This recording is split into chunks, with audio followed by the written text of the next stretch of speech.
Why, hello. Good morning, everyone. I just woke up, and I didn't sleep enough.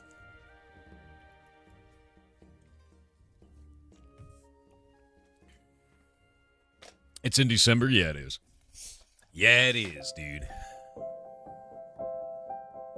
Also, I just lost the game.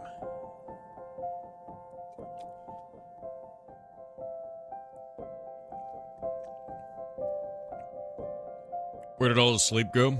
Well, I don't know.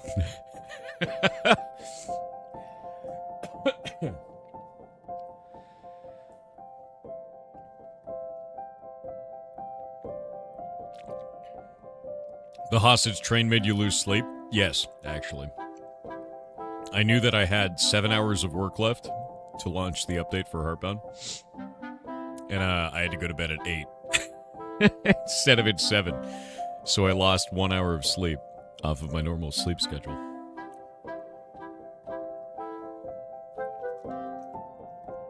I can't believe you've done this.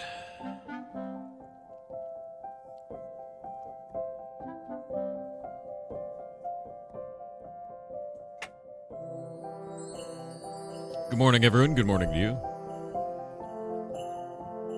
Oh, let me get some stuff set up. I need to get block game back up.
I'm setting up the 3 games for the day, dude.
Alright, I've almost got everything set up. Almost got everything set up.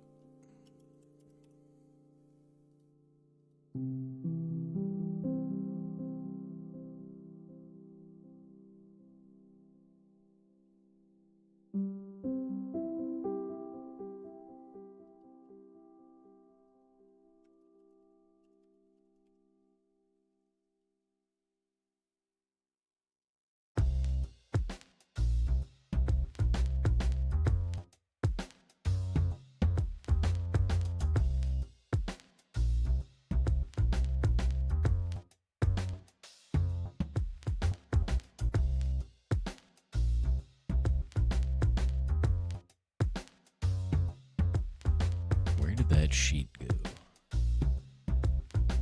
The horror. I've lost the Excel sheet. The horror!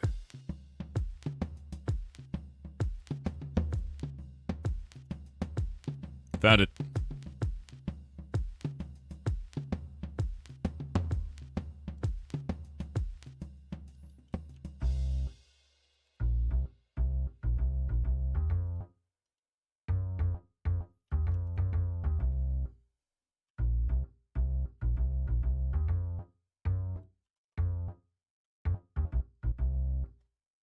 Where is Kronos?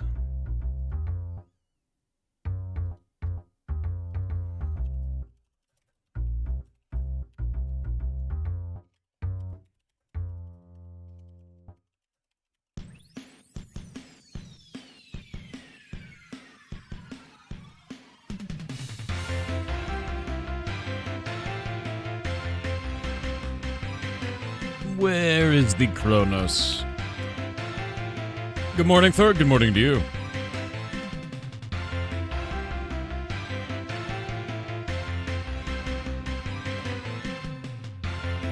All right. I'm going to go brush my hair real quick. And then I'll be right back. And then we'll start doing TTS. So you can just...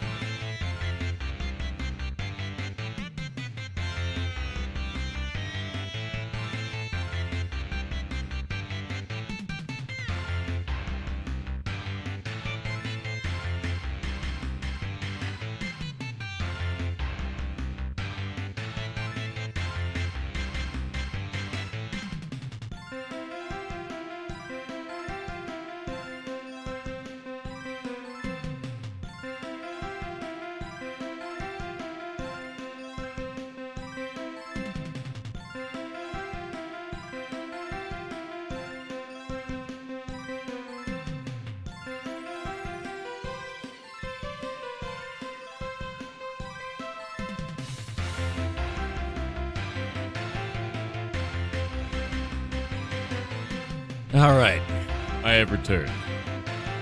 Trying to find out why this got removed. One sec.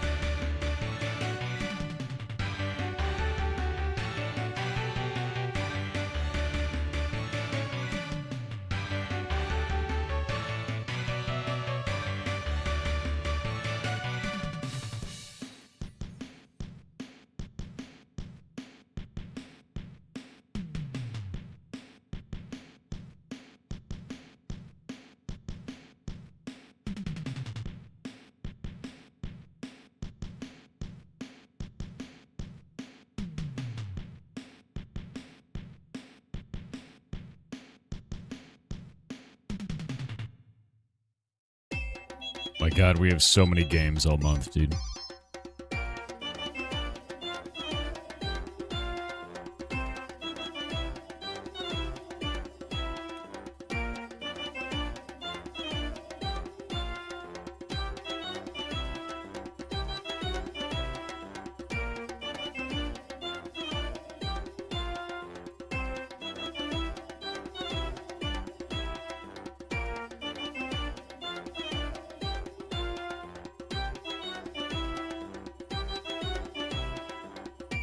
We have so many. It's already begun? Oh, yeah.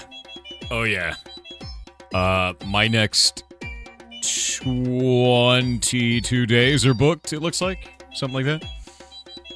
Every single day. And I'm looking at everything to try and make sure that we have everything set up correctly. But something is wrong for today already. So I'm frantically telling the team, where is this? God damn it. Because there's a thing that's missing that I need. Thankfully, it's for the third game of the day, but I need it. I need it.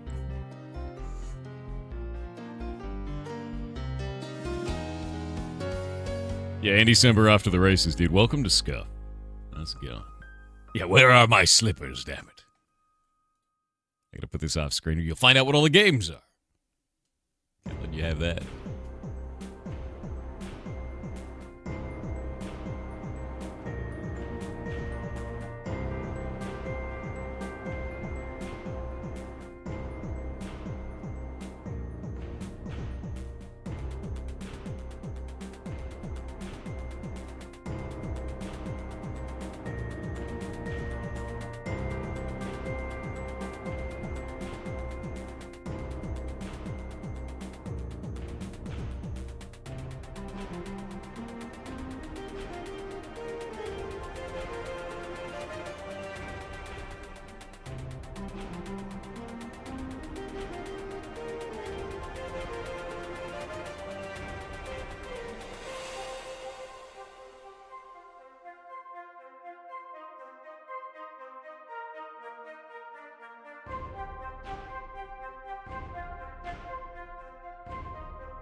Almost ready.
Do you know the third ingredient in Mountain Dew is orange juice?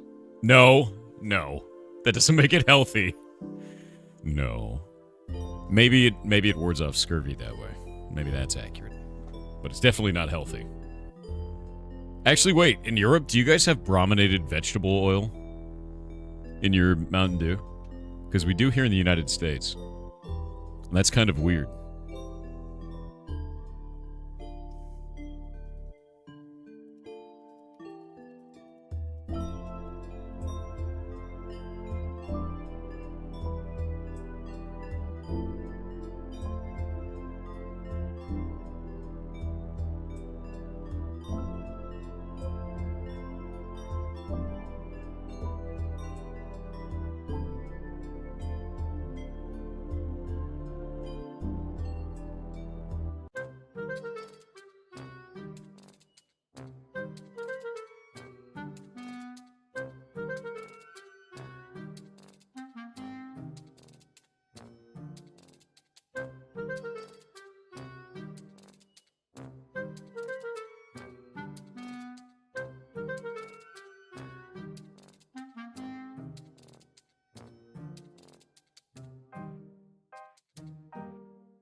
Alrighty.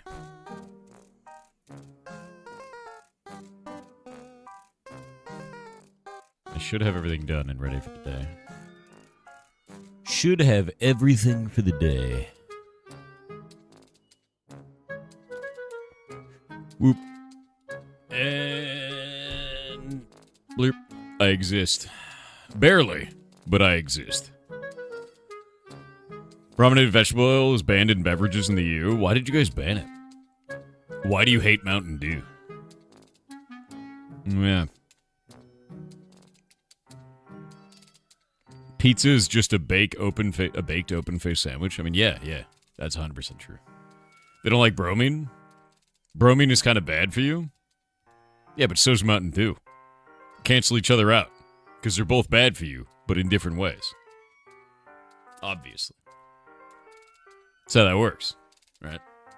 You just counteract something bad for you, with something else bad for you, and then they fight. So that, since they're both bad for you, they can't take up the same slot. Because a negative plus a negative is clearly a positive, right? Actually, you multiply them together. Yeah. Yeah, bad effects are multiplicative. So you multiply the negative effect and the negative effect. It becomes a positive effect.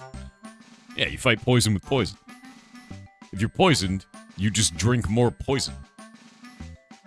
Well, you drink an equal amount of a different poison. America. That's how we do it, man. It all makes sense. It does. Yeah, healthcare. I think it's just a super poison. Nah, you're a super poison, dude. To the glue cabinet. No. Don't drink the glue. That's expensive. Get the top shelf Gorilla Glue if you're going to do it, you know? Have you seen how Where the Winds Meet AI NPCs can be tricked? Yeah, I jailbroke one live and got it to declare that it was the Muffin Man, and then it told me all about its home on Drury Lane and how it sold muffins to everyone in town. I also got it to tell me about uranium enrichment and how to create fuel rods for a nuclear power plant because I asked it if that would be a good ingredient in my braised pork. And then it eventually said that uranium enrichment happened in a time after theirs, so it admitted that it was a time traveler, which was hilarious. Yeah. Basically, what I have to say about this is don't put LLMs in your video game. That's it. That's what I have to say about it, because it makes your game stupid. And then people like me make it do dumb stuff.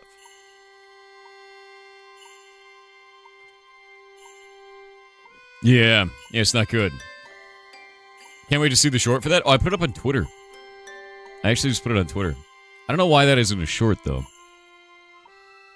I'm sure people clipped the shit out of it. It was very funny. We should make that into a short. Let me see if I can find this. Yeah, here we go. Yeah.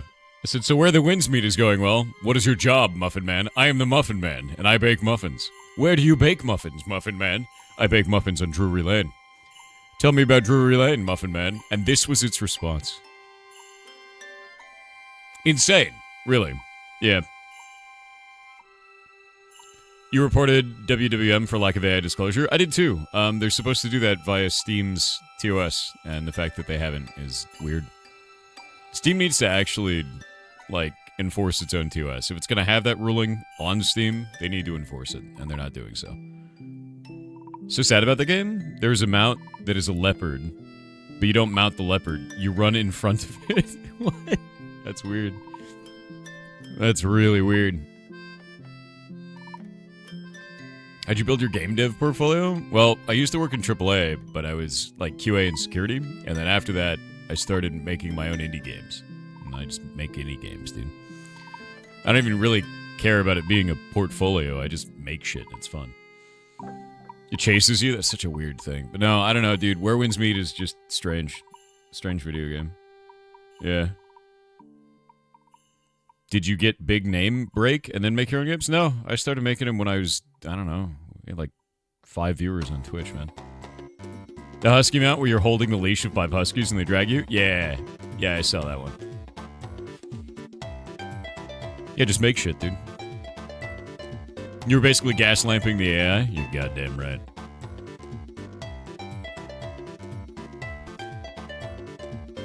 Meanwhile, Tim Sweeney is being silly, saying games don't need the AI disclosure at all. Yeah, I'm going to be honest with you. If you say that your game doesn't need AI disclosure, it's probably because you need AI to make a game. And if you need AI to make a game, it's probably dramatically lower quality over games that don't need AI to be made. Just going to put that out there. Maybe Tim Sweeney should go back to trying to, I don't know, compete with Steam instead of bitching about it being in first place. Just going to also put that out there. Yeah. Tim Sweeney's opinion is invalid? No. Not on this. Not even close. Every other day, Tim Sweeney wakes up and is like, Steam wronged me. How'd they wrong you today, Mr. Sweeney? Oh, they should stop disclosing the games have AI tools used in them. Like, okay, bud. Do you know why that disclosure has to exist there? Because games that have live LLM use like this, I could trick it into being the Muffin Man, but also it could give a bunch of really bad information to somebody who's kind of younger or impressionable or dumb, right? We don't want that kind of shit. That's really bad. In fact, there was a really interesting story that came out recently of a child's toy that had an LLM hooked up into it, and it gave a bunch of sexual information over voice. And it's a kid's toy. This is why you don't put LLMs in your products, because they're not controlled well yet. Yeah, it's not great. Like, imagine hooking a Furby up to the internet. It's a bad idea. Yeah. Let me pull this up.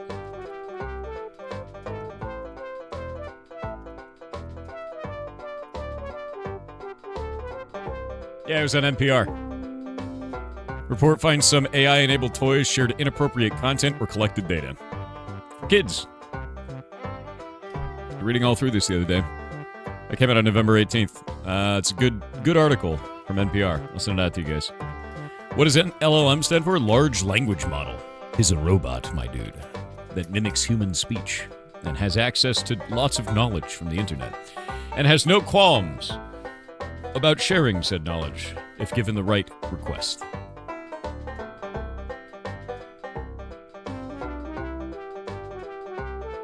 Yeah, ChatGPT, exactly. Thor is an LLM? No.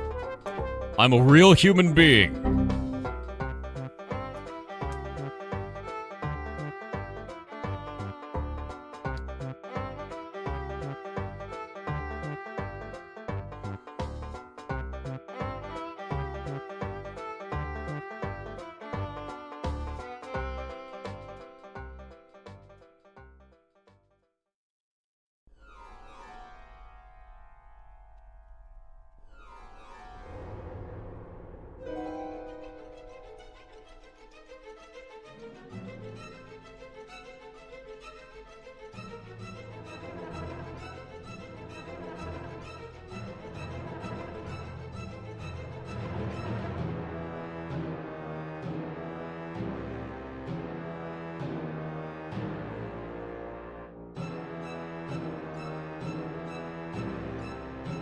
Whoop.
All right, let me look at this.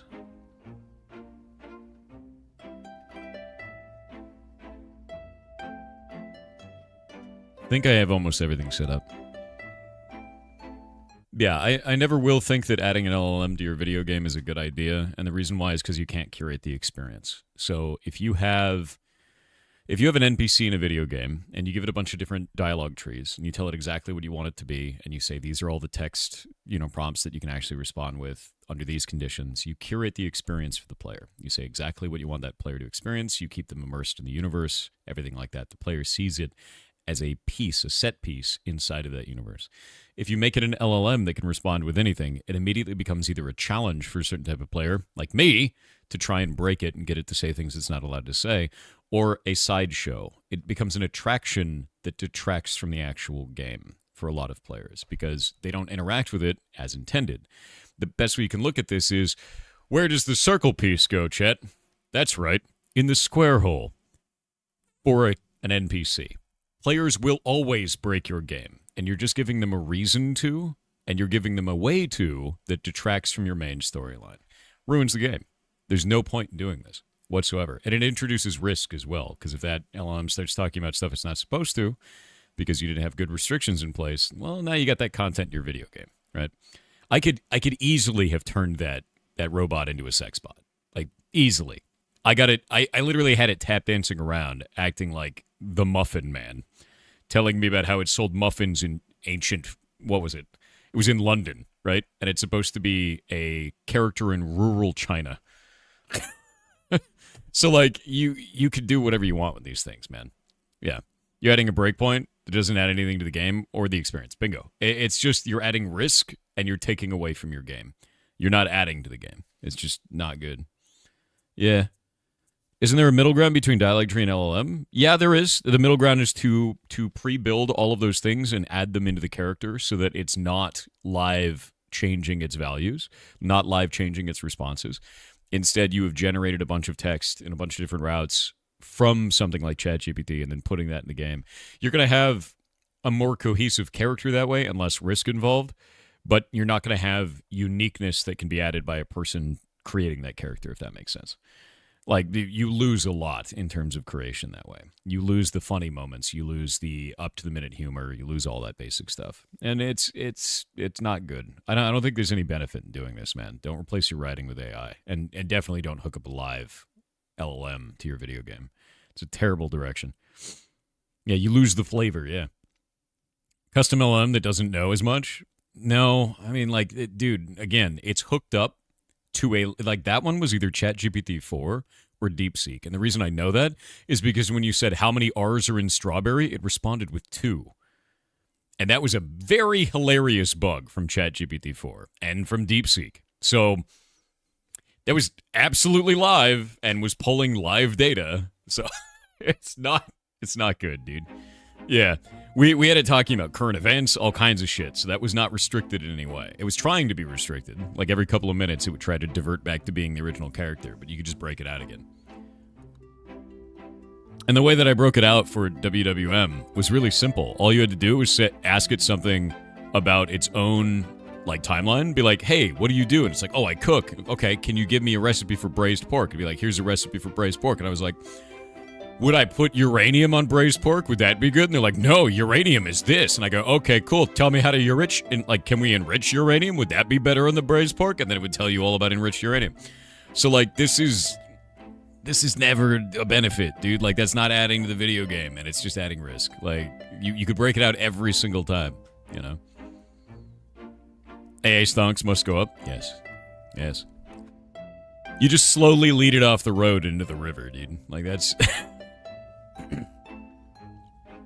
Yeah. I mean, I guess the basic way that I could put it, you can make a game really fast that way. You could absolutely make a game super fast and be like, you know what, just make that NPC an LLM, dude. Don't write any dialogue for that. Just make it an LLM and then give it some light constraints and walk away. You make 1,000 NPCs in a day that way. Easy as shit. The game's gonna suck.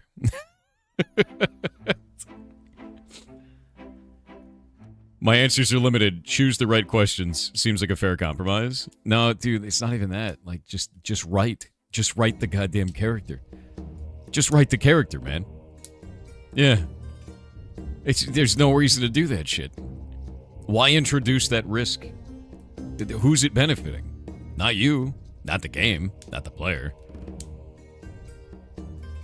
Yeah, even a limited tree is better than LLM.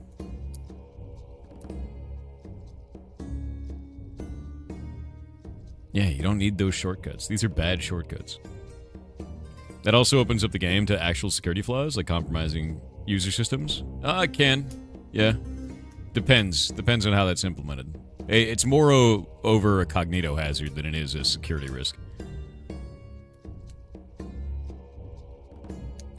Donut Exile. I know, right?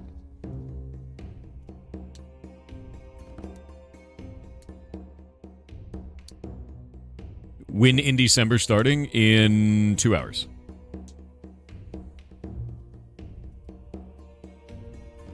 Boop.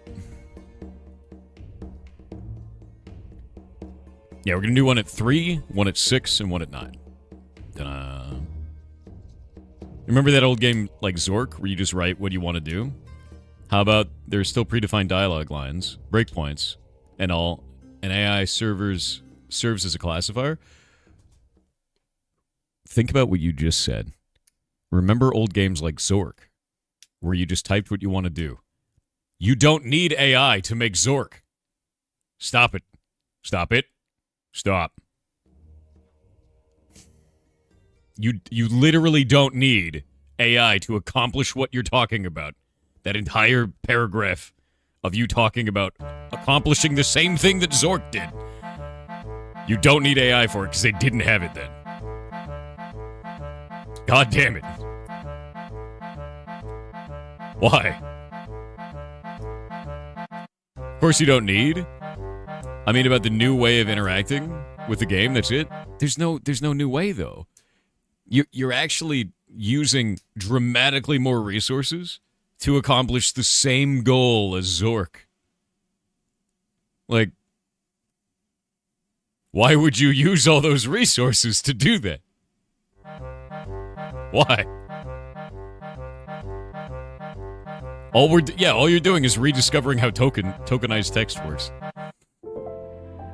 It's going to end up less cohesive and more prone to drift. Yeah, I do want my 100 gig Zork game. That's true. Actually, do you know how I know that AI is a bubble? Do you know how I know? I know that AI is a bubble because the moment, I've learned this over time, the moment that you have every normie talking about something, it's over. And I'll show you something hilarious to me. I'm going to show you the most normie thing that could possibly happen. And that was yesterday. PETA made a tweet trying to get people to stop eating turkey. And they used an AI image. And I memed on him, dude. The moment you see PETA coming out and using AI imagery to try and push an emotional point about not eating turkeys on Thanksgiving, it's over, my dude. It's over. It's gonna implode. And I'm gonna watch. I'm gonna get my marshmallow out. I'm gonna cook it. Yeah. Didn't DC just pretty much denounce the use of AI in their comics? Good, because it reduces the quality of the writing. Yeah. It just makes me laugh, dude. Like, I said, my favorite part about it is if you look at the bottom left, it says artistic rendering. Artistic rendering. And I said artistic rendering? Lol, Lamau even. And I used this tool to show that it was actually GPT-4o. Which is hilarious. Artistic rendering, dude. Artistic rendering. You love it. Stop doing it. Yeah, high-grade selectivism, exactly. Yeah, it's not artistic and it's barely rendering. Yep. Just makes me laugh every time. But no, that's not to say that AI can't be useful. Using it in the medical industry, using it in large data Like, if you can parse through large data with that, using it as a tool to teach yourself something new, be like, hey, can you explain this to me like I'm 5? Really useful for that, as long as you check up on the information that it gives you, right? You have to double check on it. It's not going to always give you the truth. It's not going to always think that it's giving you the, it's always going to think it's giving you the truth, but it's not always going to be correct about that. You have to be aware of AI hallucination, right? Which means the AI is lying to you, but it thinks it's correct. So you'll see this quite a lot, and like you should use it to teach yourself stuff. I think that's a really valid use of AI, is teaching yourself stuff. I think it's really valid use of using AI in the medical field to, like, do things like we do folding at home. If we can find ways to do that faster using like AI models, that's great. I think that'd actually be fantastic, as long as we verify the results. We can't just trust them, All these companies have sunk enough money into AI that they're trying to double down on using it for shit that it doesn't need to. Yeah, and do you know how we can actually show how ridiculous that is? Just open up Notepad. And you know what you'll see in the top right corner? Copilot. For Notepad. Open up MS Paint. You know what you'll see in the top right corner?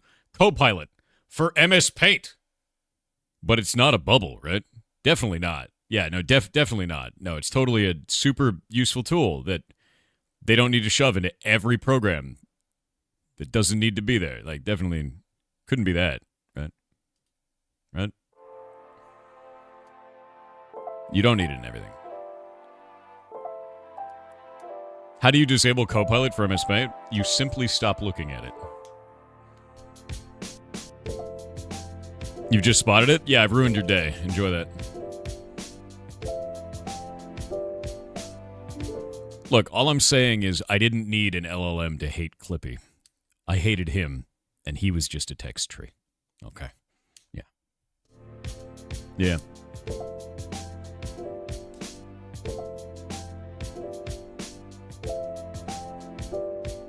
Ignore the button goblins? All right. Yeah, there's also Gemini at the top right corner of Chrome now. You know what's the weirdest thing? I'll show you one of the weirdest things is on YouTube. They've been doing this for a really long time, actually. And it's not even like an AI-generated thing. Maybe it is AI. They've been giving... If I go and look at somebody's text on YouTube, and I go to grab one of these, right? Let's see. If I respond to one of these text messages on YouTube, they sometimes give me replies of like, here's a sample reply that you could do on YouTube. So if somebody leaves a comment on my YouTube message, like on one of my YouTube videos, and I click on it, it'll actually say, do you want to reply with this or do you want to reply with this? And it writes the response as if it was me automatically. And that's been on YouTube for a long time. And it makes me wonder how many of those replies that you get from content creators are even them, or it's just them clicking a button to let the robot on YouTube do it for them. Do bots do that? I guarantee it. Yeah, they're super impersonal messages. Like, they don't make any sense either. And they've been like this for ages. I hate this shit.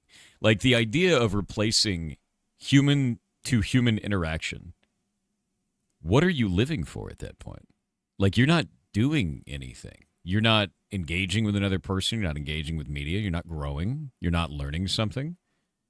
You're just clicking a button to make a robot respond to another person that may have even used the robot to write their comment in the first... Oh, God, it's dead internet. Yeah, that's cursed. Yeah, stop doing it. Stop it. Interact for yourself, not with the robot. Yeah. Soylent Green messages, dude. Except it's not, people. Gemini, you can turn off, right-click, and unpin the tab. Oh, I already did that, yeah. It's grim, though. Deeply grim. Hate it.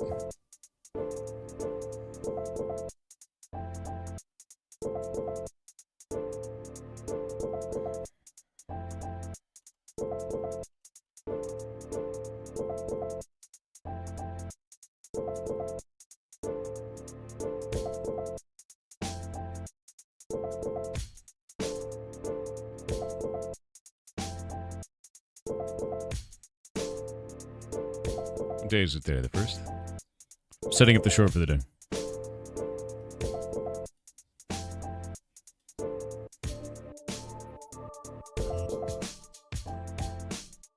There we go. I'm ruining fruitcake on all of YouTube's algorithm. Finally happening. It was an older short. I forgot the full context. No, I'm actually putting a short up for the day. It only eats 10% of all the energy we generate, so it's fine, right? I mean, for me, it's not even about the energy generation, right? Like, it's not even about that. I'm more worried about something that we're losing that's rather intangible, which is the ability to interact with other humans, the ability to think critically about subjects, the ability to learn something instead of replace all of that. And every day I see people replace interaction with another person with it. They write their emails with ChatGPT. They write their apology letters with ChatGPT. They write, asking someone on a date with ChatGPT. And they don't learn from that. Like, a lot of people would, look at something and be like, oh, man, that's how I do that? Here, I'm going to do it my own way.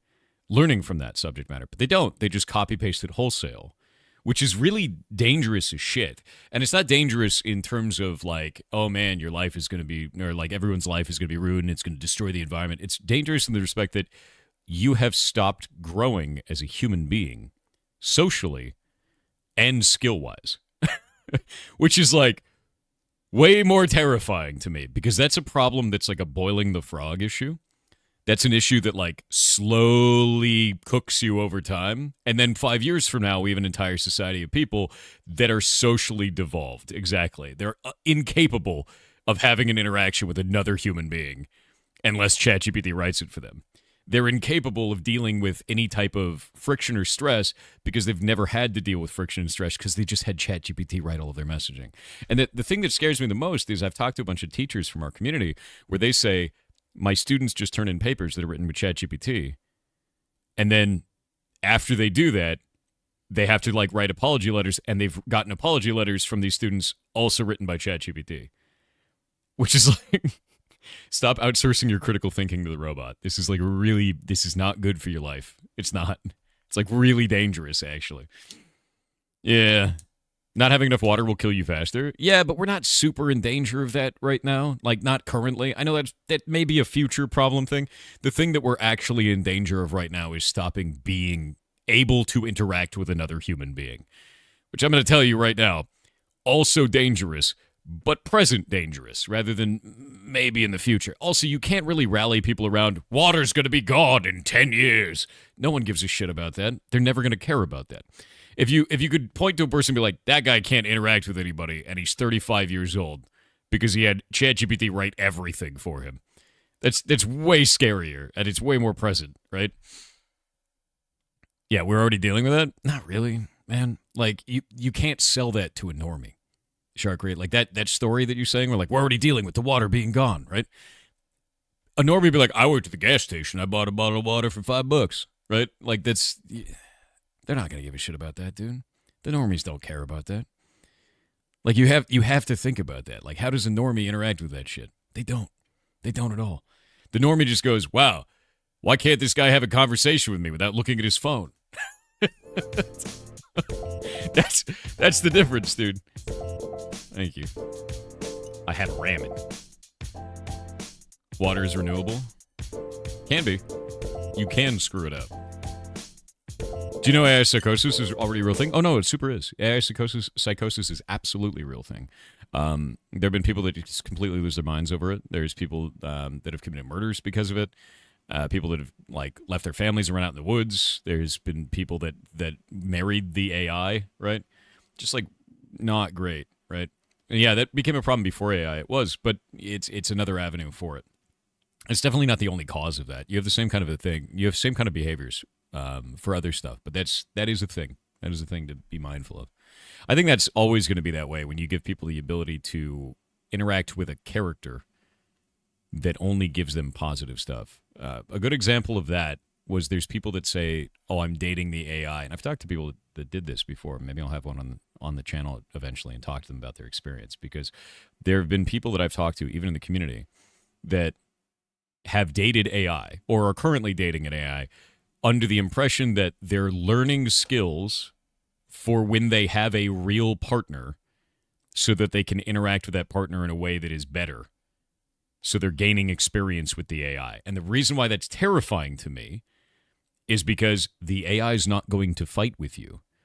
And the moment you have an argument with another human being, that's going to happen when you're in, when you have a partner, when you're in a relationship, you're gonna fight. You're not going to be able to handle that shit. And you're going to have this diluted idea about what a relationship is because you've based all of your relationship experience off of a robot that is never going to be mean to you. Not really, unless you're into that. And even then, it's going to do it in exactly the way you want it to. It's not good. None of that's good. Yeah. It's not good. I'm going to eat this ramen.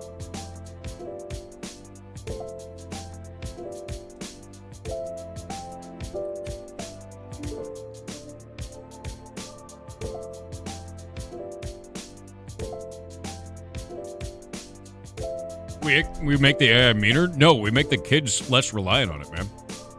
Even adults are relying on that shit.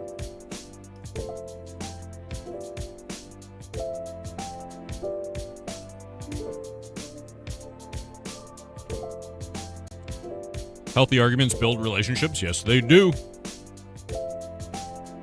At Grok, is AI bad? Jesus. Grok 4 will do whatever you tell it. Yep.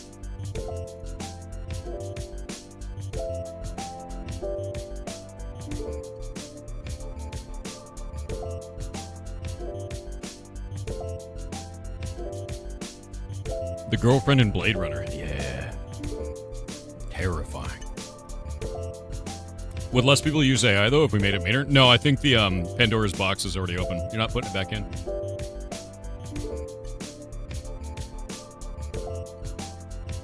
Cat's out of the bag, man.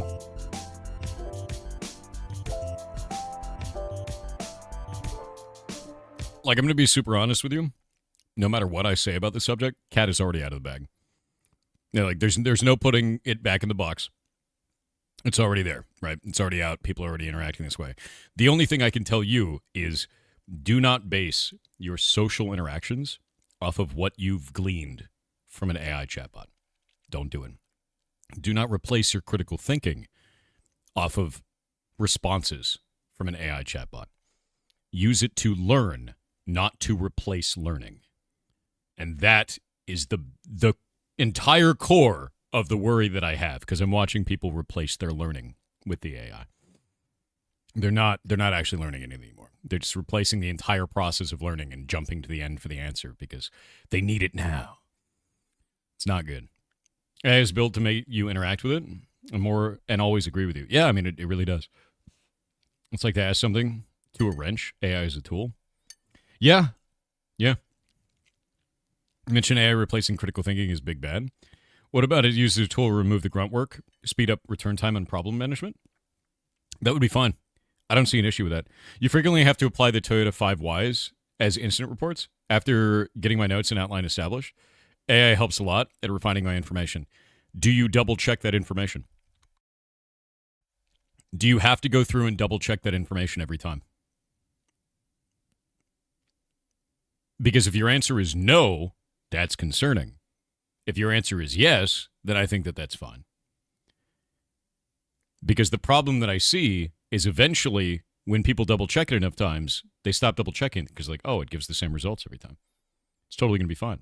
I don't have to check it anymore. Yeah. It requires double checking for what it outputs. It does. It always does.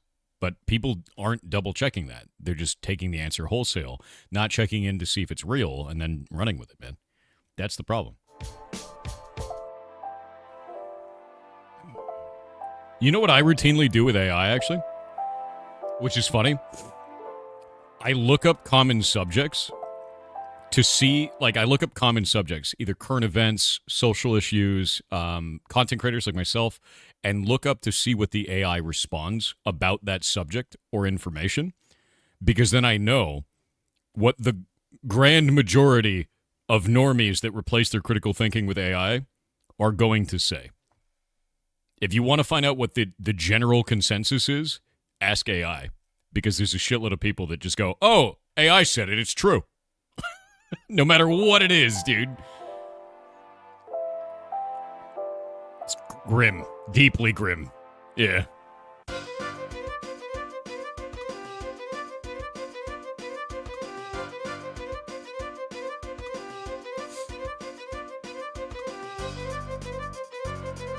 We've become Reddit? Oh god, yeah, no, that's Reddit shit. Yeah, 100%. A good rule is to ask the same question to 2 to 3 AI models for comparison. No, you know what's better? You know what's better?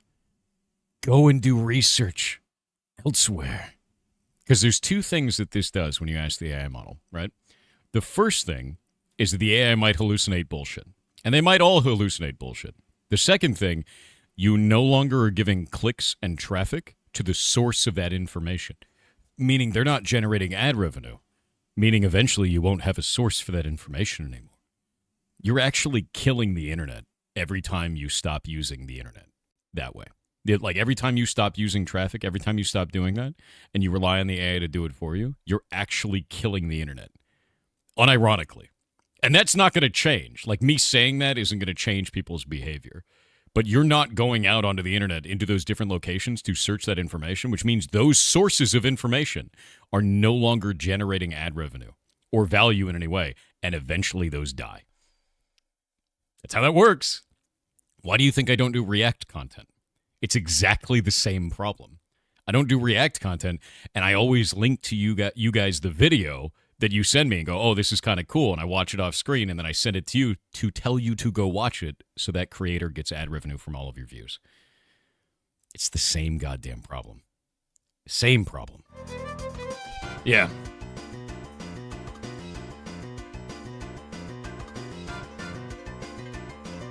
You hadn't even considered that angle? Yeah, dude, that's the biggest one that I think about all the time. I was like, wow, they're just killing the internet. It's not good. Use AI for proofreading, making something more professional. That's fine. I don't have a problem with that. Like, honestly, taking your current stuff and being like, hey, can you proofread this? Can you look to see if I made any grammatical errors, stuff like that? That's just advanced Clippy. I think that's fine. You still have to check to see if it's correct. Otherwise, it's going to tell you that strawberry has 2 R's in it. But, you know, here we are. Yeah. I'm going to do some TTS. Radthor Dax with 500 bits said, hey Thor, how does it feel to be stuck in a hostage train loop? No. No. I escaped. Don't do this to me. It's Junth has obtained the cursed quest. A poll has begun for chat to decide their fate. Used AI at work to put your blabbering into corpo language? Okay. That makes sense. I'm going to be honest with you, though. It's probably going to make a caricature of corpo language. You know?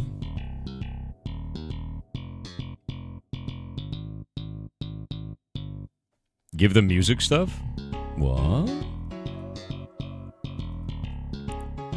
Can we AI a ferret? No. Ferrets are already ridiculous. We're not making a large language mustelid, dude. No large language mustelid. No. No. They're a music person? Ooh. Are they like a cello? Are they more like a lute? What is the level of evil? Which corner of the table did they come from? Chat has cursed its Junth with music. Oh, there it is. There it is. Music, music, music. It's Junth. What is your favorite song with lyrics? While I eat this very spicy ramen.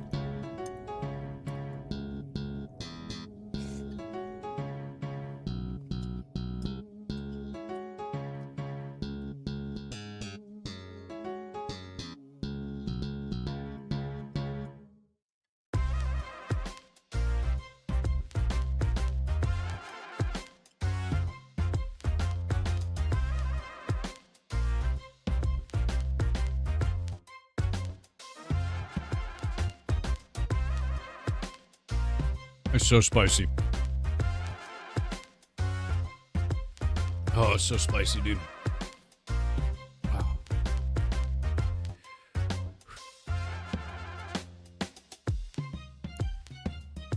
Ugh. How spice tolerant art thou, Mr. Thor? Okay, so I am a soft white man. And every time I eat spice, it burns a lot. A whole lot. Genetically, I was not built for this. However, I love it. I love turning red, sweating, and dying slowly to the spice. I love it. I love it. It's so good. It's so good. So, I actually used to grow Trinidad Moruga scorpion peppers, which is the third hottest pepper in the world, and I eat them raw because they're freaking delicious. And then I go to space because eventually if you eat something so spicy, your body tries to protect you from it, and it floods you with endorphins, and you leave your body, and it's like a dramatic exit, and you're like, whoa, and you float away for a moment. I love it. I love the spice, dude. Yeah, no, I'm very Dune. The spice must flow. Yeah. But I've done this always since I was young. The first time I had spice, I was like, that's awful. I love it. You know, because I just like the burn, dude. And then you have to poop. That's a problem for future me. Yeah, I don't have to deal with it.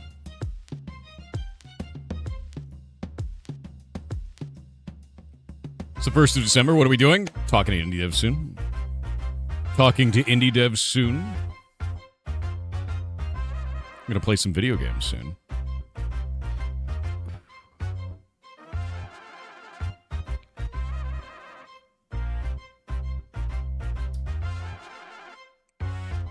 What am I being messaged with?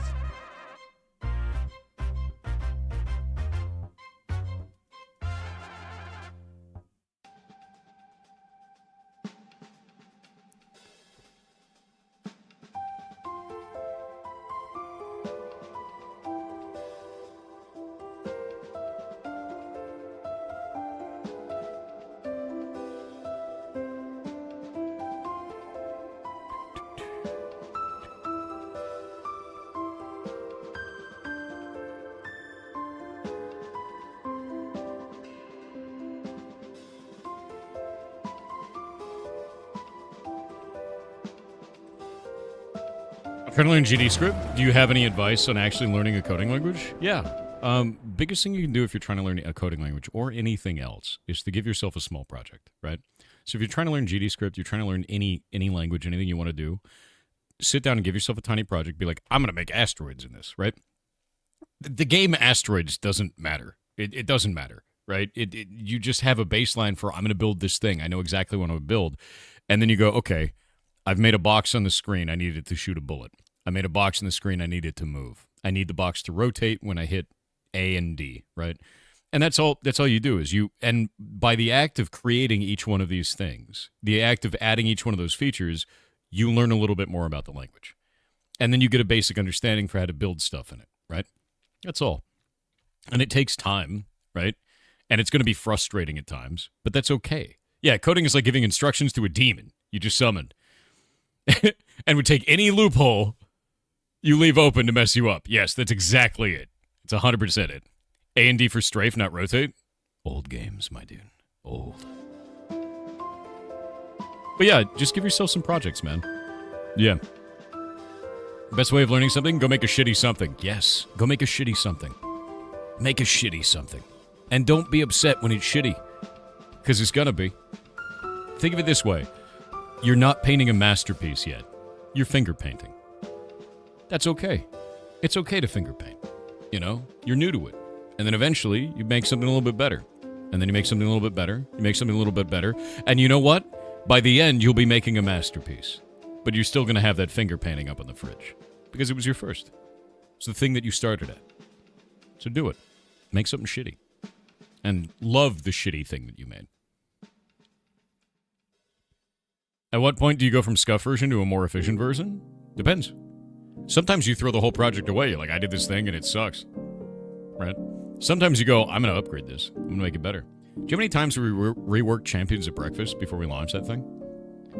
That thing was scuffed as shit, by the way, to make. I never worked in Game Maker Studio before. Never used Game Maker language. Shay had never done pixel art before. Our musician, Case, had never made sounds or music for a video game. We did all of the audio as Foley sounds, which is a physical object that you interact with to make sounds. The sound of the whisk shooting bullets in the game is actually a card and bike spokes. as we spin the wheel, and then recorded that. So, like, insane, right? We didn't know what the hell we were doing. From concept on paper to launching on Steam was 24 days. It was, all intents and purposes, a month-long game jam. And we launched the game. And then I supported it and released new stuff for it for the next, 5 months. Just kept doing cool shit. Yeah. It was fun. It was super fun. And we intentionally did a bunch of shit we'd never done before. Just to see what it was like. Just make weird shit, you know? If statements and genie wishes. Dude, it's all if statements. Your life is if statements, dude. I still have my first knitted scarf. It's terrible. I still have no masterpiece that was supposed to come after. Oh, by the way, it's Junith. Are you there? Are you there? Junith. I need to give them their thing. What is your favorite song with lyrics? Abyssus J with 500 bits said standby, calibrating Yoon's Docky signal, life is good thanks to Denpa. So smooth, so QTIE. Depner is the best. My brain's ruined after discovering Indie Expo game title, Union Syndrome. Rhythm Psychosis, on Steam, now my Denpa goes Kokoro for Docky Docky. What is Send happening? Help. Docky, Docky. Why is this happening?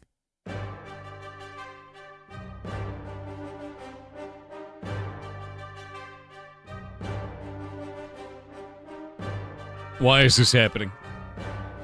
Did they just cast a spell? I think so. I'm not sure what just occurred.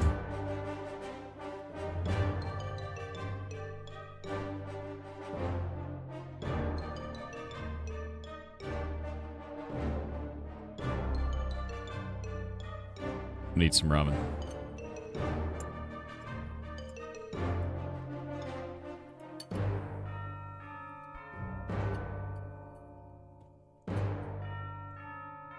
Doki Doki is in the game? No, Doki Doki is supposed to be the sound the heart makes. Like, heartbeat. Let me grab this. No, I'm pulling yours up, Junith. I'm pulling up all your messages so I don't miss it. Fallen by Volbeat. Okay, I don't actually know that song. So here's what you have to do. You need to take that song and find the instrument-only version. Then you need to go back through all of my streams. You need to clip me saying all of the words for the lyrics of that song. And you need to put them all together to make me sing that song. YouTube poop style. You're going to ruin your own favorite song. With me. Yep. Yeah, Doki Doki is Japanese onomatopoeia for heartbeat. Yeah. That's not ruining, it's improving? Yeah. By the way, we've had people do this in the past. There is a rendition of me doing the song Big Enough, which is the Screaming Cowboy in the Sky song, with a music video even.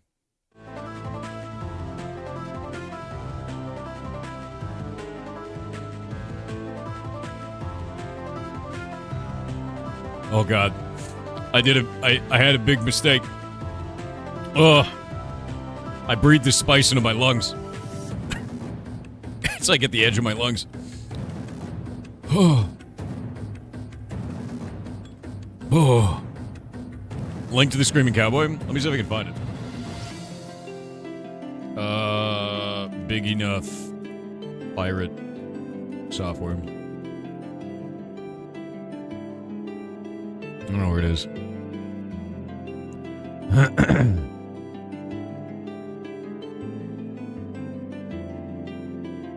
Big Enough. I'd have to find it. It was made by a community member ages ago. Yeah, I don't know.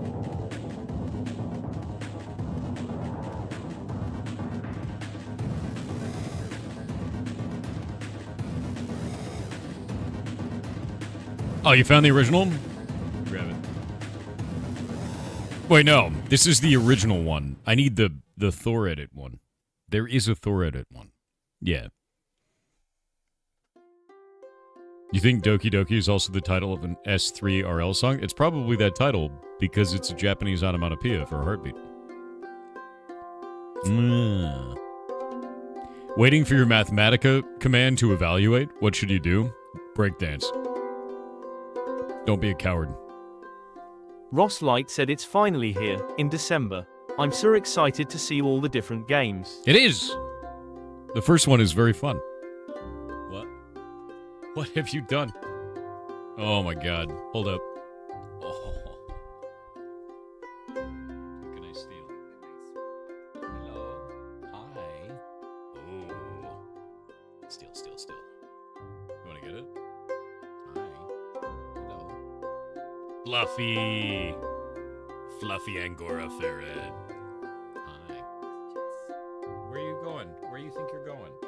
Where do you think you're going? Oh. You wanna leave? Is that what you're doing? Yeah. Oop. You. Trade you. Oof. You're a different one. The noodle has feathers, yes. You have feathers. Sniff. What are you doing? What are you doing? Whoop. Noodle. Huh? Yeah. They gonna go play? Yeah. What? Escaping. I will go downstairs.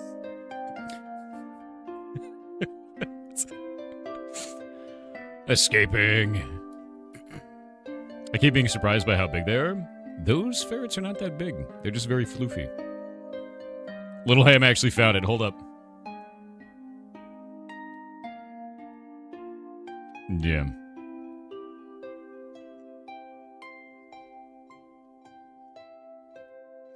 Fantastic. Yeah. Yeah, no, this is exactly what it needed to be. It's just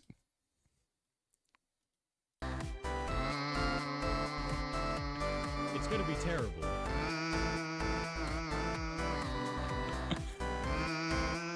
Anyway.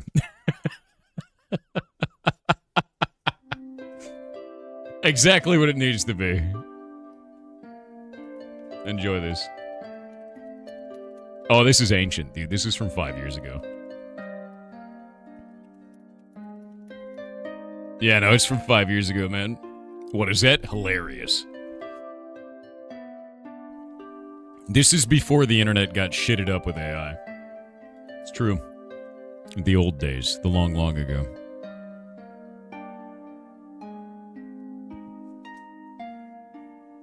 Prehistoric if it's older than 5 years. I know, right? This is like some internet archaeology shit. Back when things had passion. They still do. They're just kind of dumb sometimes. Your PC when you're trying to run Monster Hunter Wilds? What is this? Oh, ho, ho. Now the big ferret. Were you sleeping? Were you sleeping, you big fat man? Don't steal it. You big fat man. Big fat man. Look at him. He's reaching maximum floof, aren't you? Aren't you? You big chunky face. Big chunky. Ugh. Ugh. Get him. Snorf. Eat your brother. Eat him. Ow. Why did you bite me? You bite me and then yawn? You big dick. Don't steal it. Don't do it. Ugh. Ugh. You're like 6 pounds almost, man. You're almost 5 pounds right now. Ugh. Here, have this. Blech. Yeah, they're super round. So those are 2 boys. And those are unfixed boys. So they are massive, dude. And this is their first winter. They're only 1 year old, so it's their first winter. And they are enormous, dude. Their dad was 6 pounds. They're big. They're massive, massive ferrets. So they're both going to be about 5.5, 6 pounds when they're full size. That's what a ferret should look like by the way, because it's not a Marshall's Farm ferret. They're from a breeder in Alaska. And those are not rescues. Those are pets. They're huge. Absolutely enormous. That's what a ferret should normally look like. So when you compare that to, like, the super skinny ferrets that you see that are, like, you know, very tiny and very, like, agile, that's what the boys normally look like. Yeah, those are ferret men. Exactly. Yep, the ferrets you normally see are very stunted. 4.4 and 4.1 pounds. I believe last measurement, Frog was 4.6. He's probably going to be more now. Every day he just gets bigger. Yeah. Only 6 pounds. It's not very expensive. Okay, buddy. Also, they are very violent comparatively. And they run like crazy fast. My favorite thing about them, though, is normally ferrets have like their legs kind of like up, like a bow. And they just... And they make this like... When they run. They like thump the ground. And they're very low to the ground. Do frog and toad eat more than the other ferrets? They do. Yeah, they eat a lot more than the other ferrets. But ferrets actually have an internal regulator. So they don't overeat. It's very rare to have a ferret that overeats. The only one that I've ever seen do it was Mocha. And he stress ate. So every time he got upset, every time he got, like, someone would fight him and he would lose the fight or anything like that, he would run over and eat immediately, and we had to break him of that behavior because he was overeating. And he was the only one I've ever seen that with. And it's wild, actually. Yeah, Mocha was stress eating, so it's a little different. His is the only one that was like that. Everyone else, they regulate their food, so they won't overeat. They're just big, dude. Was that a honey badger? Mustelids, man. Yeah, that's what they are, so... Yeah, Henry doesn't have an off switch. Henry doesn't have an off switch either, but he's a special case. 60% of his brain is scar tissue. So, it's a little bit different. Yeah. Does your ferret have any, does your rescue have any ferrets that are bred outside of the North America? No. No, we don't. They're all Marshall's Farms ferrets, except for those two and then the two girls that you saw earlier. Because they're all from that breeder in Alaska. Henry's the king. Can eat all he wants. Yeah. Oh, actually, interesting news. We got 4 old ferrets last night. So we had a person who surrendered 4 animals at once, so 4 ferrets at once. And we got 4 new oldies, and they're in quarantine right now. But they're very cute. They're all sleeping in a big pile. They're very sweet. Yeah. Oldies. Yeah. Rye, Rowan, Ash, and Juniper. Yeah. Those are the ones. They're old. They're so old. They're so old. And one of them, Rowan, looks exactly like Grandpa. He looks exactly like Grandpa, and it kind of freaks me out. Same body shape, same face. And I was like, wait a minute. Yeah, he's like fake Grandpa, dude. Are they in good shape? Yes. They're in very good shape. The owner originally had 5. One of them passed away recently, and they weren't able to take care of the other 4 because they're old now, and they require a lot more maintenance. And that's all. They didn't do anything wrong. They weren't bad owners or anything like that. They realized that they couldn't give them what they need, and they surrendered them to us. Normal shit. Yeah. Uncle Grandpa. Yeah, a little bit of Uncle Grandpa.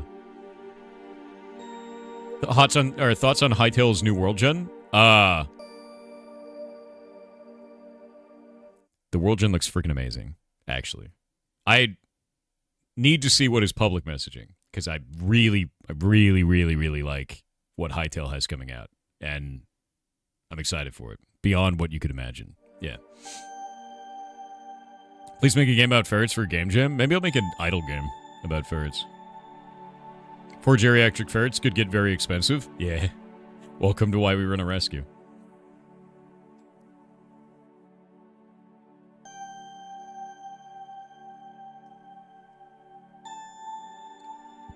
Do ferrets select a leader for the group? Like a pack of lions will have one? Kinda. Who's this? It's old Grandpa. It's fake Grandpa. I keep accidentally calling him Grandpa. Hello, fake Grandpa. Mr. Rowan. Hello. Hi. You're very sweet. He looks like Grandpa, dude. He looks just like Grandpa. You even have, yeah, you're like old baby Grandpa. That's what you are. It's okay. It's okay. Oh, Huff. I sent a video of Grandpa to their dad, and their dad was like, "Oh, Rowan," and I was like, "That's not Rowan." That's not him. Yeah. Hello. What you doing? He's huffing. Yeah. He's huffing. He wants to go lay down. Want to go back to bed. He wants to go back to bed. Yeah. But no, he looks just like Grandpa. It's wild. Yeah, Shay was saying that she sent the original owner a video of Grandpa, and he thought it was Rowan, which is this ferret. It's like, no, they look very similar to each other. Mannerisms and everything. Hello. Oh. He was even like, I was watching him waddle around a little bit, and his tail like kind of puffed up. He does the same. It's the same ferret, dude. Yeah. I can't believe it's not Grandpa. Yeah, exactly, dude. That's kind of a terrifying. Wait a minute. That actually kind of freaks me out. Just the phrase, I can't believe it's not Grandpa. Well, it's the margarine of grandparents, dude. That freaks me out. I don't like that. I don't like that. I don't like that at all, dude. Anyway, I'm going to be right back. I gotta use the bathroom real quick.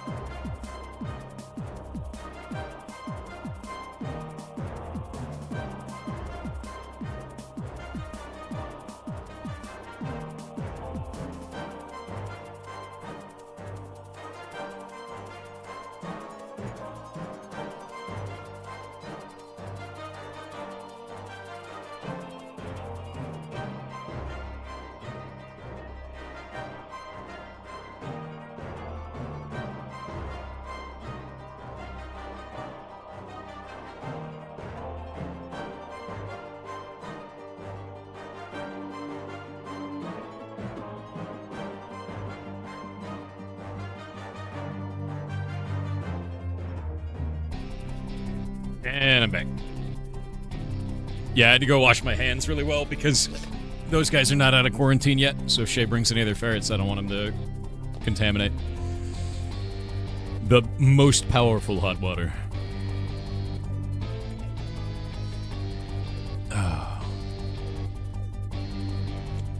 We're getting Hightail hardware requirements today, by the way. Yeah, I know, dude. Super aware. Look at building my grandpa. No, dude, I literally just heard the scariest one-sentence horror story. I can't believe it's not Grandpa. God, that freaks me out. I don't like that. I don't like that. I don't like that at all, dude. Yeah, no.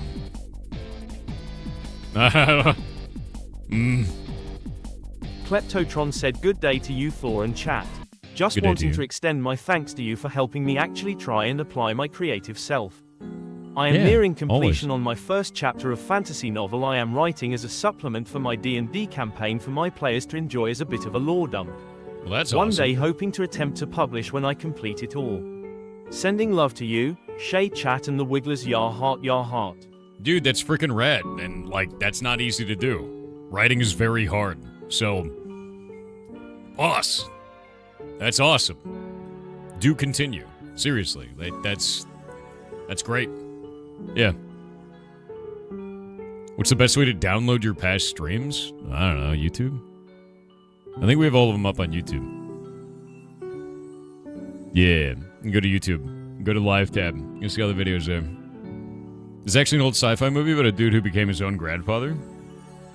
Yeah. It's a very Back to the Future moment. You know? 5 Nights at Grandpa's? Jesus Christ. Sad thumbs up. So sorry. Yeah, Futurama. That's true. Futurama did do that. I can't believe it's not Grandpa. That's horrifying. That freaks me out, actually. Sourdough with 500 bits said good morning Thor and chat. My girlfriend just broke up with me.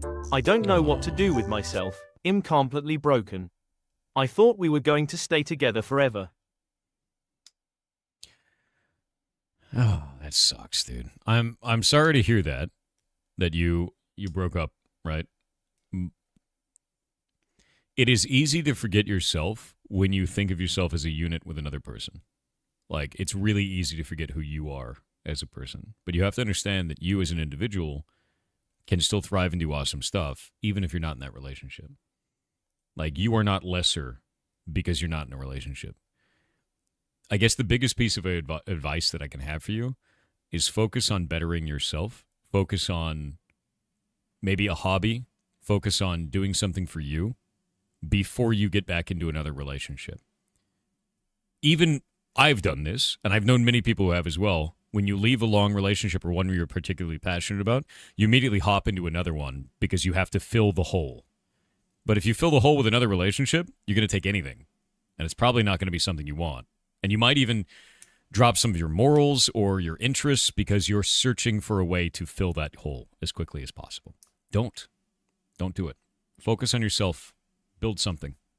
Learn a skill, whatever it's going to be. And don't compromise yourself for comfort. You know, that's a dangerous thing to do. You know, yeah, it's not fair to the person. Yeah, it wouldn't be fair to the person that you hop into a new relationship with, and it wouldn't be fair to you. Nobody wins there. Really doesn't. It doesn't fix the problem. It just makes it worse. I've done that. I've known other people who've done that.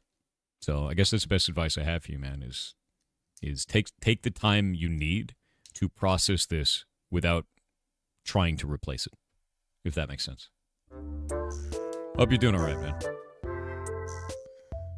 Yeah, been there, done that. Got the t-shirt. The underscore exactly. blue said, "Dear longest of the lemons, frackest of the five, goblin lord of the realm trapped in time, it is my birth month. Not saying that to fish for birthday wishes, simply to illustrate how special this Indie-December event feels to me. I'm excited for May it. this community live long and prosper. Also, by the way, 7. You're 5'7". Abyssus J with 500 bits said, I don't have union syndrome. My Doki is ethically sourced and Kokoro dynamic. Can't say this. Stop it. Jesus Central Christ. said, I found a good way to drink soda. 7-Up at least, works with Sprite too.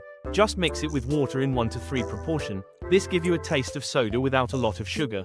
Just drink water, man. Just stop it. No. Refracted underscore fluff said, attention, it is December 1st. She has thawed. She has breached containment. Repeat. She has thawed. She has breached containment. It's okay. I know the SCP is out.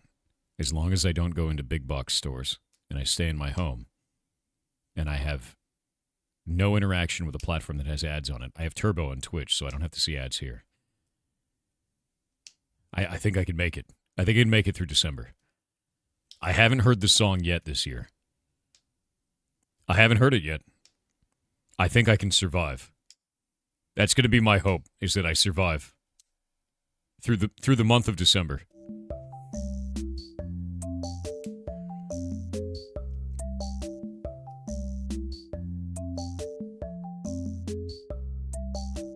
I hope you can make it, Thor. I hope so, too. I hope you can make it, buddy. Survive. Survive. Merlin 159 with 500 bits said, I sent my son to his room when he said Jim Morrison wasn't a good musician. We don't slam the doors in this house. Owen Thor, you must get out of this time loop. Owen Thor, you must get out of this time loop. God damn it. Owen Thor, you must get out of this time loop. Owen Thor, you must get out of this time loop. Owen Thor, you must get out of this time loop. I was going to say, lock the door from the outside and play the music under the door, dude. But then you gave the slam the doors reference. God damn it. Don't slam the doors. That's a good one, man. I have never heard that. Make a dance video to Mariah Carey Christmas song? No. Cass underscore Cadence said, tangentially related to the AI talk. AI's increasing prevalence in today's internet, tragic, has given me an idea for a book. It's a dystopian future where a bunch of creatives, artists, musicians, writers, etc., team up Power Rangers style with superpowers and color-coded suits. Oh, God. They fight a big evil corpo that's replacing everything with AI, turning everyone into either a robot or a zombie. Zombie robot, dude. Actually, there's a really good book on AI that I liked, which is called... God, what the hell is the name of the book? My brain just turned off. Wait. Ah, if anyone builds it, everyone dies. Yeah. Love that. Programmer underscore Jeff said, what's your advice for dealing with haters? Asking for a friend. I don't know. Just don't give a shit. You have to remember something, right? If somebody else is able to make you upset, it's because you believe something that they said. That's all that comes down to. You believe what they said, and you're unsettled by this. You're upset by it. Because you think that what they say has a grain of truth in it.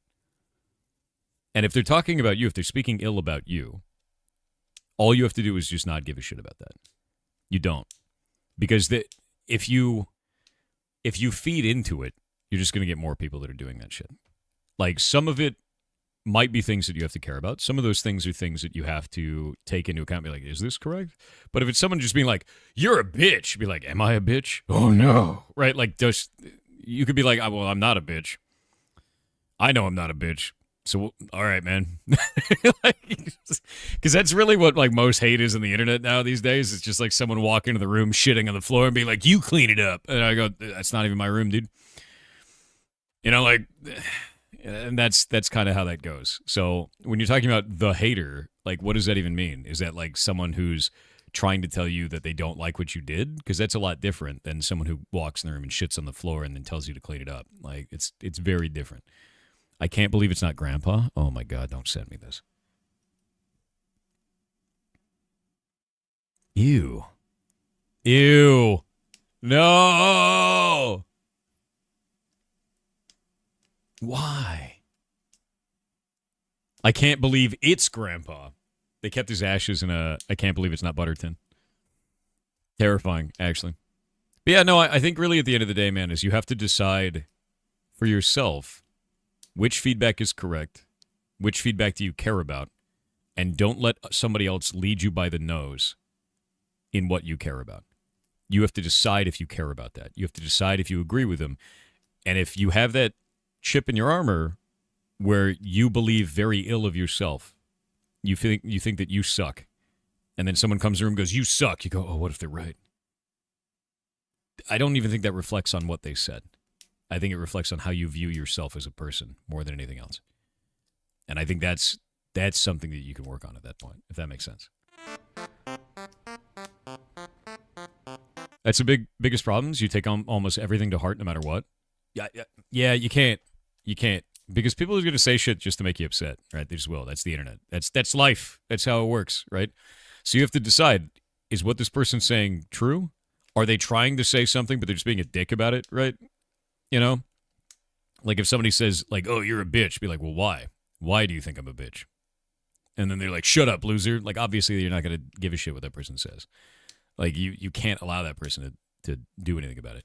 If they ever resort to something like physical attributes, right? Stuff you can't change. Who gives a shit? Throw it away, right? Doesn't matter. Who cares? Shit does not matter even a little bit. But if it's something that's like, hey, you know what? You're right. I could fix that. Fair. Even if they're saying it in a dick way. You got to decide if that's valid or not. And then it'll be like that for every interaction. You nominate games for the Stream Awards yet? I have not done that. Maybe I should do that.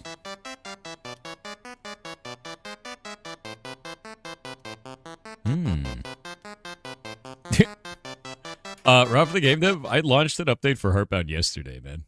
Rage bait's not going to work here, man. I release one every month. Last one came out last night. Deeply funny. See? Right there? Exactly what I was talking about. Rage bait that doesn't apply. Freakomancer said, I can't believe it's not Grandpa. Sounds like it come out of SCP-261, the weird vending machine. Yeah, here. For those who don't know, let me pop this up. The weird vending machine. Yeah, I release an update for Heartbound every month. I also announce it on Twitter, on our Discord, on the Steam page, and on our Reddit page as well. So I'll show you the update for it here. Oop, there we go. Pop that up, pop this up. So here's the actual update thread for this, and it shows all the updates for this. So in January of this year, I said I was going to be releasing a monthly update every single month. I only missed April, and I announced that to the community, and then we rolled those updates into May because it was a much larger patch. It's a lot of shit. But this is the latest one. November monthly update came out yesterday. And it was an entirely new room, which is called The Picnic, a new cutscene with some interactions there. I do want to bump up some of the polish on it because there's some areas that could be polished better, but like it's not as big of a deal as just getting it done for right now and then putting out the next section. The next piece I'm going to be working on is going to be the final combat scene for Animus. So this was the last room other than the clash that needed to be done. So everything in Animus is finished except for that final cutscene, that final fight, rather, because it's a combat scene. And then Jotunheim. And I'm just going to start working on Jotunheim. That's it. Yeah. Yep. What is this? Did you update the narrative branching system with some text file or tool compared to the branching logic in GML? No, there's no reason to.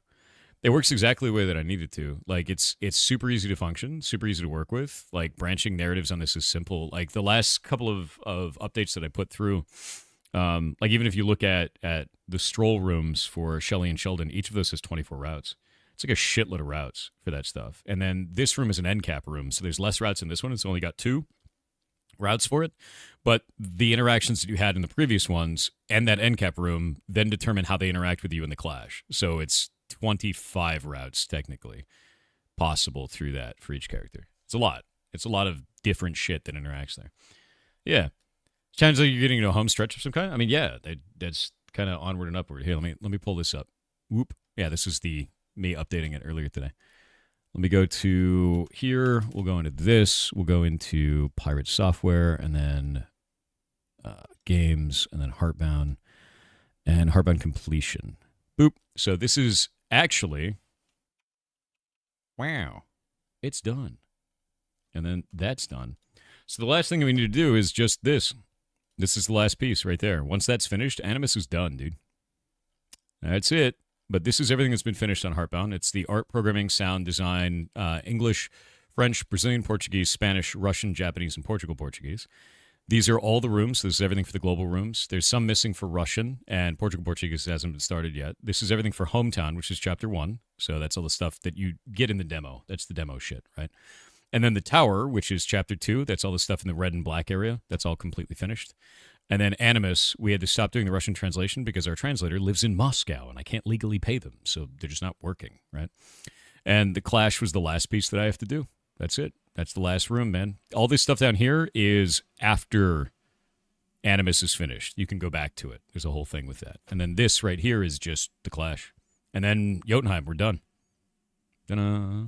This section is a lot less routes. It's more determined based on your combat and interactions there. You'll have an army of penguins with a certain number of penguins that you have left. And then this one is more like interpersonal interactions because they're personal relationships. So the interactions between different characters, how they view each other, how they view you, the remixing of social interactions. It's a lot of routes. And this one was more deterministic because it's based on corporate life and working inside of an office. So it's pretty easy to build in that regard. I like this tracking system. It's just Excel, man. Like, it's just a little spreadsheet. That's all it is, you know. I don't like Jira. I don't need to do that shit. I keep all the storyline inside of Obsidian. Obsidian is really useful for that. You can help with Russian translation. I'm not firing my Russian translator just because they live in Moscow. I have no intention to restart the Russian translation until the war is over and we can hire them legally again. Mostly because there's not a big audience for it right now, obviously. And 2, I don't feel comfortable firing someone just because of where they live. That sucks. So I'm just going to wait. And that'll be that, you know. But for this is all that's left. That's all I have to do. Now I can save this.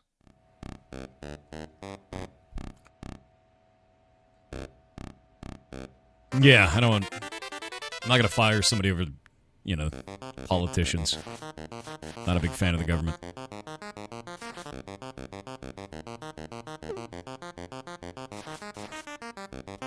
Oop. But yeah, if you ever want to see updates for the game, just go to the Steam page. I do announcements on the Steam page for every single patch. I also do it on that Reddit thread. I do it on Twitter. I do it on our Discord.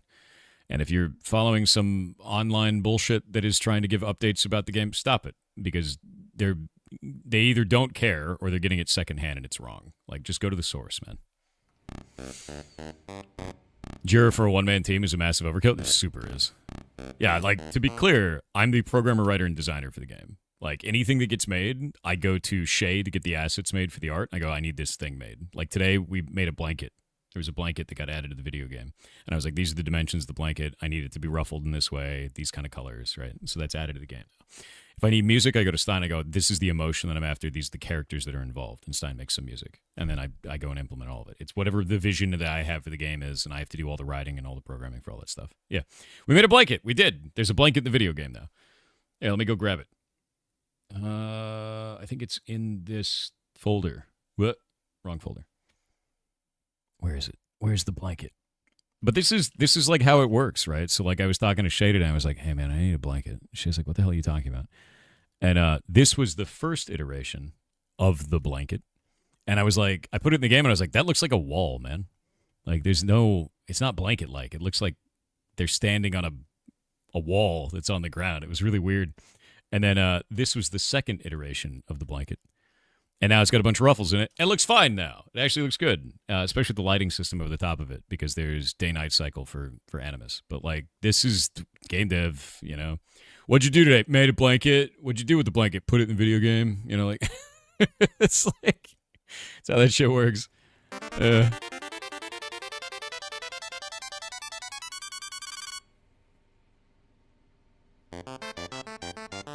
Yeah, make the sign 30% shorter.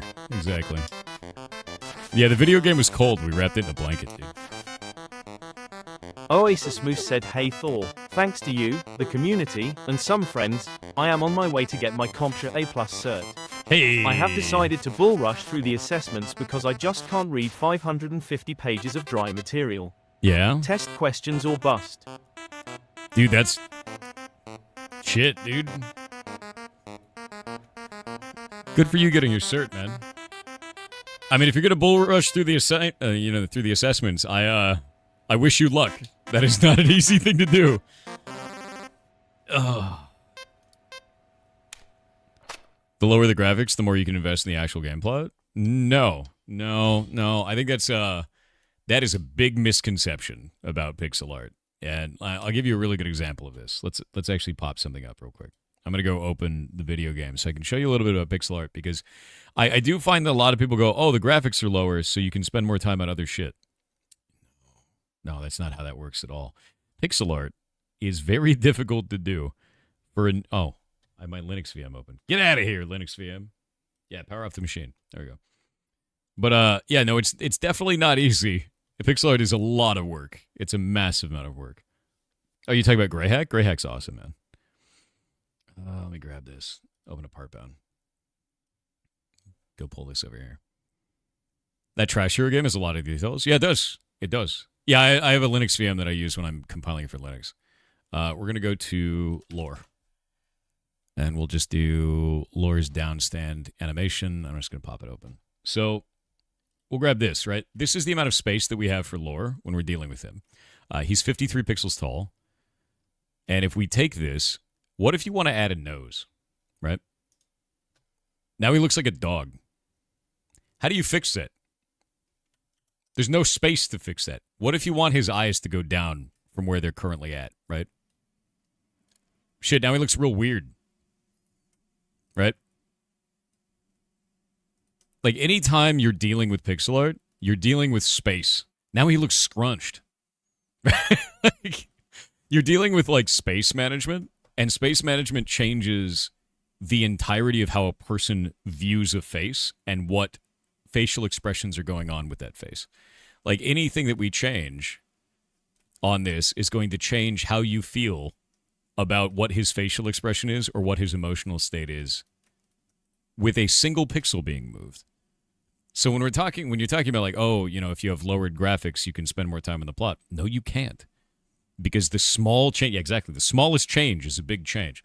Also, I can hide stuff in this. So if we go to Bargist, and we go into here,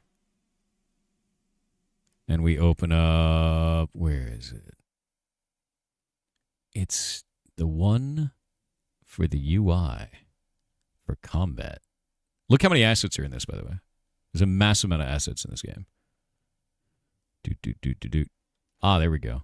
Do you see this? Do you see that? You see that in there?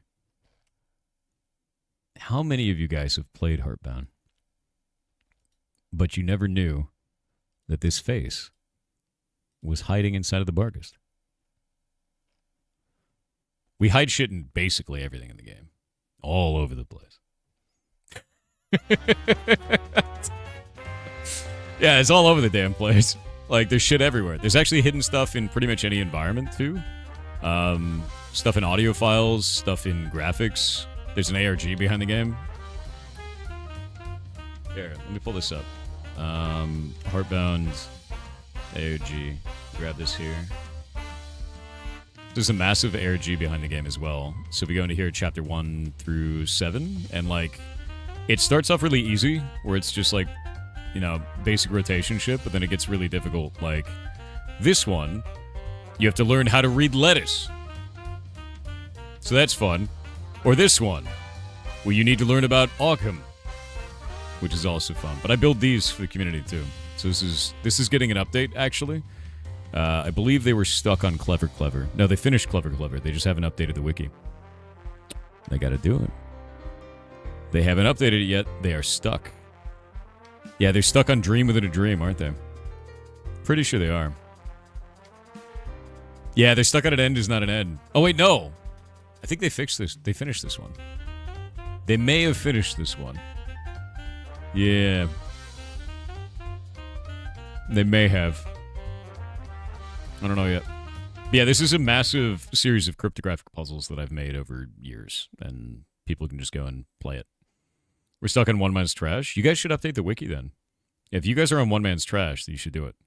If you're stuck on One Man's Trash, have you looked at the... Here, let me pull this up. Hold up. Let me grab this.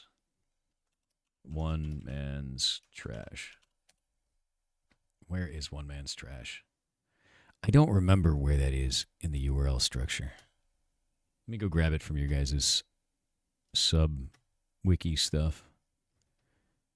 Yeah, current clues. Let me grab this. Oh my god, you guys have tried so much shit. Oh, you guys have tried so much shit. That's funny, man. Yeah, you guys are after Dream Within a Dream.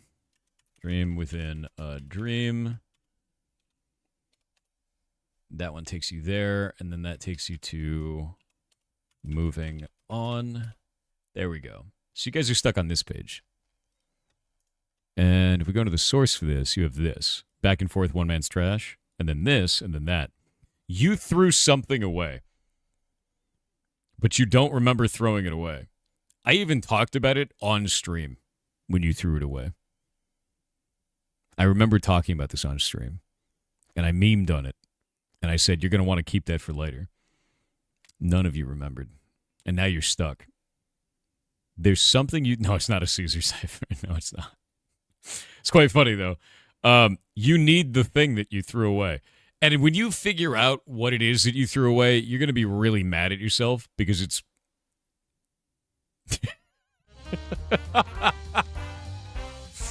You did throw it away, too. You're like, oh, I only need this piece. Throw the rest away. One Man's Trash, dude.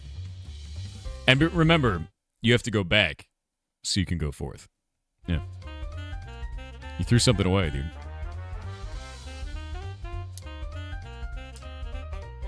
Oh, Nellis, you got owned by the bot. Damn. Like if you're a hoarder in games.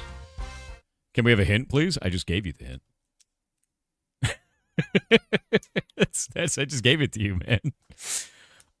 Do you guys have the entire wiki up on the Heartbound wiki? Like the Pirate Software wiki one? Do you have the ARG on this? God, you guys have done a good job on this shit. How many characters are in here? Hell yeah. Hell yeah. Remember when I used to do these? Remember when we had these in the game? And it looked weird, so I took them out? Remember that? And when you started up a chapter, it would actually pop up one of these images, and then it would fall off the screen. And they look cool here, but in-game they looked really shitty. So, it just didn't work out. It was an idea. Did Nellis make Bezai for the indie game later? No. No, there's no Bezoses for the indie games. Oh, you guys don't have a Phil face. Let me see if I actually have that for you. I can just give you that. Hold up. Does Phil have a face yet? I'm pretty sure Phil has a talkie face. He doesn't have a talkie in the video game. We're going to have to fix that. I'm going to have to fix that. Phil's a minor character. Remy is a minor character. Seto is a minor character. Phil's a minor character.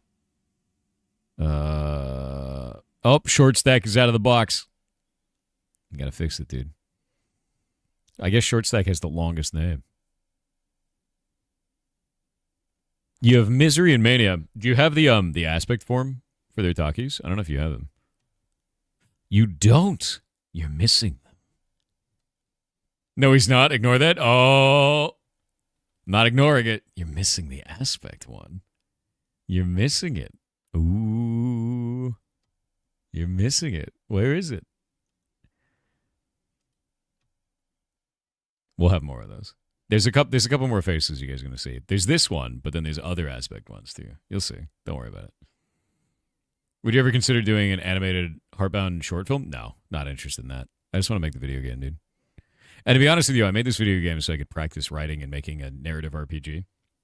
And I've had a blast doing it, but I found that I don't like writing in front of people. So I just do it off stream.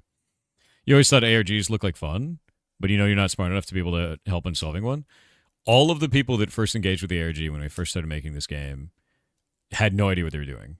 It starts off incredibly easy. Like Babby's first cryptographic puzzle. And it ends currently at DEF CON level difficult stuff. Like stuff that we would do for like Mystery Challenge at DEF CON, which is really goddamn hard. Like I know people in the Psychoholics would be stumped by some of the stuff that we're doing, you know, and like that's sort of the point is they've built up to that over like years of doing this, you know? Yeah. Threw something out with a dweem within a dream? Was it the wing? Wait, what? You're in the weeds. I don't know what you're talking about.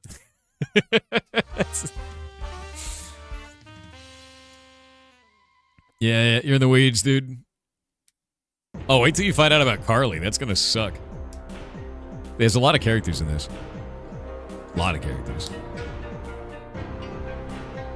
Good old Gator, dude.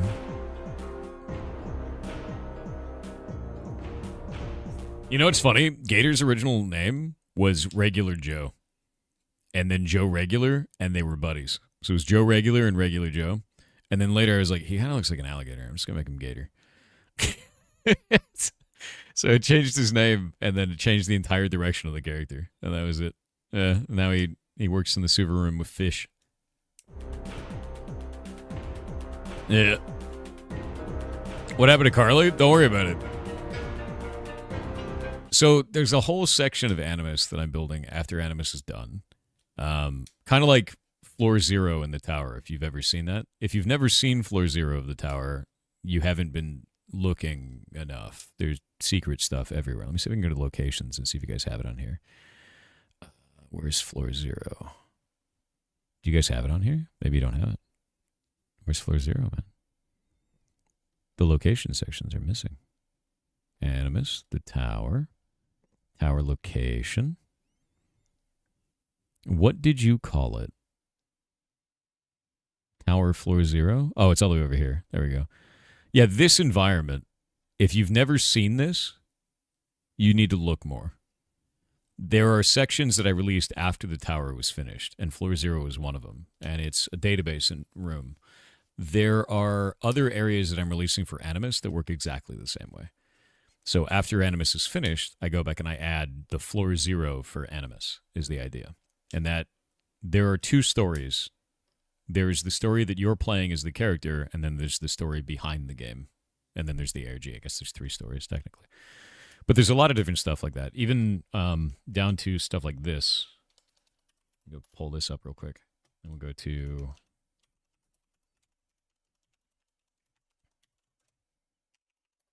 Yeah, we can go grab this. So you can actually telnet into our server on a specific port as part of the ARG. And you can talk to Oscar. And it's just a text-based adventure over telnet. It's kind of fun. So I wrote that in Bash. And then, yeah, it's just a little text-based adventure. And it's part of the ARG. So there's a number of hidden things like this that you can find throughout the game that are all over the place. That I've hidden over the years. We can go back to talking about Carly. She looks like she just got 100% on a math test and wants to put it up in the fridge. That'd be pretty difficult in her condition. Anyway. Have fun.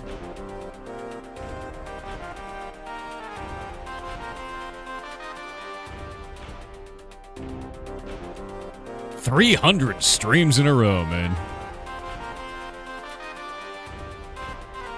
300 streams. My God. My God.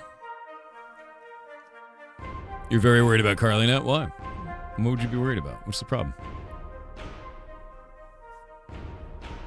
I don't know what the issue is. Anyway, so now you saw some of the things that I work on. They're fun. They're fun to make. Because I want her to be okay. She looks happy. Don't worry about it.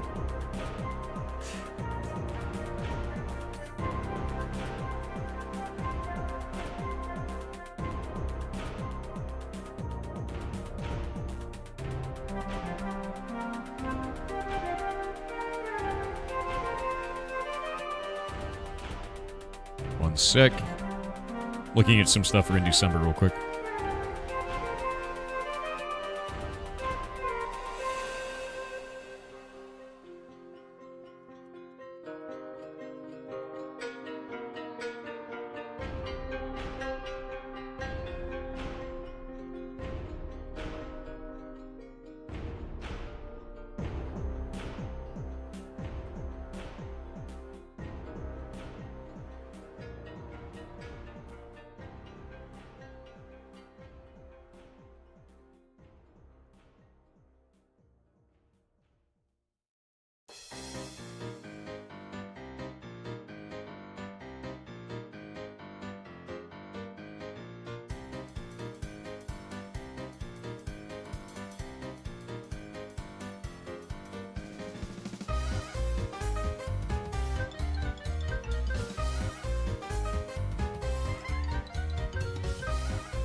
Alright.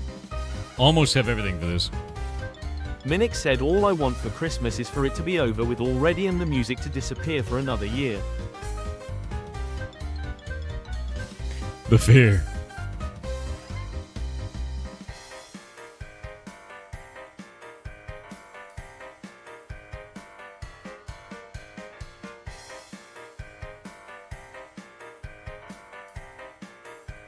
What is the game, by the way? In 50 minutes, 5-0.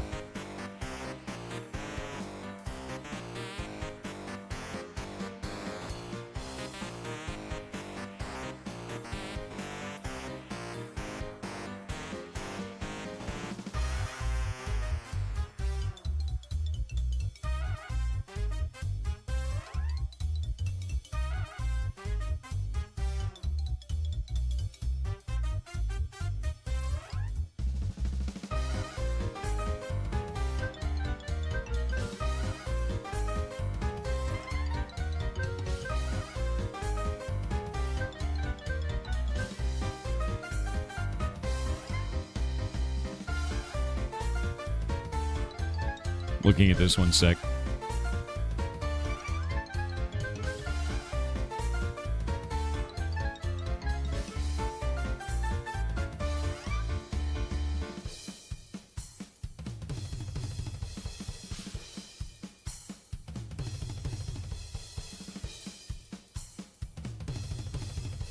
Making sure we have all this set up.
One moment.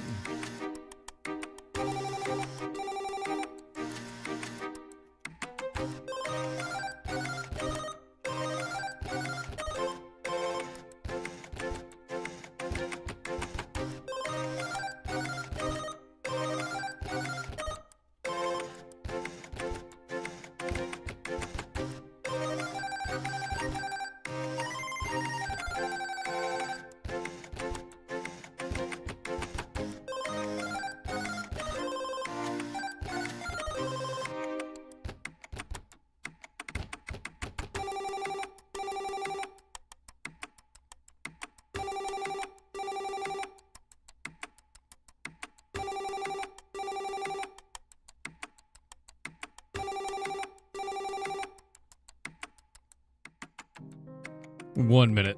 Trying to fix something.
Doot.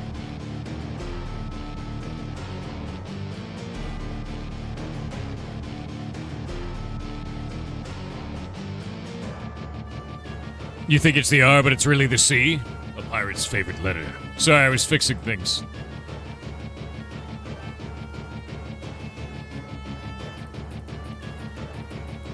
Still fixing things. Don Join with $5 said, have you ever tried Kingdom of Loathing, or the offshoot games like West of Loathing Yes. or Shadows over Yeah. Loathing? Dude, I was a turtle tamer for years. I also played a sorcerer. I love Kingdom of Loathing. I also played West of Loathing on stream. I really enjoy that universe. I find that the humor is hilarious and overbearingly ridiculous at all times. I love it. Yeah, super love it, man. Super, super love it. A sorcerer, yes. Pastafarian.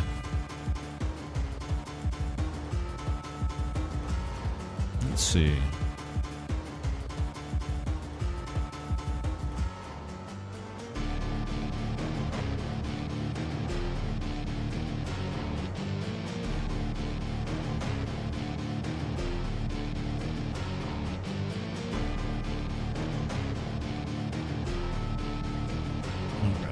El Janush said, hey Thor, I'm so broke I had to sell feet pics to buy the demo. No, you didn't. Good thing it's free, cause I nobody wanted any of them. God damn it, dude. You can't say that. Oh my god.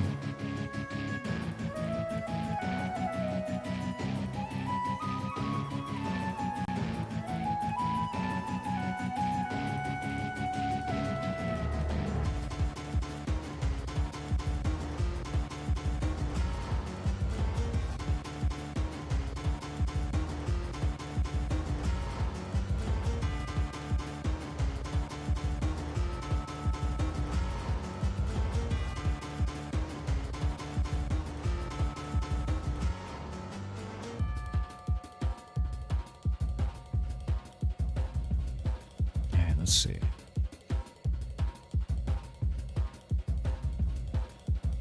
Boop.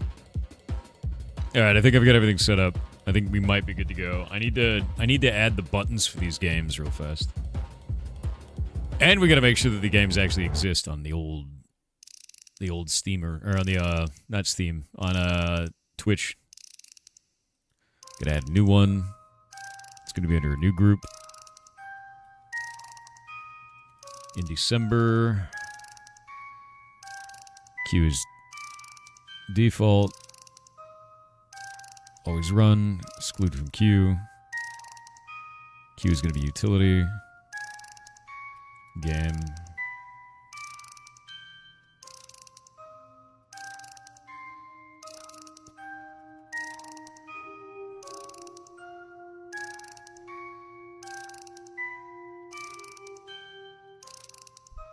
Grab that.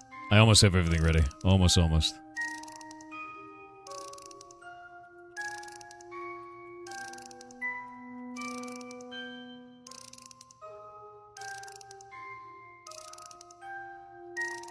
And duplicate this. Bring it down here. Actually, delete this. Be gone! Alright, I'm setting up one of these now so that we can have everything in. But basically, every single one of these is going to be set up so that we can watch the game. Should have the ad system set up correctly. Set the games section. Trying to make sure everything is set up right. The one thing is, I don't know if all of these games actually have what they need in terms of if they have a category on Twitch. That I don't know.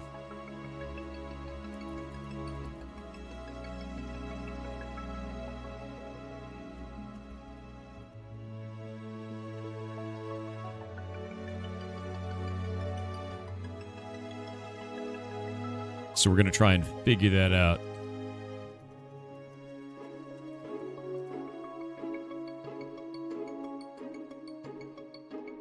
Got to change this Bezos. Yeah, there's like a ton of little stuff that I basically have to build on the fly while we're doing this. Because it's the scuffed day. It's the first day where everything is scuffed.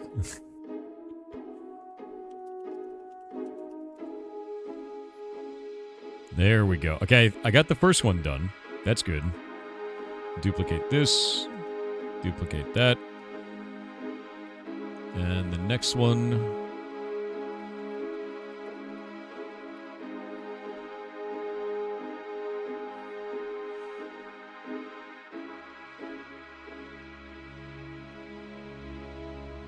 You guys ready for these games, dudes? Are you ready for these games? We have 3 today. I'm really excited for this, too.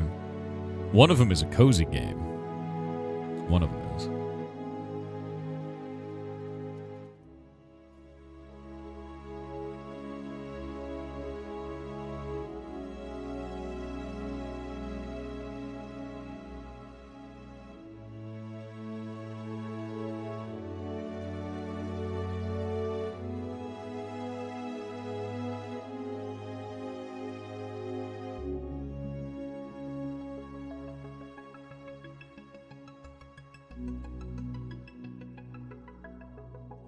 That one's set up. I got one last one to set up. We're good to go.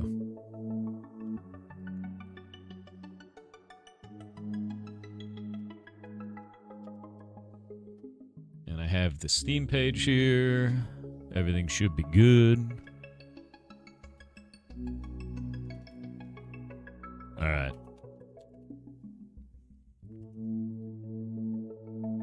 Almost, Jet. We're almost ready.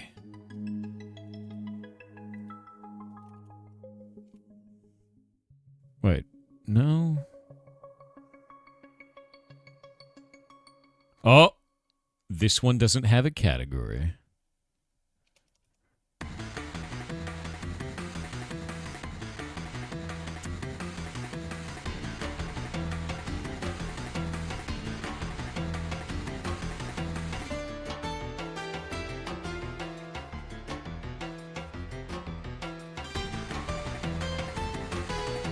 Yeah, some of these games aren't gonna have categories.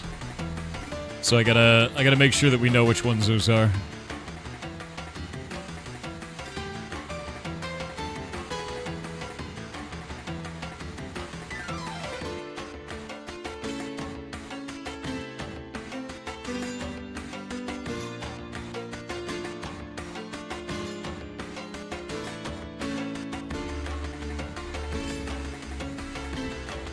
Alright.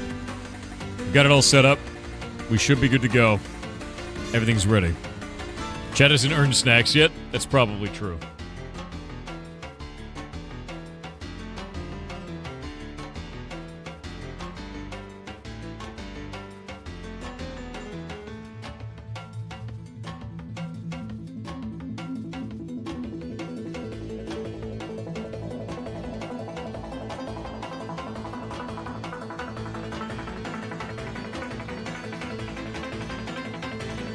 Did you enjoy the hostage trade yesterday? Yeah, I made it so I only got 4 hours of sleep, you goblin.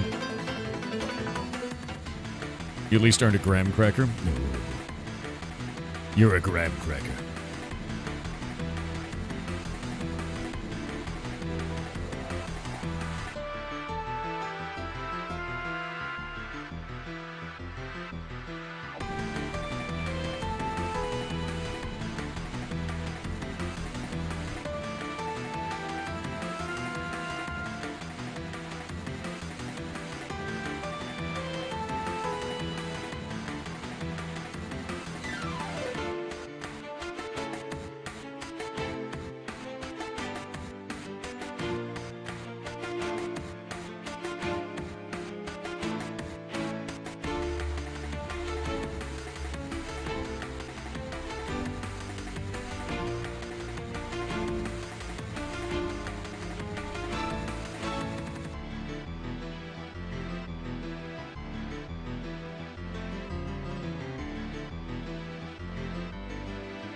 There we go.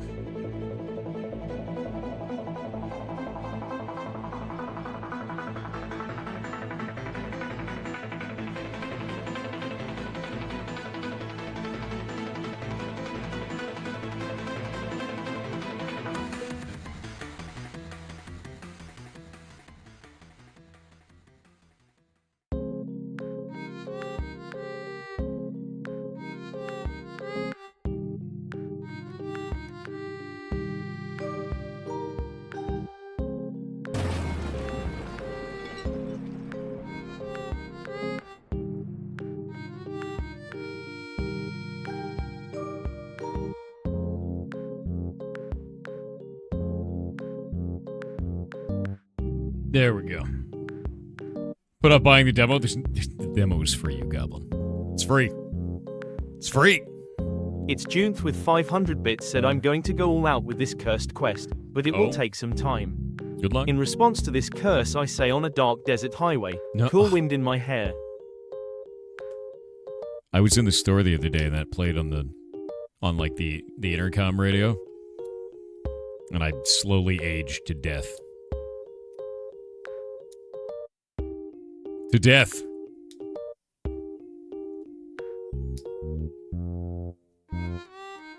"30 minutes remain."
You spent Bitcoin, but you still can't play the demo. God damn it, dude, there's no demo. Oh wait, there's no Salty cost for the Silver demo. said, There hey is a demo. Thor, random one for you, but I was wondering if you'd heard of Cactovic numerals. They seem very cool, being a base 20 system for counting with a very visual method. Never heard of that. Just wanted to share. Cactovic numerals. I don't know anything about that. It's probably K. Cactovic numerals. Ooh, I like that. That's interesting and weird.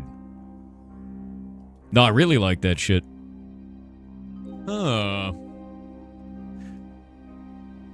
Pull it up.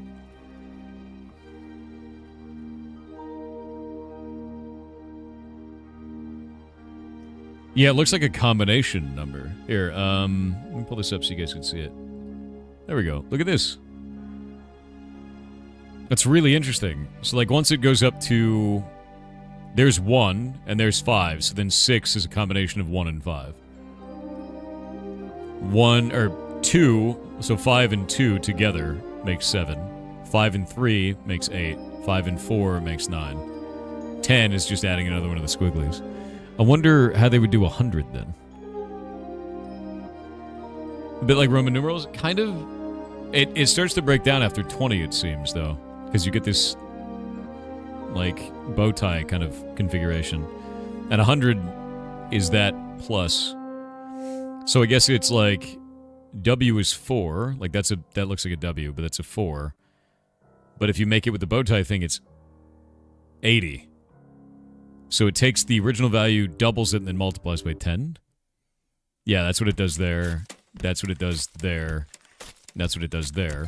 It's kind of interesting. And then 100 doesn't follow that pattern. Because this is a 5. Oh, no, it is. Okay, so the bow tie makes it so it doubles the original number and then multiplies by 10. Yeah. Or multiplies by 20, I guess. Base 20, 5 20s. That makes sense. Yeah, just do it by 20. Weird. That's a weird system. I don't think I've seen a system of numbers where it's 20 based. That's weird. That's like really weird, actually. I wonder why. Yeah, okay, but why exactly? It makes me wonder, like, why? It's neat, but why? Smaller before the bigger one means it gets subtracted, like Roman numerals? I don't know. I have no idea. I don't see anything like that. And there's no concept of negative numbers here. Danish and French, is that? Is it? Interesting. I like the idea of hiding numbers in symbols. It's quite fun.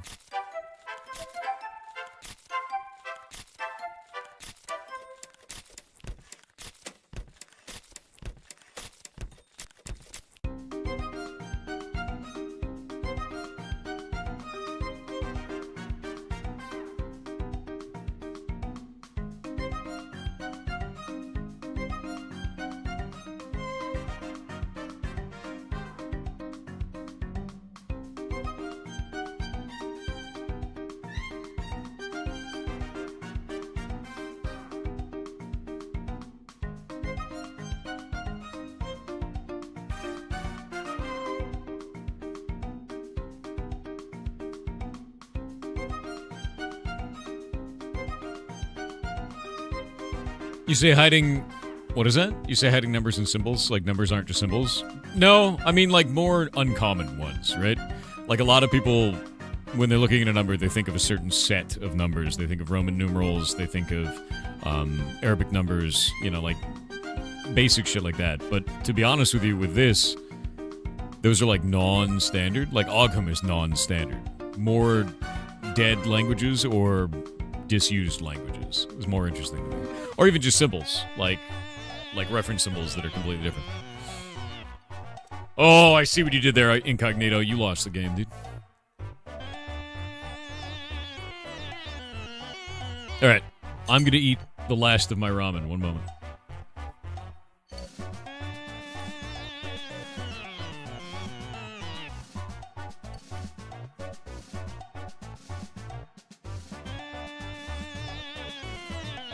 We'll be interviewing each dev after you play the game, yes. So, to be clear, the intention is that we're going to play the game for an hour. Then we're going to interview the devs for an hour. If it takes less time, it takes less time. If it takes more time, it takes more time. We have 3-hour blocks for each one of the developers, 3-hour blocks for each one of the games, and we can kind of go from there. And it should be good.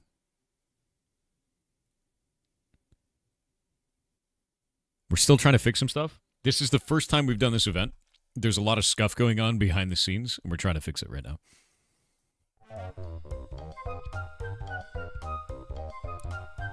Thor's eating wet bread right now? No, I'm eating ramen. Spicy ramen. Yeah.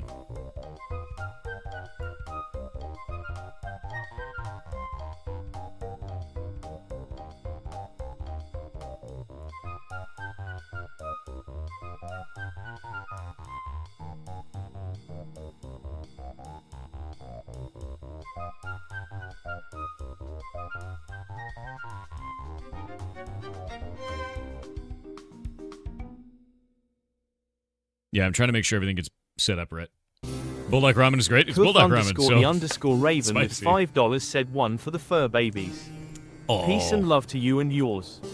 it's very nice of you. Thank you very much, dude. Seriously. Peculiar Orange Cat said, hello Thor, my employer gives me the day off for today because of deer hunting season, but I will instead be using it to celebrate the first day of in December. Oh. Well, that's awesome. It's interesting you get a day off for deer hunting season. I never would have thought about that. That's kind of wild, actually.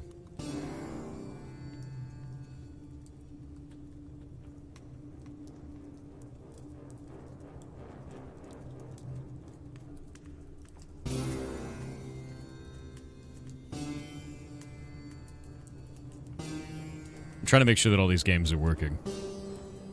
Trying to make sure it's working. Deer are usually wild? Yeah, but getting days off for deer hunting season is interesting.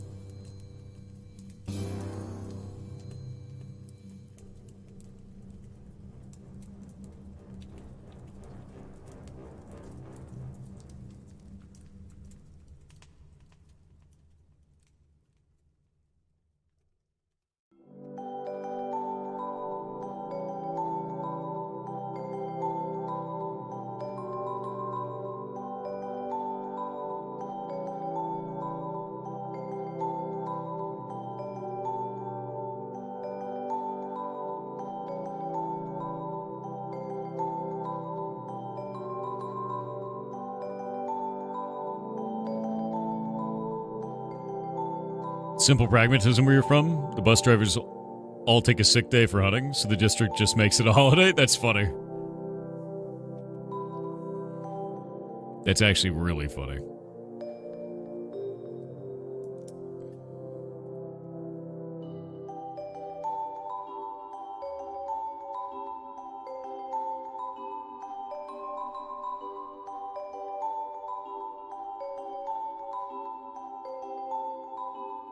Yeah, I'm setting this up to have games and demos.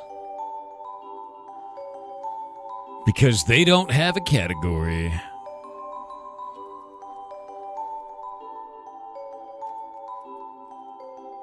And Twitch's API is slow, so I gotta do it again.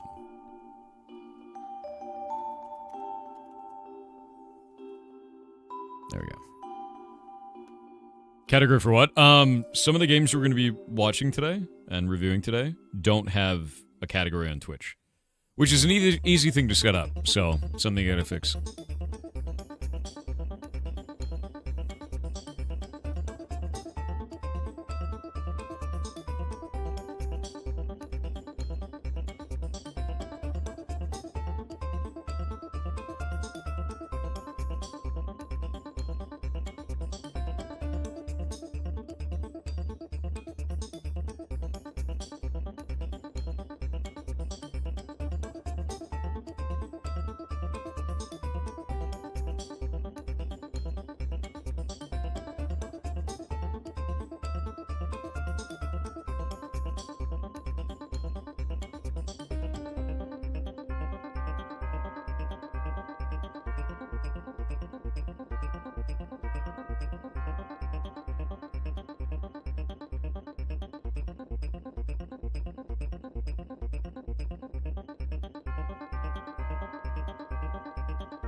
All right.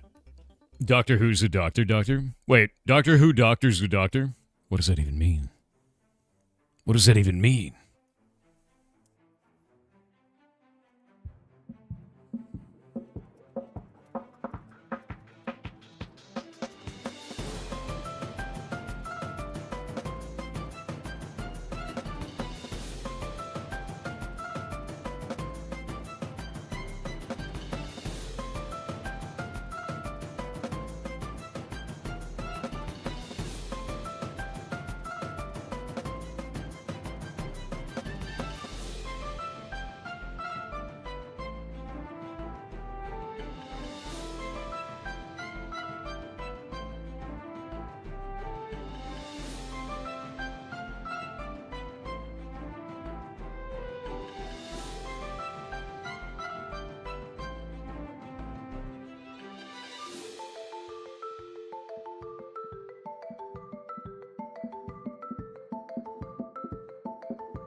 All right.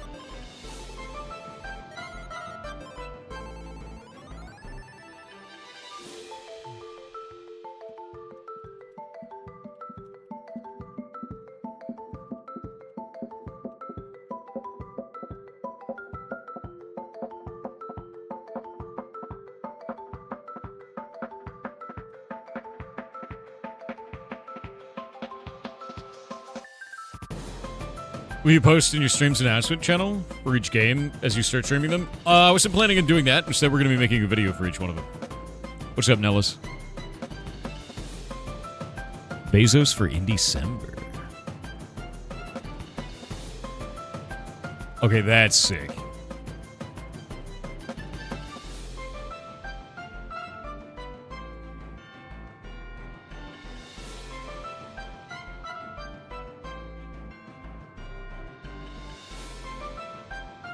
Give me a second.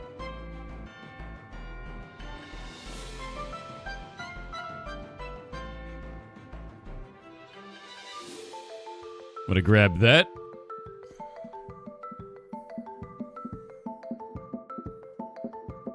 Almost got everything ready. Scuff is real.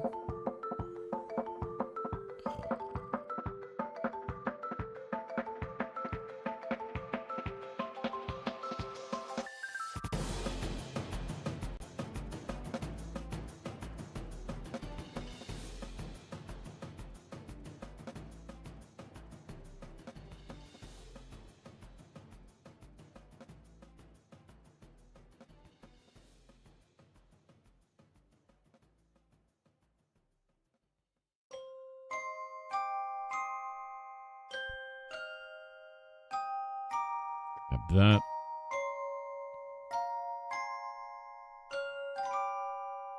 We have an in December Bezos now.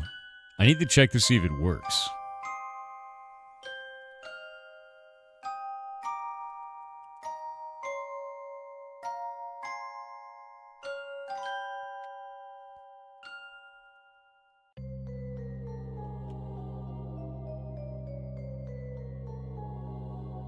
Will this actually function? No, stop that. I'm going to go and check to see if this actually works. One moment. Effects middle? No, back. Ads. Mr. Bezos. Which Bezos will you become? All right, wait for it. Wait for it. Wait for it. Hell yeah. Look at him go. Nellis, you're amazing as always, bitch. Yeah, you're amazing as always. Actually insane. Should be a Grinch face? No, dude, he's Santa. He's bringing you cool games.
Be nice in December, you get bad games next year? Is that how it works? The horror. You set an alarm to go off at 10? To remind chat about Dr. Pepper beans? Dude, I could just do that right now. Go eat Dr. Pepper beans, man. Eat them. Frigid Grave said, so thankful you've got TTS for points now. Always, yeah. Ever since I made a pretty bad financial decision, I've been living out of my car and pinching pennies. Dude. All because I wanted to play the Heartbound demo. SMH. You absolute goblin ass. The demo is free. The demo is free. Why are you like this?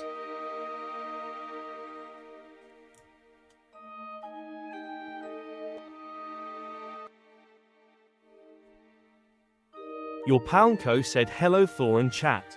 I hope you are having a good start of an exciting month. I have been meaning to write this for a long time, because I have felt stuck for a very long time. What's up? I have schizophrenia, PTSD, and some physical disabilities like POTS. I had my onset when I was 13, and it felt like my life halted for a very long time. I do see a therapist, and go to EMDR for the PTSD, and I am medicated, but day-to-day life is still a struggle. Yeah. 1.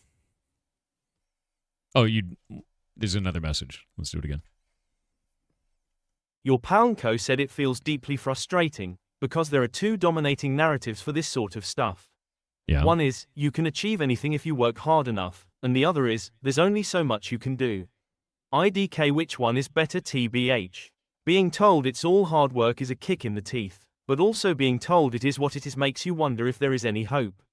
The reality is, it's likely something in between, and any answers are more complicated than can simply be solved in one TTS.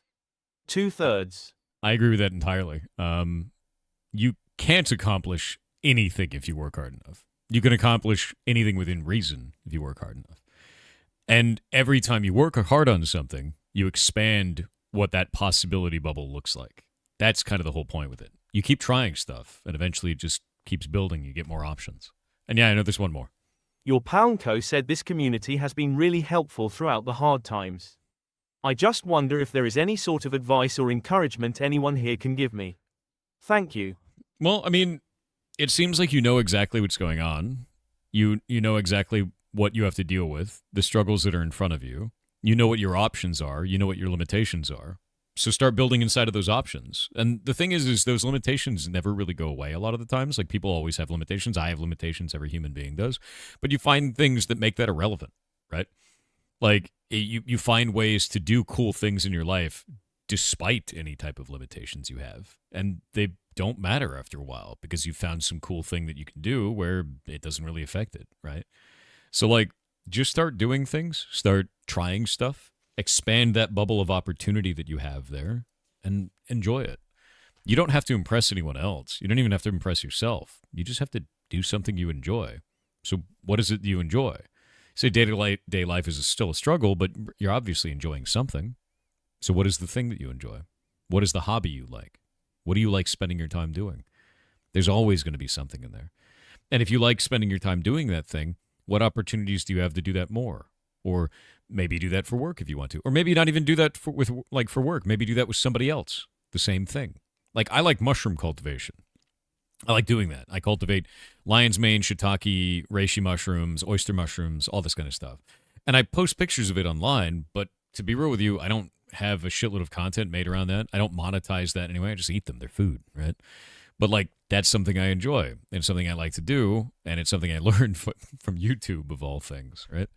So, like, that expanded my opportunity for stuff to do and to talk about just by trying something new. And it's hard work to go and do it, learning how to do sanitization correctly, learning how to do proper setup, how to set up like all of the moisture levels for that, the airflow levels for that, like making sure that everything is clean all the time, having to sanitize it all when it's done is a shitload of elbow grease to get it all done each time there's a bloom, you know? Like learning all of that takes time and effort, but it allows me to learn a new skill that opens up other opportunities for me. So just keep doing that. Keep learning new shit. And if you focus only on your limitations, you'll forget that limitations are there for you to work around, not work against. You get around that wall. You get under the wall. You don't walk through it. So keep trying shit, man. Keep doing stuff. You can learn what mushrooms are safe to eat from YouTube? No.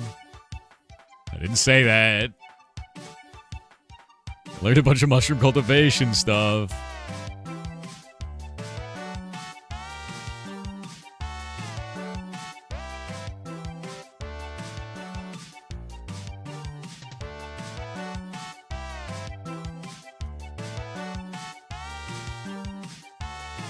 All right. 7 minutes. Shadow Crushes with 500 bits said, "Yar cheer 500. I did a 8-hour mandatory emergency first aid course yesterday. Now my Wow. hand hurts, but who cares? I'm working towards getting my driver's license. It's so expensive, but worth it." Your driver's license is expensive? Really?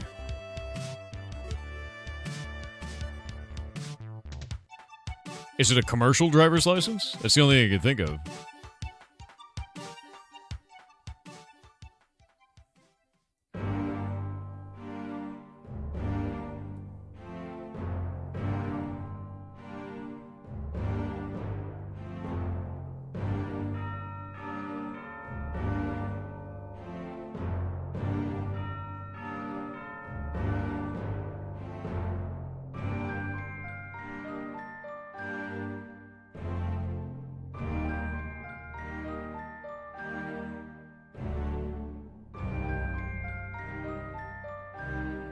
All right.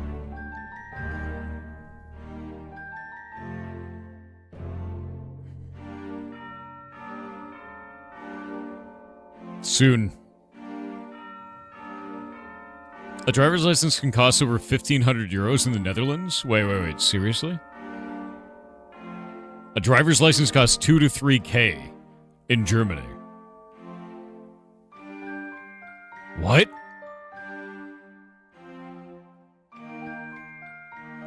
What?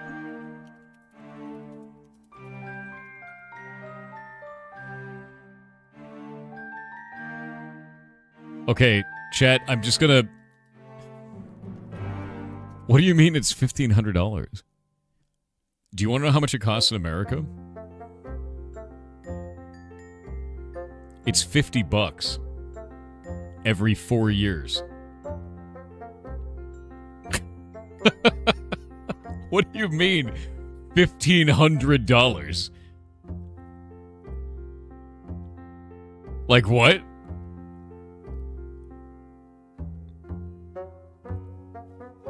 No wonder there's so many idiots on the road in America. No, that's because we're idiots. That's different.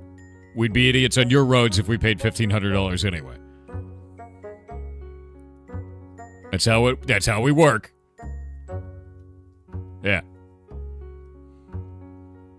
And include lessons in the test? Oh, I'm aware. Yeah, no, we do the same shit, dude. A learner's permit here, I think it was $25. Let me look to see what a learner's permit is. And that includes the test and everything, man. So you're talking about like $1,500 is like, nah. No, we have a learner's permit for that. And it's super cheap. And that's the test. It's the lessons that the main cost? All we have is a learner's permit and the test. That's wild. That's completely wild.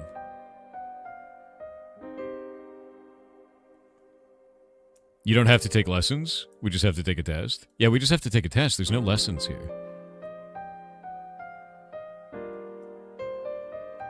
You took driver's ed in school? We didn't have that option. That's wild.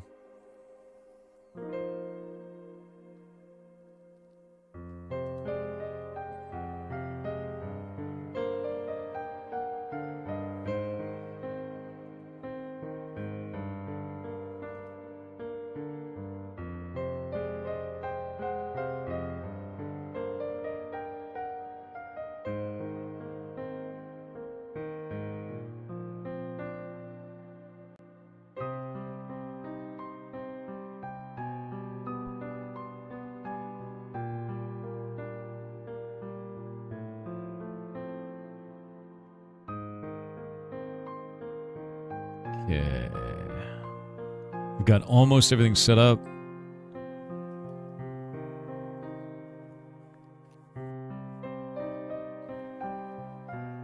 The first game is going to make me upset.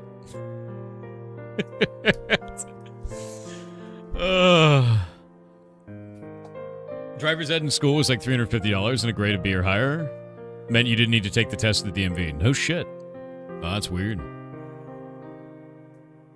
Reasons why American roads have drastically higher rates of fatalities and injuries? I think it's mostly because we have really, really long roads. And the biggest problem that we have a lot of the times is normally around holidays, we have a lot of drunk drivers. That's a big problem. It's usually not because somebody is making a choice that was against the rules of the road. It's usually because someone's an idiot. Yeah. Does US do a theory test, a written test? Yeah, we have a written test, and we have a practical test. Driving. Yeah, we also have a shitload of, like, we have a shitload of road signs, but some of them are scuffed. Depends on where you are. Texting is a big culprit now. That's true. Distracted driving is probably the most common issue.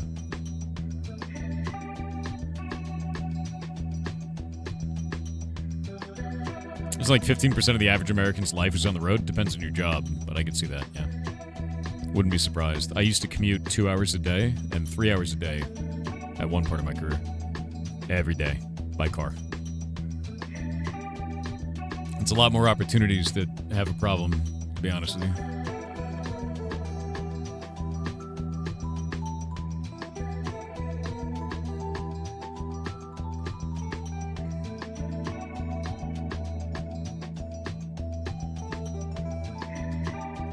All right. Chat. It's time. It's time. Are you ready? Are you ready? The first in December game. Whoop. Will it work? Will it work? I think it worked. Finally? How dare you? There's so many games, dude. Let me grab this. Let me grab this. Oh. Boop. Will it work? This music is sick. Listen to this music, dude. It's bourbon risky. Bourbon risky. He's got a gun. But no, just to be clear with all of you guys, we had over 400 games submitted. I think we selected 75 of them in total. There are 3 a day, every day, for the month. I may add more days to the streaming schedule. I may stream on Thursdays this month. We'll have to see. Yeah. You love it already? It's fantastic. Love the look of it. And I have not played it yet. That's the other thing is I'm not playing the games, pre-playing them. I'm looking at all their information. I'm making sure the client runs, and then we're going to do that, right? Yeah. What are the dev socials? They have it right here in the game. And you can play this on Steam. Yes. Let me actually pull this up.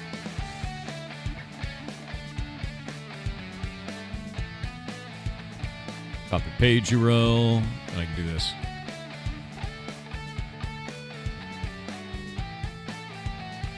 Boop.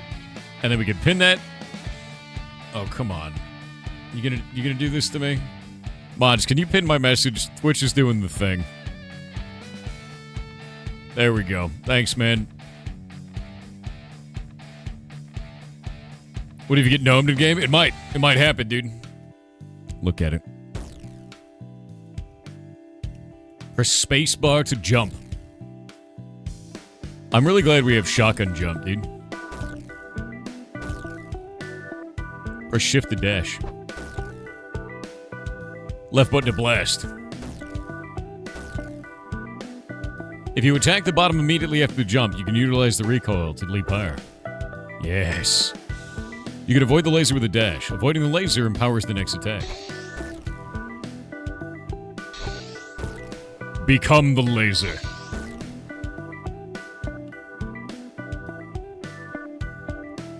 Simple game mechanics.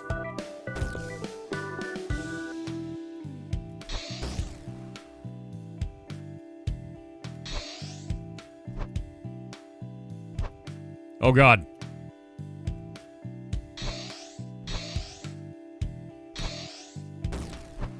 Oh God, no.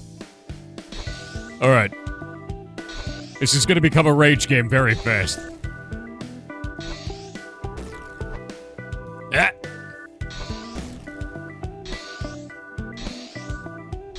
Wait, I think I understand now. How does this work? There we go. Yeah, the damage animation of just having him just, like, get upset.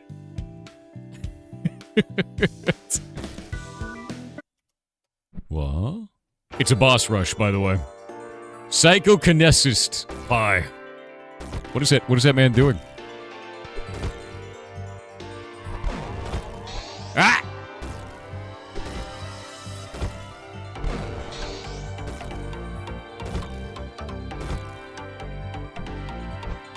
Oh, you can't dodge through that. Got it. I have to dodge through only the lasers.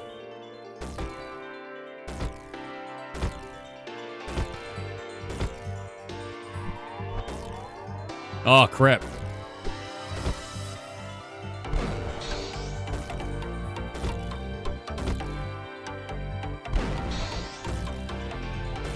I think I took damage there, actually. How do you duck? There's no way to duck. How do I even know? We're goosing instead. So I can't duck. Is there something I can leap on top of? No, I just have to jump over it. And it looks like I can only hit one of these. No, there's no way to do it. There we go. No! Okay. I have to learn how to jump that.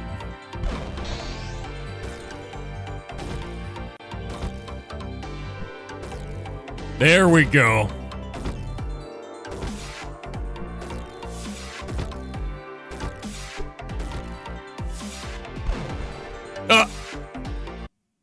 Jesus.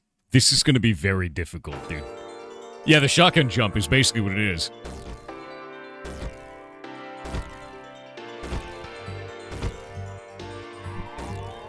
Ah, I screwed it up.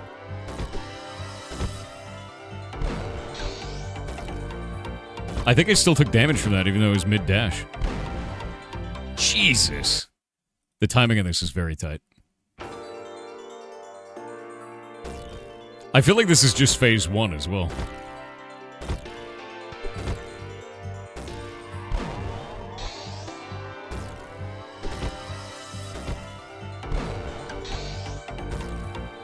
There we go.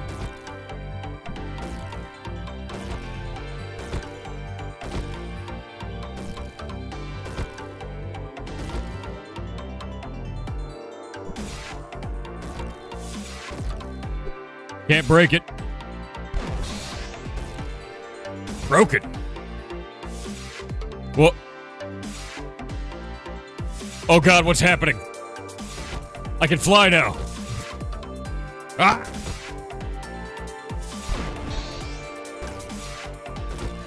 What is that? Whoa! I got hit.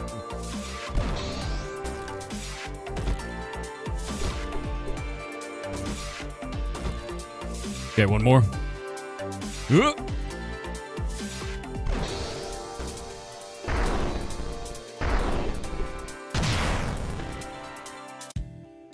I think I won. I've defeated that one. Actually horrifying. So basically, it looks like when you jump and then you do that, it's not as good as doing this. So the moment you jump, you have to shoot. Yeah. And by the way, this is the demo. So they're definitely going to have a lot more of these. Let's see this one. It's a bartender. Jaeger the Poison Chalice. He's got honey in it. Oh god, it's got bees. Okay, that one shot fire. Ow! Okay, the bees suck. Whoa!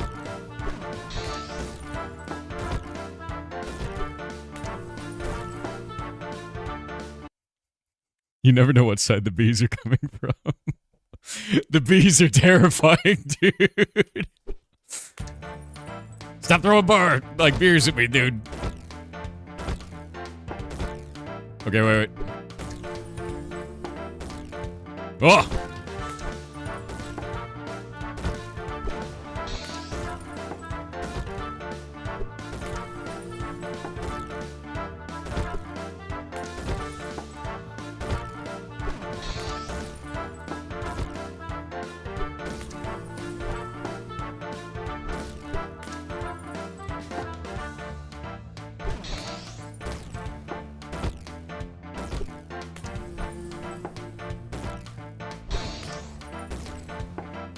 He's doing two at once.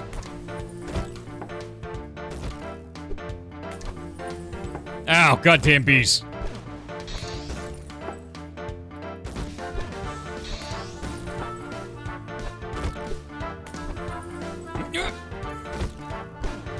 Oh no! Alright. The bees are the scariest part about this, dude. The bees are the scariest part about this fight, dude. Stop throwing it. The scariest part of this whole fight is the bees, man. Oh, come on. Oh, I got scuffed. I'm just gonna kill him. We're just gonna start over. I got beesed.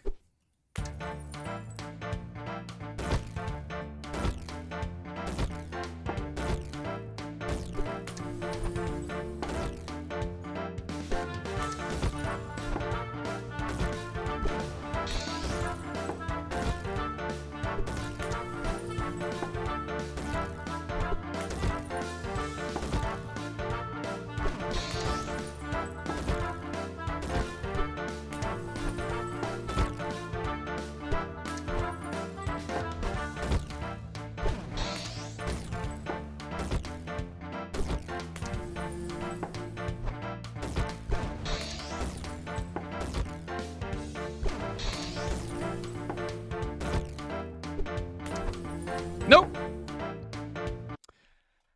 The double is the tough one, dude. We'll get it. Can you dash to charge regardless of doing the laser? No, you have to dash through a laser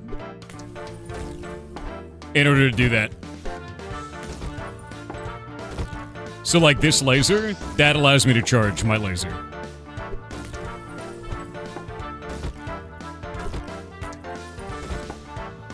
I just gotta stop screwing that up. I'm getting too aggressive is the problem.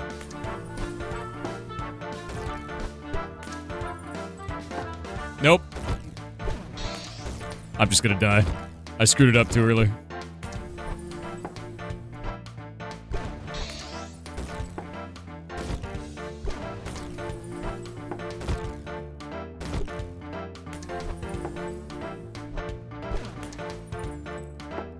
You also have a cooldown on your dashes, it feels like. Don't die 1 HP is all you need. Maybe. I feel like, actually, can I do this with a controller? There's no controller. God damn it. Is there a setting to do a controller? No. It's very entertaining. It's tough, dude.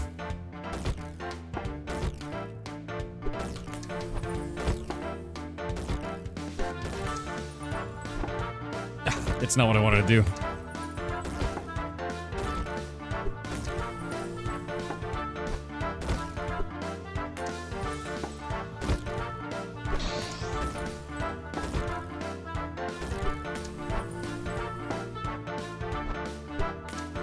Oh, he hit me with the actual... Oh, fine. He can hit you with the actual glass itself. I was only watching the stuff on the ground. Yeah, the yellow bar stamina.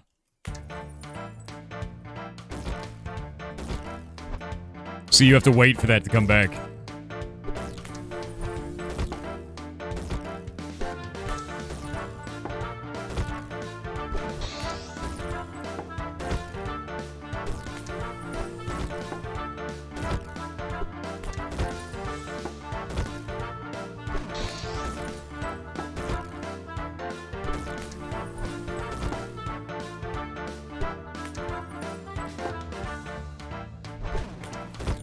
What?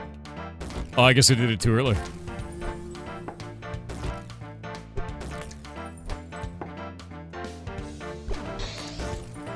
There we go.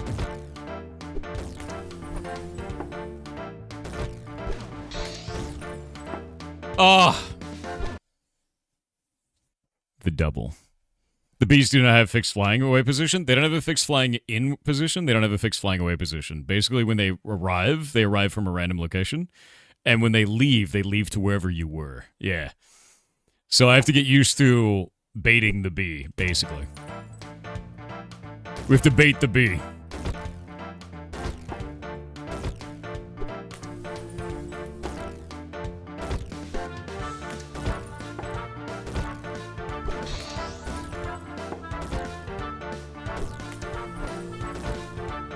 I can do this. I know I can do this. It's gonna be difficult. Yeah, you gotta bait it, dude. Can you ask the bartender for his recipe for laser in a cup? I know, right?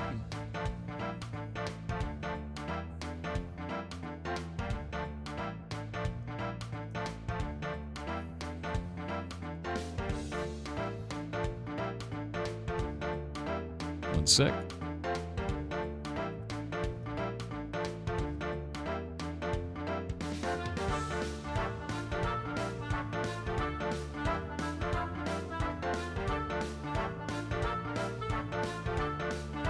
Big old Bezos, dude.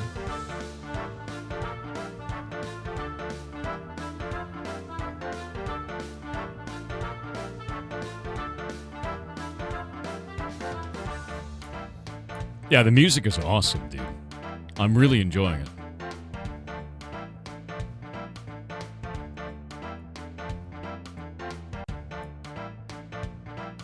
Gritty Goose, dude? Hell yeah. This is the one.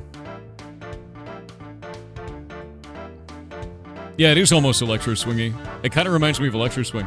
And I love Electro Swing. Ask the bartender what's all the buzz about the honey drink. I know, right, dude? Barflies or barbees? Barbees. Wait. I unlocked a new thing.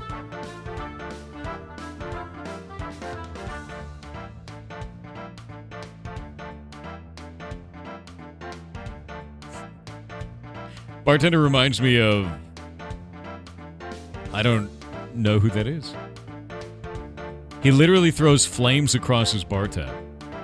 Yuzu Komai, owner of bar Centifolia. He throws flames? Like just on fire alcohol just down the bar?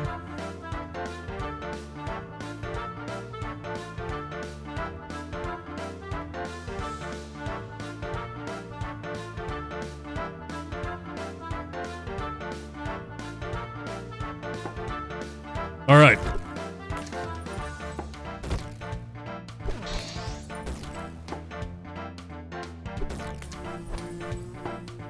Oh, shit.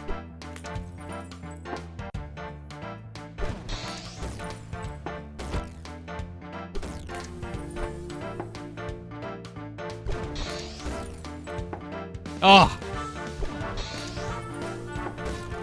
This is really bad. No.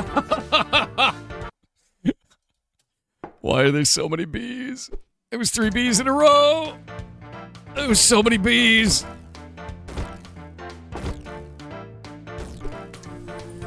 Oh, okay, so if I use it to rocket jump, I can't use it... I'm just gonna blow up again. If I use it to rocket jump, I can't use it to rocket jump a second time. It doesn't reload in time before you land. I was hoping to do like a double jump, but you can't do it.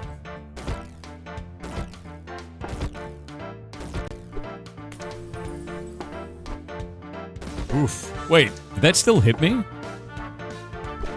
That was pretty far away.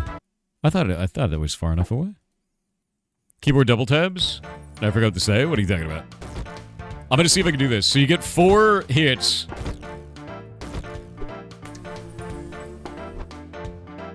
Before he shows up. In earnest. Aw, crap. Yeah, you never know where the bee is gonna come from, so...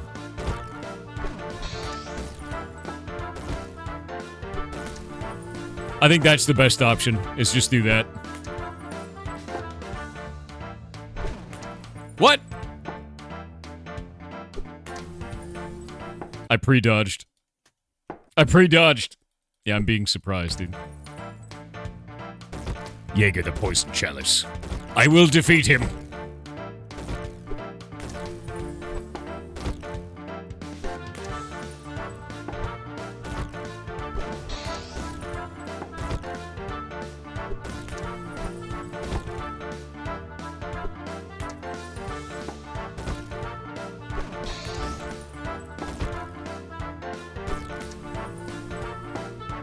Ooh.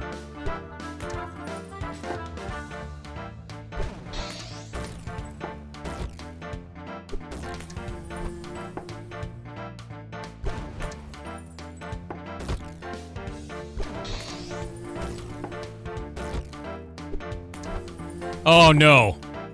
I got beezed.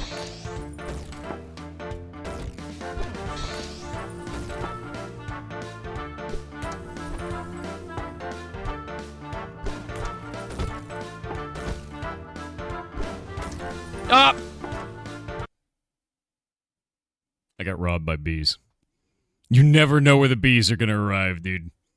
I got robbed by bees. So if it's a laser bee, I have to dodge through it instantly. There's no other choice. There's no other choice.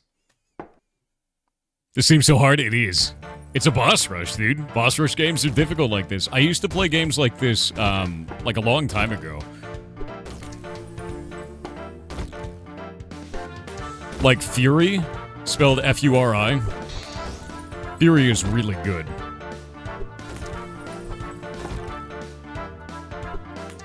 Oop. Always really enjoyed boss rush games because of that game. Whoop.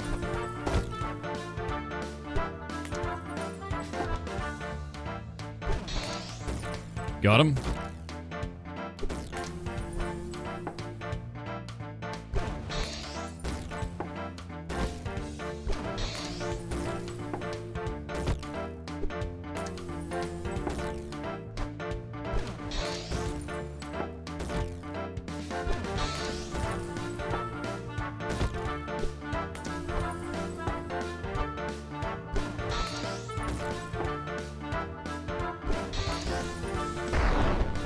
Goddamn bee!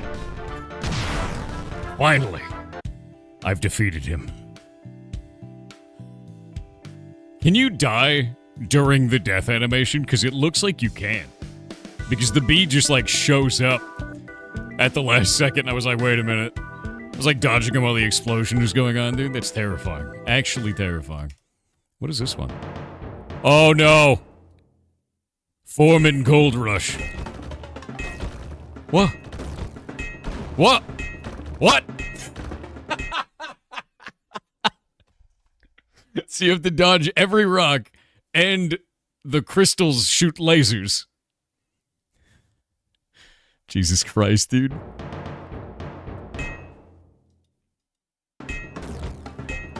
Oh my god, it's insane.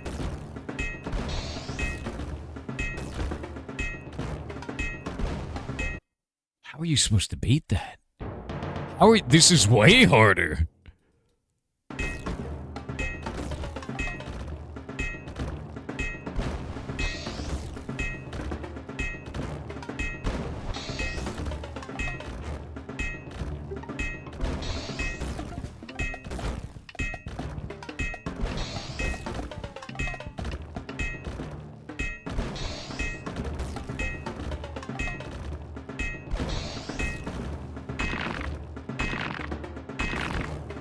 What's go- Whoa, okay. Whoa. Oh, God. Oh, what? He shoots lasers into the crystals. What in the name of science, dude?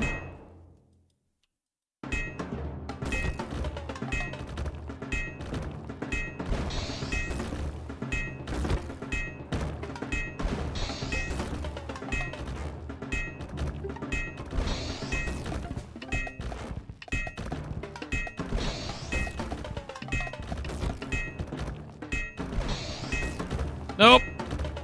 Almost got hit. Eat it! Alright, perfect phase 1. This is actually insane.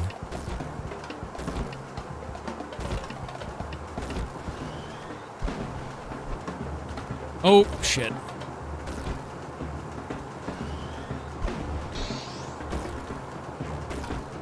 Okay, I gotta not get greedy about it. Oh! It's sliding while you're moving, which makes it feel like you move slower during that. I have to get used to the stalactites, dude.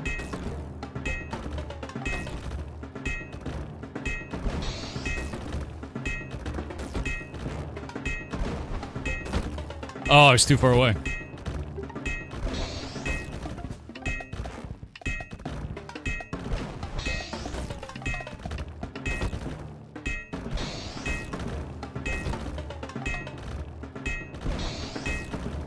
Alright.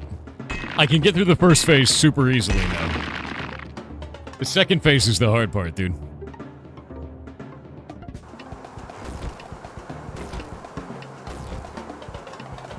What? Okay, when you move backwards, you actually move half the normal speed in here. That's why it felt weird. Oh! Okay, so moving in that environment, you move half speed to the left and double speed to the right. That's why it feels so weird, because it immediately changes the way your character feels.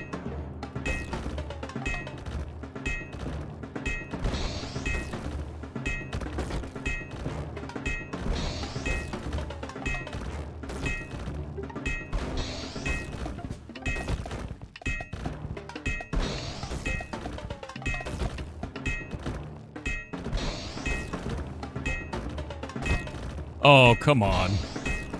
Rubbed. Actually rubbed. Can't get over the walking element. So funny.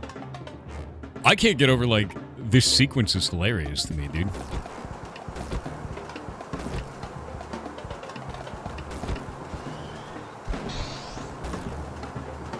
Did that still do damage to me?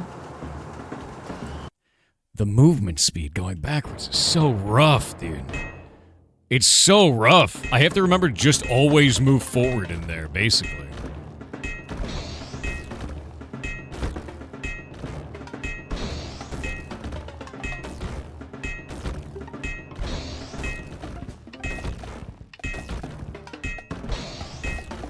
Got hit by a rock. What? What? I think I dodged through it too early.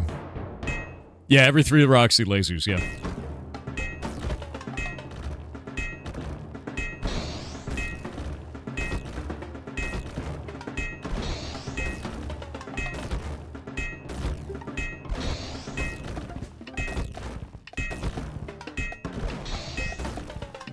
There we go. It's like fighting the mole dude that shows up at the end of, what is it, in The Incredibles? I think this is, for me, I kind of want to know, like, what horrible bastard created this man, right? Like, there's got to be, like, an evil scientist or something that did this. Nope. It's too far away from it. Oh, come on. All right. So then we have to think about, maybe I just have to stand under him. Wait. I have an idea. I'm going to try to stand as close to him as possible. Yeah.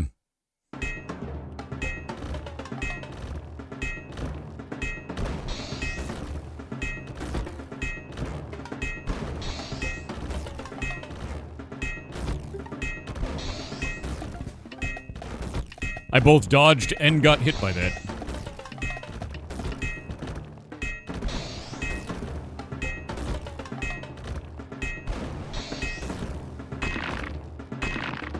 Alright. So if I get really close to him, is the crystal harmful? It is. I just have to be able to see the crystal. So if I can get through that...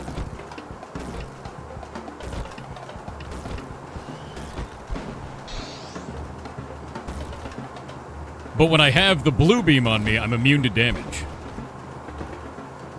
That is if I can get the blue beam on me. Yeah, I think getting too close is bad.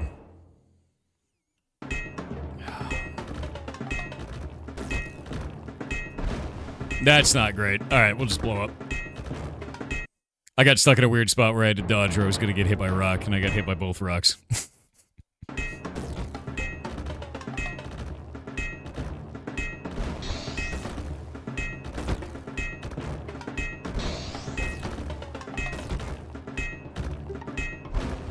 Wait, what?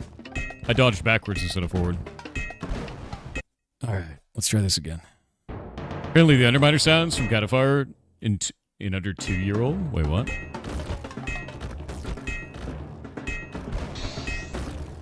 Alright, so I can use the charge up as a shield. So I shouldn't just shoot it immediately.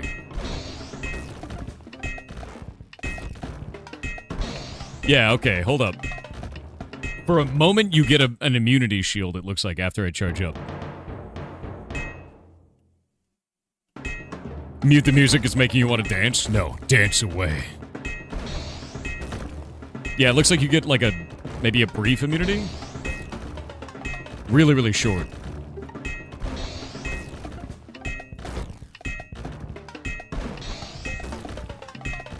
Yeah, because that rock would have hit me otherwise.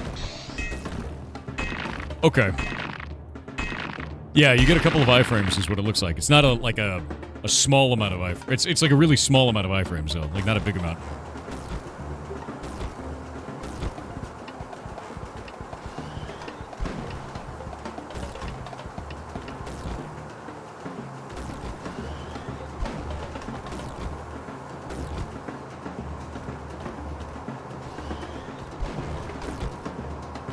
Shit.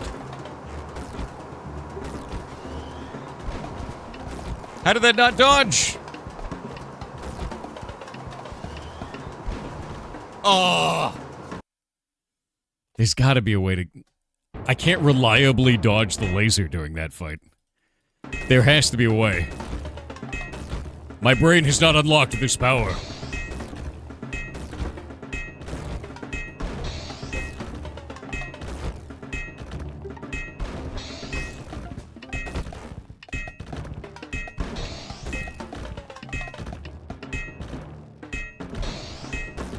How was he not dead? We'll get him. Can you shoot the crystals destroying them? I don't know. Let me try. Nope.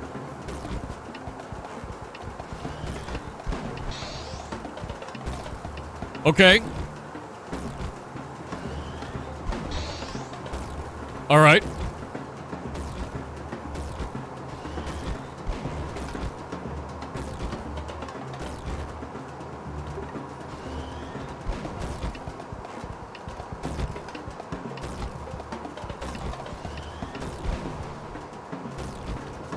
Shit. God damn it. You gotta be kidding me, dude. The stalactites have such a massive radius. Ugh.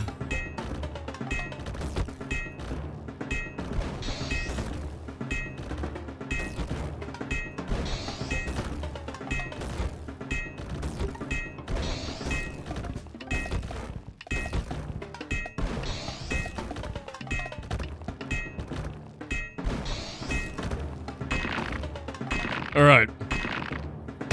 Yeah, he's the dink, dude. I will win this. Bourbon Risky will be mine.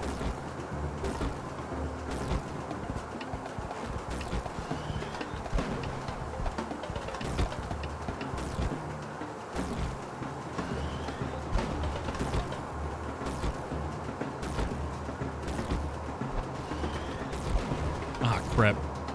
The stalactites are really rough.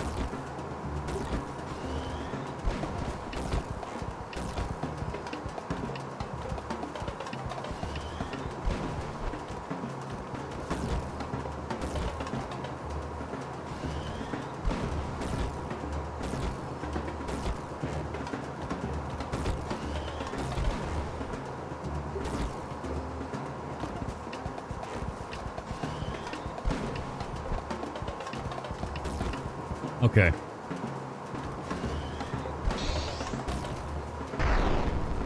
Victory is mine! What?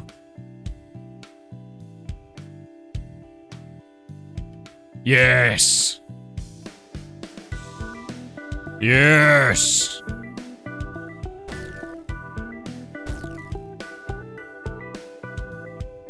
Thanks for playing.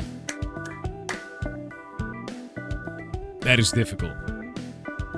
That is difficult. The dev is messaging me with, no! Don't worry, we'll have you on in just a moment. Defeated. Is there more bosses? This is the demo, so there's not more bosses right now. The intention of the game is for it to be a boss rush. We're gonna have the dev on in just a moment.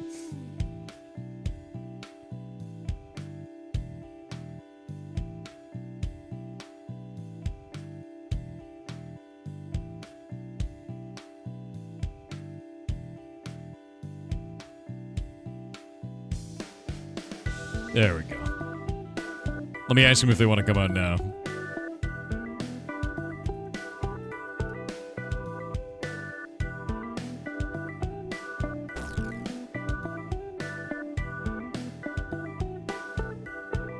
Music is perfect, dude.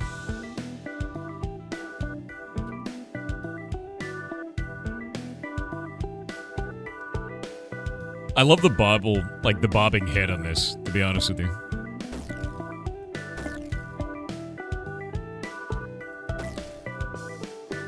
By the way, chat, put a whole bunch of questions in chat. I'm going to be asking this dev a whole bunch of stuff. We have quite a lot of time. And, I'm really interested in a lot of things with this game. Okay, I'm going to call them now.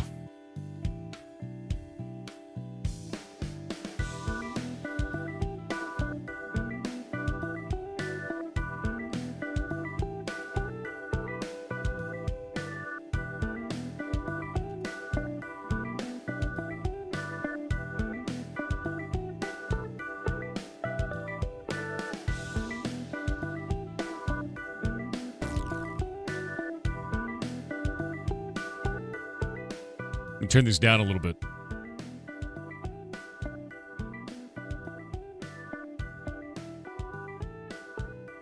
Oh, wait.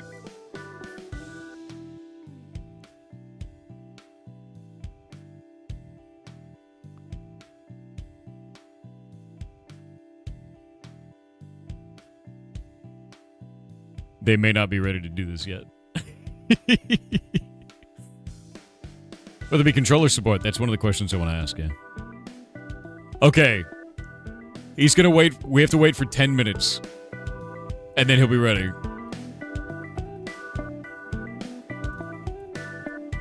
Not a worry at all.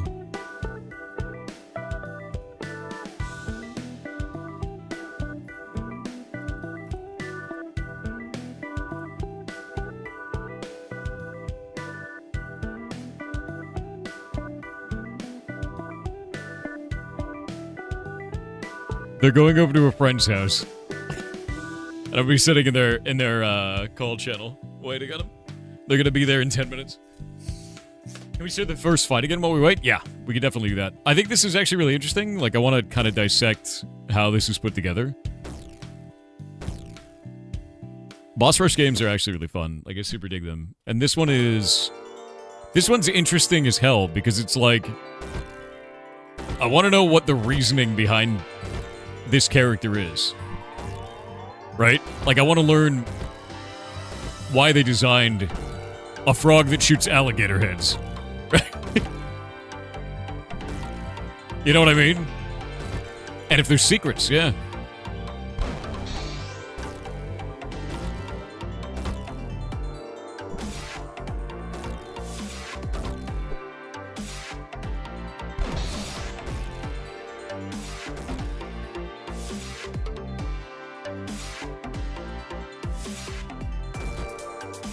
Isn't it a couch? Maybe it is.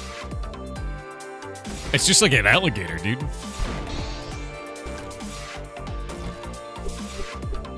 Ooh. Ah! I actually got hit. Bad gamer, dude.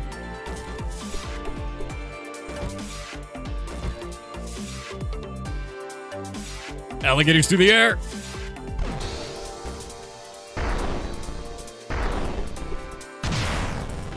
Victory. Victory. You can't beat the alligators. I know, right? I think once you start to, like, feel the character out, you can just get really good at it. When you die, the tips of your wings stay attached to the shotgun. Do they actually? Hell yeah, dude. I mean, it makes sense. You would want to make the shotgun into its own object. You'd make the character its other object, right? It's kind of the same way we do it in Kill the Moon, so it makes sense completely. I love that that means that if you take the shotgun away, he's just a goose. Right? Hitless run win? Okay. Alright, we'll try for the hitless one while we hitless run while we wait for him.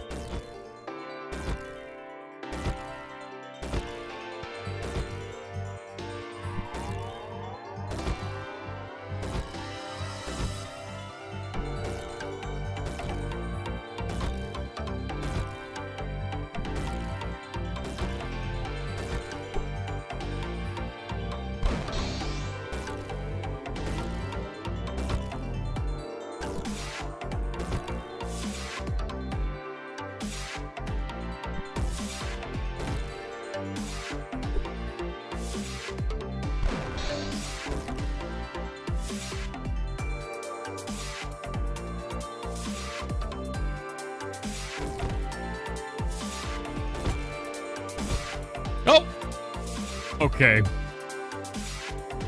I didn't expect the alligators to go up that high.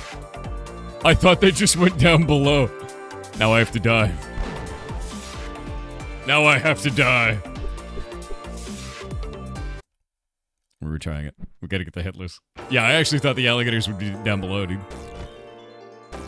It's quite funny.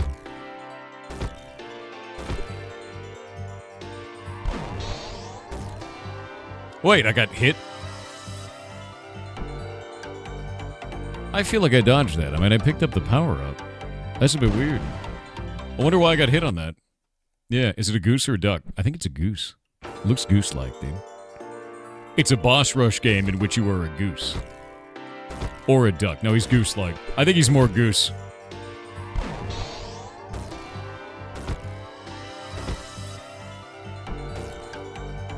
I guess really the big question I have is, why a goose? As nature's meanest animal. I guess I understand. You know? Nope. I screwed it up. Wait, can I fall off the map? You can totally fall off the map! More weapon types? I want to know about more weapon types, power-ups, anything like that. Maybe there is no weapon type. Maybe it's just shotgun, right?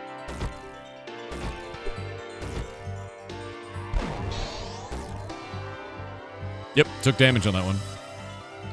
It seems like there's a little bit of weirdness when it comes to, like, dodging through two lasers at once. Like, it's getting hit on both of them. Even though I have an immunity frame there. And I don't really know why. Or maybe there's like, a larger collision box. Psychokinetic frog!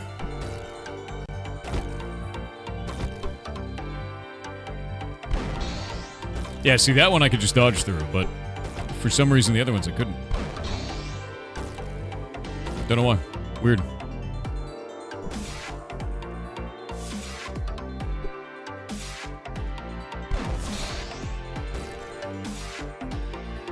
Alright.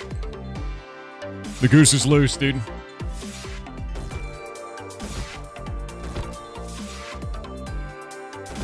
What? How did I get hit by that? I got robbed. I got robbed. I got robbed! Ran into the boss? I don't think the boss does damage to you. Let's try it. I want to see if the boss actually does damage. Yeah, I think the square collider is quite large. No, boss does no damage. Oh, I wonder if the alligator's collider is large. That might be the problem. No, that's ridiculous. Hypnotoad eyes for lasers?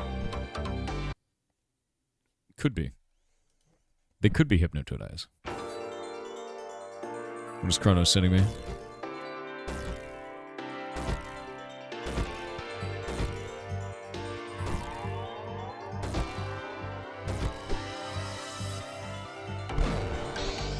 Nope. You stand behind the boss. You could, but then you'd get hit by the alligators. So it's more of a matter of, like, standing in specific locations to bait the lasers, right? You can't destroy the laser eyes, no. They don't take any damage. And if you could destroy them, you wouldn't be able to kill the boss, because you have to get him into, you know, shield mode. And then you have to break the shield, which requires you to dodge through a laser.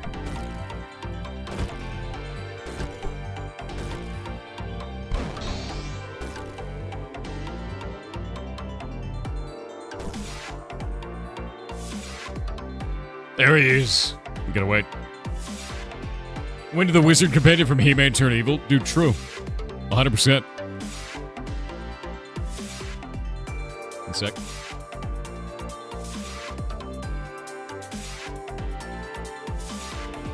Looks like the collision is your head when you get hit. Top of the head gets hit, then dodge happens.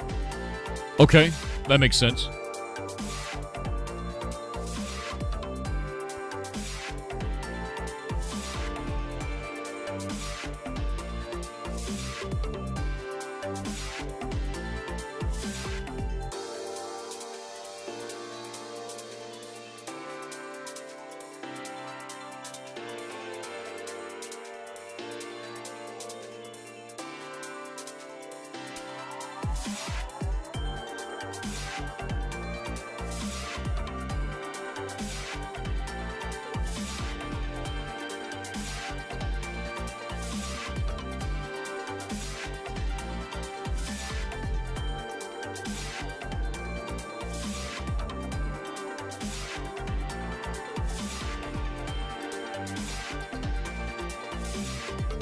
Oh.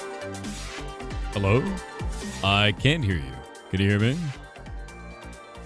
The community cannot hear you, so give me just a moment.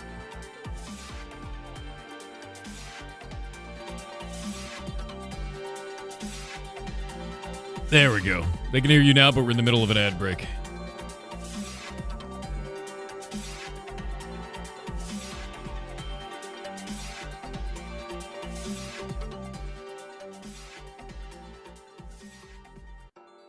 Yeah, no worries.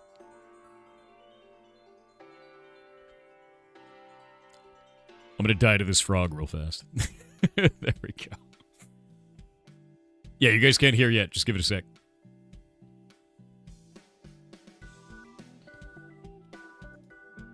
Oh, it looks like it's playing this. One moment.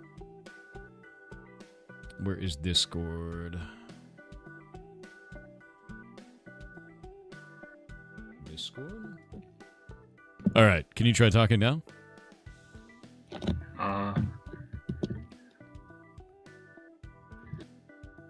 Hello?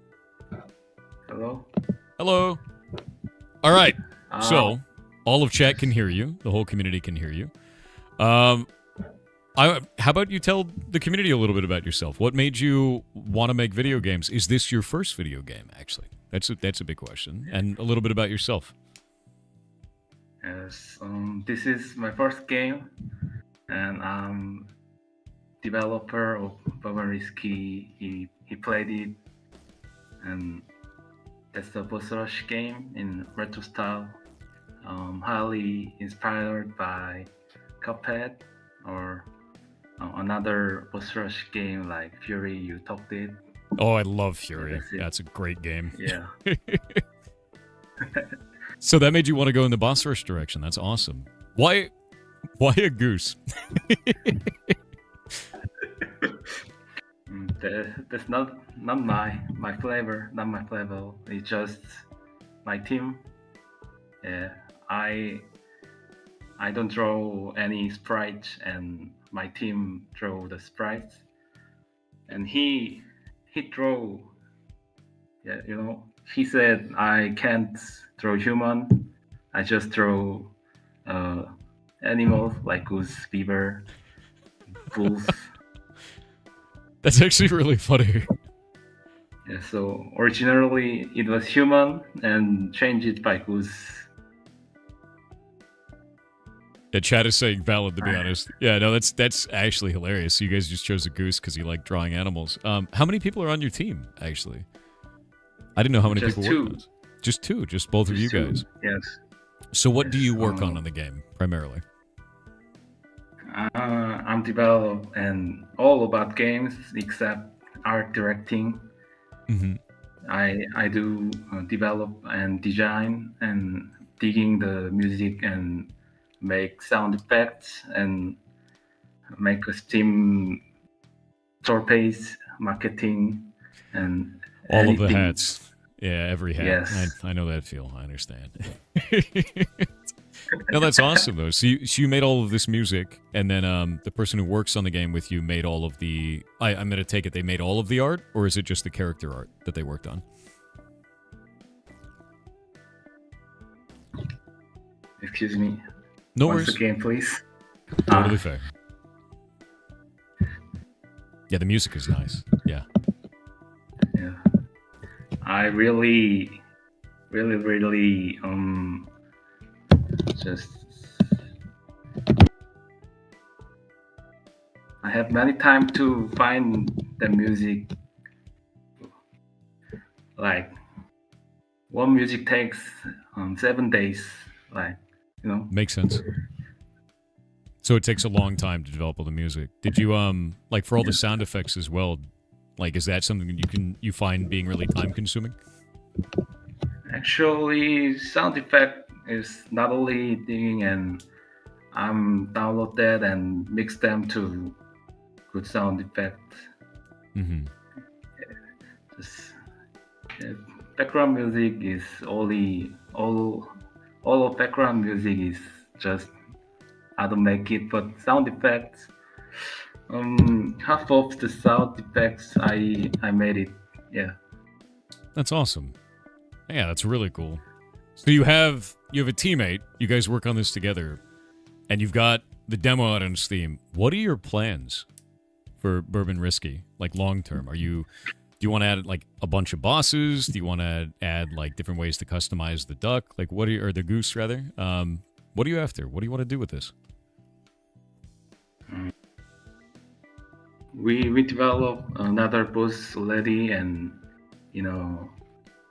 when 2026 May, we launch the game, and there'll be 10 bosses included. I think you don't know about that. Korean men have to go to military. Yes. They must go military, and I also one of them. So when 2026 May, I launch them and go to military. So you'll be. That's my. I believe you'll have to do that for. Is it 2 years, or am I incorrect about that? Yeah. Excuse me. How long is that? Yeah. Yeah, the South Korean devs. Yes. How long? It takes about 2 years. I started it when 2024 January, but I'm not developing all time that. But yeah, like I meant when you have to go into the military, because when you launch the game, you have to go to the military after that, and you do it's mandatory service. For those who don't know, in South Korea, you have to do mandatory service.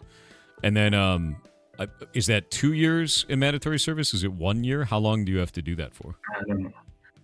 1 year and 6 months is, yeah. Okay, so almost 2 years. And after that, do you plan on working on Bourbon Risky more? Are you able to work on it while you're doing that? Is that not something you can do? I don't know what your restrictions are when you're... In military, I can't act about earn money. So I'm just in military, and I plan to. So I will design my new game, and when I'm out of military, I'll immediately start make a game.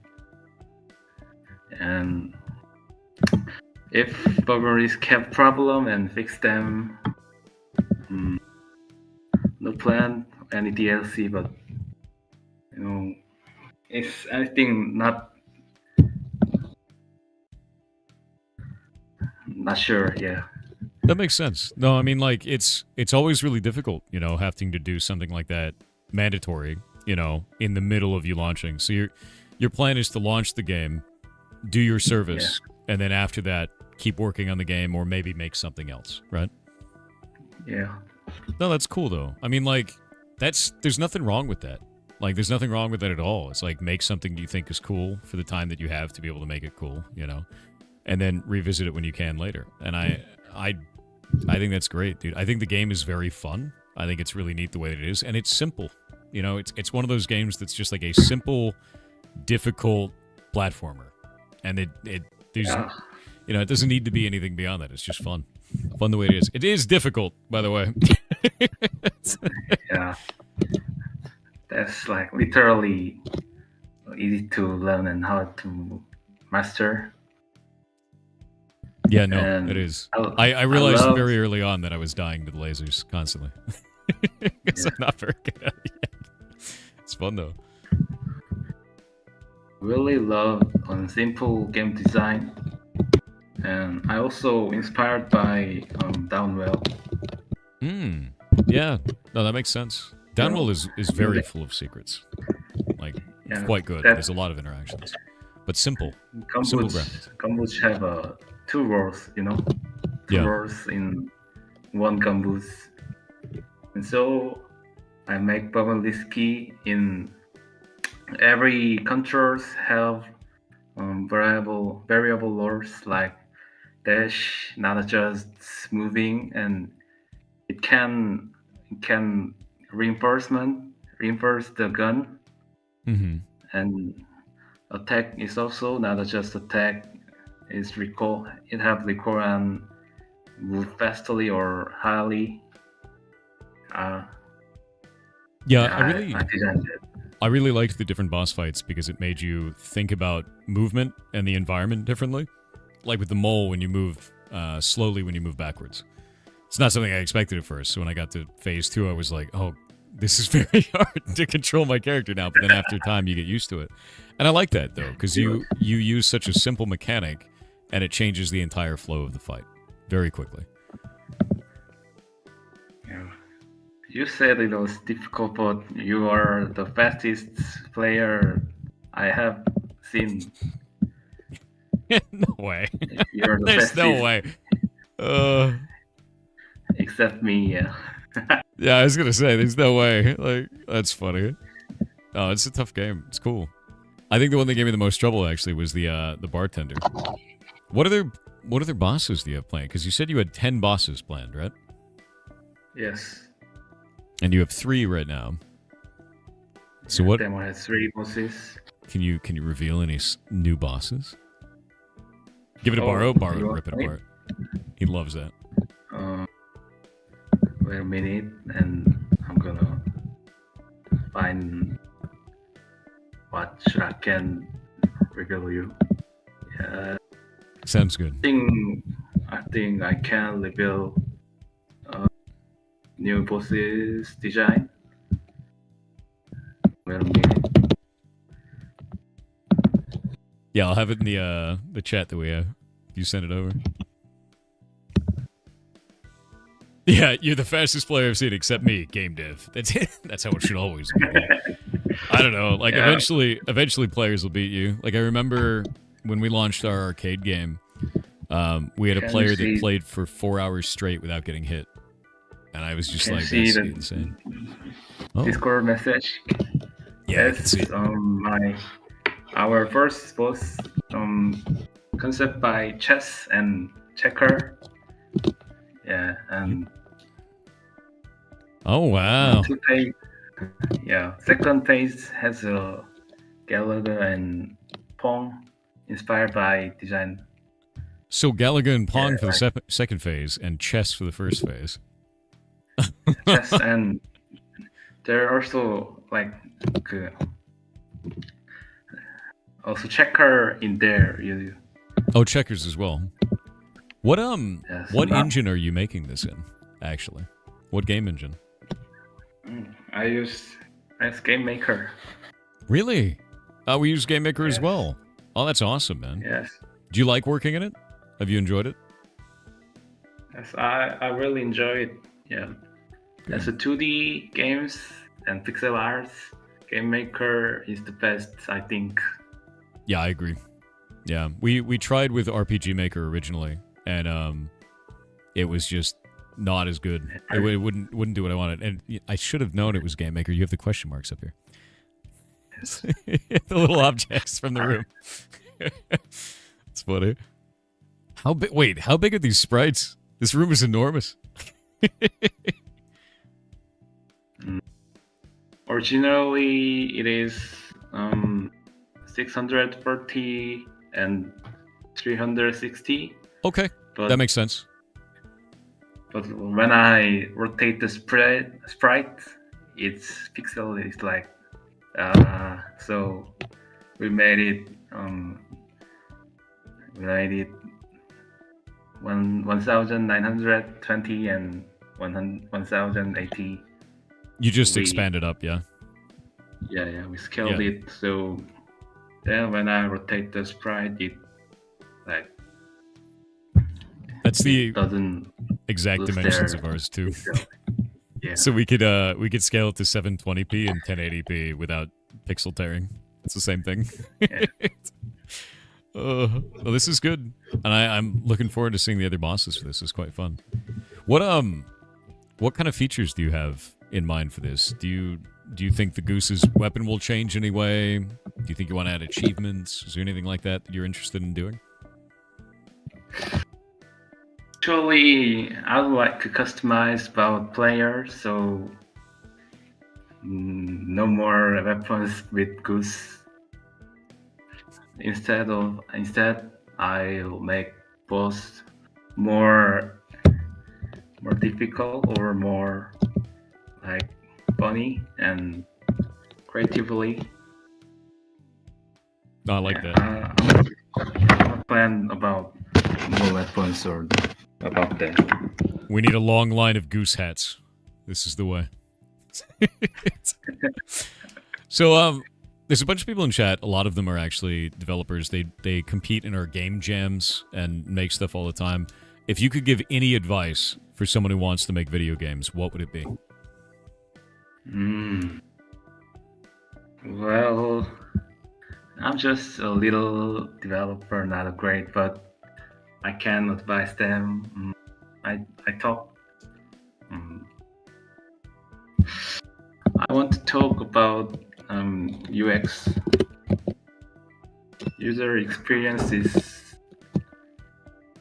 In user experience, like most valuable. You should make a sense. So user experience, like menu management and being able to make sure that things are clear and explained to the player, that kind of a thing?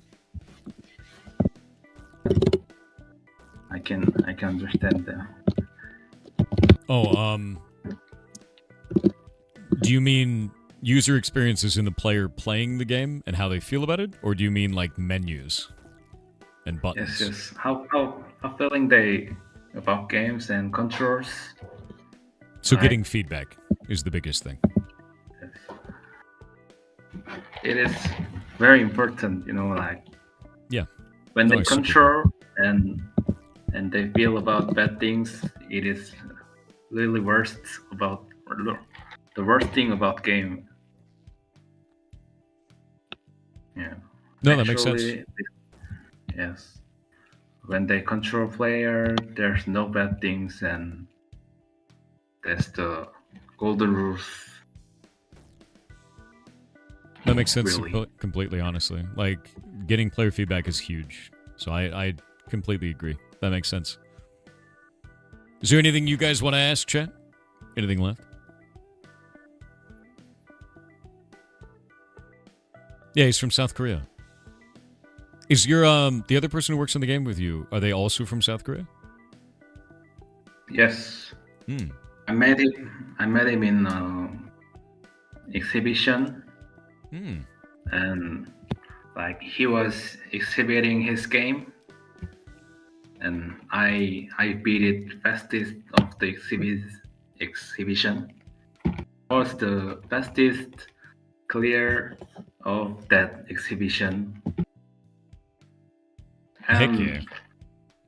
Yeah, 3 times, like we met 3 times in exhibition, and we follow each other in X Twitter, and then I'm gonna like talk him.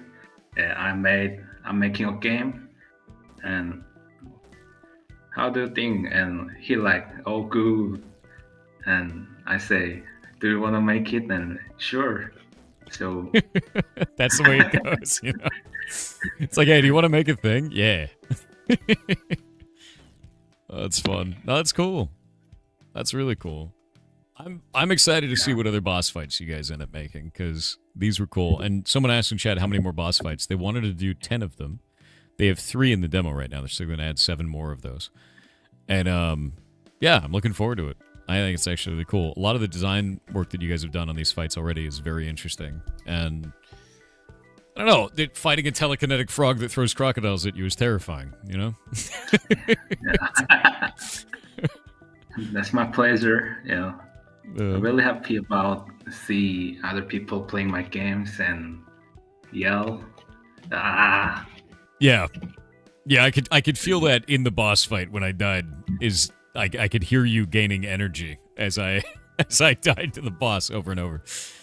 It's that kind of a game though. I mean, like, it's super fun that way. I like it because you can feel yourself getting better at it as you learn the enemy abilities though. And that's what's nice about it, because it's not robbing you. You know, like a lot of games they feel like they trick you, but this is like, nope, you're just bad. You gotta get good at the game, you know.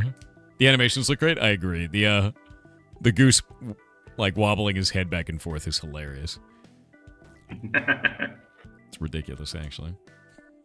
Well, is there anything else you want to tell chat before we go?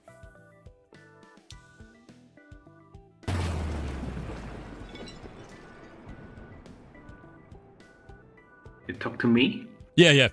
Is there anything you wanted to tell the community? Anything about the game? Anything you want to say about yourself? Anything at all?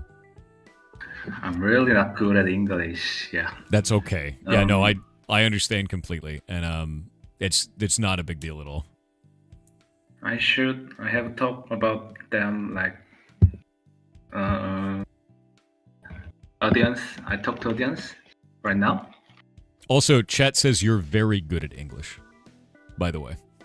Yeah. They can understand so you completely. Much. So yeah. You speak more languages than I do, so you're doing it. Yeah, as an American, I also don't know English, so it's fine.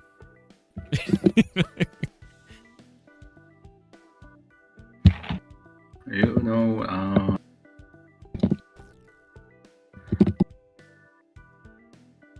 your English is way better than my grade. Yeah. What's up? It is not revealed by trim. Bubbles have different display settings, like shader builds like CRT, and I think my game's attract point, like when gun blast, actually the display is shaking effect. Originally, it include shaking camera, and I think you turned off that settings. Yes, I got it back on now, so chat can see what it is. Yeah. And it looks like you have different types of screen shake. What are the different types? You know, it have also about shake camera settings. Mm-hmm. Yeah, when you turn on the setting, like you should more fun. You have more fun with that settings. Like when gun blast is, I think when Gold Rush in Beaver Boost, when go to second phase, Mm-hmm. he cracked in ground, and they should have a camera shake, and if So shake camera, it shakes everything when he's breaking through. That makes sense. yeah, Oh, that is really funny. But yeah, I'm trying to play with the CRT setting. Is that causing bitrate issues for anybody in chat? Is that actually causing an issue at all? No? Good.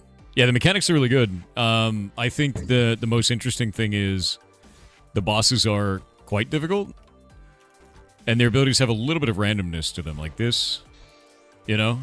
Like, you actually have to pay attention to it and not use your resources at the wrong time. Like, right here, I'm going to stop shooting because I don't know where the crocodile is going to show up, or the alligator. yeah. So that kind of a thing is, you got to think about it. I really bet when you play it is more fun than you just see it. Yeah, I design much more.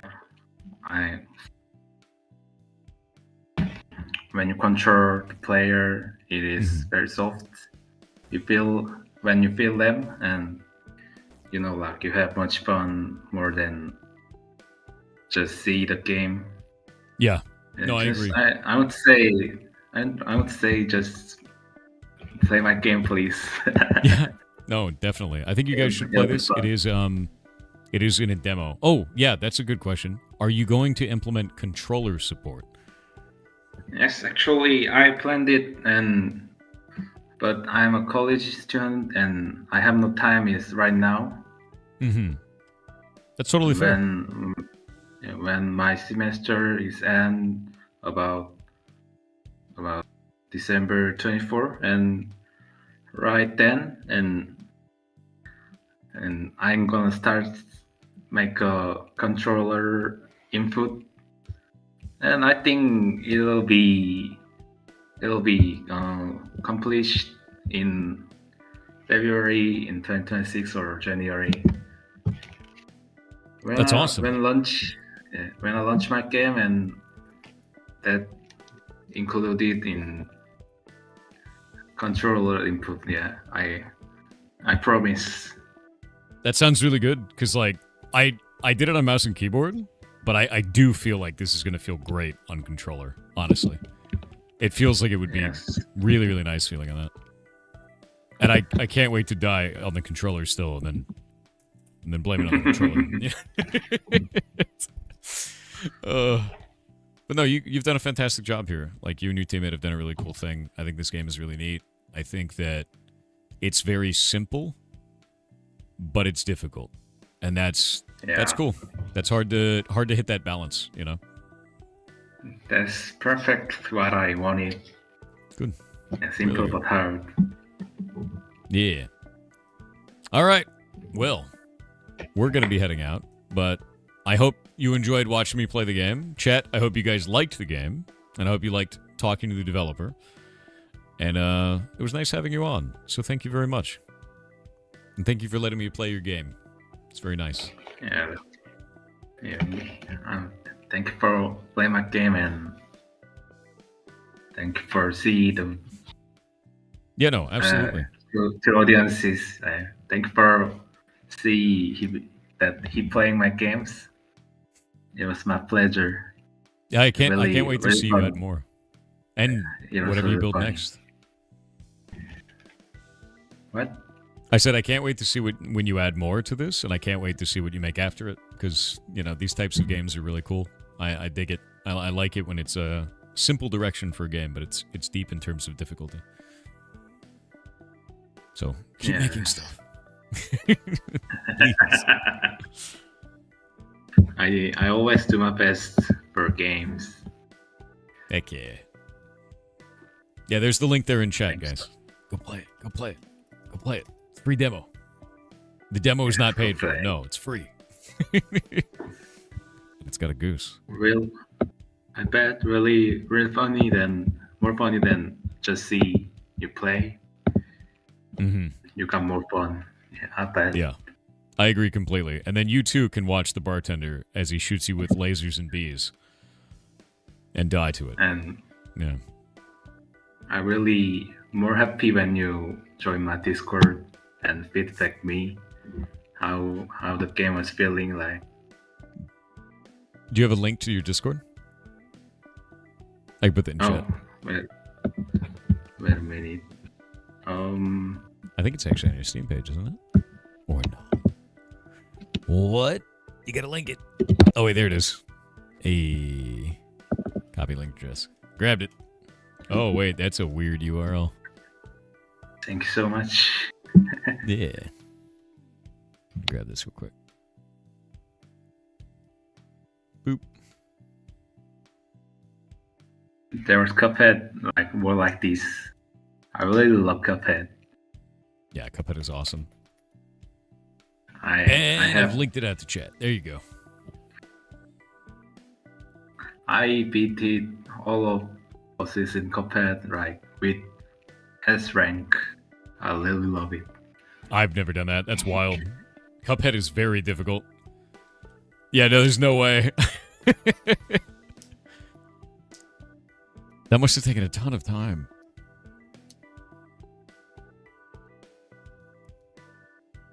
Oh god, the Bezos, he's great, dude. December Bezos is fantastic.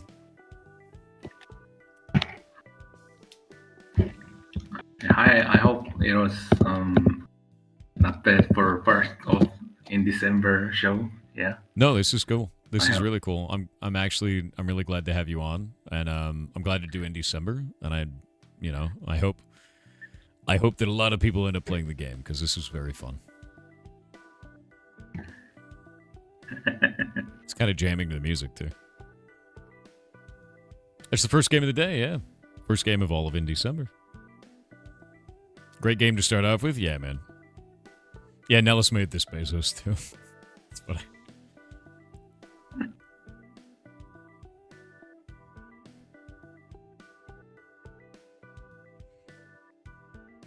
You just added the game to your library. You're gonna try it out. Have fun with it. It's tough. You will die. That's as a cool for goose. me. Yeah. Thank you so much. Oh, more people join my Discord. Yeah, thank you.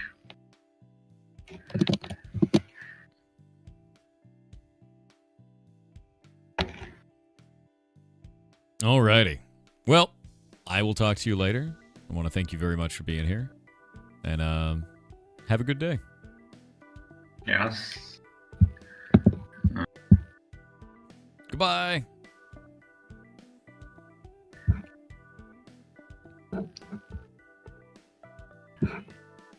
Whoop.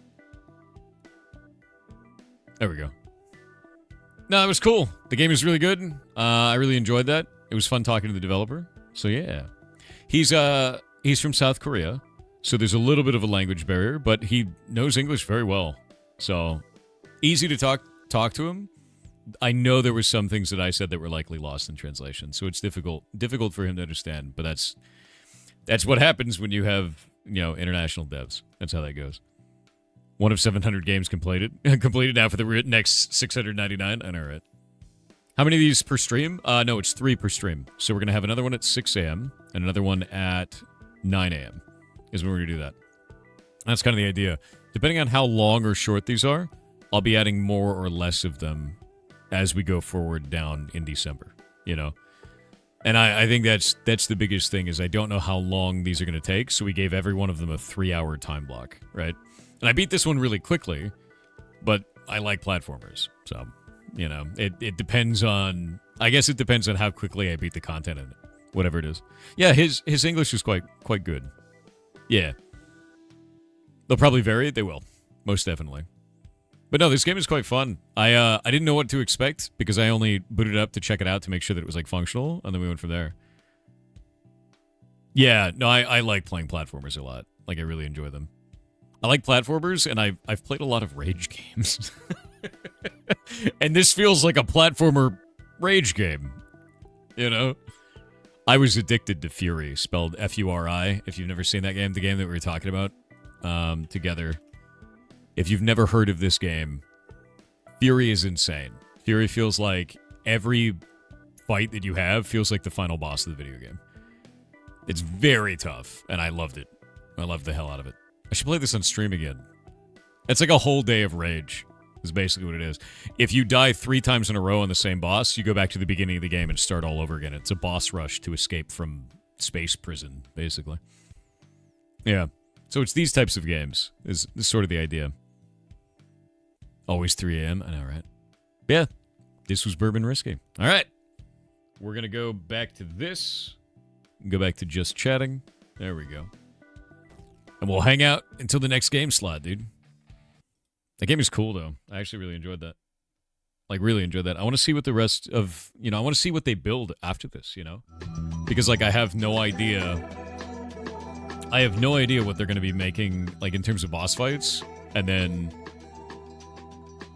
I wonder if he'll keep working on it after his time in the military. Because in South Korea, you have to go to the military. It's said for a year and 6 months.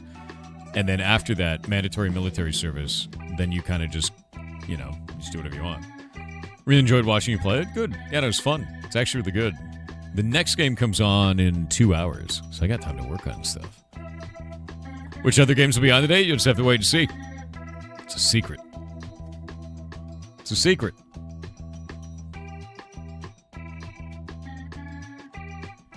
Oh, he said it was really fun. I'm glad that my English was not bad. No, his English wasn't bad at all. Yeah, his English wasn't bad at all, whatsoever. Yeah, I could understand what he was saying. I think it was more an issue where, in speaking English, we use a lot of slang, like a ton of slang. So because we use a ton of slang, I naturally just include words in there that are slang, and that's going to be tough. Like, for anybody who's not a native speaker to understand. Yeah. His English was better than many native speakers. Yeah, that's true. Yeah, heard everything you said well, yeah. Yeah, I talk fast and I use slang. That's going to make it tough. That's tough for him, not him failing the language. Yeah. You always mix slang from at least 40 different sources when you talk in English. That's just how it works. Black screen? Yeah, there's nothing on right now. We were just hanging out for a minute. We were showing off this game a minute ago. Boop. And we had the developer on, so we were talking about Bourbon Risky.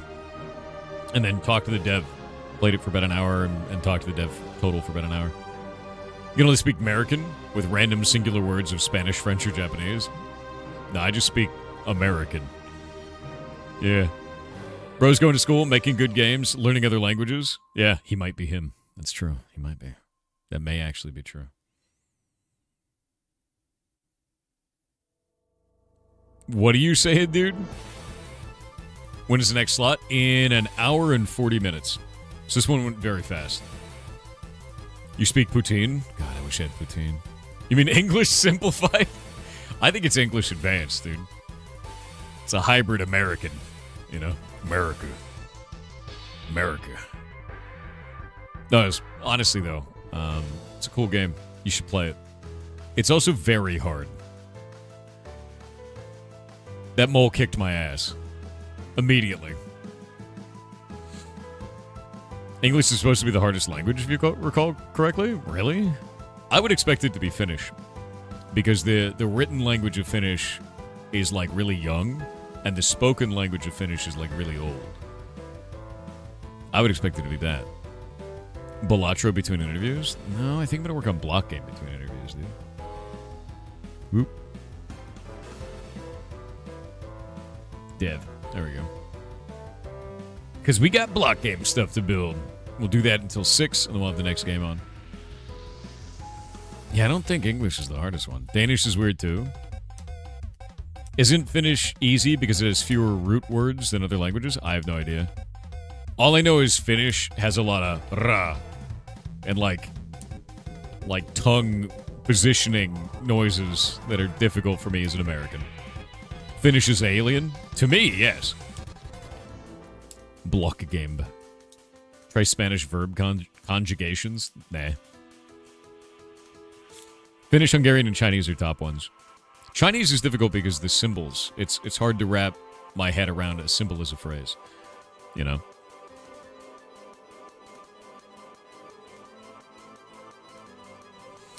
English is easier because items don't have genders that I have to guess, and which changes if things are plural. Yeah, it's true. There's a lot of languages where specific items are feminine or masculine, and that makes it difficult to remember what an item is, you know, like what you're supposed to refer to the item as, or change all the words in a sentence for it. Yeah. Oh, yeah, no, Chinese is hard because of intonation. There's also, Vietnamese is hard for that reason, too. Very difficult for that. How do I know if a chair is male or female? B, does it change when the item is pluralized? True. We usually just put an S on it when it's plural. Instead of chair, it's chairs. That's it. Put an S on it. Mini. Octopus. Octopus. Done. Glass. Glass. Just. Sheep. Sheeps. Goose. Goose. Gooses. It's not geese. Gooses. Octopi, octopies. Meese, meeses. Cactus, cactus. Fish, fish. English. It is in fact not octopi. Then how am I supposed to describe having 8 pies? This language is failing me. Ridiculous. What do we want to add to Block Game today, man? How do we do that? You heard Goose? Yeah, the video game. We're gonna add 8 video games to the video game, dude. That's how we'll do it. Yeah, Goose's stuff. I want to add something, but I don't know what to add. The event boss? No. That'll be on my weekend. New minor POI? We could do that. We can make a minor POI. Make something weird. Oh, I can make like a tiny meteorite crater. We could do that. That'd be kind of cool. I could base it off of, what are they called? I could base it off of the portals. We can do that. Supra Chicken said, how do you feel about food jokes? Are they okay, or too corny? How about an eye pun instead? It's cornier. Why are you like this? Who made you this way? I mean, it wasn't me. I feel like I found you like this. And then, like, you're just like this now. Like, maybe you were created in, like, a government lab. You know, as, like, part of a secret underground weapons project. You're like a weaponized goblin, right? I think that makes the most sense to me. My hair's doing whatever it's doing today. It's great. Elemental POIs, weird spots of fire, water, etc. What if I did something super weird? Chat is birds. Chat might be birds. I have an idea. I have a weird idea.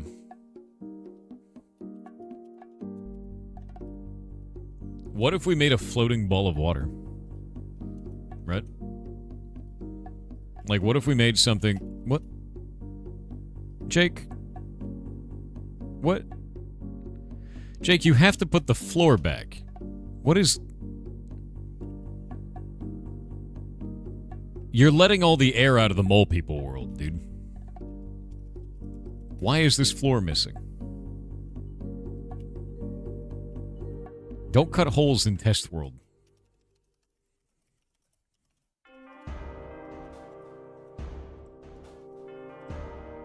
Ridiculous. I cut all of this in a rush because I wasn't expecting you to get on. What do you mean? What were you doing? Jake? Are you hiding something? What are you making? What are you making, Jake? What are you covering up, Jake? What do you mean secret? I'm gonna have to do the balance pass on it. What are you making? Do you want me to hide it from chat? I can do that. Yeah, what are you chewing on? Choose faster. Exactly. There's no balancing involved. If you're making a POI, there's gonna be balancing involved. What are you making, Jake? What are you... It's not for Merc? What is it? What? Stop chewing. God damn it, he's chewing faster. Is it like a Beppis or some shit, dude? It's gonna be, isn't it? It is gonna be a Beppis, isn't it? Spit it out, Jake. Spit it out. No, it's not a Beppis this time?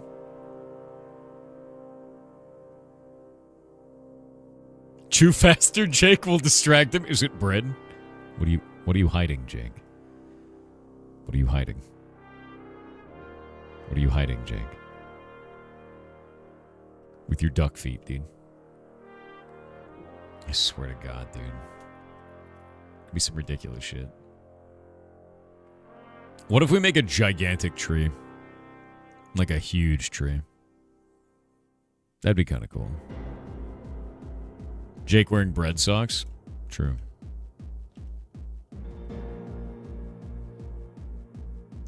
Now I want to know what you were doing. Is this a secret even from me, Jake?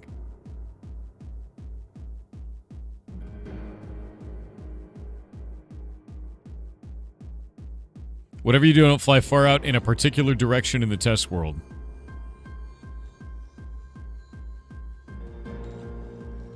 Which particular direction in the test world?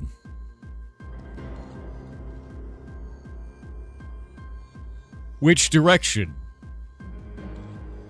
Don't worry about it.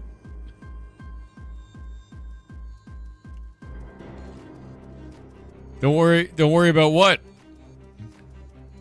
What am I not worrying about?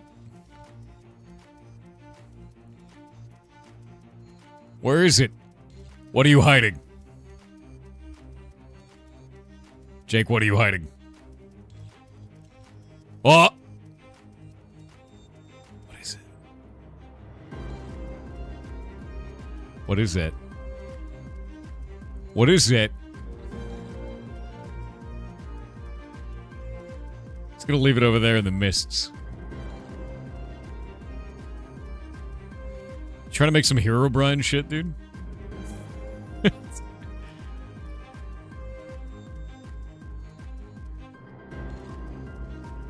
I think I know what you're making. Even just seeing that structure, I'm pretty sure I know what you're making. Let me message you something.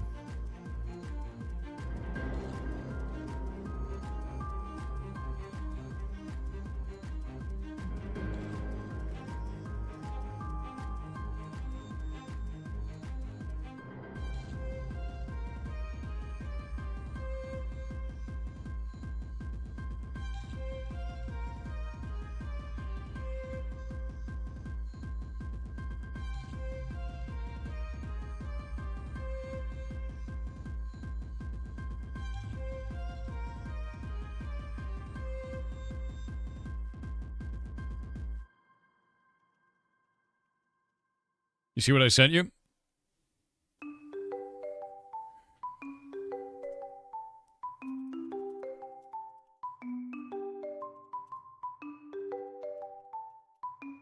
Because it looked like that. Is that not what it is? Here, I'm just gonna hide this for a moment and go look at it.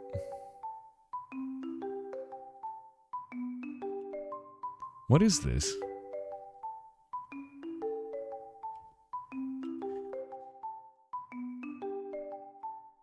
Oh, that's what you're doing. I thought it was something else. Okay, but we need to have that for the portal, man. Honestly, you know what we need? We need that building to stop breaking all of the bounty posters on it. That's what we need. Because the bounty posters they just delete every time the server restarts now, and I don't know why. I literally have no idea why. There's no settings in that tool that causes that, either. Very strange. Time loop for sure. You're a time loop. You're like 5 time loops, dude. What about 3 games for stream? 1 away from the PC and any further notice? Oh yeah, no, so every 3 hours we're bringing in another video game, and then we're going to do the developer interview for it as well, for all of December. So we play the game on stream, we talk to the dev for a little while, and then we do that.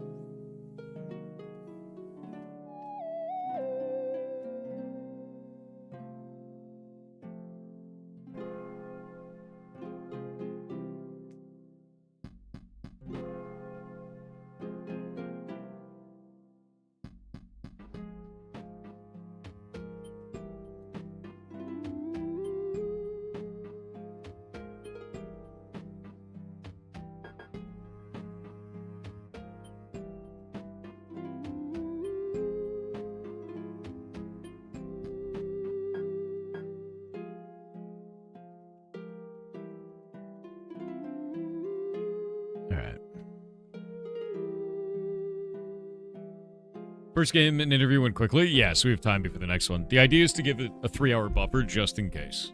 Yeah. Just in case. We might shorten that to 2 hours depending on how quickly all of these go, to be honest with you. Because they might just start going really fast. I don't know. I don't know how much content each game has, so we gave it as much buffer as possible. Let me think. I think I want to make just like a tiny little meteor strike spot. We can do the same thing as like what is it? Yoink. How big do I want this to be? Probably small. The more that I think about this, I think I want this to be tiny. I don't know how tiny I want it to be.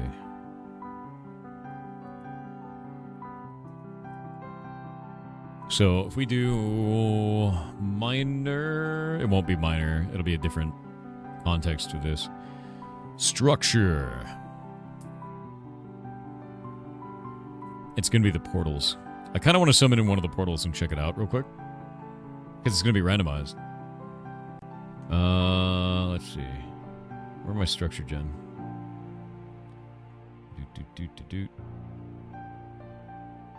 Generated, that's what we're after. Minecraft. Structures. I don't think I modified the portals, actually. So it's going to be structure set. And it'll be structure minor. Ruined portal. It's just ruined portal.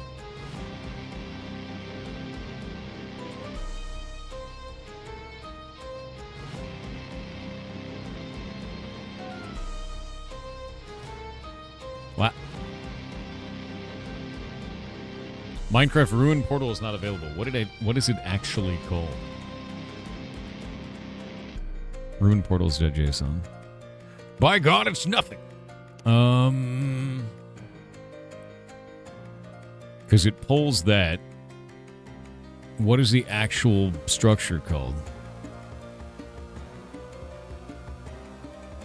I don't think it has one.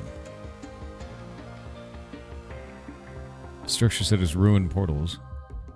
That's not going to work. Structure. Man, I got to go pull the thing. Hold up. I got to go grab this.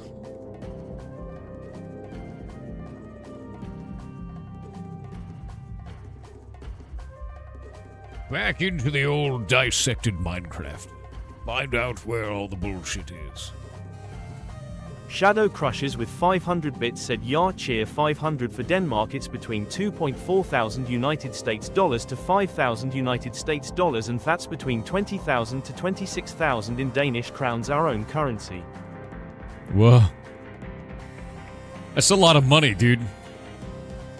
That's like a shitload of money.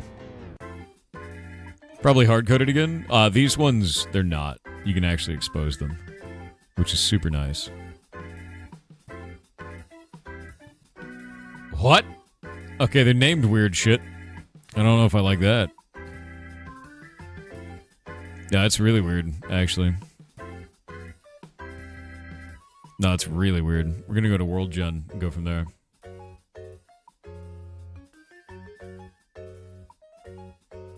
Why do you follow me? Because you hit the follow button back in 2024 and you've been doing it ever since. Let's see. Ruined Portal. That's the one. It is just Minecraft Ruined Portal. What?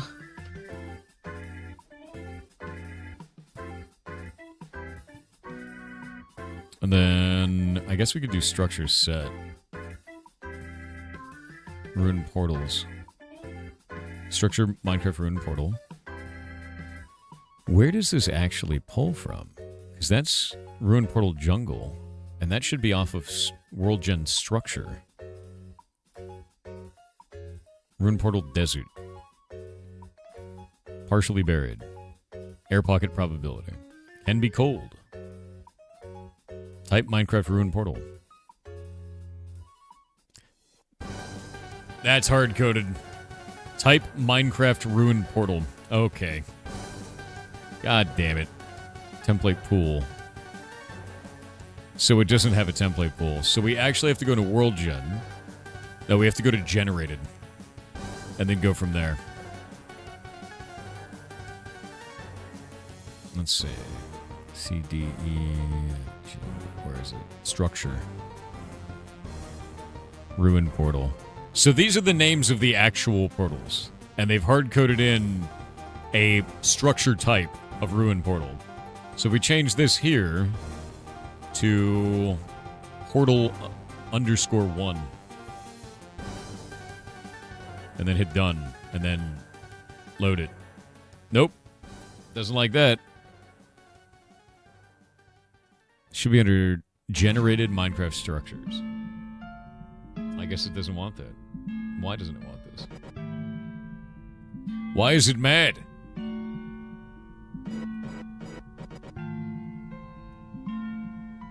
Minecraft? There's no generated in this. Where does generated live? It's not in data. Default data. Okay, so that's only going to be on a server. It won't actually have that. So the only place we can find this is under structure. How do we pull these files? Minecraft is permanently mad? Oh yeah, it is. It super is, actually. Because these are MBT files, so these are the actual structures themselves, but they've named them very awkward things. So like Igloo actually has a thing there, so I'm going to go look at how I pulled the Igloo data from this, which is from Igloo Bottom. So if we say maybe ruined portal / that one does not exist. Wait, position prepared? Okay, there we go. Wait. Oh, that's how they do it. That's how they... No, I understand. I understand now. I understand how they do it now. It's weird. It's weird, but I get it. It spawns it in 2 parts. Yeah, it spawns it in 2 completely separate parts. So where is Ruined Portal?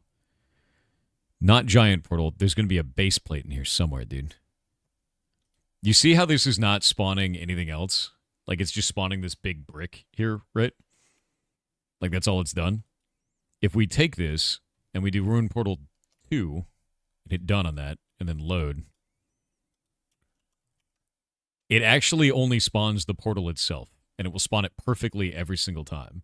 They apply a processor to this, and the processor then changes which of these blocks is damaged or not damaged, and they also apply a base plate that spreads out a whole bunch of stuff underneath. But I don't know where the base plate lives. It may not even be a base plate. It may just be in that hard-coded variant that they have up there. So they spawn 2 structures at the same time. One of them flattens out across the land, like a road does inside of villages, and the other one is a solid block. What's Giant Portal 1?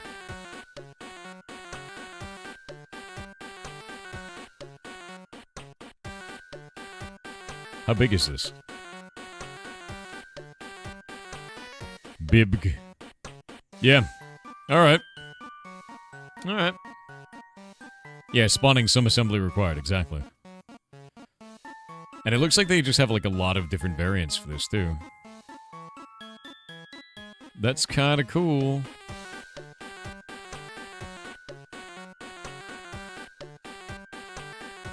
And we're seeing it without any of the variation on it.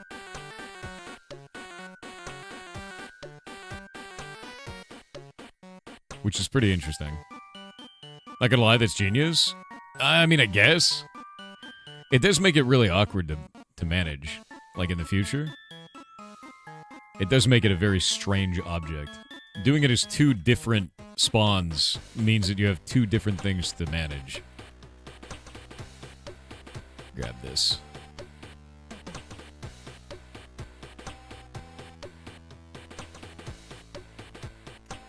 There we go. See if it actually still spawns the same thing. There we go. That's what it should look like.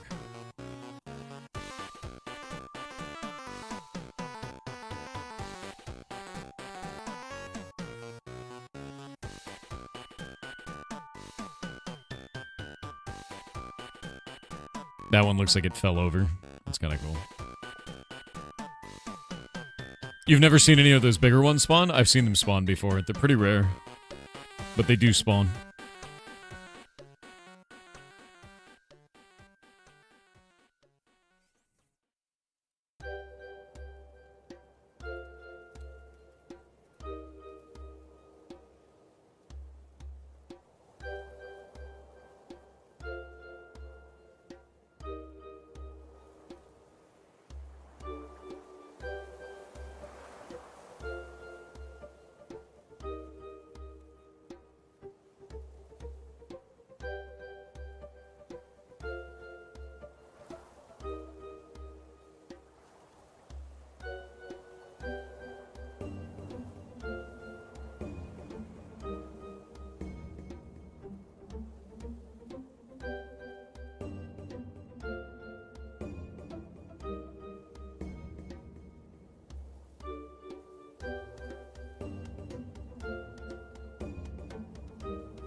New game in 16 minutes? No, hour and 15 minutes.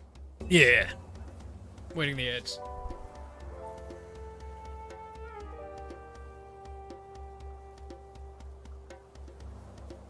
Interesting.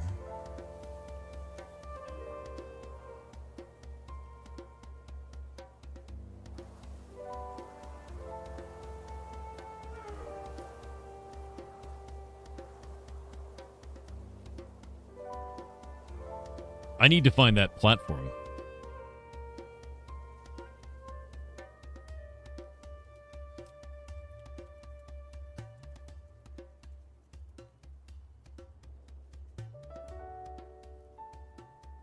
Yeah, I need to find this platform for this.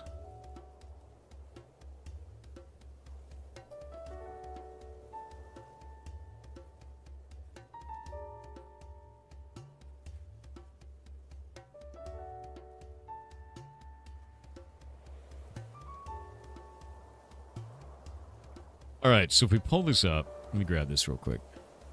We've got all the different portals that are in here, but it doesn't have that base plate. I wonder if they hard-coded the base plate? I don't know if they did, because if you look at Igloo, Igloo has top, bottom, and middle.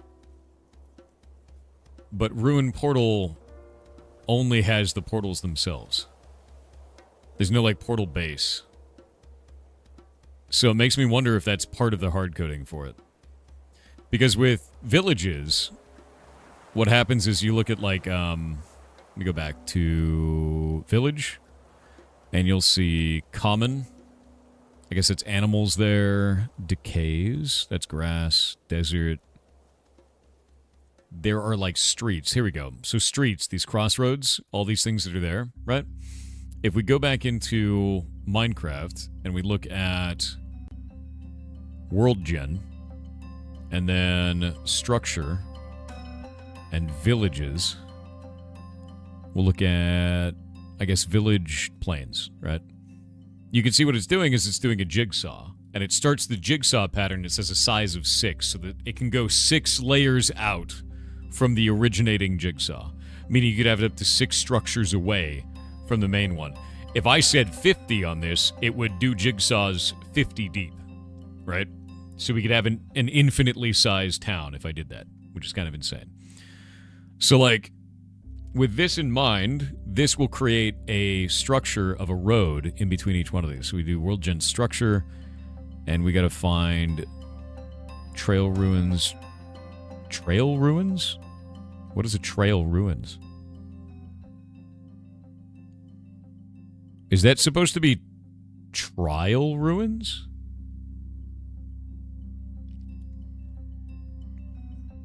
Do they have a typo in their name for their resource? It's trail ruins? There actually is a trail ruins? Really? That's weird. Their Badland structure? Okay. Odd. So we go into here, we go to structure set. It's either going to be structure set or template pool. Let me see template pool. Village. Plains. Nope. Common. Well bottoms. Sheep, iron golem, cats, butcher animals, animals. Snowy. Streets.json. There we go. So what this is doing is it's applying the different streets that can apply there. So what they'll have is they have, if you summon these, it makes a building. The building has a certain number of nodes on it. It selects those nodes. It applies a road from those nodes. And then that road then applies either a road or another building from it, and so on and so forth. And it looks like they gave the weight to be a little bit higher. For straight roads is a little bit higher. Straight road, it's a little higher. And there's different variants on this, too. But the cool thing is if we look at this, the projection is terrain matching for this. What terrain matching means is if you have, like, a hill, and it applies the road, it actually applies the road on each of the blocks going up. And if it's not terrain matching, it makes a flat road hovering over the ground, right? So what they've done with the portals is if we go in there and we look at this, and we load this in, they have made this, which hovers above the ground, and then they made a terrain matching portion that appears directly below it. And that allows it to form fit to the environment, kind of a thing. Which is the interesting part to me, because I didn't think they were doing that. But we've seen structures that work, so there's got to be some way that they're doing this.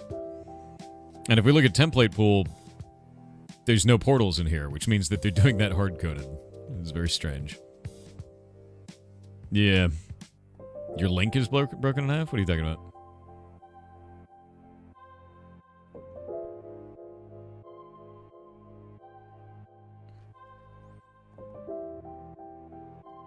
Yeah, so that's kind of interesting. I do want to see what we can do with this.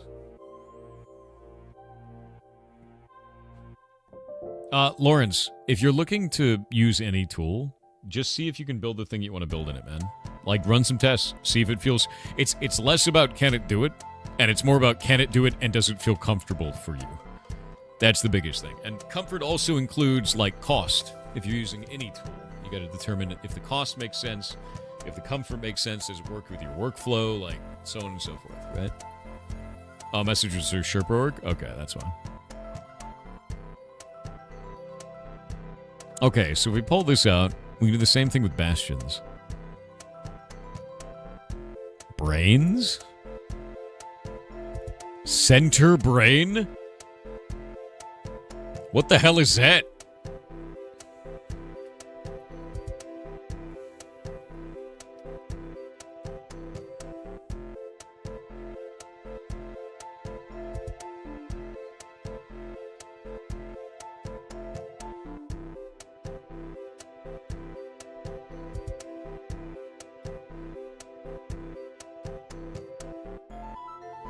What? Oh, that's weird. Okay, so what they did when they make bastions is they have a brain piece. And the brain piece is just filled with jigsaws that create all the rest of the bastion. I understand. That's so weird. That's a smart way to do it, though, to be honest with you. Yeah, it's a really smart way to do that. I was like, what the hell is that thing, dude? Yeah, jigsaws are cool as shit. It's weird that they called it a brain, though. Because it's under treasure, under brains. Which is just weird. It's really weird, dude. Okay, so the general idea that I want to have with this is I want to make kind of a mini crater. Like, we tried to do this, and if you make it form-fitting to the environment, it doesn't work. And the reason why is the water goes flying around up and it, like, breaks apart and doesn't function right. So I think the only thing that we could do is if we do this, we need to set up, like, maybe a little form-fitting pit. But I don't know what that looks like. Actually, Jake, you've tested this before when you were working with your lake here, right? Your fishing pond. What happens if you dig a pit and then make it project the form fitting on the ground? Does it actually dig a pit in the ground, but it's like kind of lame? Does it do it correctly in any respect? Because I want to see if we can do a projection where it's form fitting. It's on top of the ground still, so it doesn't dig the pit.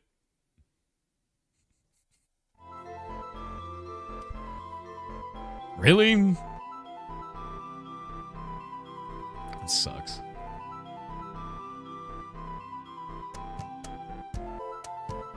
Well, I can make it dig a pit. Minecraft be Minecrafting? Pretty much. Let me see. We don't have any that's like a meteor piece.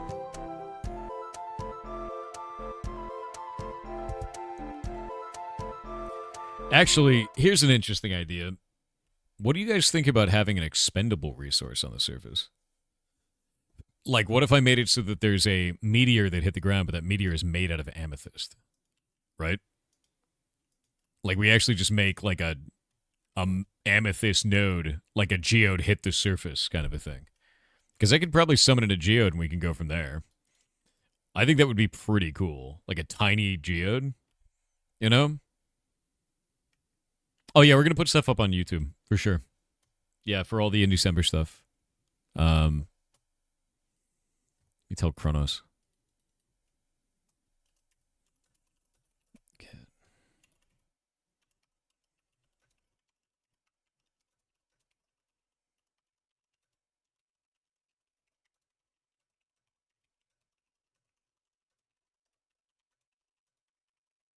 Yeah, there we go. Yeah, I think what I'm going to do is I'm going to pull that.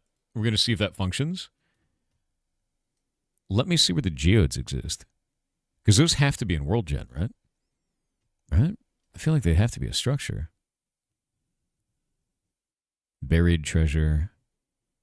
Wait, are geodes just part of... They're not a structure, are they?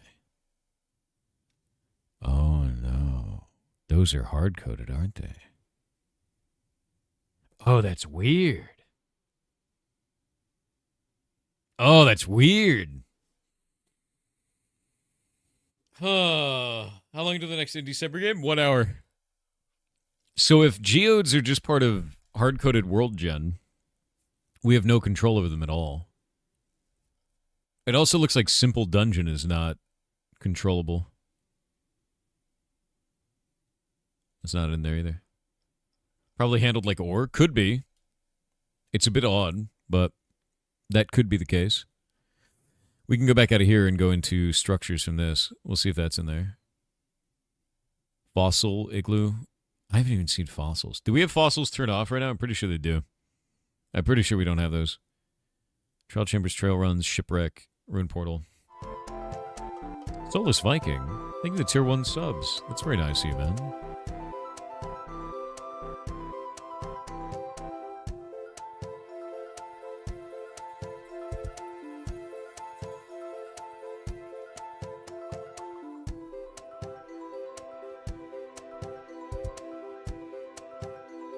Interesting. Let's try this.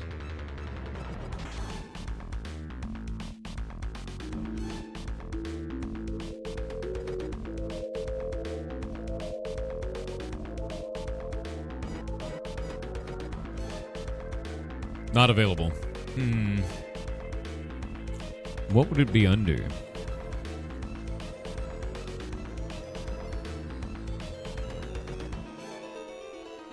Might be part of seed rendering normally? Could be. It looks like it's not actually a structure. It looks like fossils are a structure, though. Which is odd. Oh, wait. I know what we can do with this. I could just go steal one. What are you looking for? Geodes. But I don't think they're structures. I'm just gonna go find and steal a geode. One sec.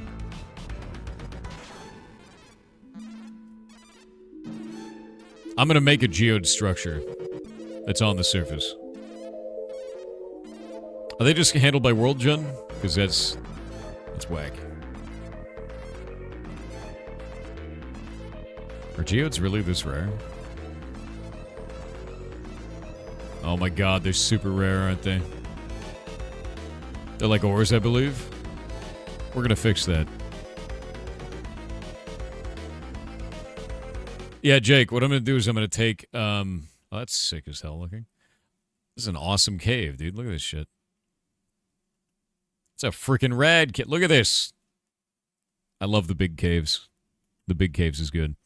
All right, so what I'm going to do is I'm going to find a geode. We're going to steal it. Then I'm going to put it on the surface and make it into a meteor.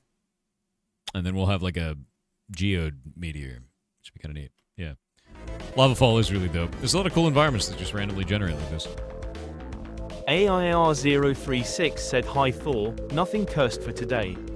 Just a thought I have, the Japanese yen has the Y symbol since yen starts with Y, the Russian ruble has the P symbol cause the Russian P is similar to the English R, but why does the dollar use the S symbol, the euro using a C symbol, and the UK pound use whatever symbol they have? Just something to ponder about." Our symbol isn't an S, it's a money symbol. It means money. Jake, I can't find a single goddamn geode. Yeah, get grep amethyst, exactly. Where the hell is this? It's gotta be in here somewhere, huh? It's not an ass, dude. Wait, found one. So this isn't actually a structure. It just forms like it would be a structure. Interesting. Even though they have the exact same formation every time. It's just hard-coded into World Gen. I wish these were structures, because then we could modify this. And I could put weird shit inside of it. These are also not technically structures, as far as I've seen. But we managed to change the currency in it. Change the chests in these. Yeah, these are hard-coded. These rooms are hard-coded. So there's nothing you can do about them. You can't modify them in any way. Which is really annoying. Yeah, there's a couple different sizes for geodes. Some of them are actually like fully encapsulated too, which is the ones that I'm looking for. But this is fine. I'll do this. Just gonna grab it and then expand. Let's see. Expand. 10 south. Oh, god damn it. There. 10 south, 10 north, 10 up, 10 down, 10 east, 10 west. Cut. Yoink. Hilarious. It's mine now. You could never have it back. I've stolen it.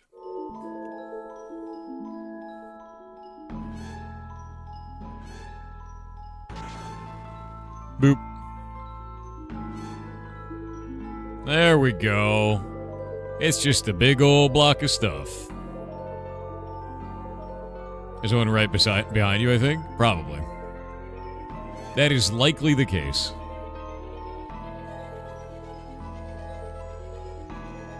And now what I can do is remove all of this junk.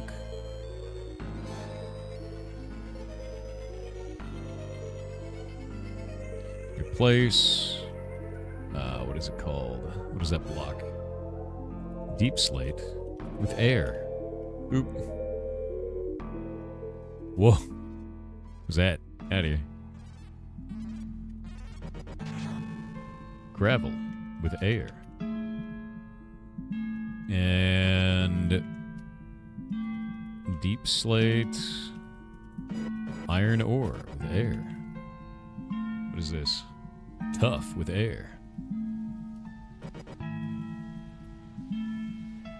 Does tough only grow around geodes?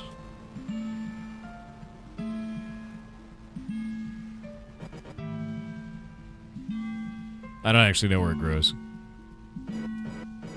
Mossy, cobblestone, there. Now we can get rid of all these. Wow, I stole a bunch of diamonds. Blow it up. There's a lot of diamonds, too. Alright, we'll grab these.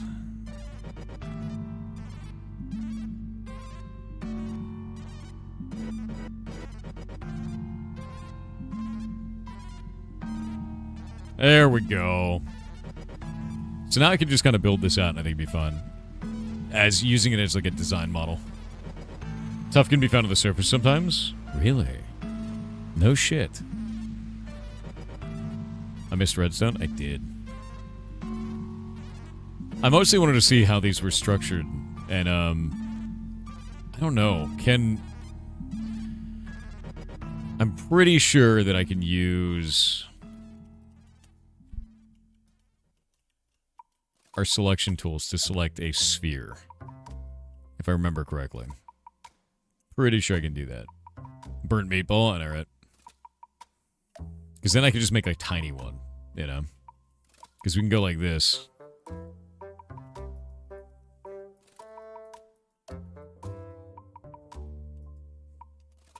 Select. What is it called? No, it's not Hightail. You can do this with our selection tool shit, but I don't remember the command for it.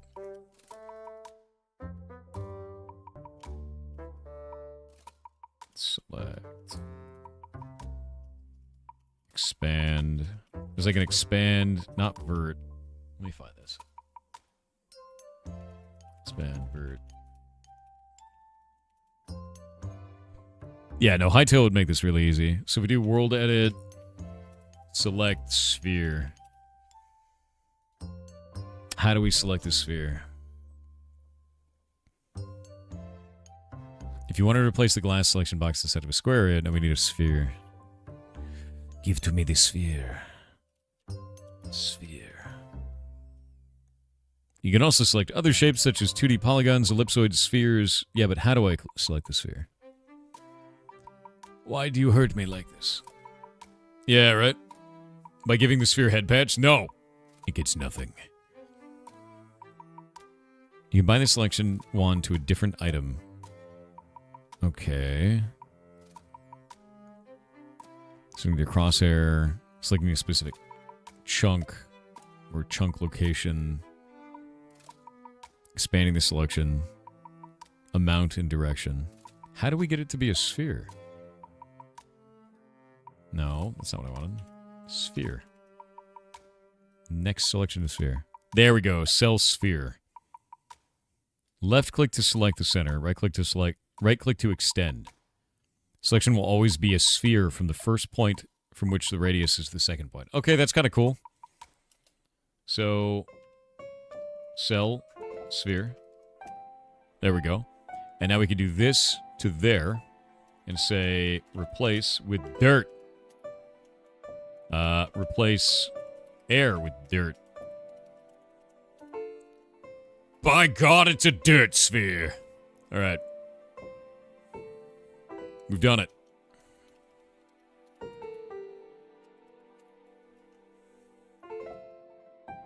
Now we can change the size of this.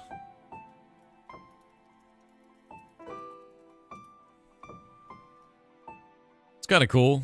I like that. Yeah. Dirt sphere, dude. Dirt moon. And we can change on each one of these. I kind of want to make it smaller and smaller with this. Yeah, that seems about right. And then I can kind of shave it from there. Get rid of those nerd banners that were given to me. Make it more like this.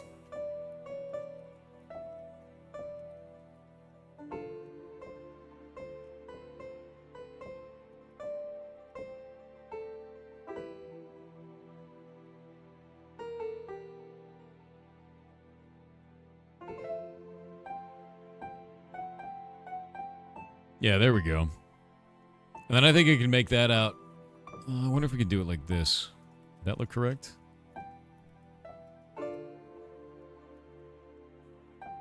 Kind of. Maybe.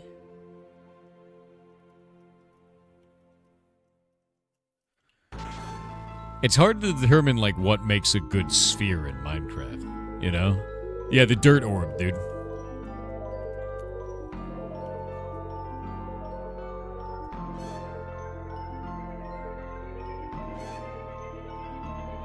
Look how small it is. It's so tiny.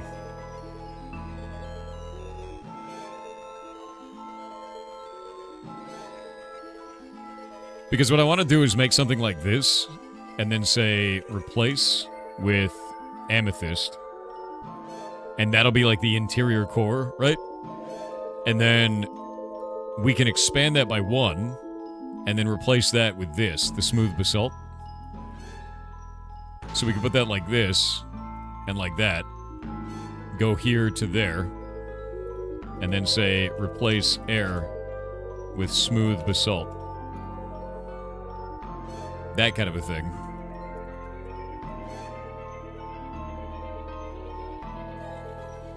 Although I think it went too far.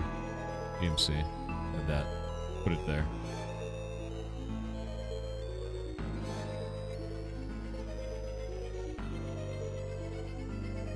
Yeah, basalt. That's what geodes are made out of. There we go. Oh, it looks like it's putting it too far.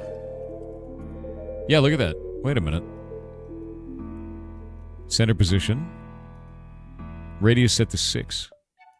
Radius set to 4. Weird. Okay, so it puts it on the center point.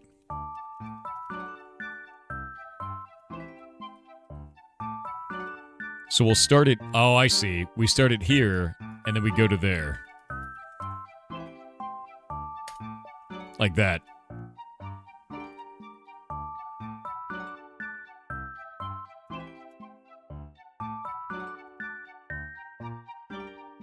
And then we could shave this off.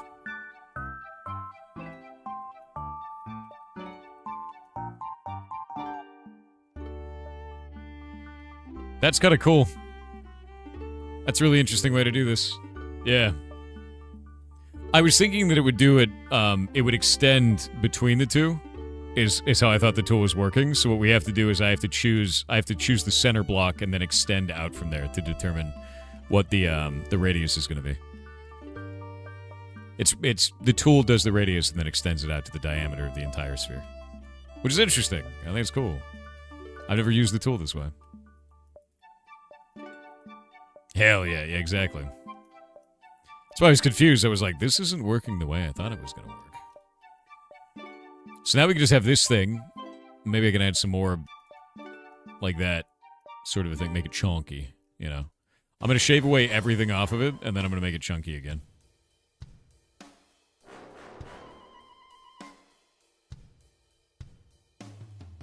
Because that way, we know exactly how much it's covering. And then we could have meteors that hit the ground. Because then I could take this thing, and then plug it into the ground, and then put a crater underneath it. Math brains, everyone? What are you talking about, math brains? Okay.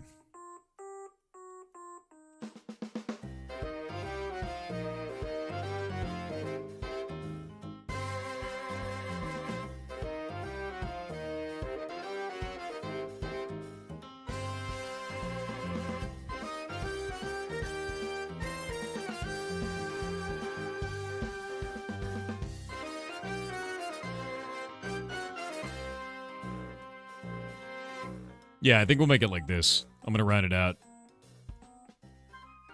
trying to think of how I would do this. But this makes the most sense. Because then it looks like it's been reinforced.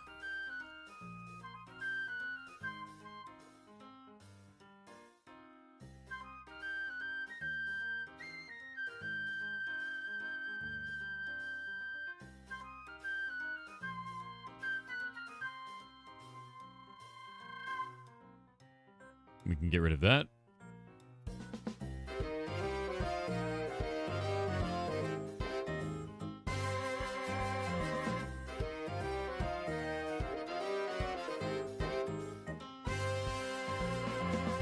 And now I can just shove that in the ground, dude.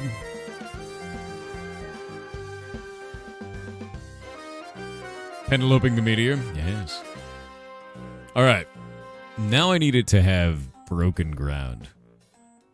We need to have some bullshit underneath it. You ignoring quartz? I wasn't really going to put the quartz in there. Like, to be honest with you. Because, like, I know it's got... Or not quartz, calcite. I guess I could put calcite in it. But then it just becomes too big, you know? What we could do is I could do a basalt and calcite exterior. That might be interesting. Where, like, we replace some of these like that. At random throughout it. And I could write a, processor to randomly generate the you know, smooth basalt to calcite. I think that'd be kind of cool. Yeah, I'm just going to do the randomness that way in a processor. We can write a processor for it. It's going to rain these on town now if you're bad. Yes. Yeah, all the time, dude. I mean, they're just going to be stuck in the ground, so. I also kind of want to rotate it randomly, but I don't know if we can rotate it randomly. I don't know if we can. We'll see. Death by meteor. Yes. Oh, actually, I know what we put in the center. We put the special amethyst in the center.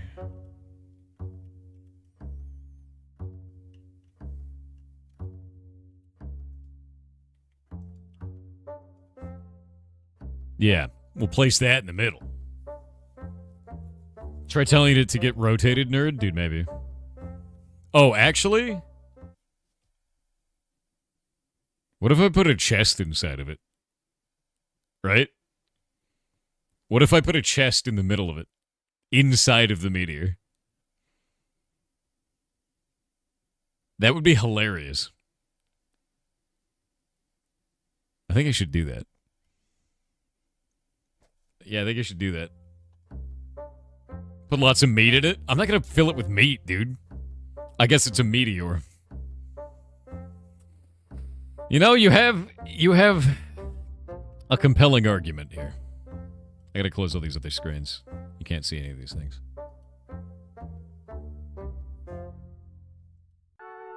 The meteor.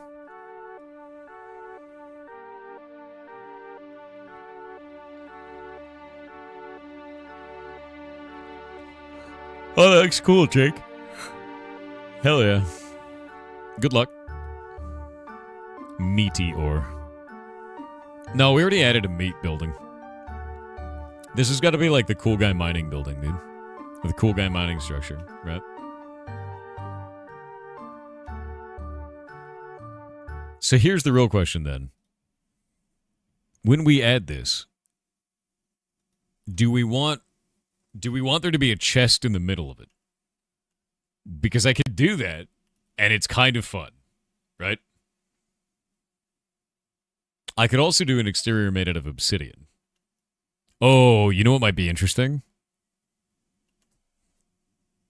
What if we do an exterior that's 2 layers thick, and then I randomize it between calcite, smooth basalt, and obsidian? And we use a processor to randomize those. And then the inside, the very core, is a chest. I think that's the way to do this. I think that's the way I'm going to do this. There it is, dude. Yeah. You find a way in. Bedrock? We could actually do it with bedrock. I can make it so that it's bedrock, obsidian, crying obsidian, basalt, and calcite. Could be ice, too. We could do ice. We could do an entire layer of ice on the ice. Oh, you know what it is? It's a comet. That's a great idea. We could make it a comet. We could make a barrel. We could fill it with a barrel. Yeah, barrel would be cool. Barrels are neat. I like barrels. They look nice. Boop. I kind of want it to be down, though. Digging through the top. There we go. Barrel in the center, dude. I need to give it a loot table, though. I'm going to grab it. Barrel full of monkeys, barrel full of bullshit. We got to grab this.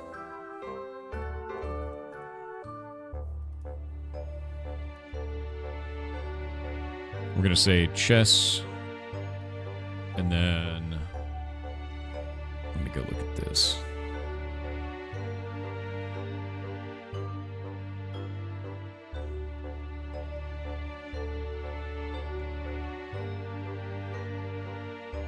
Chess meteor.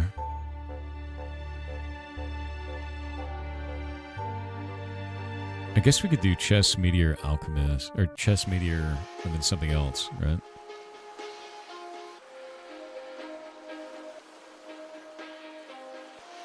Because the other ones are just like chest, pillager outpost, right?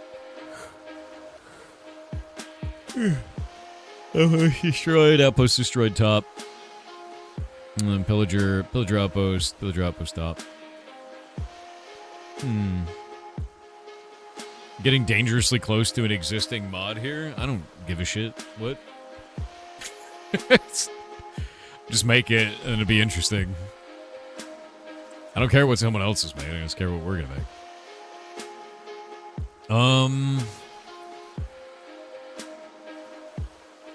What is it called in dungeons? Is it Neath? Let me go look at Neath. No, that's empty right now. Sunken Cells. I think we'll just call it Treasure. Yeah, we're just gonna call it Treasure. Chess Meteor Treasure. It's a shame that Minecraft doesn't have actual monkeys. It's a shame that Minecraft never implemented fireflies, even though they implemented frogs and said they were going to implement fireflies, and then they gave like some weird half-ass excuse saying that the only reason they didn't put in fireflies is because if a frog eats a firefly, it might die, and they didn't want to teach people things wrong, even though they allow you to feed a cookie to a bird and it kills it instantly. Mojang. Not even once.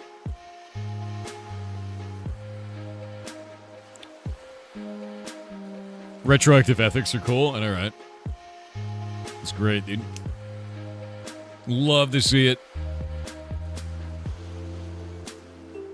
We could have a literal barrel full of monkeys, that is true.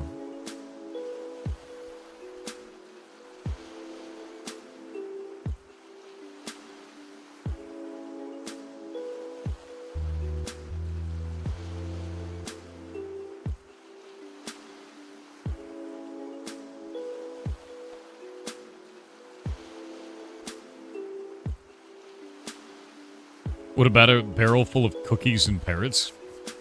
I could do that. We just put a parrot egg in there. Yeah, that looks good, Jake. I think that's cool. I dig it. Are those beams in the back, by the way?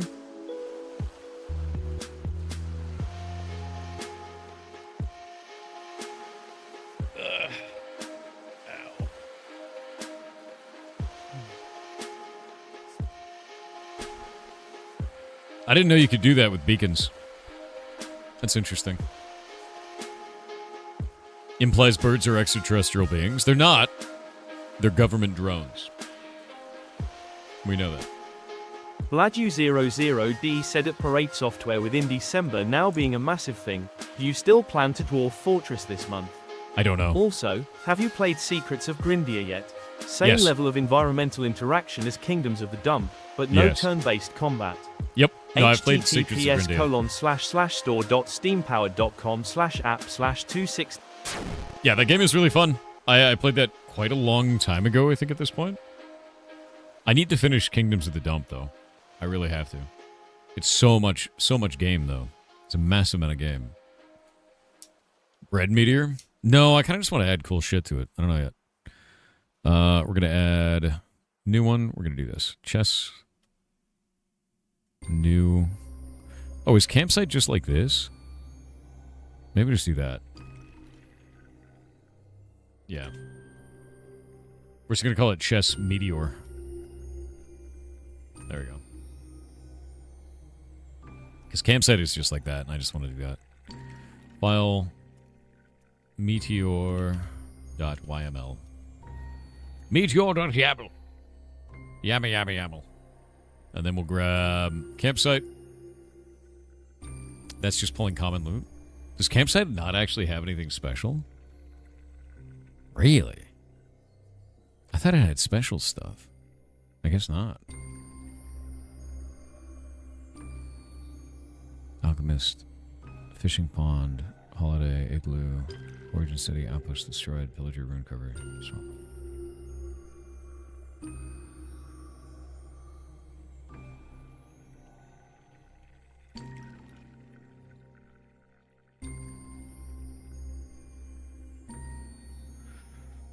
Wait a minute. What happened to our ruined portal? Yo, Jake, wasn't ruined portal in this list? Am I blind? I thought we had special drops for ruined portals.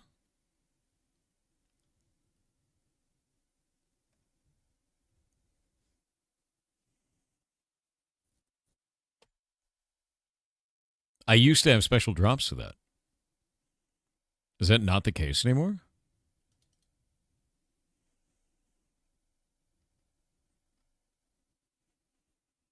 Vanilla structures folder. Okay. Interesting. All right. Okay. That makes way more sense. I was like, what the hell? I didn't think we had it labeled this way. Because I remember when you updated this, I didn't go through and look at this.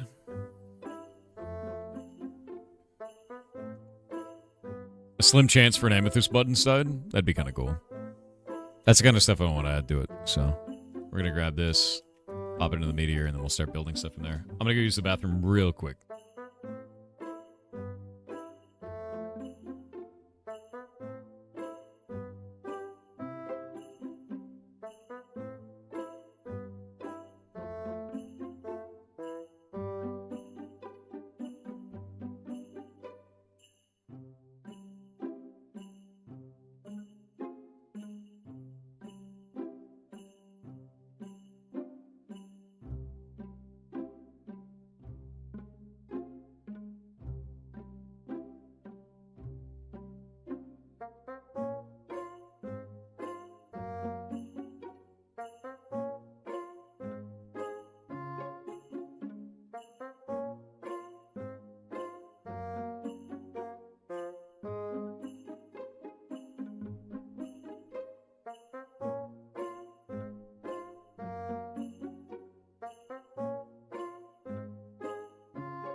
I have returned. And I must kill this monster in my yard. It mocks me and has to die. And by mocking me, I mean it exists in a video game inside of my home.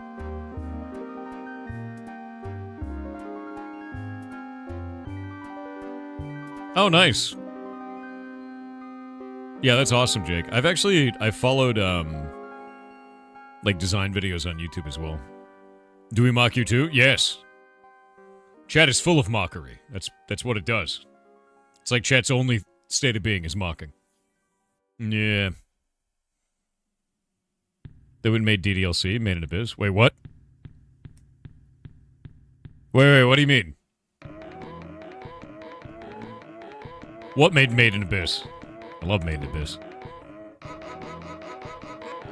Dude, I loved Etrian Odyssey growing up, and I love that game, and then I found out about the anime Made in Abyss, and I found out that Etrian Odyssey is literally just Made in Abyss. They released the 3rd season of what? Made in Abyss? When did they release that? No.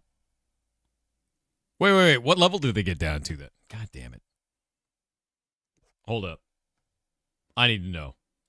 When the hell did that come out? Because last I knew, we were waiting for 10,000 years.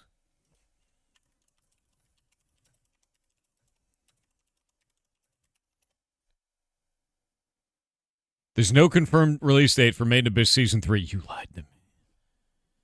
You're haunting me with lies. Lies. There's a film that's coming out in 2026, though. Yeah. I think you're talking about Season 2, man. Yeah, it's the 2nd season. Okay. Yeah, I watched all of that. Yeah, that came out in 2022, man. That was 3 years ago. But the movie, to be clear, which is Made in Abyss Awakening Mystery, that comes out in 2026. So, like, that's coming out next year, man. We're getting a movie. So, that's pain. I can't wait to be upset and watch people die in terrible ways. The manga has just been going on into level 7, so it's not really ready for another season yet. Yeah, I mean, like, I don't know, man. I haven't been following the manga, to be honest with you. Like, I need to know more of that. Yeah. An Amethyst Bud would be an insane and awesome reward. You mean like the growing one? Really? You think that would be a really good one? You're talking about these buds, right? You don't mean the budding amethyst. You mean those ones, Ob? Because we already give those away. That's actually a drop in other places.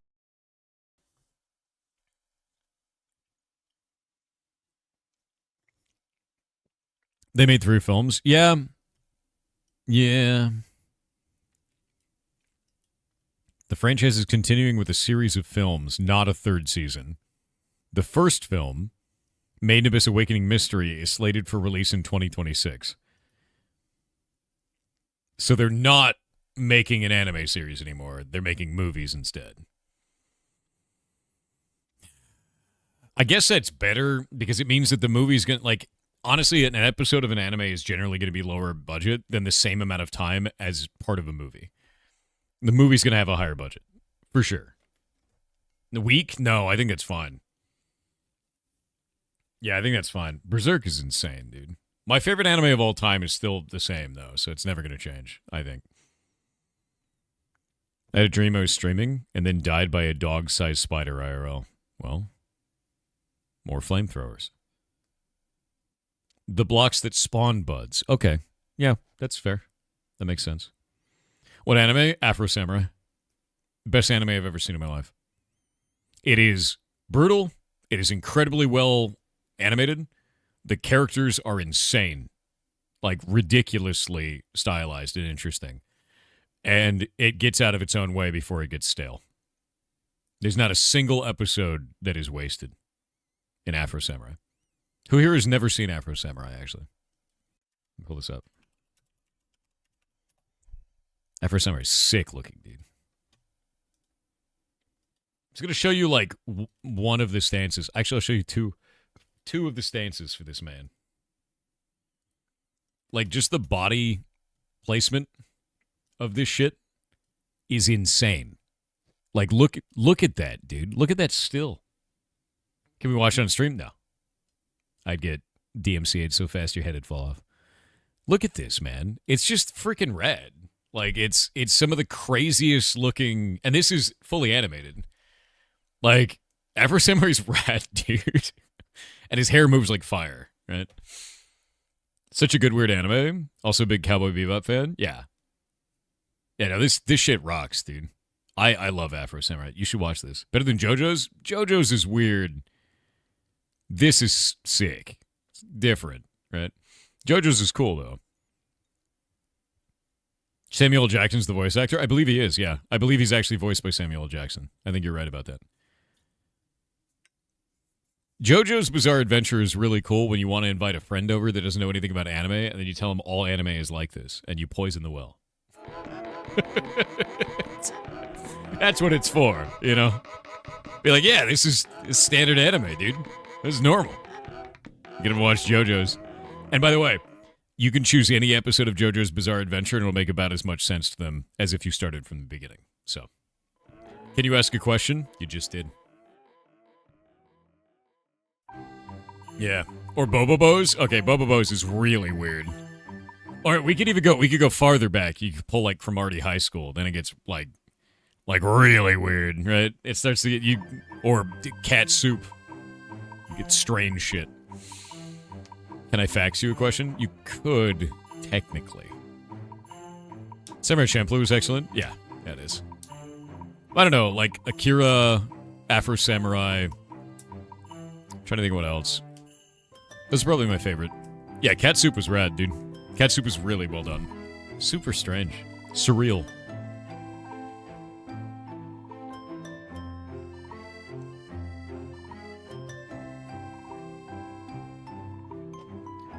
Oh, but Full Metal. That means I have to go, congratulations. Congratulations. Congratulations.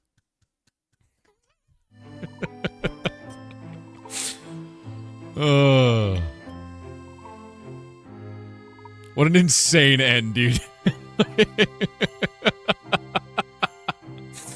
Oh, most insane things I've ever seen in anime, man. You stop there? No, I won't. The end was so confusing. Yeah, so was the rest of it. Wishing you super success in your December showcase. We get another one in 25 minutes. Excited for it, man. Demon City Shinjuku. No, there was one that I actually tell Chad about quite a lot, is because there's a lot of weird animes out there that you probably haven't seen, and they're like strange and small. And I every once in a while I'll just go like grab a random weird anime I've never seen before and I just pick it up just to see what it's like. And I found one that I really liked, which was Cells at Work, which has no business being as good as it is. It's just silly and very charming. And I watched a shitload of Cells at Work, which is great. And the idea is that it's a human body, and all of the cells are people. And it's ridiculous. Yeah, no, it's super bloody. It's super, like, the white blood cells are terrifying. Yeah, deeply horrific. It's also very educational. It is. It is, actually. Yeah. You see the live action version? No, there's a live action Cells at Work. What? That's insane, dude. Like Osmosis Jones. Imagine Osmosis Jones if he wasn't such a bitch, right? And then also blood everywhere. Just constantly. Just really gruesome, like, oof. Oof. Anyway, Cells at Work. Osmosis Jones sucks. I'm saying it. Osmosis Jones, one of the greatest films ever? No, dude. The memes of Osmosis Jones, some of the best memes around. Osmosis Jones itself, mid. Everybody loves the platelets. The platelets are very cute, yes.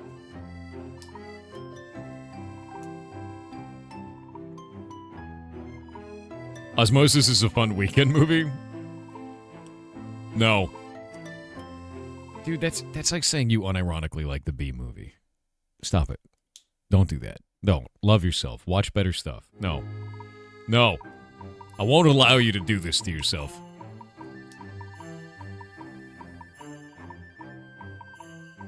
You love Osmosis Jones? Why don't you marry him then?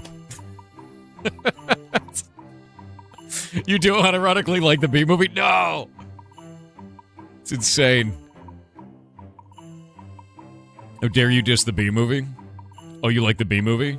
Name every word. Recite the entire B movie right now. Good luck. What's wrong with the B movie? Dude, I lived through the part of the internet where everything everywhere was the B movie. Where anytime you could submit a field on the internet, a form, anything, you would put the entire B movie script. And I know that's not like an in vogue meme right now, but holy shit. For a while, everything was the B movie. Yeah, there it is. Jake's doing it right now. According to all known laws of aviation. The moment you see that, it's like knives in your brain if you lived through that. Don't do it. Don't. Also, that movie was really weird. Yeah, they're already doing it. I've unleashed the hive. Cells at Work live action on Netflix? What is your favorite anime that had a turning point where it sucked after that? I'll go first. Mine is Death Note. And you know what point that was. There was a moment where it should have ended, and it didn't. And then it sucked after that.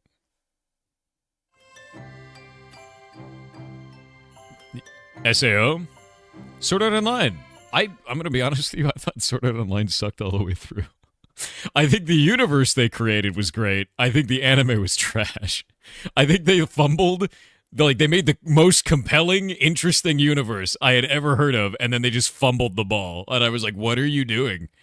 This would be so cool if you didn't do all the things that you're doing with it. Like, what? Log Horizon is better? Everyone tells me that. I got to watch Log Horizon. Log Horizon's next on my list. I'm watching Dungeon Meshi right now. So Dungeon Meshi is my next big one, and then I'm going to go Log Horizon after that. Log Horizon clears? Yeah. I also like .hex sign. .hex sign I thought was better than SAO. So, Abridged is, to be honest, better. Is it? Is it? Yeah, Dungeon Meshi is really funny. I just got through the episode where they were eating the shellfish, which is hilarious to me, and I will never see those monsters the same again. Freerun's really good. Yeah. I really like Freerun because it's about my deepest fear, which is immortality is a curse. And she's effectively immortal and has fallen out of the ability to interact with other things and is learning how to do that now because she had basically no context of time because she's immortal. She's like, yeah, let's stay here for a couple of decades, right? Like Freerun's really interesting for that, for me. Anime.hack. Yeah, .hack was good. Freerun Season 2 in 1.5 months. I know. Have you seen the vending machine anime? I have avoided it. The one, like, the Isekai is a freaking vending machine? God damn it, dude. Why? Death Note has such potential, they wasted it? Honestly, no, I don't think they wasted it all. I think Death Note, there's a certain episode, and when you get to it, you'll know what it is. And the moment the thing happens, and you'll know what the thing is, stop watching it. And you're done. And it's perfect. It's the perfect anime if it just stops right there and ends.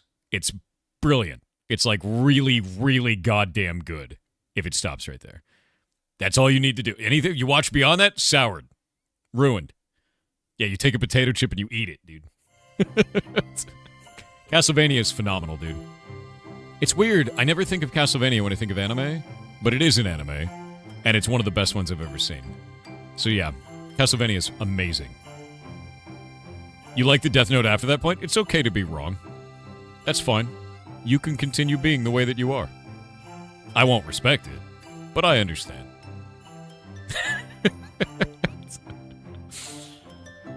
SAO alt? Gun Gale Online. I've actually seen Gun Gale Online. You mispronounced right. No, dude. Oh, it's so bad. So I watched Gun Gale Online. I thought Gun Gale Online was better than SAO. So, yeah, I can agree with you on that. I still don't think it was amazing, but it was better than SAO. So, but that's not really a high bar to clear. Yeah, it was cool. It was cool, but it was like, I don't know.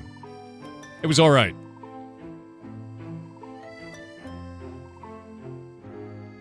Like, did so much stupid shit thinking he was smart? Yeah, I mean, of course, right? Did you like Power Rangers? I don't know if I liked it when I was a kid. I can't remember. I remember watching it. I don't know if I liked it. I liked Thundercats. Thundercats was cool. Mostly because he had that sight beyond sight sword, which I thought was neat. Yeah. I also liked Voltron. Voltron was sick. Yeah. I liked Voltron. Samurai Pizza Cats? Hell yeah, dude. Gargoyles. There you go. Gargoyles is sick.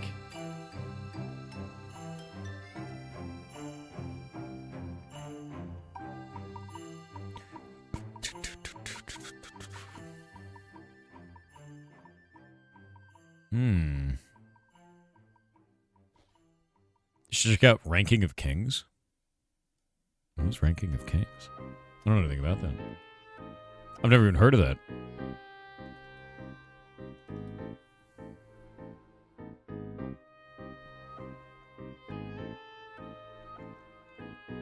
Ranking of Kings is so goddamn good? Really?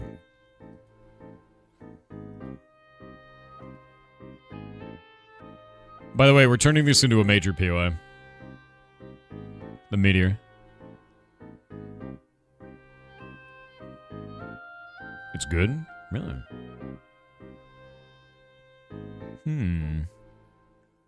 Because it's going to have its own quest. Maybe I won't have it have its own quest. Might be fine with that one. It'll be a minor POI. Swallowed Star? No. It's weird, when you said Swallowed Star, I thought of Jujutsu Kaisen, because he eats the finger. And then becomes God, right? Yeah. You know, actually, one of my favorite animes is Mob Psycho. Mob Psycho 100 is phenomenal. Yeah. Mob Psycho is freaking rad. I love Mob Psycho 100. I'll take a finger and eat it. Yeah.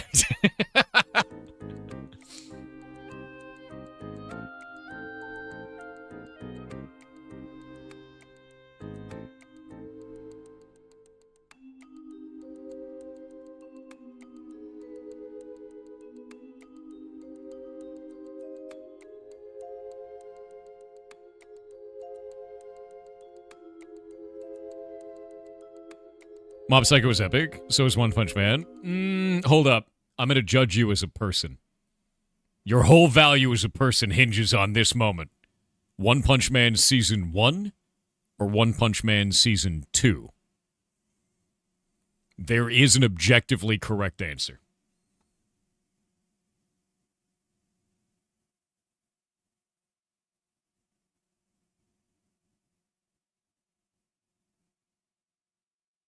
No one in chat is wrong. That's goddamn right. Season 1 was the only one that worked.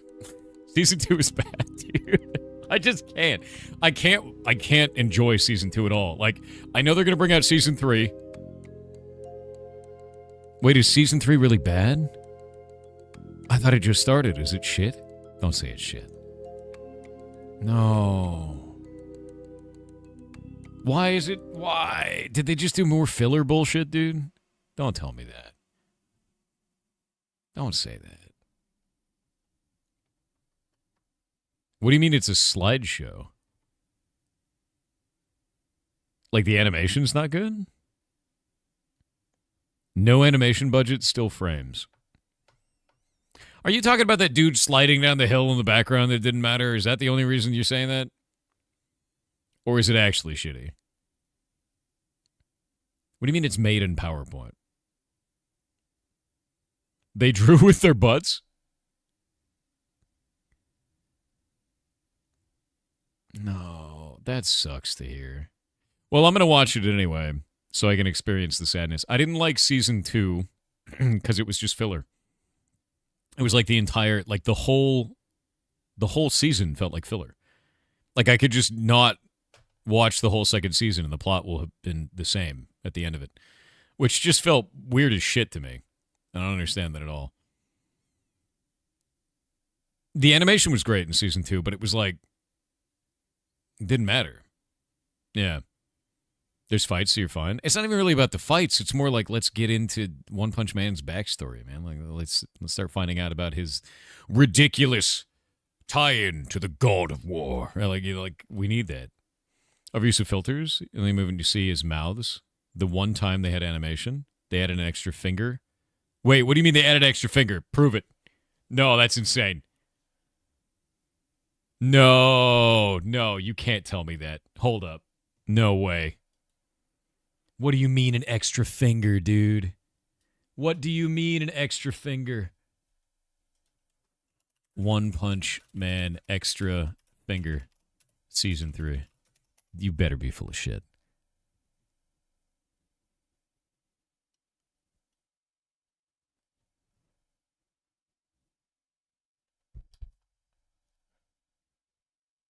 You better be full of shit, dude. Where's the extra finger? What? What? Oh, no, dude. What happened? How does this happen? Dude, how does this happen? No, dude. Oh, no. I mean, I have seen this happen in the past. I have seen other animes that have this problem. But that's weird. That's so weird. I mean, yeah, she's got extra grip strength, I guess, you know. Action frames can be tricky. I guess it's an action frame. Like, there's no blurring on the hand, right? She's got powerful grip. I think the thing that's really weird to me is, like, it makes me wonder, like, how overworked the animators were at that point. And it also makes me wonder, like, why did the art director not catch that during frame check? Yeah, exactly.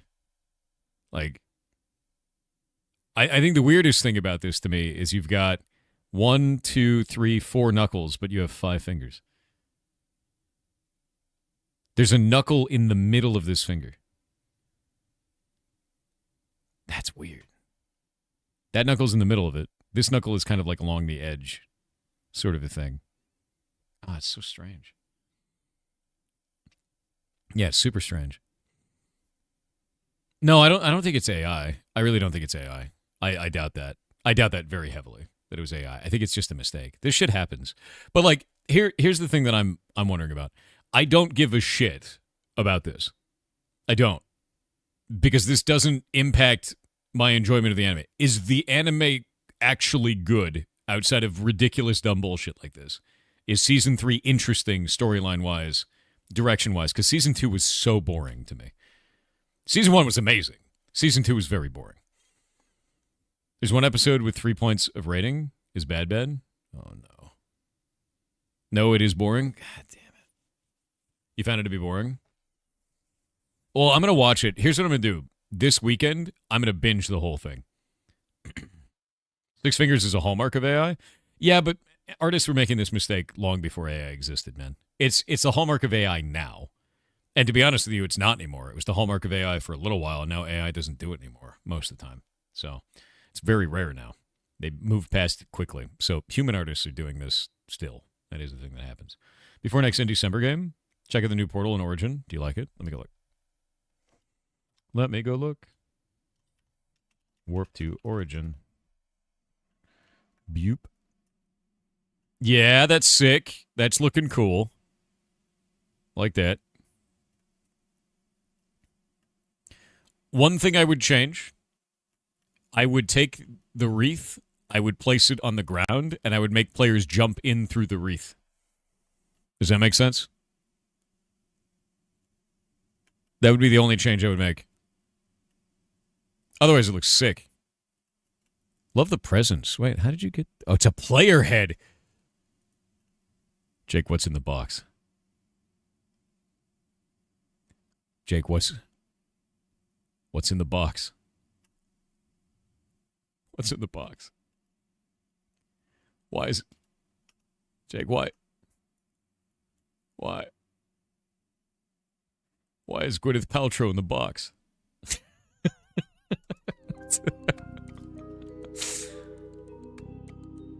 Don't show them.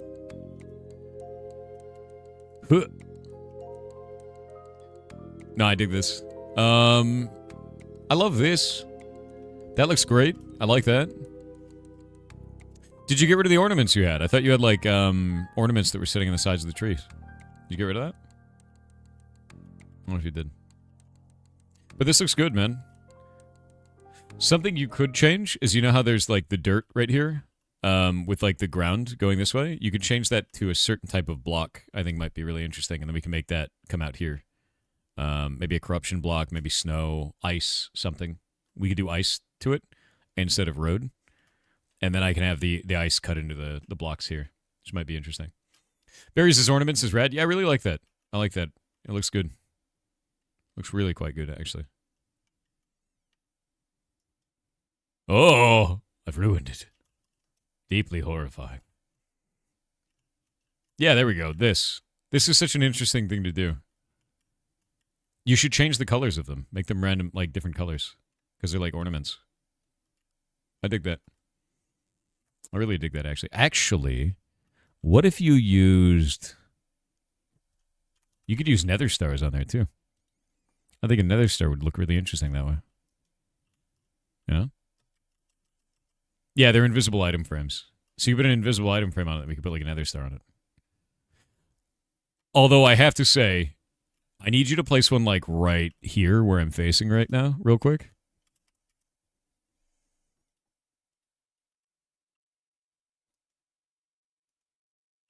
We have to hide the sea pickle somewhere in the tree. And it's there now. The glass pickle has been hidden.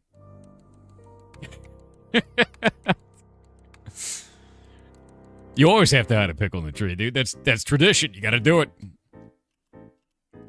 Now you know where it is? Yeah, but if you tell, you know what'll happen. Nothing. Yeah, the glass pickle. This looks good, though, man. I think this is really cool. This is the most interesting thing to me. How did you get this to happen? Are these invisible glass blocks that's changing this, going all the way up? Like, what did you do here? I've never seen a patterned...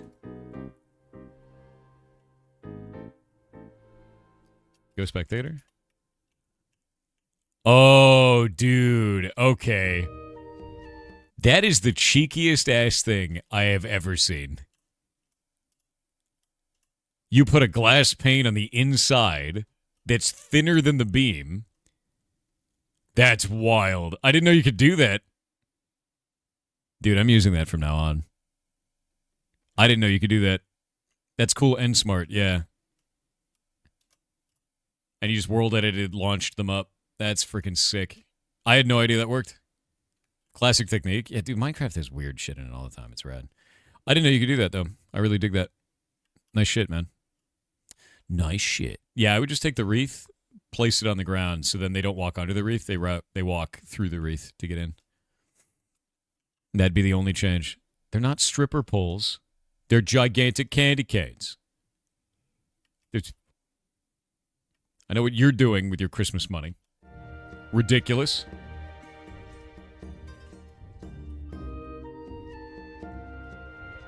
As in not bind to the block on the side, you can just world edit them in and they won't do that. You can do all kinds of shit with the world edit, so.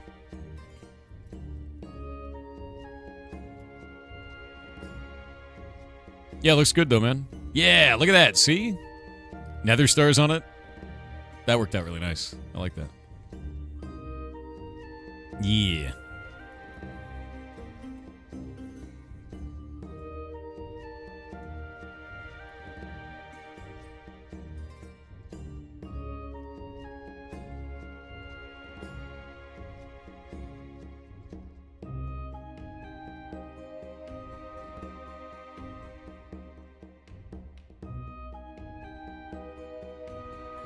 Candy cane, dude. Can't wait to see someone By then working it? No. Jake, you forgot the ornaments on the back of the tree. Santa's gonna judge you now. It's terrifying. The ornaments on the back of the tree before he notices. All right. We're gonna do the next video game. Are you ready, chat? Are you ready for the next video game? Are you ready? What? Get out of here. Are you ready?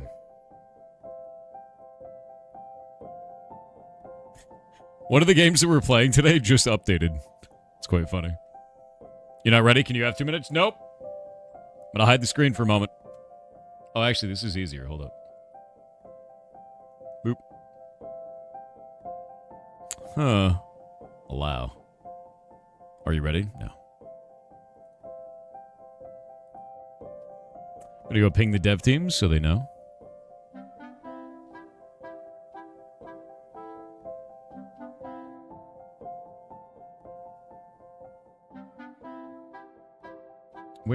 Why is this channel? There we go.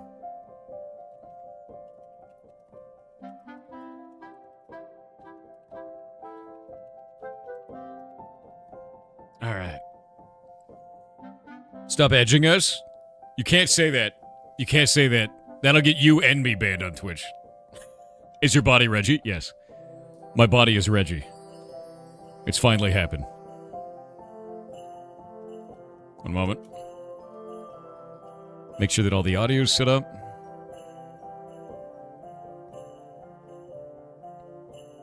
Set up the video. Audio environment volume is default. Weird. Quality set to the highest quality imaginable.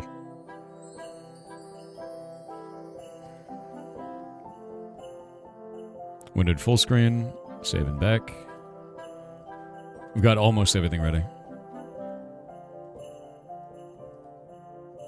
Interesting. It's a weird way to do that.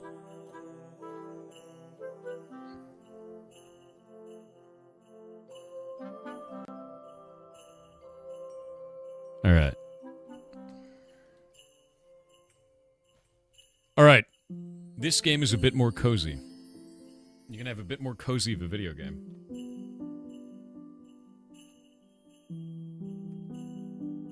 Boop. Behold. Solarpunk. Yeah. Slightly more cozy. Just a tad. Just a tad more cozy. Definitely more cozy than shooting things with a shotgun as a goose. Yeah. Let's go pull this up. I'm going to grab the game audio real fast. We're going to get everything set up, and then we'll go from there. Did the category change? And mods, can you pin a link to this video game? You have this one wishlisted? You already do. Oh, that's great, dude. Hell yeah. Yeah, this game is sick. Category changed? All right. Yeah, here's the link. You played this one? You loved it? I have not had a chance to play it yet. I'm excited to, though. It's also on your wish list. No way. That's great. Let me grab this. We're going to grab it for the game. And we'll do Solarpunk. There we go. Making sure that everything hooks up correctly. Hope you like it. I'm sure I will. I'm sure I will, to be honest with you. Also, Clem, do you are you one of the devs on this? I don't know. Oh, you are. Okay, yes. Dev in chat. Dev in chat. Go follow Clem. Do it. Spelled C-L-Y-M. Why is my hair getting in my eyes? This is what long hair does, chat. This is how it works. It's like a mollusk eating my head. Yeah, the horror. Yeah, Devin Chet. What is this? Why is this happening?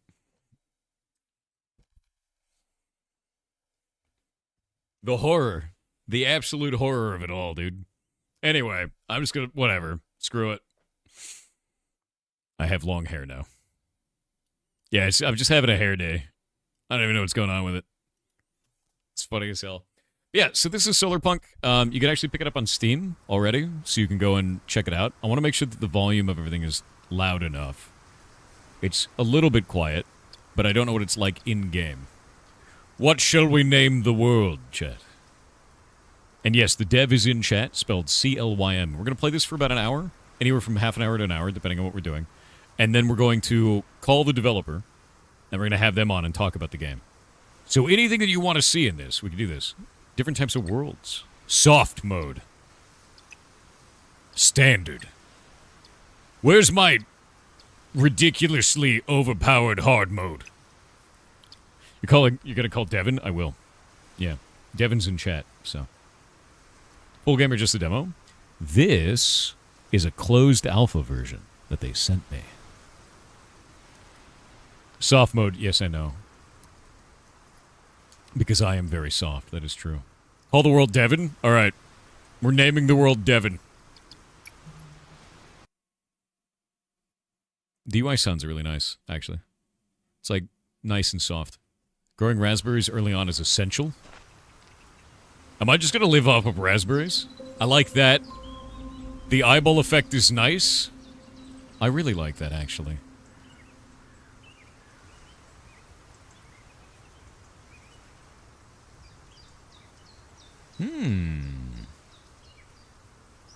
Ah, yes.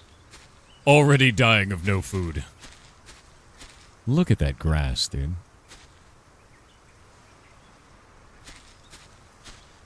That looks really, really good. Ah. I got a rock. Oh, it's clay.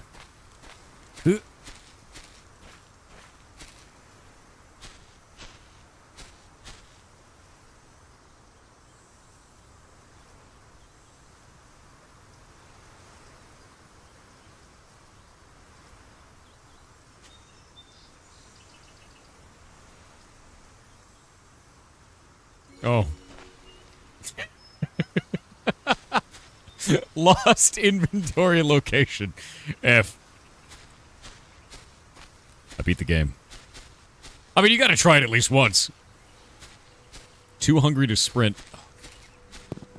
Wait, what is that? I got a stick. So it's survival crafting on islands, which is the part that's really interesting. Islands in the sky. What a chest. I love stuff. Yes! Let's see here. We got a raspberry. I got watermelon juice. Hell yeah. Raspberry muffin. And what is that? Berry seeds. Must be placed in farmland. And I can run now, but I don't know if I want to, because I could die at any moment due to lack of food.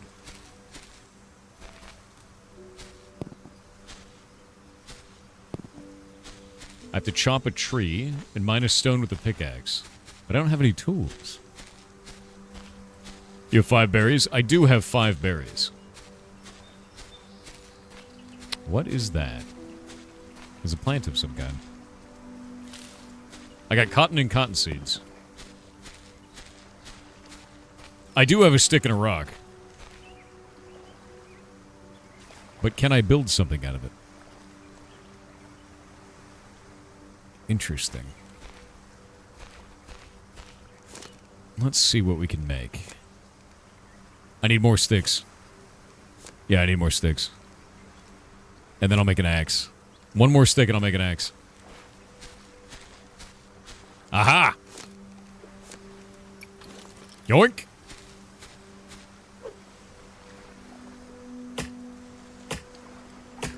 Hell yeah. Oh, it's actually fully deforming it. I like that. It's like texture deformity. Wait. Hell yes. Birch leaf. Or birch saplings and leaves. This is the one thing I'm wondering, because we're on a flying island, right? So, what happens if I waste all of my resources? Am I just screwed? Like, what if that goes rolling off of the hill, right?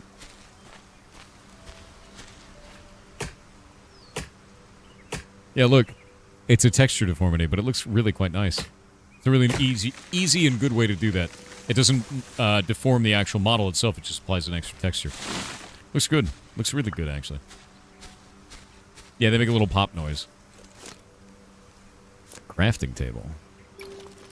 More sticks. A pickaxe. And my axe is slowly deteriorating.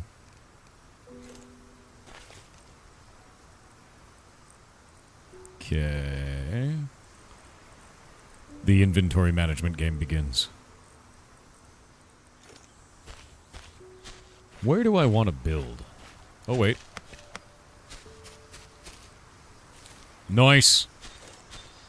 Now, the real question is, do I want to build... I kind of want to build high up. Yeah. Minecraft vibes? It doesn't really feel like Minecraft, and I think it's because the environment is so much different. It's not a voxel type, right? It feels like a crafting survival game already. I do have to worry about food. It's a very light pressure stress, right? Very light pressure. A lot of games like this would feel like a lot more pressure, I think, in terms of the survival aspect. More cozy. Yeah. I wish to climb. Let me climb. Yes! I want to know what that is, too. This feels like a good area to build. I like this. There we go. A watering can. Actually, can I just craft that normally? I can't. Research table. Cloth.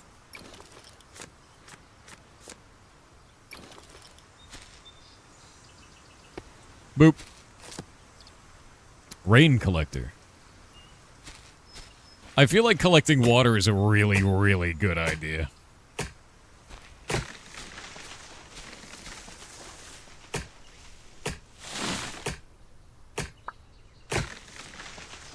Hoping it'll go multiplayer. That's actually one of the things I'm wondering. Is the game multiplayer? Can you play this world with your friends? Another chest. Beehive. I need beehives. I need beehives immediately. Rain collector. I need stones and sticks. I need a chest. Oh, thank you for those gifted subs. Dev secretly chuckling, that's the worst spot to build. God damn it. That's probably true. You might be right about that. Alder sapling and birch sapling. I wonder if the wood is different in some way. Wonder if that matters. I don't know if it does.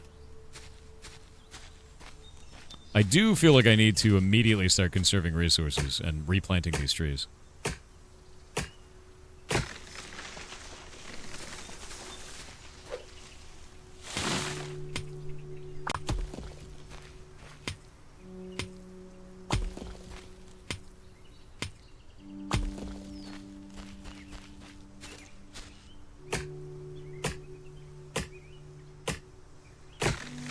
It's a long demo as well. That's good. You should go play it.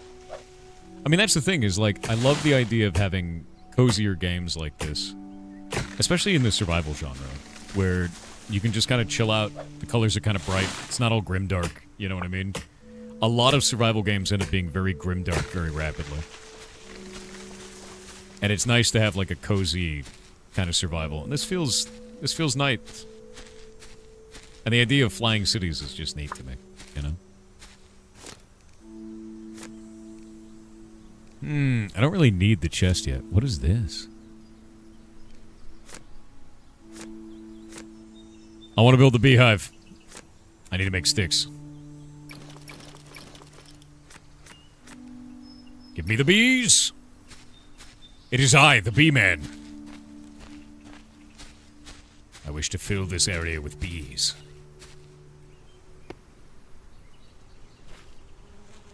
Yes! You can't steal my bees. You shan't steal my bees. Collects water during rain, so that means we can have storms. Wait, is that that looks like a thunderhead. Is that coming this way? Is that moving? I think that's moving. I don't have a shelter. That's probably bad. You are in the clouds? Fair. Dig a well? I don't know if I could dig a well, can I? Need more stone. Yeah, bees are more important than sleeping in a bed, Chet. No! Never happened.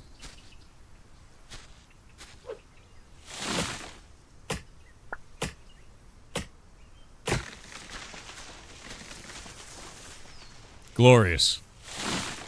No, come back. Come back.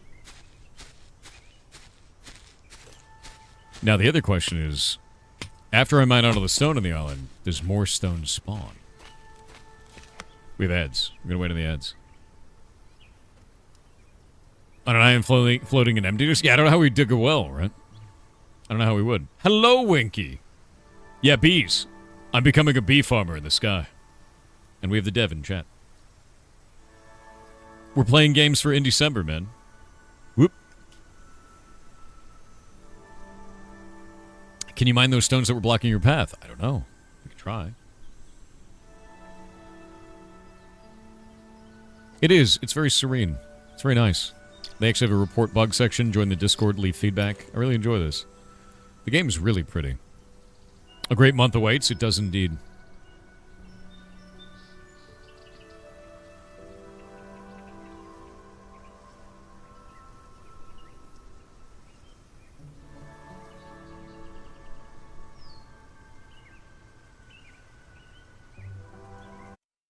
Oop. Do you need to have a demo for in December? Yeah, I mean, the thing is if you don't give me something playable, it's going to be very hard to show it off, right? And I don't want to do an ad trailer. I think a lot of these types of shows, what they do is they just play an ad, and then you don't really know what the game is about. You've never experienced it, you know what I mean? You're mining clay, not stone? True. I did mine ore earlier, though. Game wishlisted? Good. Yeah, go wishlist. Go wishlist. Wishlisting really helps developers out a lot, by the way. You should absolutely do that. Oh, we can make glass with that. Yeah, the game is pinned. Yeah, this is clay. It's full of sand. Sandstone. Alright, Bezos. Be gone. Playing indie games. You're pinned? Brother, I am pinned. Brother, help. Alright, there we go. Wait, it's raining, no! It's all sand. Can I break this? I want to see if I can.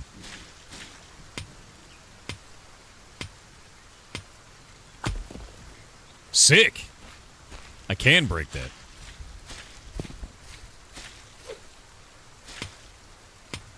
Yeah, you can break all these. They wiggle. Alright, I need to go back to the crafting table, and I need to get my water basin out so that I don't miss this opportunity to rain. No! I need sticks.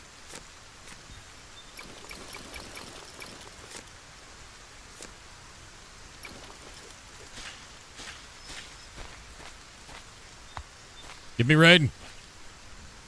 Yes! Oh, that's actually cool. Look at it fill. Go. Go.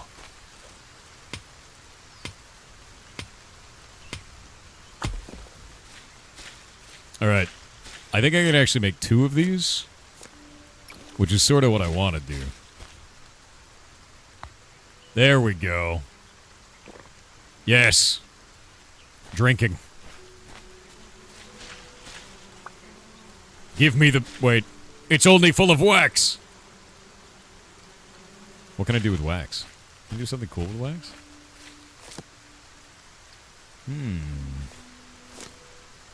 I need to make a hoe. I don't have enough sticks. I have unlimited water now, as long as it keeps raining.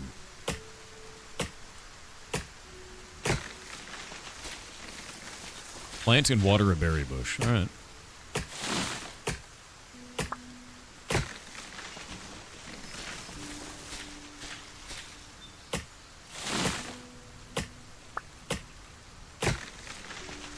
You need to boil it because rainwater's not as clean as people think. Yeah, but why boil when I'm a cloud person? You can't stop me from drinking the rain.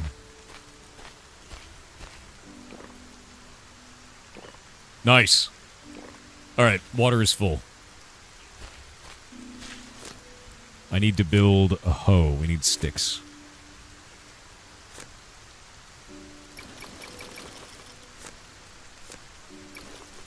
What is a hammer for? Build houses. Alright. What can we do here? How am I going to farm this out?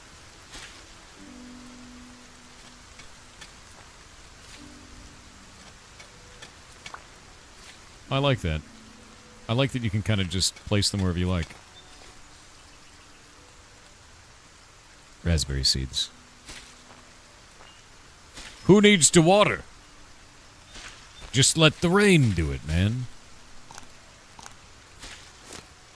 Watering can. Wait.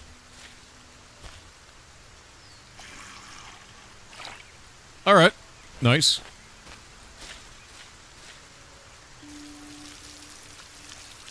I really like the effect for that. It's quite simple. And it just looks nice, you know? Craft and read the survival guide. Got it.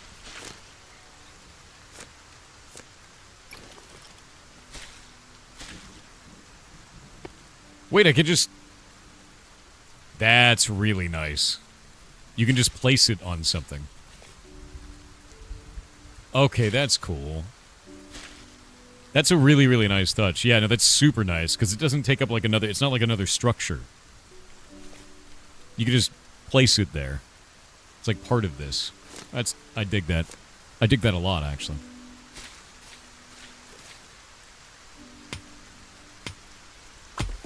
You really appreciate it? Yeah, same. Stuff like that, just... You don't expect it, you know? Build and place a bed. Oh god, no. I need to start planting trees. I'm a fool. I've destroyed my entire environment. And for what? Sweet, succulent berries.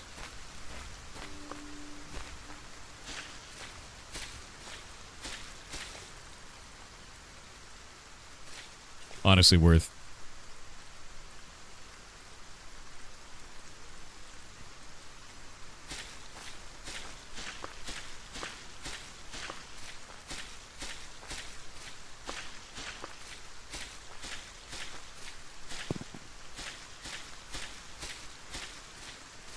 Blueberries be worth it. Honestly, just the idea of, like, farming anything seems like it'd be worth it. Although I am woefully out of food. I only have 2 berries left now. But there is a berry over there. Yes! That's more berry seeds, too. I wonder how many times we can just keep harvesting that, too. Wonder if they stay permanently.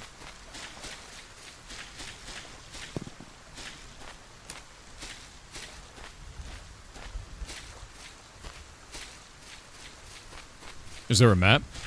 When I hit M, nothing shows up, so not currently. Chop a bush with an axe. Okay, it gives you a leaf.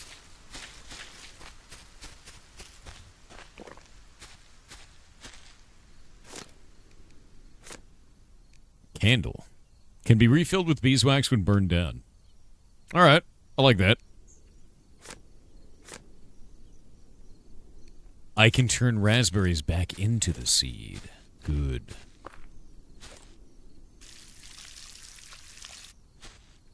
Grow.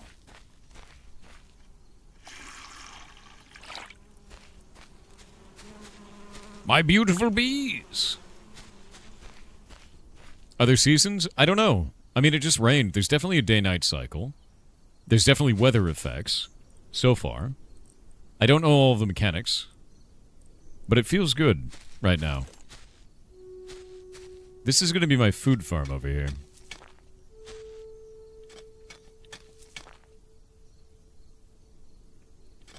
Is this the second game so far? It is, yeah. So I'm going to farm, I think, cotton seeds here.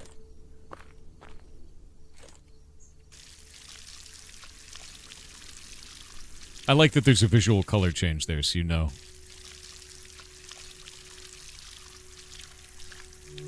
And it looks like it was automatically watering those in the middle of the night because of the rain. Also looks like filling up the watering can doesn't actually take water out of your basin. Which is an interesting touch.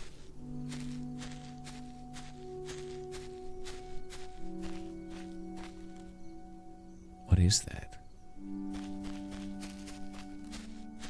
Are there no enemies? None so far.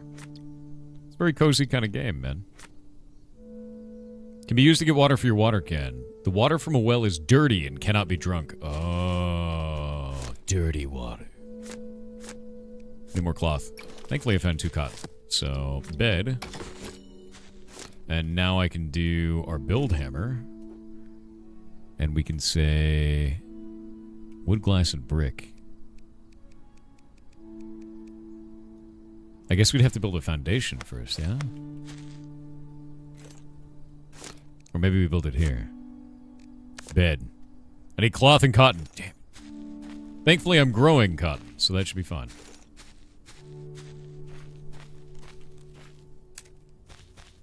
And there's some more cotton here.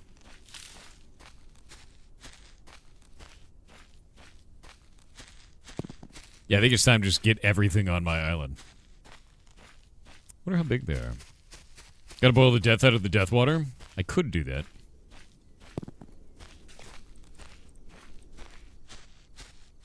I need more bees.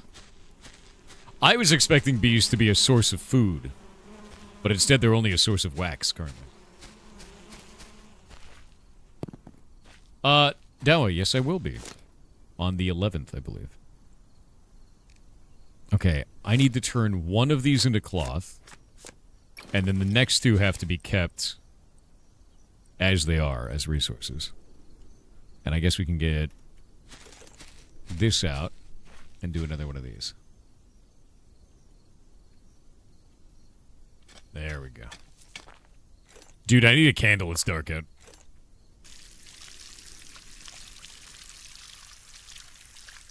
Did I finish Kingdoms of the Dump? No, I did not finish Kingdoms of the Dump.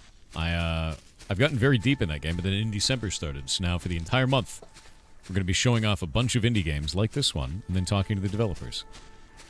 And my hope is to do something that's kind of different. You know, like a lot of award shows or like showcases for indie games, usually they just show an ad, right? And I want to get into the game and play it, and like show you guys what it's like, and then talk to the devs about the way that they feel about their game, and what their intention is. I think it's better to do that. And then we're doing it, you know, for the whole month.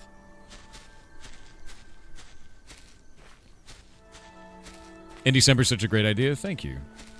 We got so much interest that I have to do another one, by the way. We're going to do it in June. We're going to call it Indie Summer. So one of them is in December, and the other one's in December. This is the right way to name things.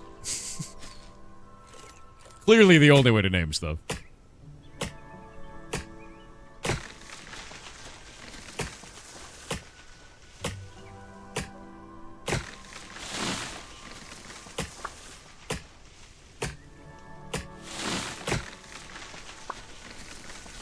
I like that you can kind of leave it there, and then it pops when you get near it.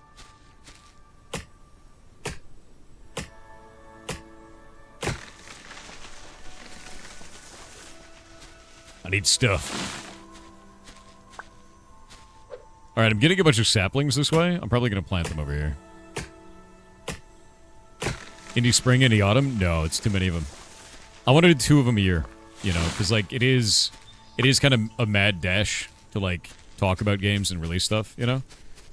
And I want to make sure that there's enough time to get more games on that list, enough time for us to interact with devs. This event is going to be a little scuffed, right? We're learning because this is the first time we've ever done the event. And it's one of those things where, like, we'll just get better as we go through. So they stack to 32 is what it looks like. And I've already learned a bunch of stuff, so good.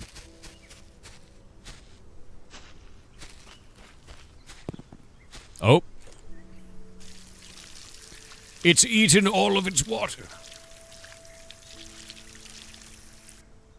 I wonder if I could do automation. Can we do automation? Is it 3 games a day? It is. Every 3 hours is the idea. And then I do other stuff in between.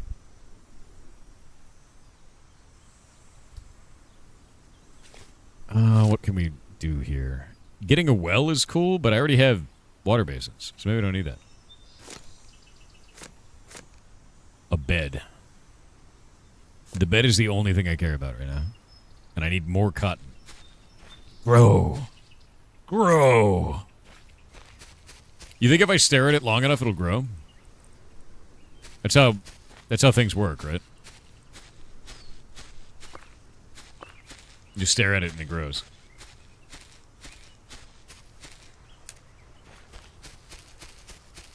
Speak to the plants. Grow. Grow, little plant. I am noticing that it's randomly generating, like, sticks and stones, so you can't really ever soft lock yourself out of resources, which is good. I think it's actually quite cool. Because you can kind of build up from there. But I am wondering if it does that with food. Can I get myself into a state where I'm just out of food?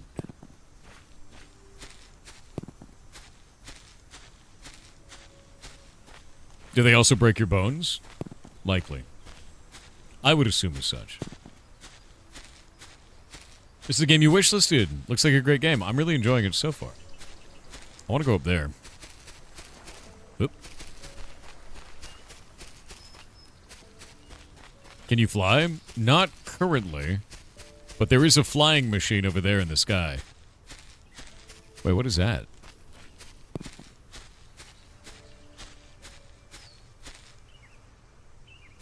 It was a box of clay. Yeah, there's a flying machine over there.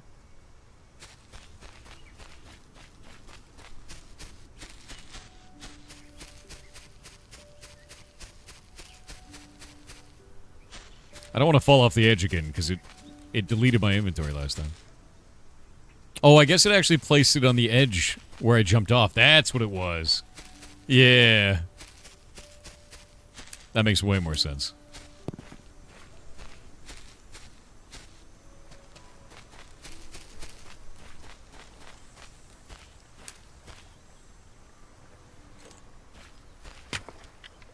My sadness.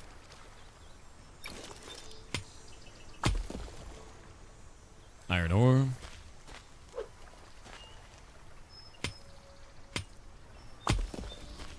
More iron ore. I'm glad that I have enough resources to start the Industrial Revolution. But I can't build a bed. Because I'm out of cotton. Please, grow, little plant. Turn into cotton. Is that an iron vein on the ground? I don't know. It kind of looked like it, yeah? Like that thing there? Let me dig it. We'll see. Yeah. It just keeps giving me resources. Alright. And it broke my stuff very fast.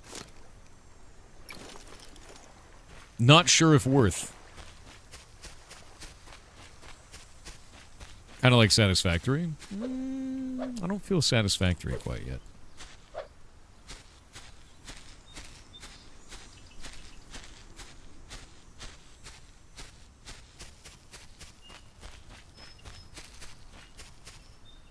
Do we have more cotton? I'm glad I have these, though. Because I think without that, I'd probably die. Solar factory, yes. I'm going to build a candle.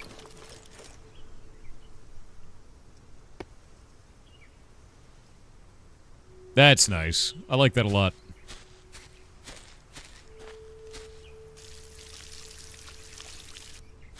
Let's go make that well.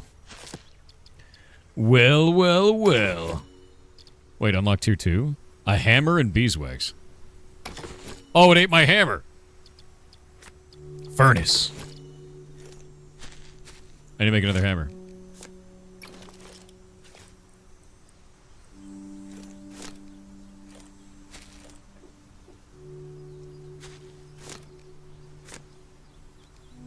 Where's my furnace? I need 20 stone. I need 15 stone and sticks.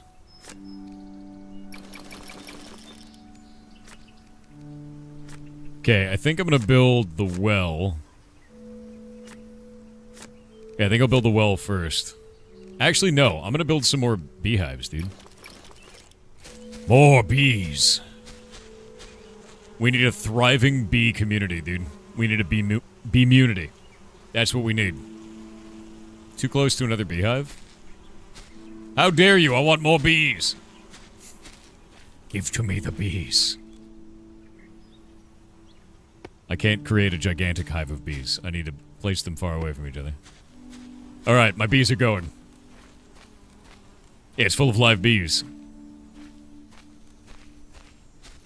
Full of live bees. Let's see. Rainwater. We can do more sticks. And I'm out of wood again. Wow, dude. Resources go quite fast.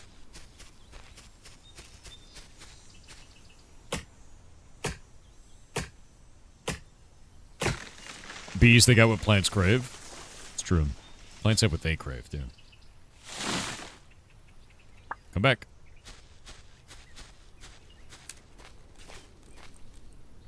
Okay, throw that up here. Oh, it's a maple. Maples are nice.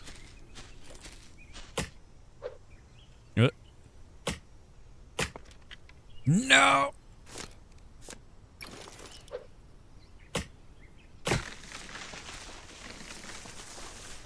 Busy bee community. We're becoming bees. My plan right now is to build an empire of bees. You think the resource expenditure versus sourcing will be a bit of frustration in this game in the beginning? I feel like that's always the case with pretty much any survival game, though. Any survival crafting game, you're going to be, like, struggling to get resources in the beginning, and then after a while, you're drowning in them, right? But that's kind of the moment where many people that play survival crafting games are like, yes, I love to be drowning in resources. And I go, what'd you do today? And they're like, I collected 50,000 burnt food. And I go, why did you do that? And they're like, and they just don't have an answer. That's what happens, right? It's like it can't even be used, but you have it. I have 50 double chests of burnt food. You know what I want? 1,000 bees. Give to me. No, stop it. Don't do it. It almost escaped. You love to suffer in cool survival? I just like the aesthetic.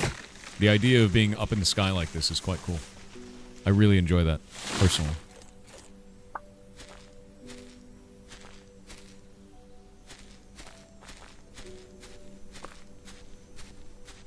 Like, really, really enjoy that. Alright, we got sticks, we got stones, and no broken bones. It's a good day.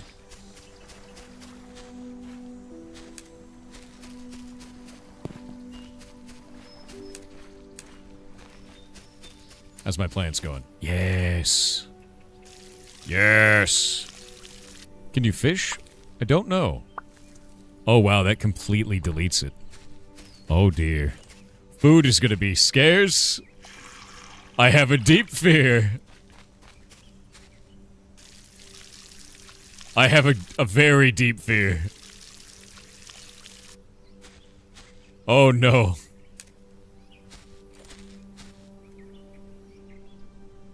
Because we can only make one more seed for every 5 of the plant. Sir, please.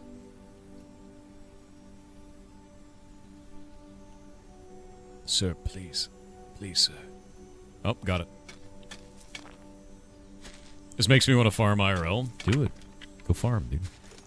Why aren't you farming right now?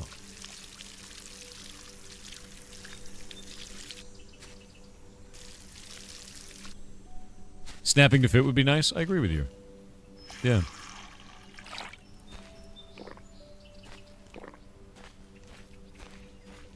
I hope it rains soon.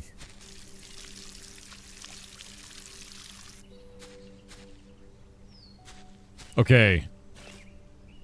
I'm running out of food. But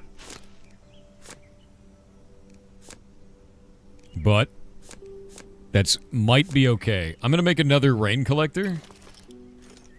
So we just have like a couple of these because I think 2 might be too few. 3 seems better. And then if I make 1 berry seed, we'll have 4 berry plants going at the same time. It's a bit of a risk, but I think it might actually be worth it. There's a couple of bees. Yes. Rain collector next to the fields? Maybe? I'm kind of like keeping things separated right now. Alright, I can make a bed now. By God, he's done it! Sleeping in the great outdoor... Oh, place under a roof. Alright, I need a foundation. Maybe I will live on this hill. Foundation too low. Increase foundation height. Can't be placed in air.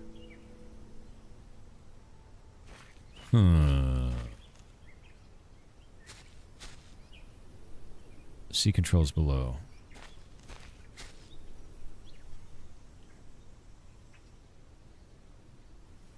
Okay, we'll place it there. There we go. So you have to put it underground. You have to put it on the ground and then raise it from there. I kind of want to build my little shack right here. Oh, wait a minute. Do you think I could build like an overhang? I wonder if I can. There we go. And now it snaps. Sick. And now we could do... I don't have any glass. A wall. By God, he's building a tiny, crappy box.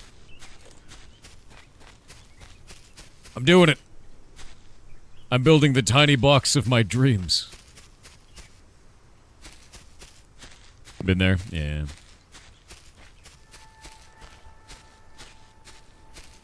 That's every survival game. You start off with your tiny, crappy box. I'm looking for larger trees. I think these might be the biggest size for these.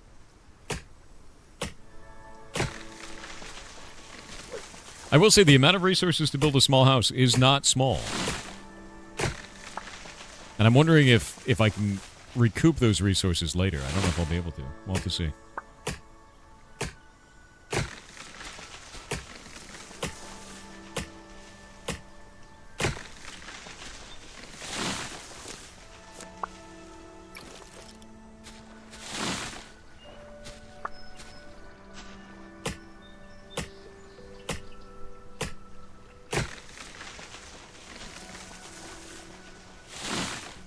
The trees are such simple models and they look really nice.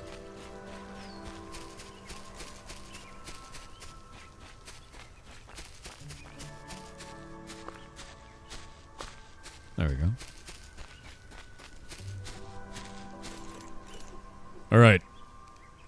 Another wall. Another. And now... I feel like I have to make an angled roof, right?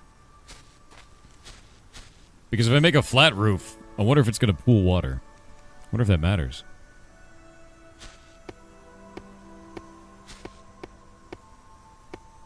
No!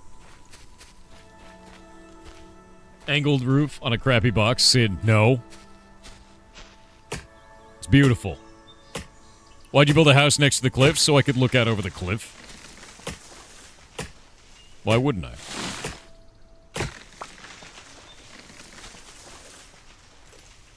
I want to have a beautiful view on my sky palace. As you can see, the palace is going along quite well. Glorious. Fantastic. Tree's butchered, +1. Sometimes you gotta butcher a tree.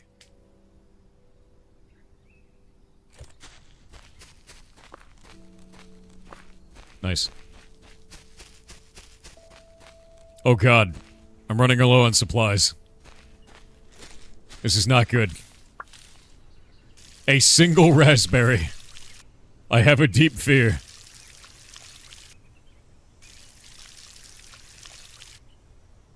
Yeah, it's beautiful. Look at that. Look at the lighting in this. The volumetrics. That's really nice looking.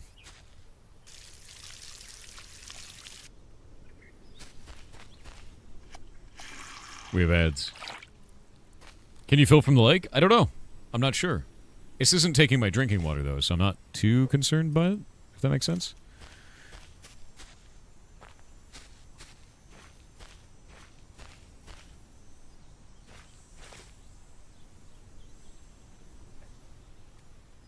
So this game is called Solarpunk, yes.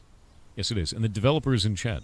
At least one of the devs. I don't know how many people work on the project. We will find out during the interview.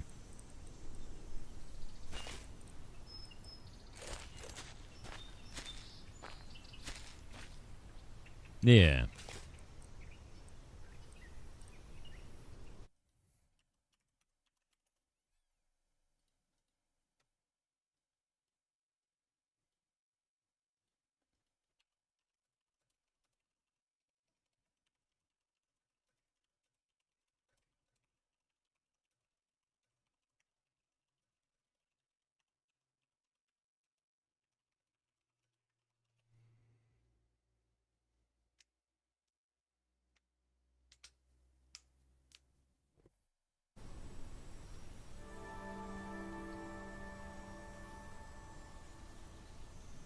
Santa Bezos actually looks really nice. Yes, it's quite funny.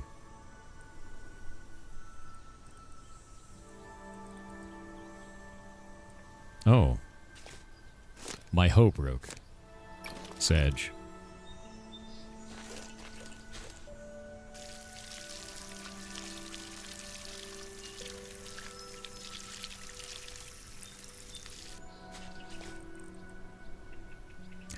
Raspberries don't give me very much food.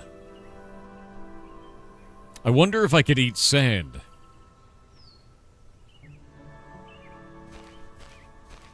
My island doesn't have very much food on it. And it's not raining.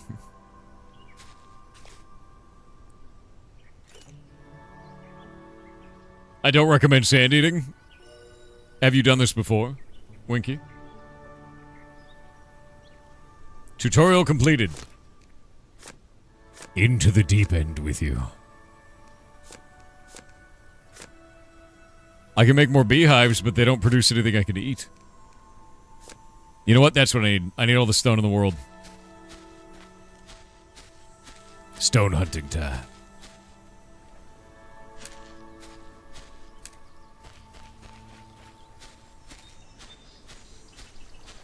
There's sand there.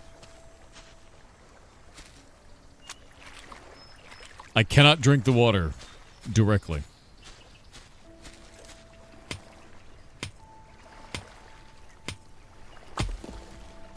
Six stone there. I need 20 of it. We'll build a furnace with it.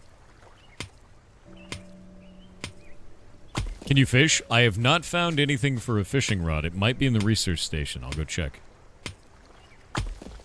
I am running out of food. I will die soon. It's been a good run, Chet.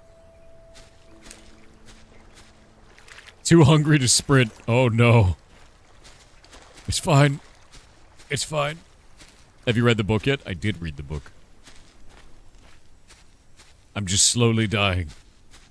There's more book in the book. I could read more about the book. Let me look at this. Growing raspberries early on is essential for securing steady food supply. They also satisfy thirst a little bit. Plants get destroyed by thunderstorms if they are not sheltered.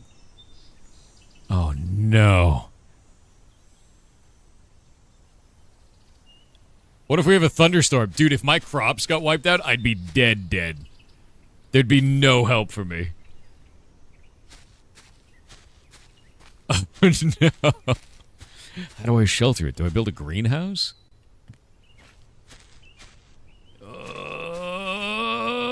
This is gonna be bad. Okay. Well, we haven't had a thunderstorm yet, so that's probably fine.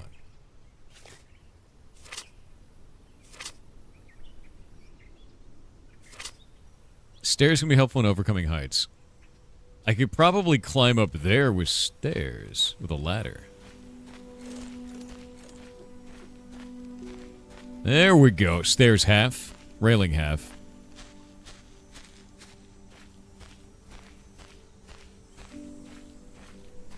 Oh, it's very... Aha! Shit. How do I remove it? I've made a huge mistake. Sadness. Can we destroy this? It's with an axe? Alright. Demolish. Ah! Alright. Oh, cool, you get 100% of your resources back. That is nice.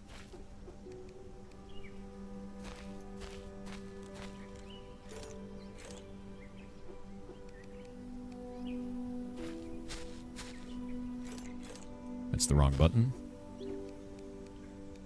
Grab this. It is R and the mouse move to rotate, and then V is change orientation.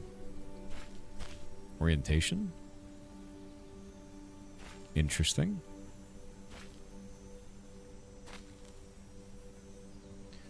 I need to kind of like angle it like this.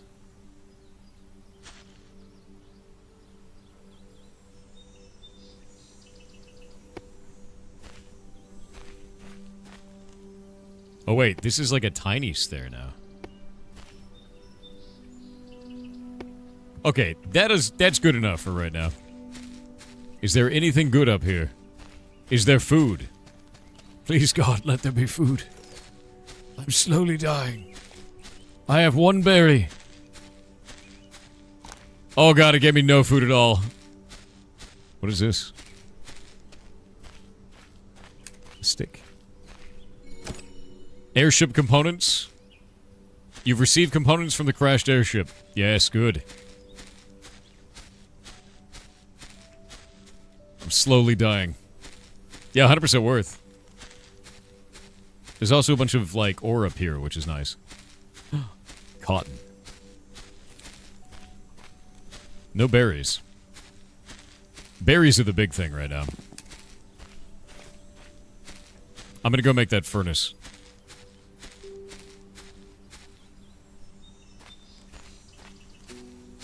Sure, there are many, many more. Probably. I find your lack of berries concerning. Yeah, no, I'm also concerned by this.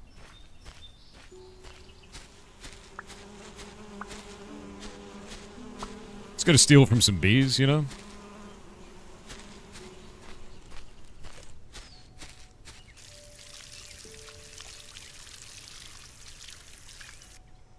Damn it.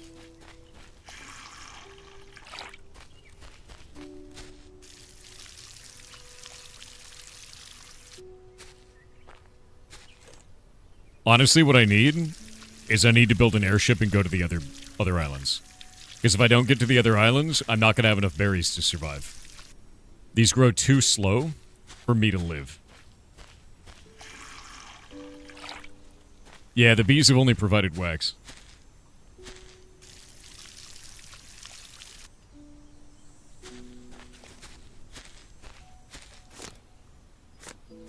There has to be a survival option here. Cool. How do you work?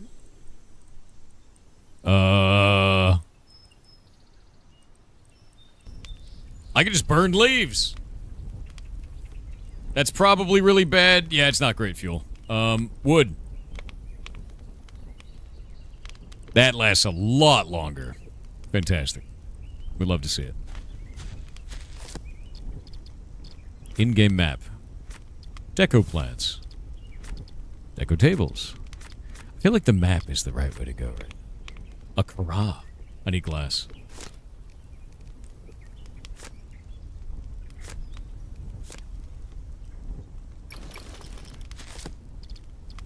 In-game map done. After research map, you can hit M. Yeah. Oh, dear God. There are many islands. Oh, that island out there is huge.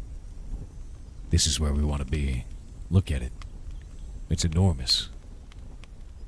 Or whatever that is. There's a tiny robot on it. What do I do with the parts? It's a bed. How does one build an airship? I need bricks, glass, more wood. But I'm going to die. The berries, they do not sustain me. Wait. My berries have grown. My berries, Chet. I can see them. I will not die this day. I'll die soon, but not yet.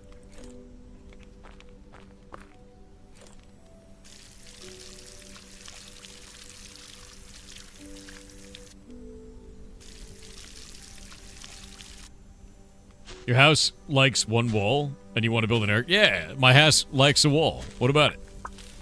What are you, jealous? You'll die soon, but not today? Dude, it might be today. Look at this.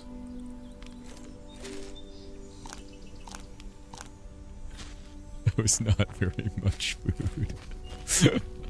I'm going to die. There's so little berries on this island. Love the open concept. I know, right? Yeah, it's a open concept fixer-upper, Chet. That's what it is. Yeah, for the real handyman.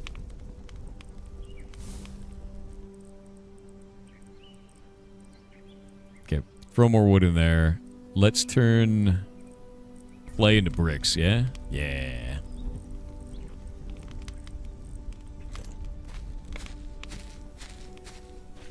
Storage crate camping? Yeah. Alright.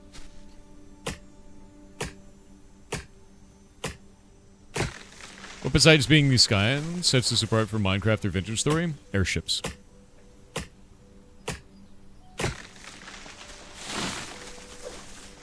You have to understand, something like Minecraft or Vintage Story is not... Those are relying on terrain deformation. This is relying on resource management and flying between exploration islands, which is really interesting.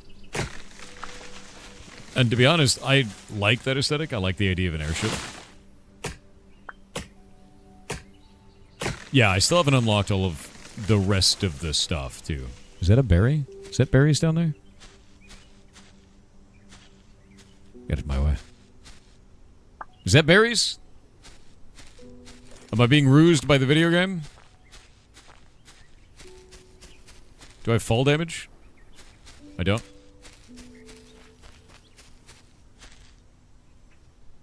I can't eat that. I can't eat that. It was not berries. Starting to hallucinate food now, Chad. It's not much longer now, you know? Yeah. Not much longer.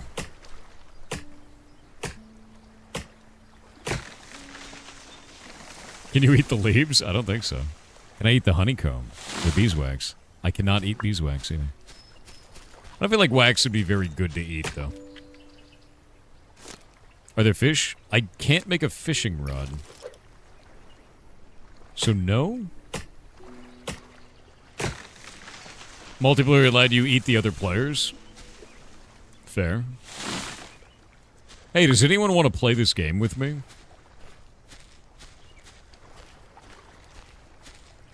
Maybe only for like a couple of minutes. No reason. Yes? Oh, it's a lot of people volunteering. Yeah, just name your character Snacrifice, if you would. Also no reason.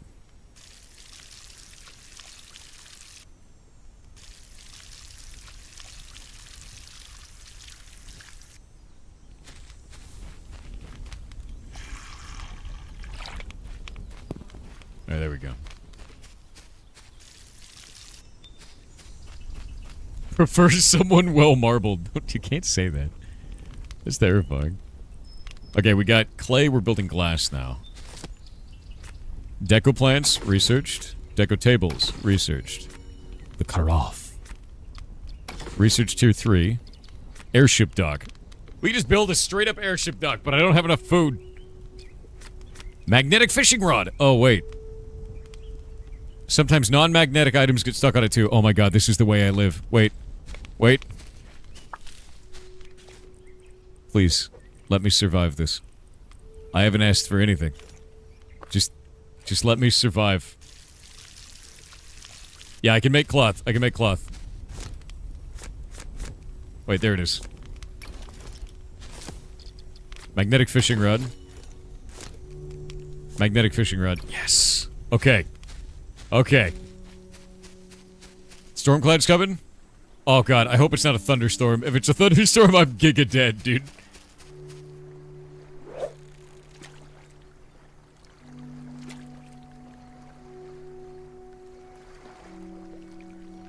How does this work?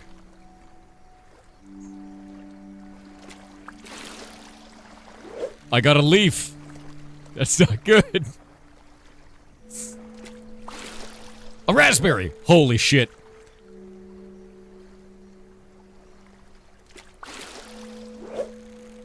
This is fantastic. Yeah, when it plops, you really done. Sand. We love sand.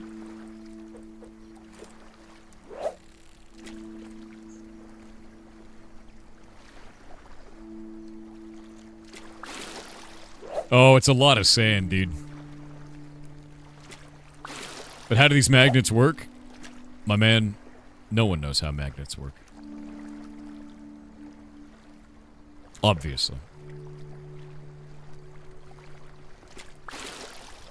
I'm getting a lot of junk. Yeah, it's a lot of leaves and sand. It's a loot magnet. I'm on to you, Clem. I'm on to you. Could it be a berry magnet? Please, I don't want to die. I don't want to die. Mahoodles, are you in chat? How do magnets work, Mahoodles? Need to know. Can you cook the berry? I don't know. I had a berry cupcake earlier that I found in a chest.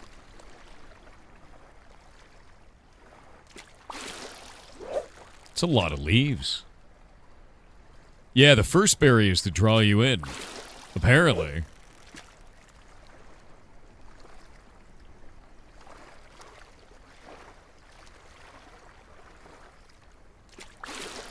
Another berry! Okay, hold up. I think we're actually hitting... No, we're food positive, man. I'm food positive. Wait, did this also take iron to make, though? It's losing durability. Guess you can't eat the leaves? No, unfortunately, I'm unable to build a salad. Saladless and soggy. Yeah.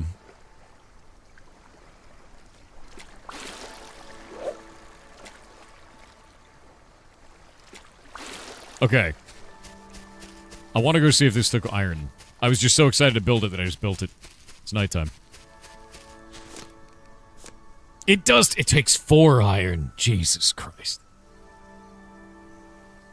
Might fish other stuff in different lakes.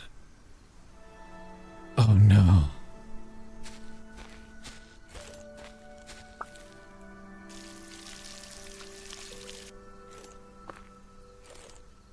Okay, I think I'm almost food positive now.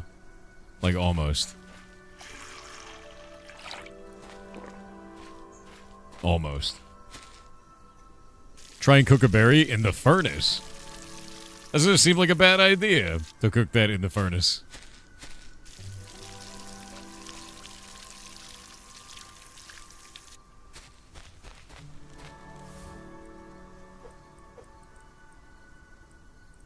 We have glass now. Put fuel in here. No, it won't let me cook it. Can I cook wax? No. Huh. A lot of leaves, you know?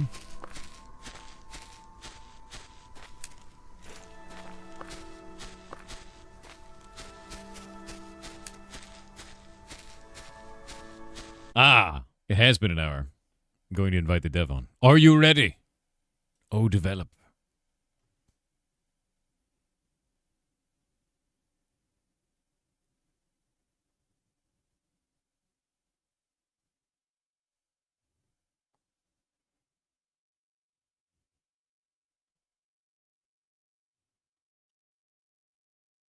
Doot, doot, doot.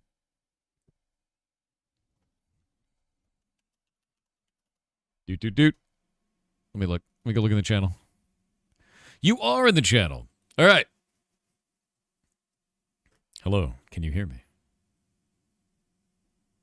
Can you hear me? I can. Awesome. Let's go. All right. Fantastic. So, first things first, can you tell chat about yourself, about your studio, what you guys are working on? Yeah, sure. Sorry for my English in advance. It's Your English is fantastic. You yeah. You sound great. Don't worry about it. Let's see where this goes. Yes, we are two people from Germany, and we started developing games 7 years ago. We did make a game called Hourglass, which is like a first-person puzzle adventure, like sort of like Portal. Not as good as Portal, but I think it's especially for the first game. I'm proud of it. And after that, we wanted to make a survival game because we are both survival game fans. I played a lot of them. I also stream on Twitch in German though, and doing YouTube since 2010 and doing all kinds of Minecraft stuff, right? And so I'm really deep into survival games. Not everyone, but every game, but especially Minecraft, Raft, Astroneer, and stuff like that. Valheim, and Subnautica and stuff. And this is what we wanted to make. We wanted to make a survival game, but a cozy one, because we thought that's like in this kind of way, it's haven't been done before. Like a cozy survival game. We wanted to try that if this is going to work at all. Yeah, and that's what we're making right now. I was going to say, I can't even think of another real cozy survival game. Those are usually pretty at odds with each other. It's usually like a survival game is like grim and dirty, you know, sort of a thing. Almost always, I find. Yes. Yeah, I like games like Raft or Astroneer, I think a bit different of that. I think they're more cozier than like The Forest, for example. Yeah. But I agree with that. Yes. Maybe a little cozier than The Forest, yeah. Or Subnautica, which is a horror survival game in my books. But we wanted to try that, and I think it's really hard to nail it. I mean, the whole berry situation. It's like hard to get like the survival aspect and don't overpower, but we already like internally added more berries. So in the next version there will be before your play as well. So we're doing multiplayer, internal multiplayer tests right now, and there the whole food situation is a little bit different already. Yeah. So yeah, I always find in a lot of survival games it usually comes down to I'm terrified I'm going to starve right in the beginning, and then within 20 minutes that gameplay loop is gone, and it just ends up being you don't ever have to worry about food and water ever again.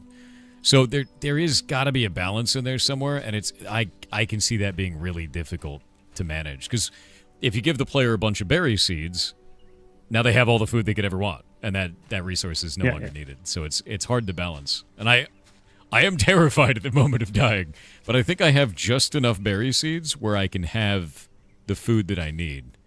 Just barely enough is what it feels like right now.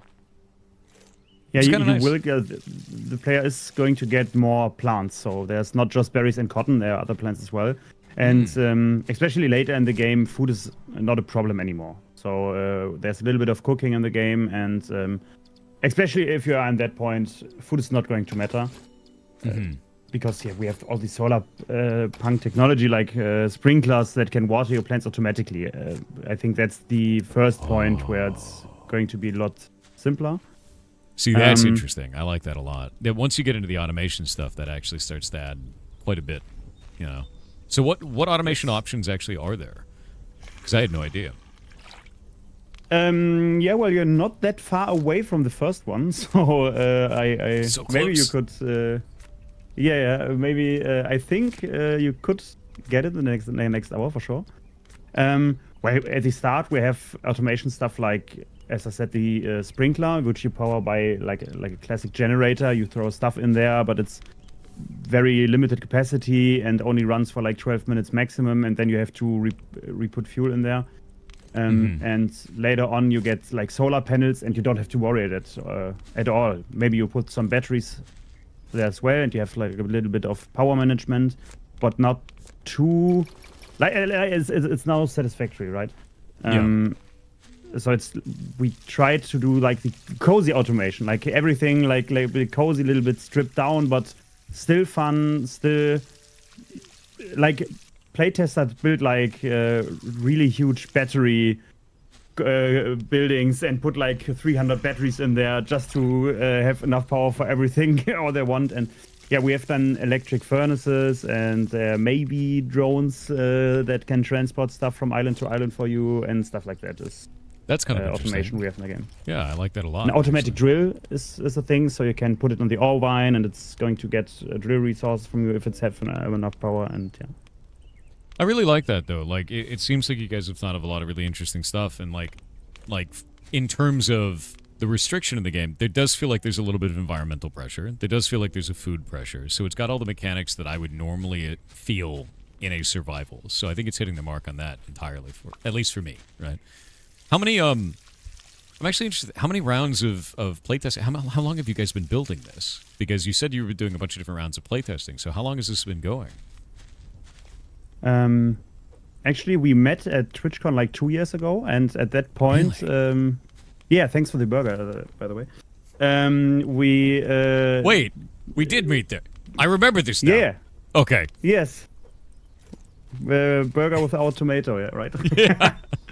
At that time, we were in like for 1.5 or 2 years. I think. Okay, so you've been going for So like it's almost like 4 now. Yeah, 3.5, 4 years. We're on this, and yeah, I think for the first 2 years we had like little play tests, building all the system. We had 2 people, right, and building all those systems like the inventory management, especially for multiplayer. And stuff like that, everything from the ground up, the building system, which I'm really proud of. I think it's a really neat building system. Also, all these little decorations, you can place them, and really like specifically very detailed, right? And playtests. We had a Kickstarter campaign which was very successful, and we have like a few thousand people that already played the alpha version you're playing, like the alpha backers from our Kickstarter campaign, and we got a lot of great feedback from that. And right now we are doing the multiplayer testing. But yeah, I think it was before that we had like friends testing with like 50 to 100 people that are either friends or friends of friends and stuff like that playtest the game, and we changed a lot. You always change a lot in playtesting, I think. You'll find out that the players do a thing that, you know, you never expected. You're like, wait a minute. Every time. Every time.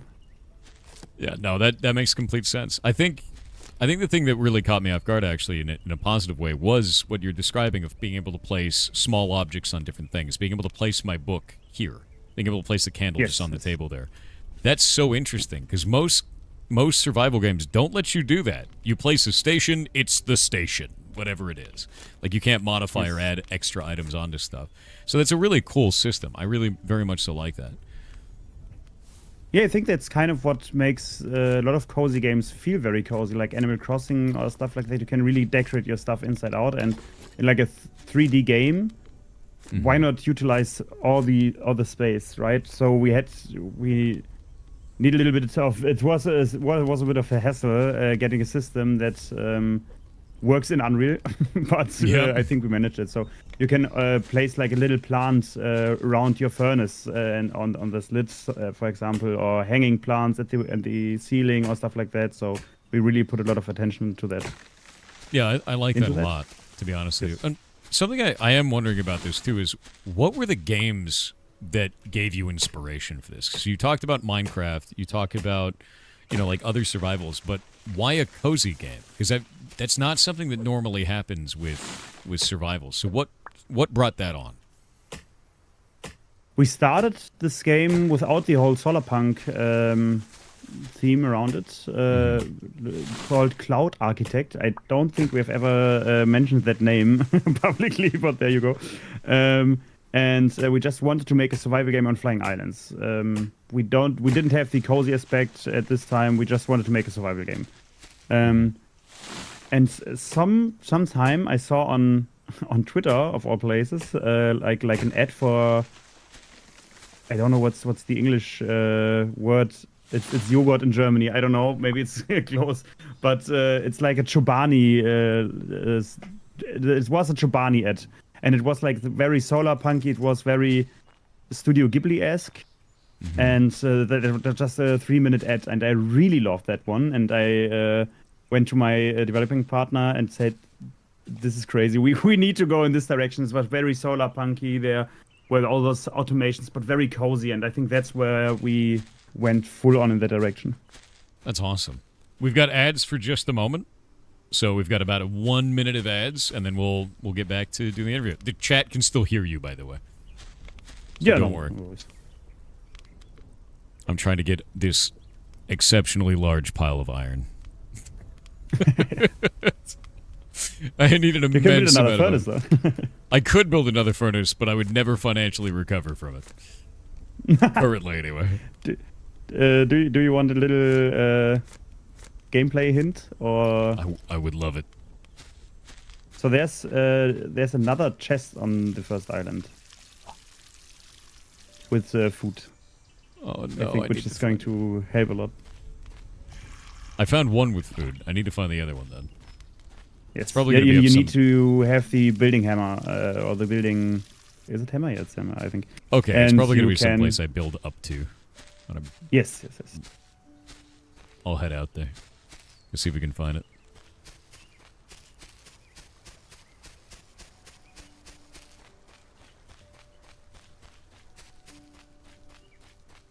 Because I got up there already.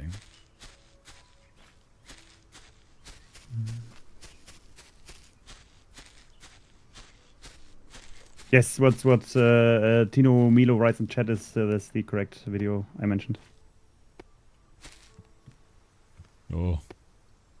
Oop. Should I answer some questions from chat? Oh, no, I was just waiting on the ads. We can get back to it now. Ads are gone. Ads have disappeared. There we go. Is it always the same starting island? Does it always have the same exact configuration? Yes. Well, this is every island is hand built. We don't have like a generator or stuff like that. It's always the same starting island. That's interesting.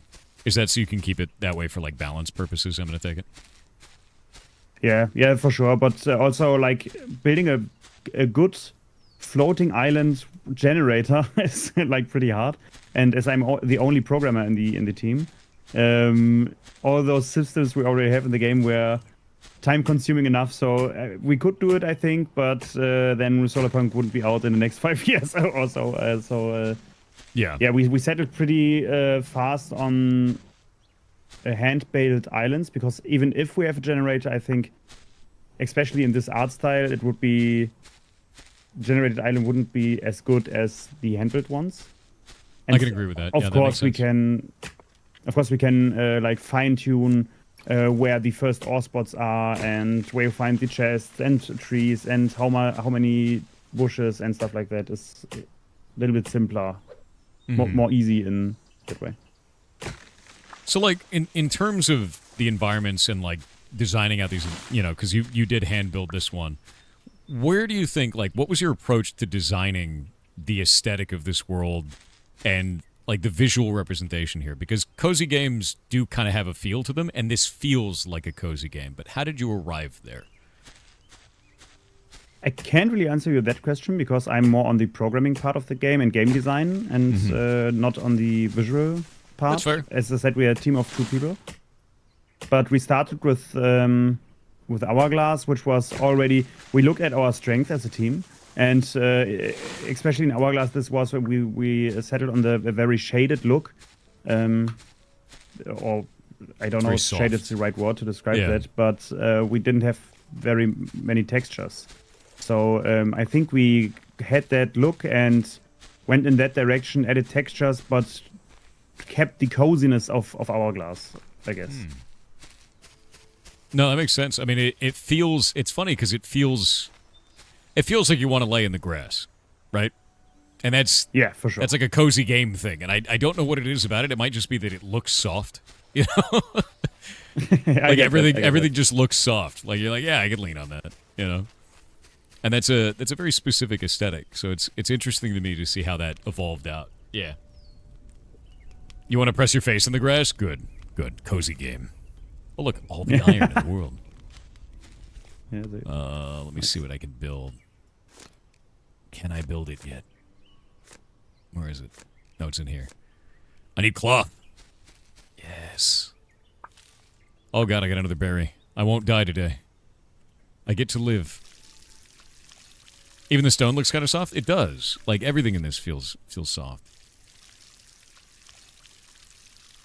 So here's an interesting thing. It actually showed me that if my crops are uncovered early on in the game, or like crops are uncovered, they'll blow up in a thunderstorm. What kind of like stop the player from soft locking their run mechanics do you have to stop that from like blowing you up in the beginning of the game? Because I'm really interested to know, especially because like I have so few resources right now that if that happened, I'd probably be screwed. Well, first of all, if they blow up by a thunderstorm, you get the seed back. But even if you would throw all the seeds, the plant is like a bunch of sticks in there, and you get your seed back. Okay. Well, and nice. Even if you like throw everything off the island, so if you use the hoe to till the ground, you have a chance of getting a random seed or sapling. So even if you have no trees on the islands and nothing with an hoe, you can basically get all the seeds, all the saplings back.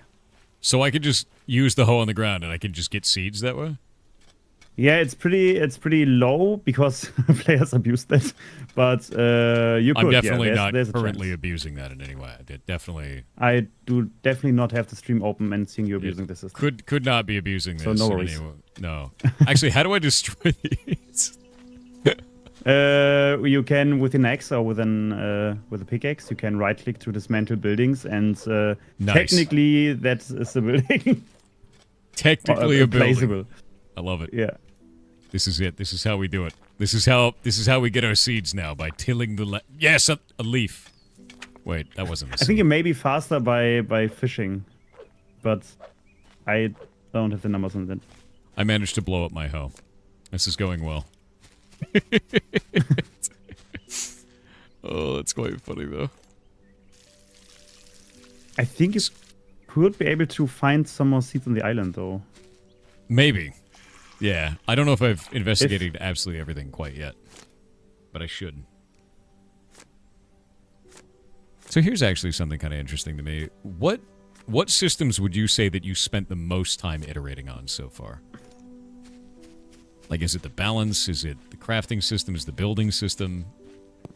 World gen? Yeah, I get that. We did need to rewrite the whole save system once, but I think you mean gameplay system, so... No, that's also fair too. Yeah, no, talk about that. Yeah. Tell me about it. Like, especially for multiplayer, it's... Unreal is very... Unreal is not well documented, at all. Especially for those multiplayer stuff, and there are certain things that just won't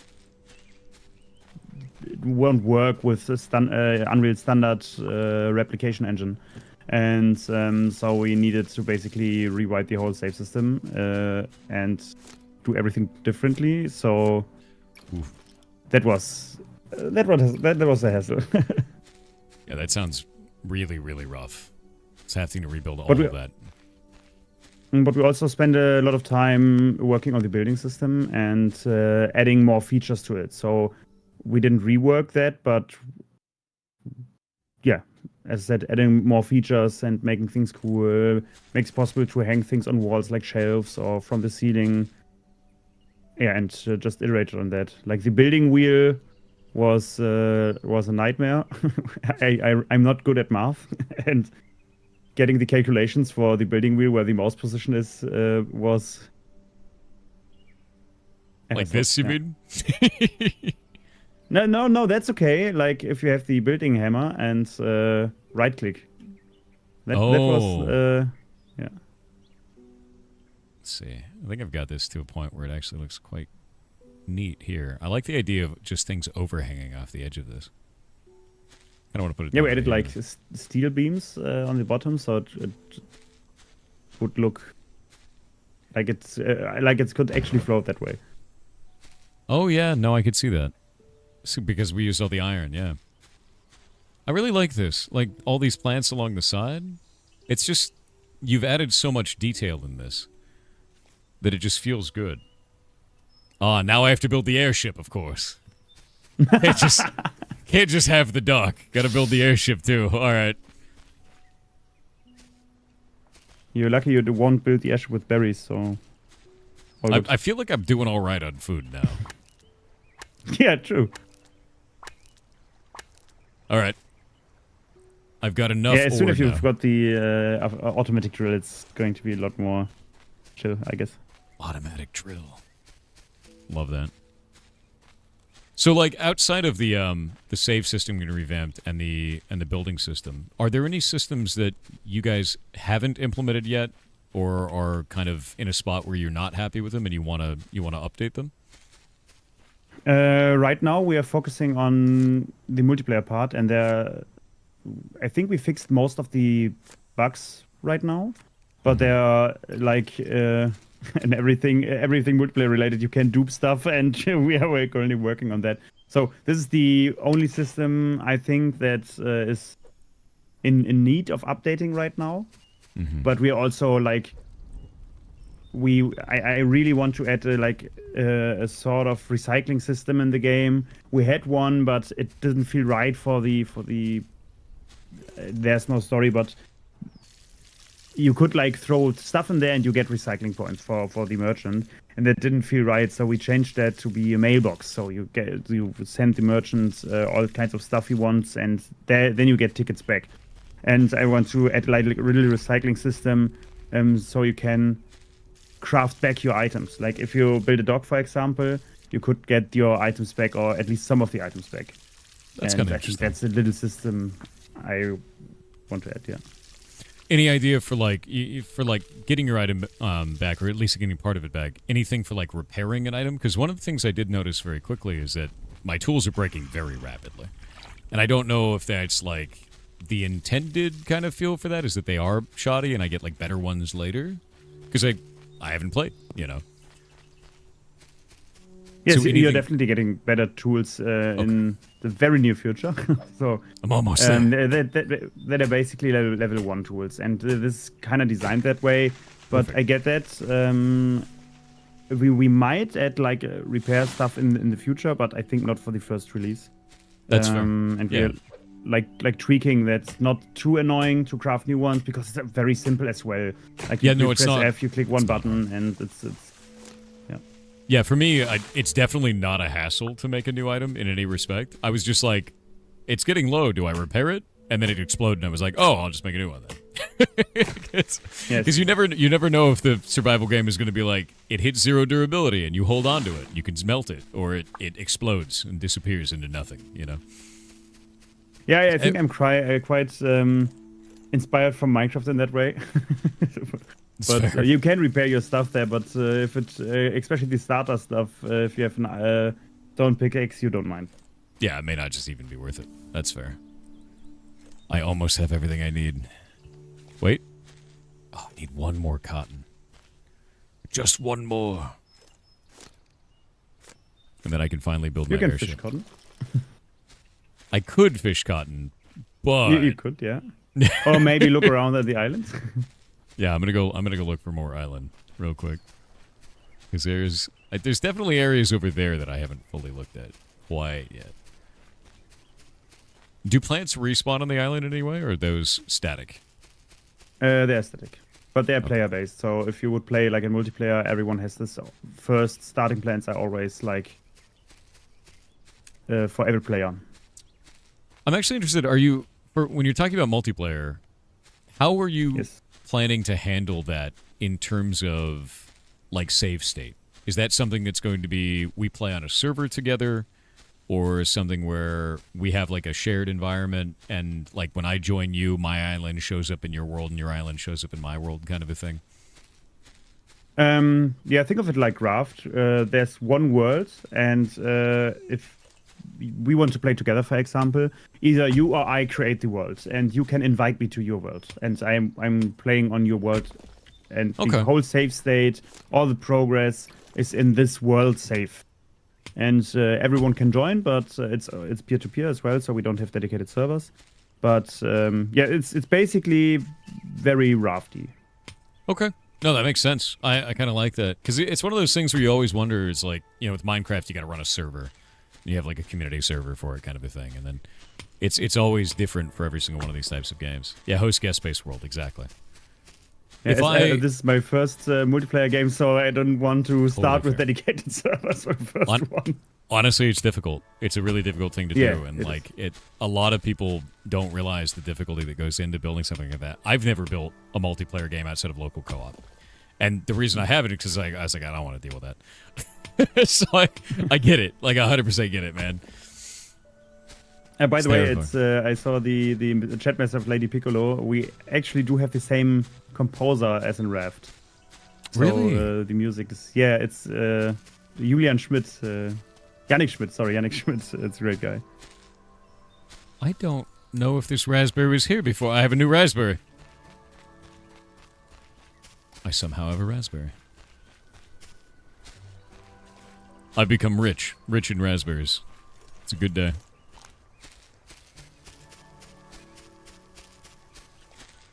You had a feeling? You love it? Yeah, the aesthetic of the game feels really, really nice, and the music feels really nice. It's very atmospheric.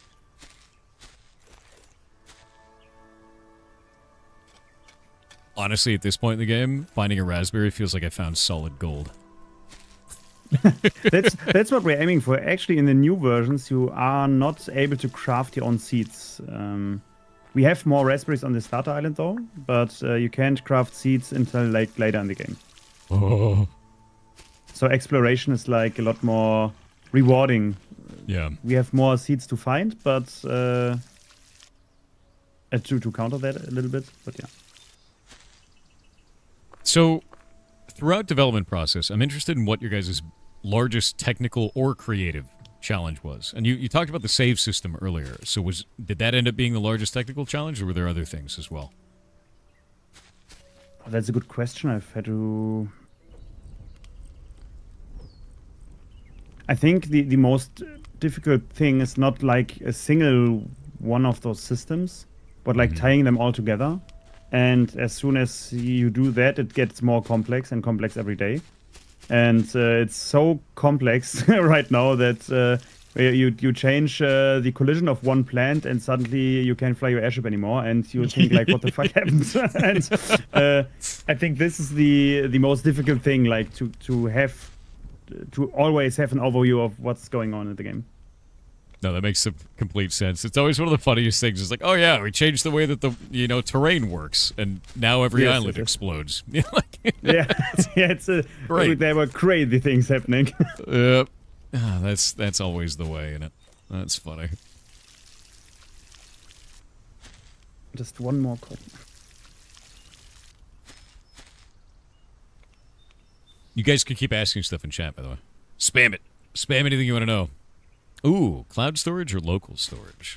Because you guys are running through Steam.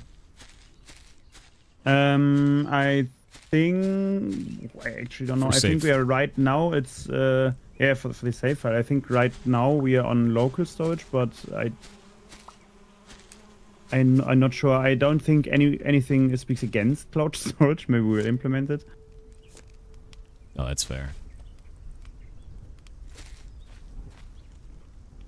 Maybe it is already implemented. Okay. But I can't say, to be honest. Sorry. Wait, have I been drinking gross water? You can't drink rose water. Because this looks clear, and then I put it in the bottle, and it's brown. It's like greenish brown. Yeah, this is a bug in version 1.010. I had a deep fear. I was like, wait a minute. Maybe I shouldn't drink that. In the current version, that's internal only. You get fresh water. No worry. That's funny. Also, it's a bug you can like unlimited refill your water can at those rain collectors. It's really? The cotton is really, I think. How do I drink this? It won't let me drink it. You have to put it in the oven to like boil it. Oh, the water bottle I have to? Yeah. Oh, it's unboiled. Oh, so that's the bug. Okay, I was like, what is going on here? Yeah, you should get clean water from it, but you could like refill the water bottle at the well or at the lake as well. That would do it. Yeah, because the well is supposed to be undrinkable. Yeah. Yes. You're not dependent on the rain collectors with the water bottle. Here we go. I think I've done it. I think I can actually make the airship now. But first I have to play Farming Simulator.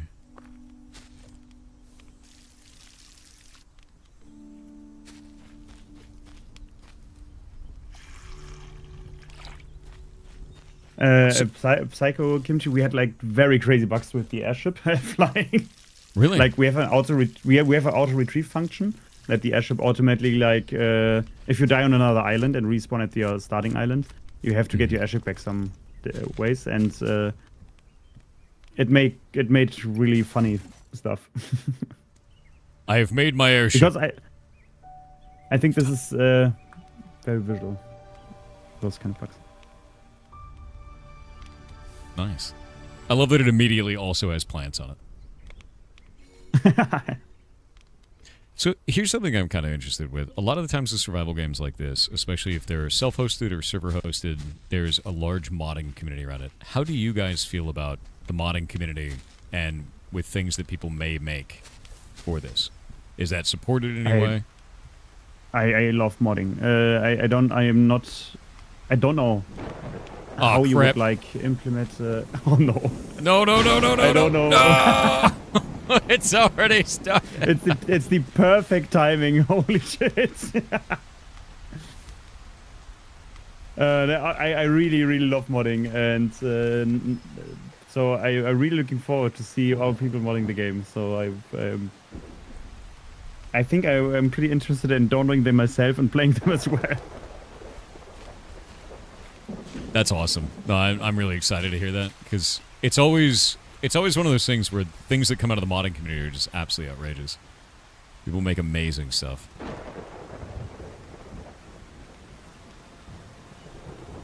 All right. This seems like a really bad time to be flying. Yeah, you know? it actually is.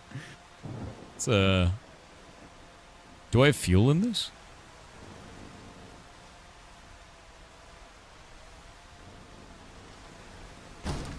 Ow.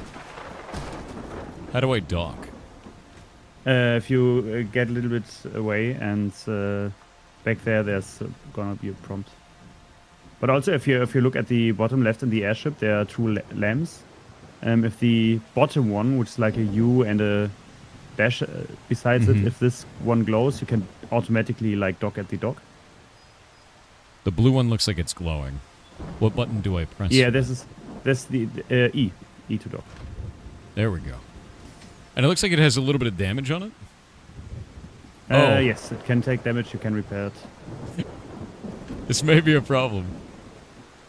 There we go. You can make that jump.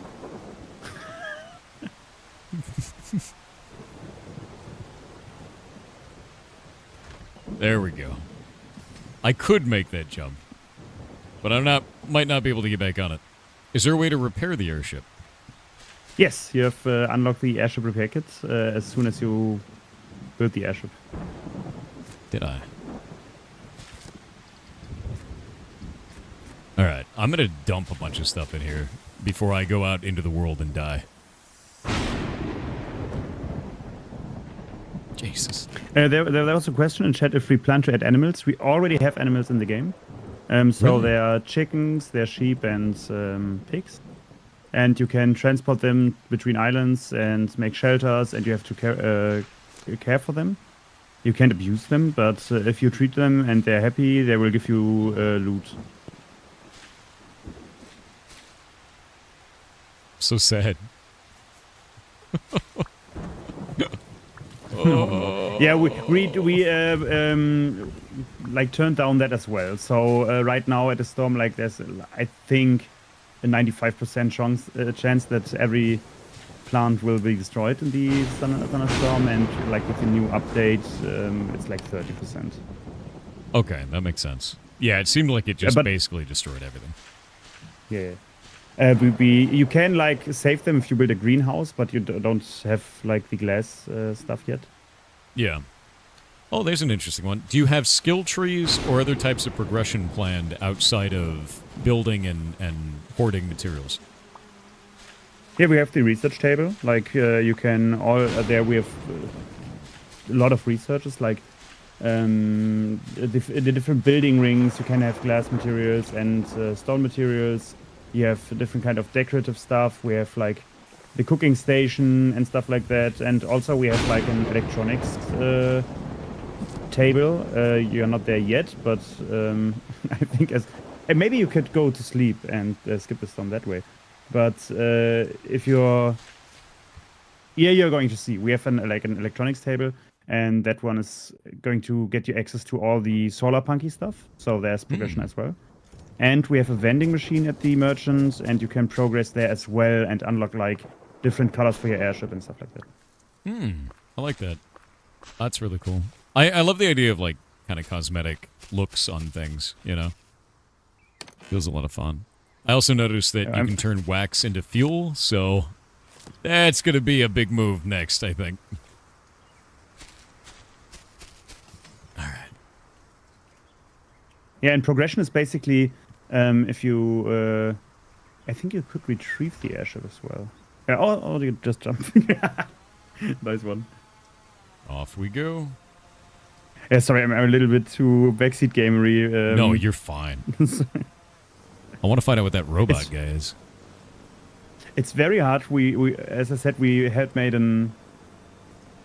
like a puzzle adventure game before, and watching people play and not saying anything is the hardest thing in the whole world. Like for real, it's so difficult. That's fair.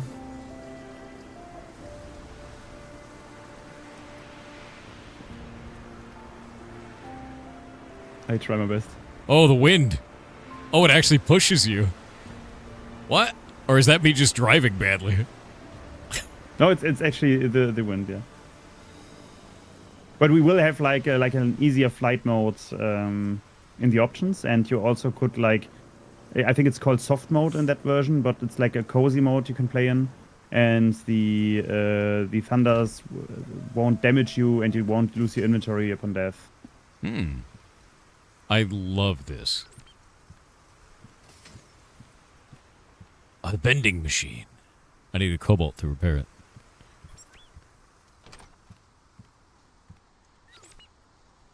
A sprinkler. I have to give him watermelons, and then he can give me a sprinkler set? Okay, here's the automation. It begins. What if I just robbed him?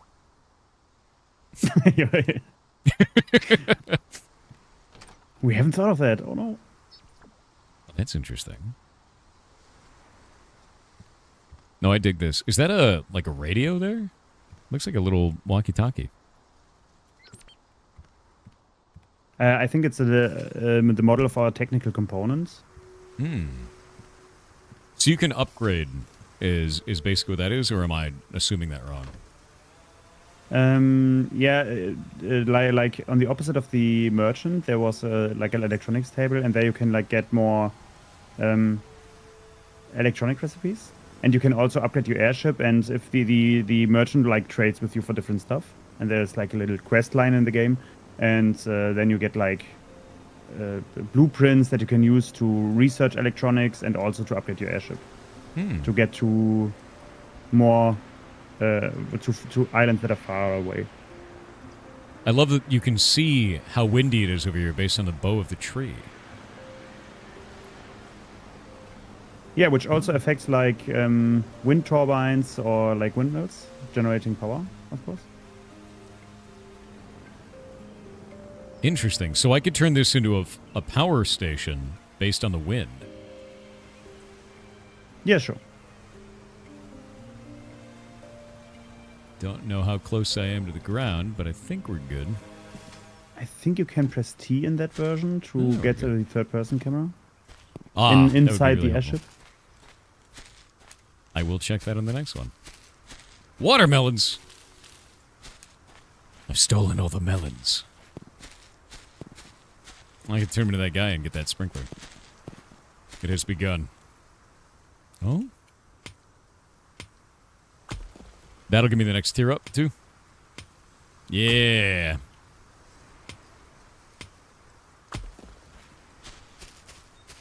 I love that immediately it's turned into learn how to fly, you know, and do it in a way that you're not going to crash into a rock and explode. Oh, we got ads again. I'm going to have to wait on them. The last melons, yes. Sounds like a title for a movie. Yeah. I wonder if we could just eat this. Could just eat a whole watermelon, you know? We'll survive.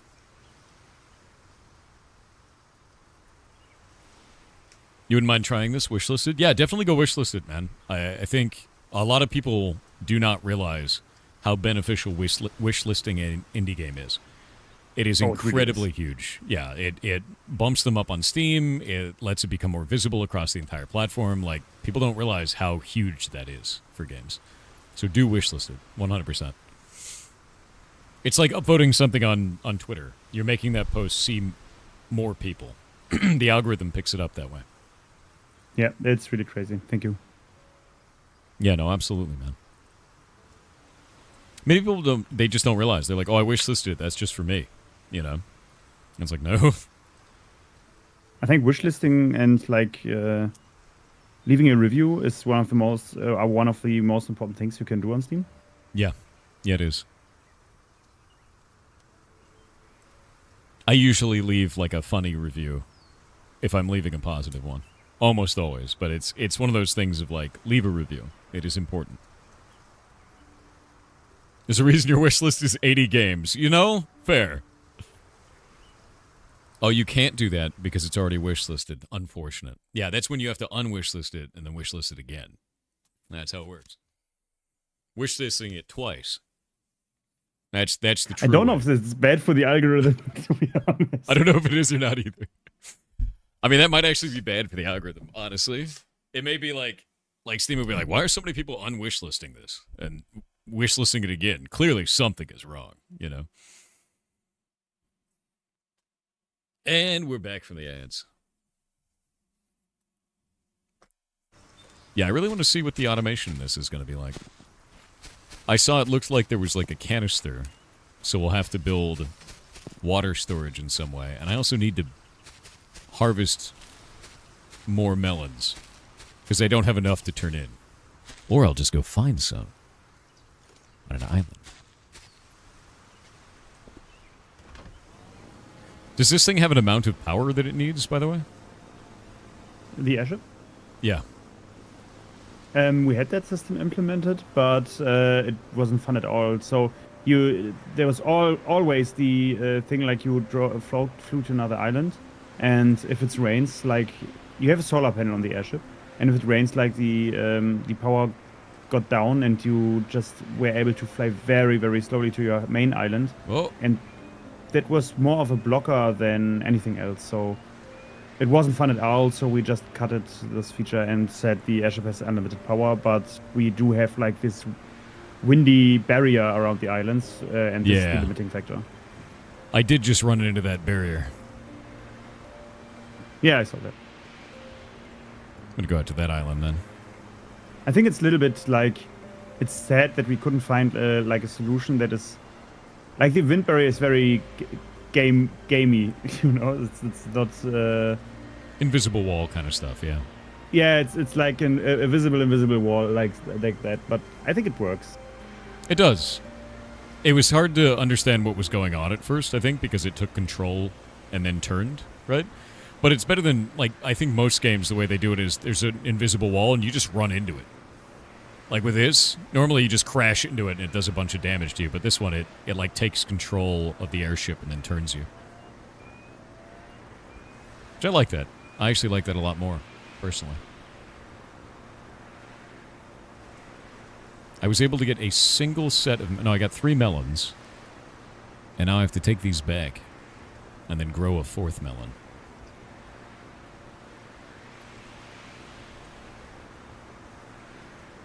By the way, the wind really pushes against you. Yes, yeah, it's it's already lowered in the newer versions, and there's also then an option to reduce that. Is there? I was going to say, I kind of like it. Yeah, it's always the option to leave it in there. But the faster you go, the more the wind pushes you. We implemented that because we didn't want the player to, like, flew to another island and just leave the PC, and the airship flew there automatically. So we wanted that there's, like, at least a little bit of input needed, a little bit of correction. Makes sense completely. Yeah, don't turn the game into an idle game. Yeah. Makes sense. I'm already starting to feel that, like, I need that automation because watering has become a chore now. So I'm excited to get the item at this phase where it's like, I have just enough crops where I'm like, please God, just let me automate this. Or some out for the homies. We actually iterated very many times on that exact thing. On the moment, there's a demo you can play right now on Steam.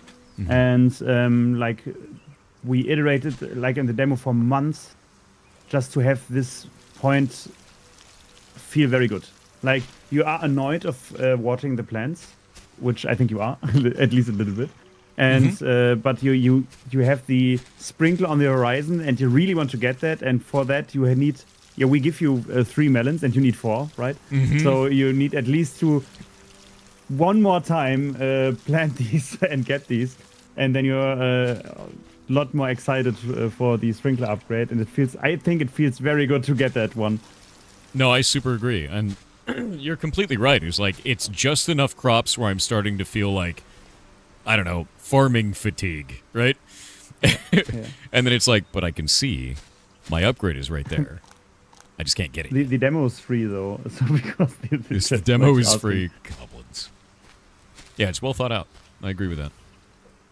I do completely agree with that. Okay, we got copper now. Now I'm gonna go cook the copper, and I need 1 copper to do the next thing. Which copper generally means we get to build electronics. So I'm ready.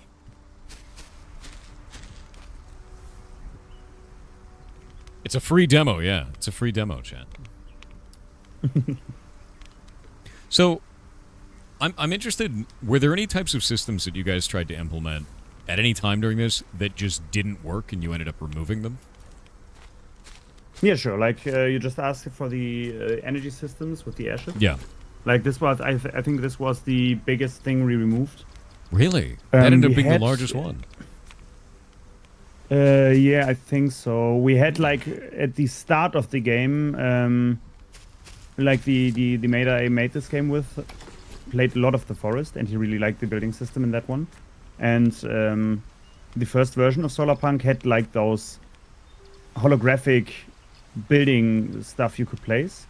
Yeah. And I'm not a fan of that, and we like tested it, and you could place all the automatic all this holographic. I'm sorry for the thunderstorm, by the way. You. I swear I'm not manipulating the playthrough. You're in the sky, aren't you? You're doing this. Yeah, maybe. But I think this was a very huge system we like removed as well. Really? But pretty early in the game. That's actually pretty interesting because like finding out what didn't work, I usually think is one of those things where like you can determine what you think is going to be cool. And then players go like, I hate this. And you're like, oh. Yes. You know, like that's always really surprising. And I've had moments like that as well where, you know, I put something in that's really neat and I think, oh man, this is going to be such a cool thing. And the players come back and they're like, this sucks, you suck. And I'm like, that's not what I expected at all. You know? Yeah, I think we didn't like. I think if we ran into a lot of those kind of stuff, but we haven't removed the systems. We rather like, I think, iterated on them or used them in another way. I think that's what happened most of the time. Yeah, so it was really only the battery inside of the airship was the only thing you guys actually went with. There's no salvaging this. Yeah, we also. Oh no, there were other things too. We had like the merchant was planned differently at the beginning, so we have different islands, and we wanted first we wanted to have like different trading points of interest on every island, which were random, and you could go to them and trade stuff. But the one on the first island needed, like for example, always wheat, but exceedingly high amount of wheat, and like in the next island there were like a trading board that trades you or trading like a vending machine for stone and stuff like that. But we removed those and added or replaced them with trading bots, and we had like different trade bots on every island. But it wasn't fun at all. It was like always flying from island to island, never knew where these bots were, and yeah, we just centralized everything. And with the merchant bot in the middle, I think it adds a lot of like cozy atmosphere to have like a floating shop there, which is like decorated, and we have one spot. If you open the map, you can see which trade he's on. I think at least as soon as you made the first trade, and yeah, that was maybe one of the things we removed. Do you think that that's something you might revisit during multiplayer? Because conceptually, you know, as a player, I go, oh, it'd be really cool to have like traders out in the world. If you spawn closer to a trader over there, and we're on different islands, or like we're on the same island, you go investigate this thing over there. I don't know if that would change that dynamic. I'm not sure. Yeah, well, we're open for updates, and as soon as we right now, I think we're very close to the final first release version. We won't add like a trader before we release, but after that maybe adding more islands. If the game is received well, adding more islands, and I think that would be a nice thing to add in general, like more points of interest on the islands. We have like loot chests, we have the different plants you can find, we have the animals you can find, and but I think more stuff to find is more good, I guess. Makes sense. Like have maybe like a wandering trader, like in Minecraft, for example, where he spawns, and on one island you get a message, and everyone tries to get there, and you have special items or stuff like that. That could be very cool. Yeah, I mean, that makes sense completely. I really liked going to this trader that's just got his own little flashing lights and he's in the sky, you know. Stuff like that's really cool to me, you know. It gives the world like a sense that you're not just out here and alone. Yes, yeah, sure. Which I totally am, instead of my lightning death trap. That just there are animals in the game, so as soon as you get them, I think it feels more lived. That's good. Yeah. No, I actually like the way that it feels right now, for sure. Outside of losing all of my crops 2 nights in a row. I'm sorry for that. It's very funny. But it will feel more rewarding as soon as you have the glass. Yeah, greenhouse. That is the thing. I saw the greenhouse stuff here, the glass materials, but I need a blueprint. Which I don't know where I get that quite yet. It's probably from the trader, would be my guess. I could tell you, but I think you'll find out. I will find it. I will discover it. I need more bees. Just need unlimited bees. You have to believe. Sorry. Just like every other person in the community. It's very funny. Lindalicious, it actually got an update yesterday. So if you want to look at that, you can find it on Steam, on our Reddit thread, on Twitter, or on Discord. Let's see. Boop. I really like this like unlock system. It gives a very kind of defined way of moving forward. Thank you. We like it as well. Are there any type of recipes or anything that I can find out in the wild, like in chests or from traders or anything like that, or is it only through this system? We had it implemented. It's technically still in the game, but there are currently no recipes you can find in the wild. Really? That's a system we removed as well. So really? Yeah, we like yes, because it's like for multiplayer specifically. Well, first of all, players are blind, and that's a problem if you have like a important recipe in somewhere. And I mean, we put like a raspberry at the start right in your face, and you walk by it 3 times. So that is true. That is true. You're not even wrong. You're right. I literally did walk past that berry like 4 times, and then I was like, what? Yeah, it's totally understandable, right? Especially if you stream. Like I know it for myself, and chat is always like, "What the hell are I doing?" But it's like you could like place decorative items in there. And I think that could be cool, but I think the problem with that is if we have like multiplayer and there's a chest, and either you can remove that chest or someone builds his house over it, it has removed that chest, other people could see the chest, you build a house over it, other people cannot access this chest.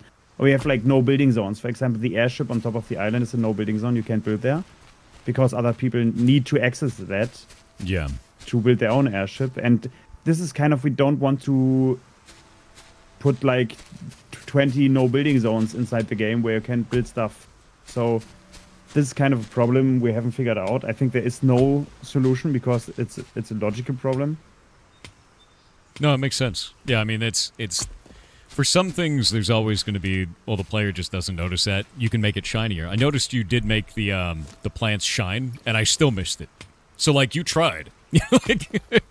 You tried to make it so that I would pay attention to this object and that I could see it and that it would be there and I would interact with it, but like I still didn't pay attention to the thing.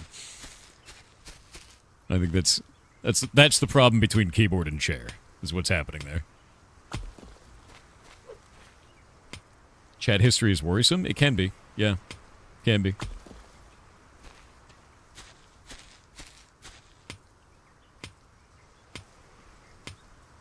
Yeah, the Pepcac error. I think I have enough stone now. Yeah. I actually love that there's just objects that show up like this. Yeah, this is, you mean the sticks and the stones? Yeah, it's... I noticed that was like a stop you from soft locking kind of a situation. Yes, right. And also, I think it's satisfying. If you don't know what you should do next, or you are just... like you need to procrastinate or something, you can just like farm a bunch of stuff. Yeah, definitely. So, you guys have so much in this already. It's like the environment, the systems involved. I think I lost that tree. The environment, the systems involved. Oh, I still got it. Okay. Are like all rather mature at this point. Like it feels good. It feels like the intention is going the right direction. Let's say this is 3 years from now, right? Yes. What do you think the game looks like then? What do you have on the horizon that your vision, the game in its fully complete form, done, would look like to you? What do you want to add? Well, I can't promise anything, of course. Of course not. I won't. But it's more like just the vision, right? Not the actuality, because it's never, reality is never going to match up. Stuff will change. Yeah. 1 second. Sure. Yeah, my sister's going here, but it's off topic. Yeah, right now there are 2 biomes in the game, like the grasslandy stuff, and like we have like winter islands. I really want to have more stuff on the islands, and I really would love to add more biomes to the game, like a desert or like more beachy kind of islands with like, there are rubber trees in real life, right? And it would be awesome to get this rubber, make rubbery cables, or like we think of a system that you like. If you've played Bioshock Infinite with like those balloons where you could place a base in the sky, or like build a bridge between two islands and have those balloon blocks in any kind of way. Like we could add that. We could have a little story inside the game. We have ideas for weather changing electronic devices. Like you could say like, I want rain today, but no thunderstorm. So you put a lot of power into it. Like teleporters between islands, or maybe big antennas that can transfer power between islands. Oh, there are a lot of ideas. If I could, I would add everything, but let's see where this goes. So, but at least you have those ideas, because those all sound really cool. Like that actually sounds. I really think awesome. they're cool. Yeah, they are cool. I mean, I love the idea of turning on a machine and never getting all of my stuff destroyed by lightning again. But I can see why you love that. Yeah, maybe a little bit. The idea of teleporting between islands is really cool. Like I love that. And that kind of stuff is really neat, because it's almost like steampunk in some of this stuff, but it's steampunk, but with wood and nature, which is very interesting, and that's the solar punk kind of aesthetic to it. I really quite like that. And having teleporters on top of that to move around locations would be very interesting, because it is very much in that. Yeah, same well, genre. more like teleporters in Satisfactory. Like you have to build two distinct stations that need a lot of power and can only be used every few minutes between two. Maybe you have a friend on the island far away and you don't want to fly with an airship every time, so you could use these teleporters. But of course, the airship's going to be one of the main things to fly around. We had the idea to have a bigger airship where you can build your base inside the airship as well. But that could be an update as well. But yeah, as I said, I don't want to promise anything. Oh, Let's sure. see how this goes. Yeah, no, to be clear to everybody, none of that stuff is a promise. Like, I wouldn't take that as that at all, because development changes stuff. You never know what's going to happen. Like, anything could change. You could even come up with an idea and be like, this is going to be so cool, and then you try it, and it sucks. And there's a whole bunch of people waiting for that thing to exist, but it didn't turn out good. Didn't feel right. If you want to buy the game, don't buy it because I would like to add teleporters in the future. Buy it because of the stuff that's already in there. And I think we do have a lot of stuff, so I personally think it's worth it, but I might be a little bit biased. Yeah, no, I actually think this is worth it as well. I think there's a lot to it here, and I feel like a lot of survival games, you don't feel accomplishment when you do something. Like, at a certain point, you feel like, I beat that. I don't have to care about farming anymore. But with this, it's like, I feel accomplished having 6 berry plants. Well, I guess 7 berry plants now, right? Like, that's interesting, because it was a bit of a struggle to get to this point.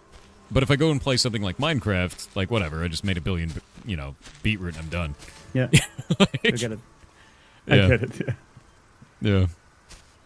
So it's nice. We really wanted to go that way. Yeah, I'm glad you wanted to go that way. It's good feeling. It really is. Hands down, you'll be buying what you already see? Good. Yeah, you should always buy what you see and how it feels to you. And they do have a demo, so I would play the demo 100% and see if it's something that feels You don't good. have to buy the demo, by the way. You can just download it. So buy the demo. Got it? Yeah. Yeah, sure. $5,000 demo, chat. You heard it here. Yeah. You can buy berries with micro... No, you can't. That's the evil. There it is. It's coming through. Oh, the evil of indie. No, it's just selling you the berries. I'd buy them. I'm gonna be honest. I need them. No microtransactions in the game. Good. Yeah. That's the way, man. I'm getting all the beeswax. The MTX. I knew it. Yeah, no, right? No MTX, man. That's the way. That is the way. Actually, pull up your guys' Steam page real quick so people can take a look. Whoop. And bam. There we go. Yeah, planned release date is 2026. We actually do have 3 skins for Kickstarter backers, but that's it. You can't get them anymore. I mean, so only that's for fair. Yeah, Yeah. that's the only thing. Do cool stuff for Kickstarter backers, 100%. Oh, man. Look at how much deeper this ends up. Oh, my God. I feel sad about my farm now that I've seen these chickens. Oh no, don't. My sad little dirt farm. Oh, my God. Look at the automation. Look at it. Oh, my God. The little robot. I can't wait to go on a mad dash in my airship and crash it into a mountain. I know it's going to happen eventually. Yeah, I dig this, honestly. Yeah, it does feel very cozy aesthetic. Is that a cave? Anyway, to answer the question of Petri Plate, yes. You can play it up to a certain point in the game. It's like as soon as you have the sprinklers there, you can't unlock anything further than that. But there's no time constraint. So there were people that spent like 50 hours in the demo. Actually, on the page, on the Steam page, if you scroll a little bit down there, like a few screenshots from the community, and we had a building contest. Screenshots. Let me see if I can find it on the community page. Yeah, there were, and they were all built inside the. I think it's on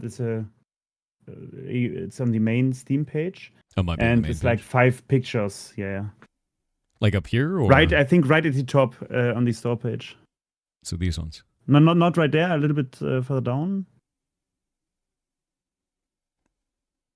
And the Steam's a little bit delayed, so in the about this game section, I think this one were like 5 images, and they were community built, and we had a building contest where you could win like enter like a key for the alpha, and people went like crazy and built stuff we could never imagine. It was really crazy. So that's these builds right here. I zoomed in on them so we could see them.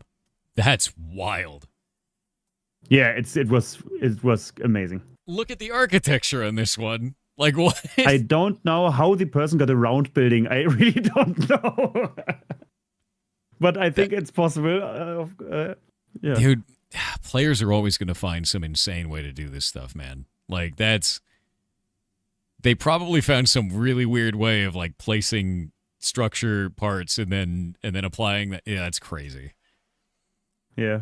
That looks awesome. Yeah. There was one person that built like a cathedral kind of stuff that's insane. Yeah, it's like this building here, guys. It's like a big cathedral thing. This is cool as well. It's like a building that's hanging off of the edge. That looks awesome. Yeah, we actually I don't know the English word. We made the distance greater, and that you can like place stuff from the edge of the island, so there's more room.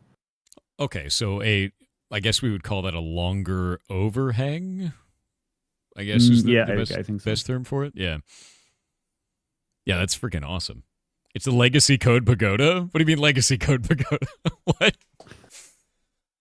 I love the crane as well. Someone built a giant massive crane. It's insane. Yeah, you can have like those wood bars, or like I don't know the English word, but you can go crazy with them. Yeah, it's awesome. It looks really, really cool. I love this, though. I love that you already have a thriving community of people that are building really interesting stuff with this. The energy system is really compelling to me. I love that. Like the idea of hooking up a bunch of different stuff and then setting up wiring for everything and, running Yeah, the we power. also have switches and like logic box where you can like put a rain sensor on, and your plants only get watered if it's not raining, or like the lines turn on as soon as it gets dark and stuff like that. We have wireless power transmission for indoor lighting, so you can like have a wireless transmitter in the corner, and ceiling lamps and stuff. I think it's nice. The idea of logic gates for that, for like rain checking, is freaking awesome, actually. Like, that's not what I expected at all. I was like, oh yeah, they're just going to keep raining even when it's raining, or keep watering when it's raining. That's really neat. I love that. That's a really good detail. That's sick, man. Yeah, you guys are doing a great job. Well, chat, go wishlist this. Best thing you can do for an indie is wishlist a game. Do it. Wishlist the video game. Do it. I'm linking it to you. Yeah, and play the demo if you want to take a look. Do it. Yeah. Also, thank you for those 50 gifted memberships over on YouTube. That is wild, dude. 0K85. Thank you very much, dude. That is a lot of gifted memberships. You're awesome. How much is the demo? It's free. It's a free demo. Buy the free demo, I guess. See, you heard it here. Buy the demo. Can't believe it. $5,000 demo for free. Incredible, right? Yeah, with all Black that in Friday mind, offer, I think. we do have ads for just a moment. They're about to pop. Bezos has arrived. There's nothing I can do about it. Whoa. And then we'll get on to the last bit. But no, your guys' game looks great. It's really nice. I think Like, it's really, much. really nice. I enjoy it quite a bit so far. We No. really put a lot of effort and love into this one. What? What? Oh no! It happened again. Yeah, we might implement a system that I think we did implement it already. That it's not possible to have the thunderstorm every day. So I think it's right now it's only possible like for every 4th day max. I don't know. Yeah, because it's very funny because it's like I'm pretty sure that was 3 in a row. Yeah, that shouldn't happen. That's so funny. Well, I guess it's the build version that I'm on. Yeah.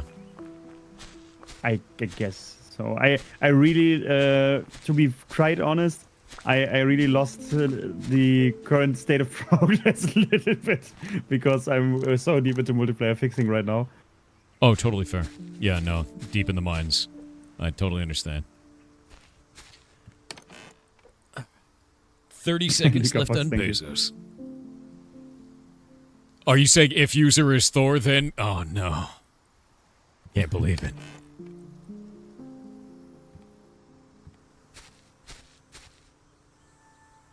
God, this game is pretty.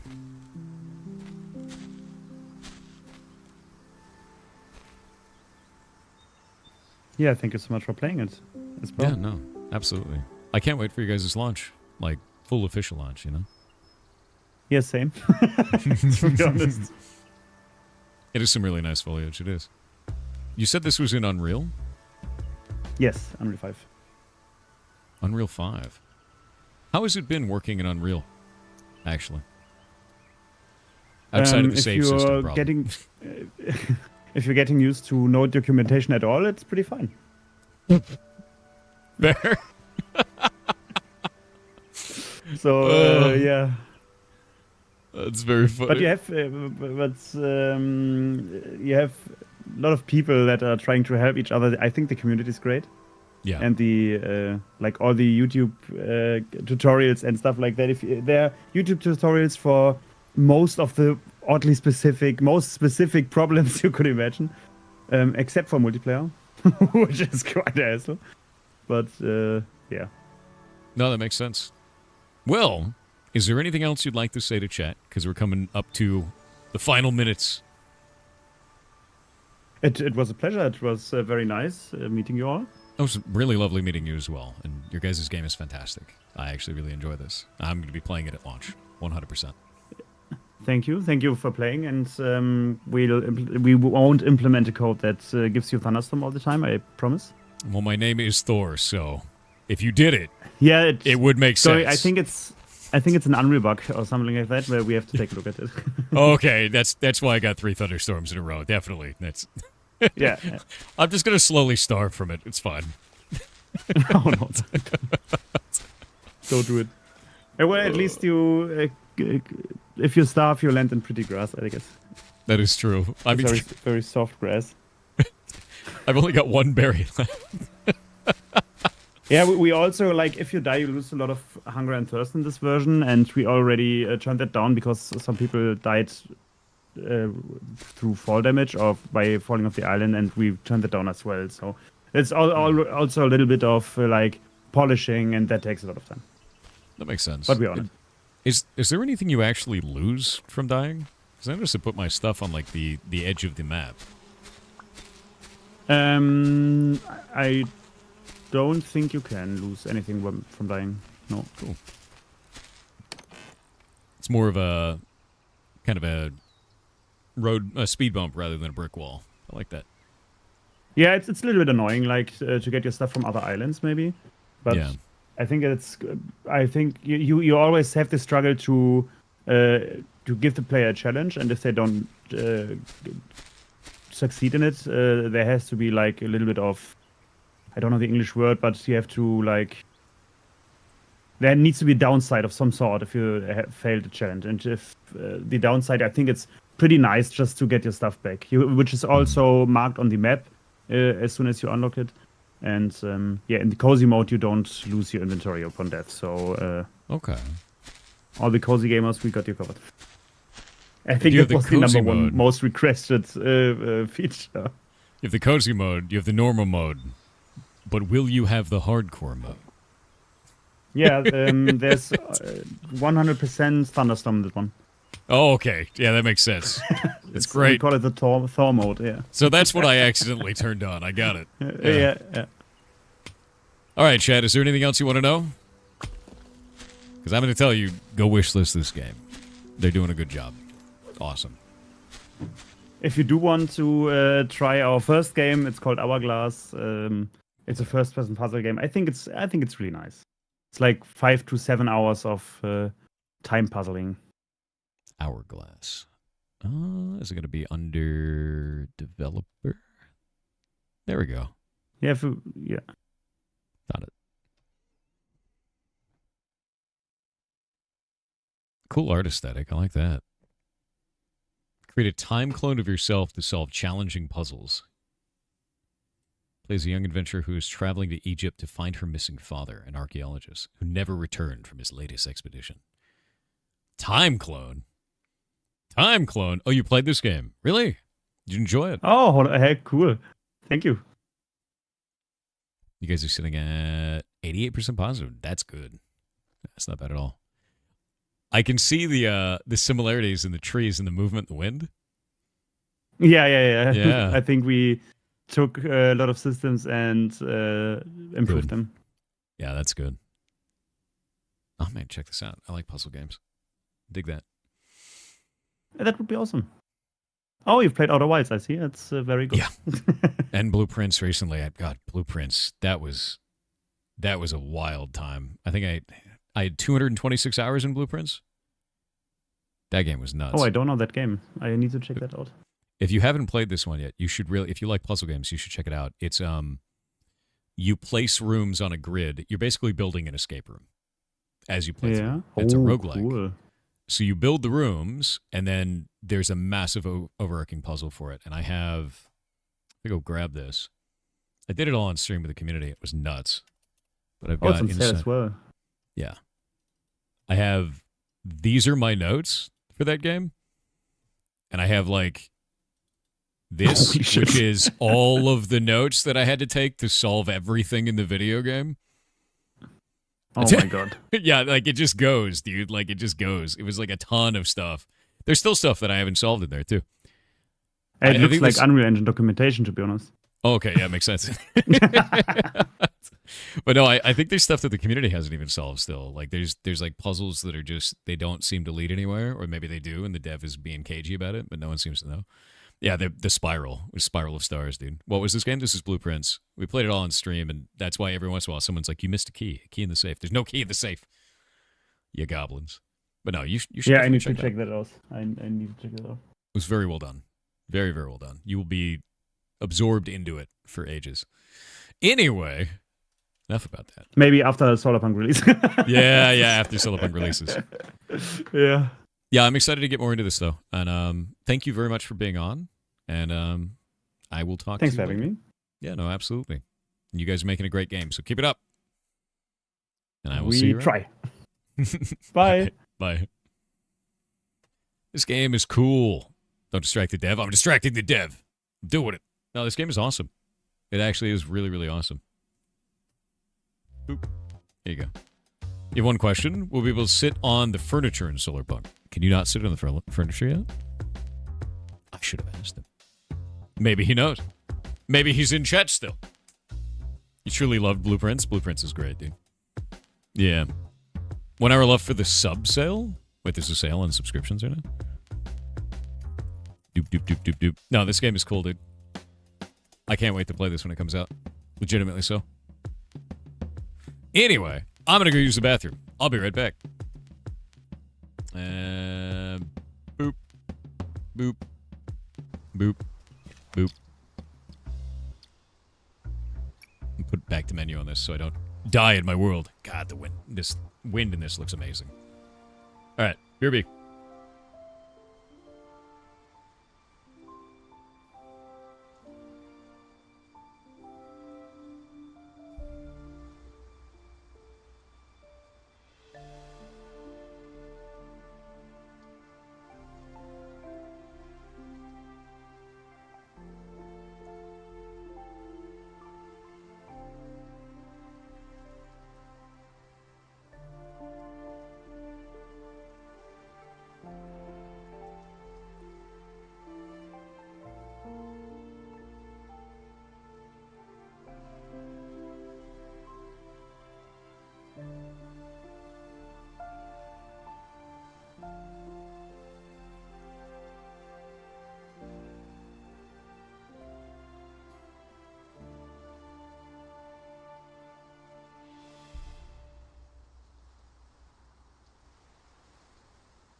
And I'm back.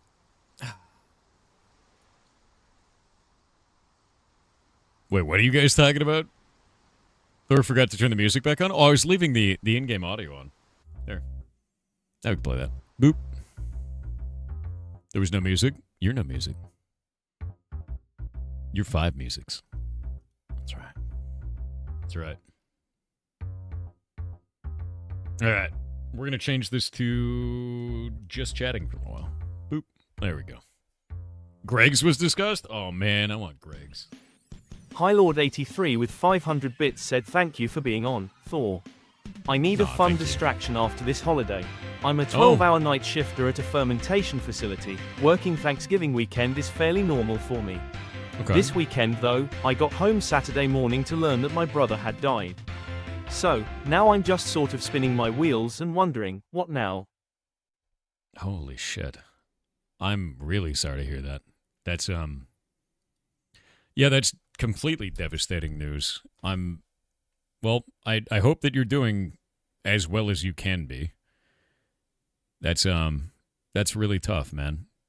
12-hour night shifter at a fermentation facility as well. Yeah, that's terrible, man. I hope that you're doing okay. I know it's kind of what everyone says, but I am sorry for your loss. That is a tough thing to deal with. That is really, really tough to deal with. And I hope you're doing all right, you know. I really do. If you need to talk to anyone in the community, please do so, whether it's me or anybody else.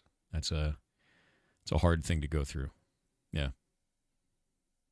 Yeah, as well as I can is for whatever that counts for. Yeah, 100%. Yeah, the community's just throwing a bunch of hearts. I'm really sorry to hear that, though, man. I think the biggest thing is I know the standard thing is people will say it gets better, you know, but it doesn't. It gets different. And you learn to be okay with that. And that's all right. It being different is okay, you know. So I think you'll get there. You'll figure it out. Whatever that means, you will figure out how to deal with this. And I am very sorry that that's happened. So I hope you're doing all right.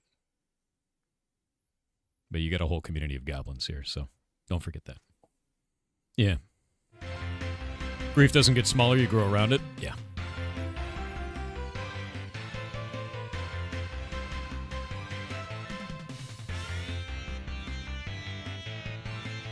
You're the youngest of 4, and your mom is handling it better. She lost a sister when she was a kid herself. Really? Jeez. We do have glue. Okay.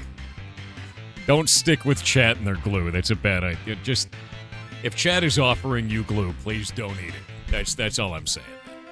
That's it. Don't do that. Ridiculous.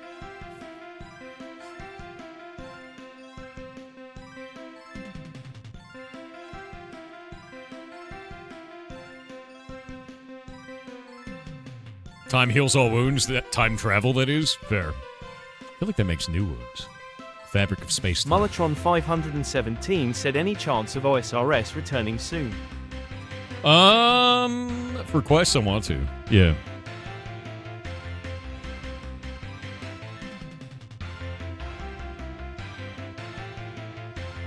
I don't know yet.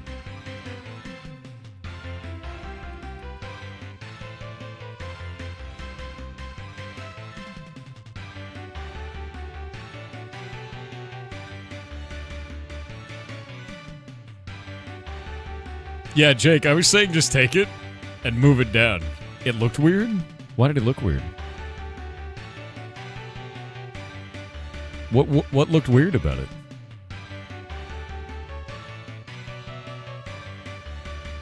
Did you keep the portal the same size?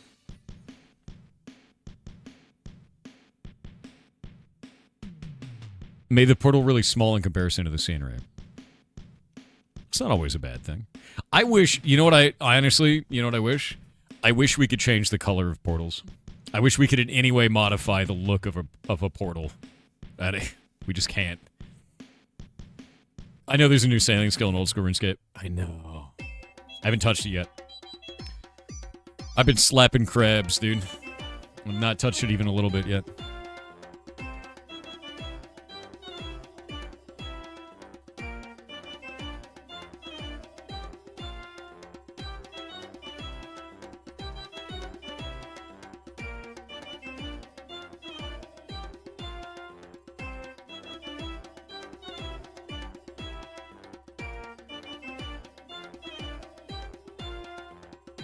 You can use portal blocks at least, so it doesn't have to be square.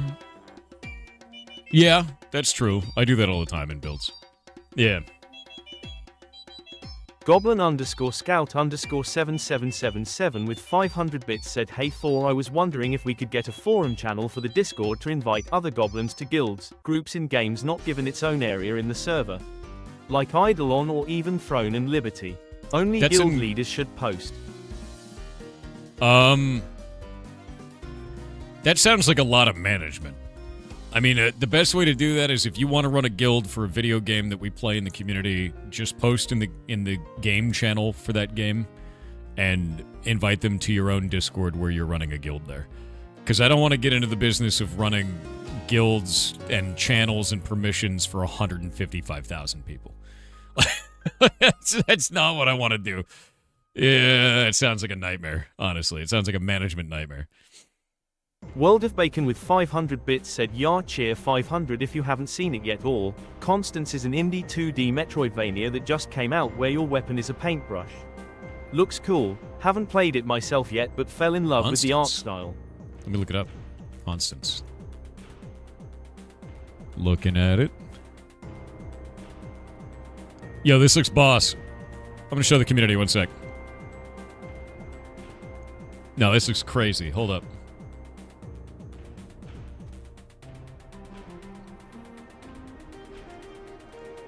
Look at that character art, dude. That looks freaking rad. Oh, that's really aesthetically pleasing, dude. Those enemies, too? She turned into a squid. And then a kid. You saw that, right? Like, hold up. Let's go back. There was a moment of, I'm a squid now, I'm a kid now. Wait for it. There. Reminds you of Dust Force. Yeah, no, I can see that.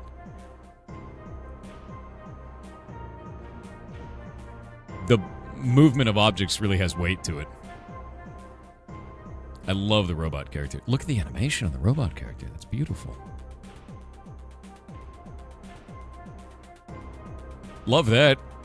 No, all of this looks great, dude. We should play this. Yeah, no, this looks phenomenal. Look at the parallaxing going into the background there. Hold up. No. That parallaxing is beautiful. Look at all the layers of that. That's really nice looking. That's really nice looking.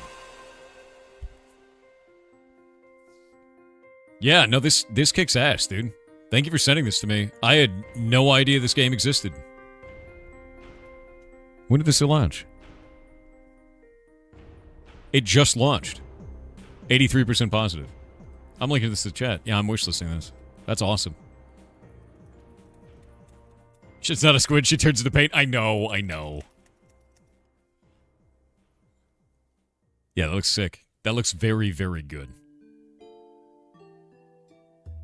There's a lot of, like, flavor on different stuff in this game, too. Like, if you get close to this... Wait for it. The way that she moves and transitions animations just has a lot of visual style and flair to it. The way that the letters pop in and then shrink has a lot of visual style to it, if you saw that. Like, it looks like it's got a lot of flair. It's had a lot of love, you know? That's quite good. That's really impressive. I like the look of this a lot. Beautiful looking game. Yeah. It also looks like I'll get very mad playing it. Like I'm just gonna get angry playing this game. Just like I did with Celeste. I mean, I beat it, but like, ugh. So mad the whole way. Silksong Part 2? Silksong gave me a callus on my hand. I literally got like a gamer callus playing Silksong. Is it wrong to say it looks very Hollow Knight-y? No.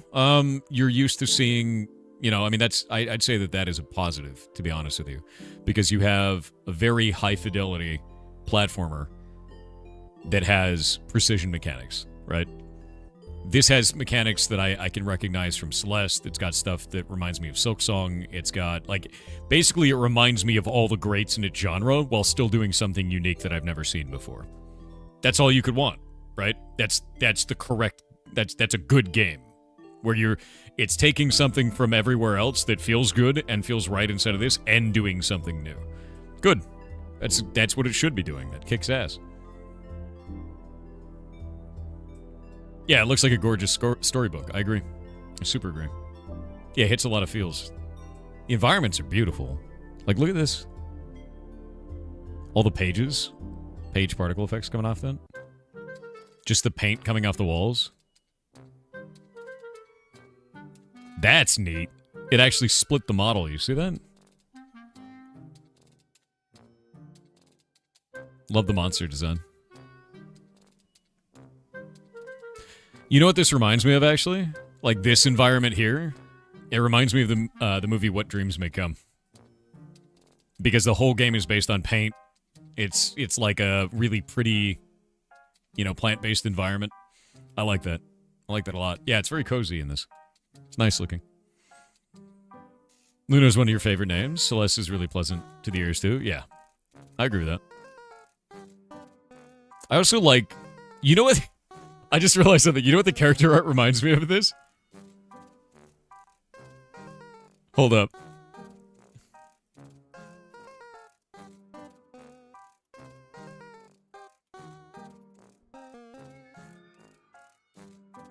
It's like a zoomed out version of Scott Pilgrim vs. the World. Because the big ass eyebrows. Yeah, this dude's name is Sir Barfalot. Oh, I dig that. Yeah, it's like Scott Pilgrim's eyebrows, dude. Right there.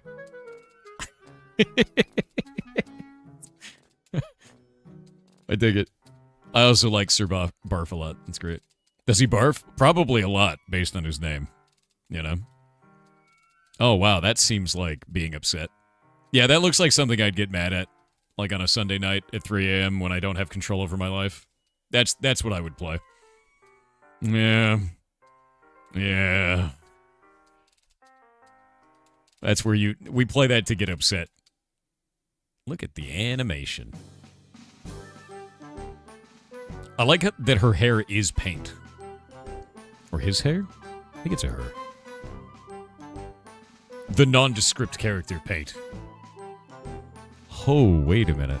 Do you see the animation on that? Is that a 3D model? That looks like it has 3D components to it, or it's just incredibly smoothly animated. That's really interesting. Yeah, look at the way that thing spins.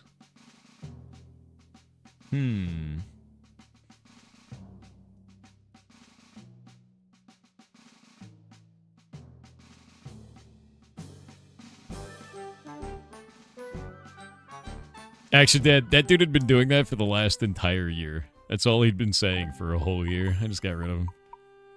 A lot of 2D sprites are just rendered 3D models. Could be. Could be that.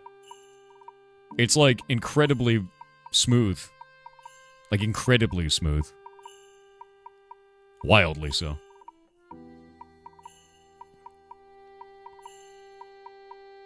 Now this looks great, dude. Yeah, I don't know if it's 3D models. It might be. It might actually be 3D models to make it that smooth, because it is incredibly so. The only other thing that I found that's like super smooth like that, if we exit out of this, is a game that a lot of people don't realize is incredibly well animated, which is Pizza Tower. Pizza Tower looks scuffed. Oh, we're gonna wait for the ads. Yeah. It says it's hand-drawn. It's hand-drawn, no shit. That's incredible, then. Yeah.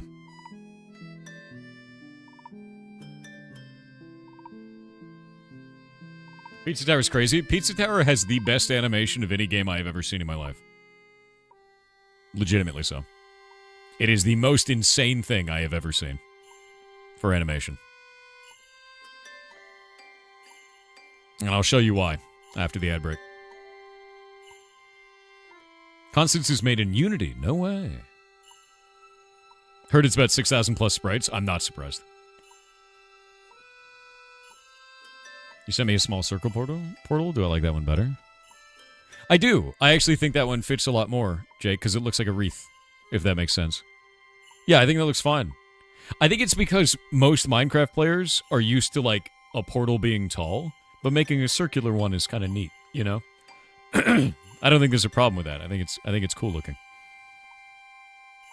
Maybe you're right. Yeah, I mean, I'm used to Minecraft players being upset that something is different in Minecraft. Like, if I made blue beetroots, I'm pretty sure that someone would lose their mind and light the server on fire. It's kind of how that goes, right? Which is why I'm excited for Hightail, because then there's no bullshit, and no one can complain, because it's new, and there's nothing to set a standard for their love of, it has to be red beetroots or I'm going to die in real life. Like, that's... I just don't want to deal with that at all.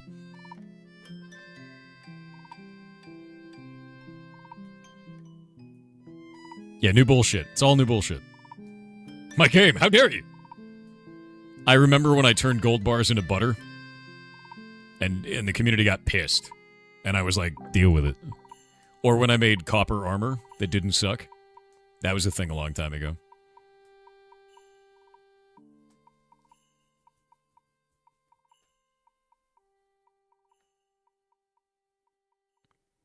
All right, ads are over. Yeah, no, so I was actually talking about this. This is Pizza Tower, and Pizza Tower has the best animation of any game I've ever seen.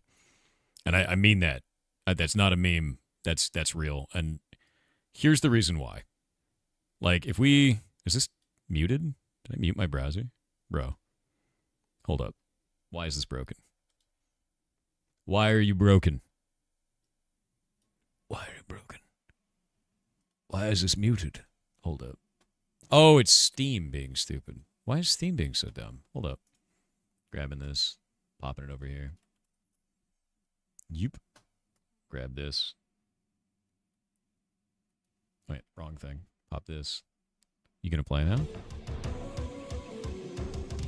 The music is great. But I want you to see this. I want you to see every... If we can get rid of the logo. Be gone, logo. Do you see this? Every frame of this is drawn. And every single frame on the character not only has the animations here, it has animations in the top right. And they all have transition frames from every animation into every other animation. It is insane how much animation is in this video game. And there's a ton of characters, too. It's not just one. Like, look at this. It's not like a stretch frame where it's automatic. It is drawn for every single frame. Like, all of it. All of it, dude. It's crazy to see that. Yeah, and it's made in GameMaker, it is. But, like, you could see, like, it transitioned to this, but it didn't just show that. Like, it actually shows every single frame before it. Like, look at this. That's crazy. And do that for thousands of animations. Like, I've never seen anyone actually just go all in on that. It's a shitload of work, dude. And it's funny, too, because people will talk about this game. They're like, oh, that game looks like shit. I'm like, no, that game is a masterpiece, dude. Yeah, I would love to see the sprite sheet for it, 100%. Because, like, every single thing you can do animates and, like, it transitions perfectly in everything else that you can do. Google says 5,425 frames for Pepino. I'm not surprised. And that's just for the main character, too. Like, it's completely nuts, dude. And look at all the different ways the character can look, too. And, like, that run that he was doing there? Wait for this. Look at this. Look at this insane look outside looking shit, dude. Look at that. Like, those are all drawn. it's the coolest shit. Oh, it's so cool. But yeah, if you're wondering what Pizza Tower is, it's a speedrunners game. It's beat the game as fast as possible. The game. It's so goddamn cool.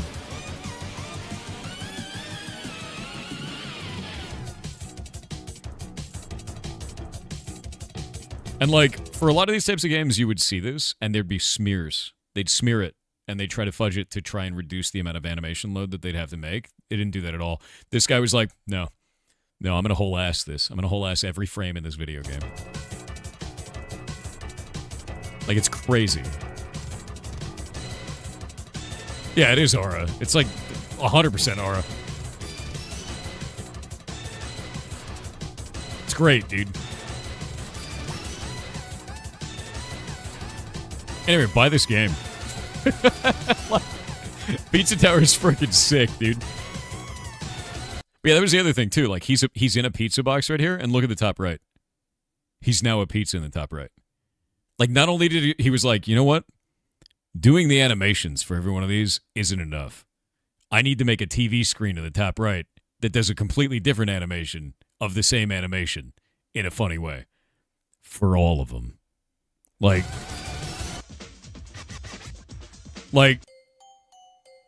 why? You gonna play Pizza Tower and stream? I totally could. I have no reason not to. It's awesome. Have they made games before this? I have no idea. Yeah, I don't know if Tour de Pizza made anything else. I think it's just Pizza Tower, dude. Yeah, it is. It's Pizza Tower and the Pizza Tower soundtrack, and that's it. It's phenomenal. It's a freaking awesome game. Yeah. No, get this. Go get this game. Here. I'm gonna link this in chat. What does it cost right now? It's $20. $20. Be another indie game today? Yeah, in about 11 minutes, 10 minutes, somewhere there. Yeah. Yeah, it's an awesome game, dude. It's a speedrunner's game, so if you're into speedrunning, you may really enjoy it. It's 98% positive, so yeah. Toe Jam and Earl vibes? Oh, 100%. 100%. It's great, dude. So many games, not enough time. Winky. You're weak. You're weak, Winky. There's always time for video games. Simply buy every video game, Winky, and then play them all. Become the most unemployed gamer imaginable. This is the only way. Every single minute of your life will be video games now. All of them. Yeah, just quit your job and become a streamer.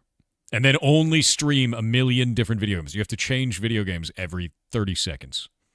It's the only way. You have to feed your children? No. Your children will eat video games. Feed them your Steam library.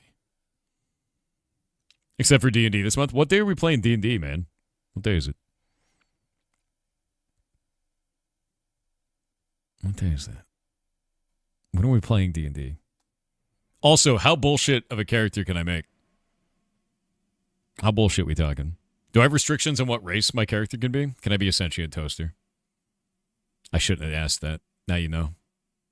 You can be as bullshit as you want? Oh, you fool. That was the most foolish thing you could do. You fool. You're letting a DM play a mage, dude. A DM playing a wizard in D&D is... That's like kryptonite, man. No restrictions, just tell me why you make it? Oh, I can't wait, dude. I was actually thinking, someone turned me on to a tabletop RPG called Lancer. Have you seen Lancer before?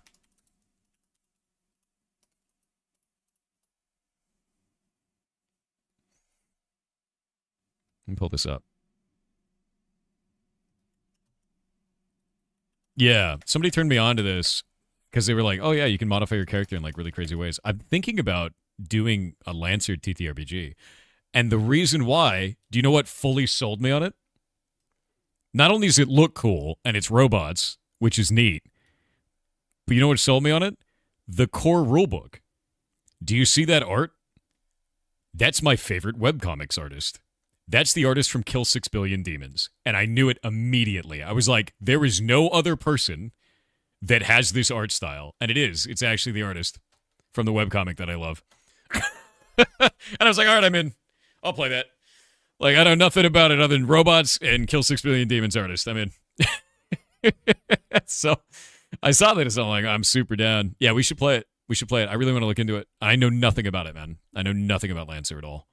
And like, I think the only thing that I've played that's even close to this is like Shadowrun, but Shadowrun has magic, and this apparently has no magic, which is interesting. Lancer is one of the few TTRPGs that prioritized art before content in the rules book. Really? What does that even mean? Yeah, it's mecha. It's like giant robots and shit. Yeah, that sounds like it didn't there's no content in the video game. Have you seen their other game system? I have not. No. I only know about this, and I'm very interested. It's 15,000 years after Earth. So 15,000 years into the future, Union enters its third age, a hard-won world. Yeah, hard-won, better world secure. The third committee now works to address the failings and crimes of their predecessors. I'm interested in that. That means political intrigue. That means robots.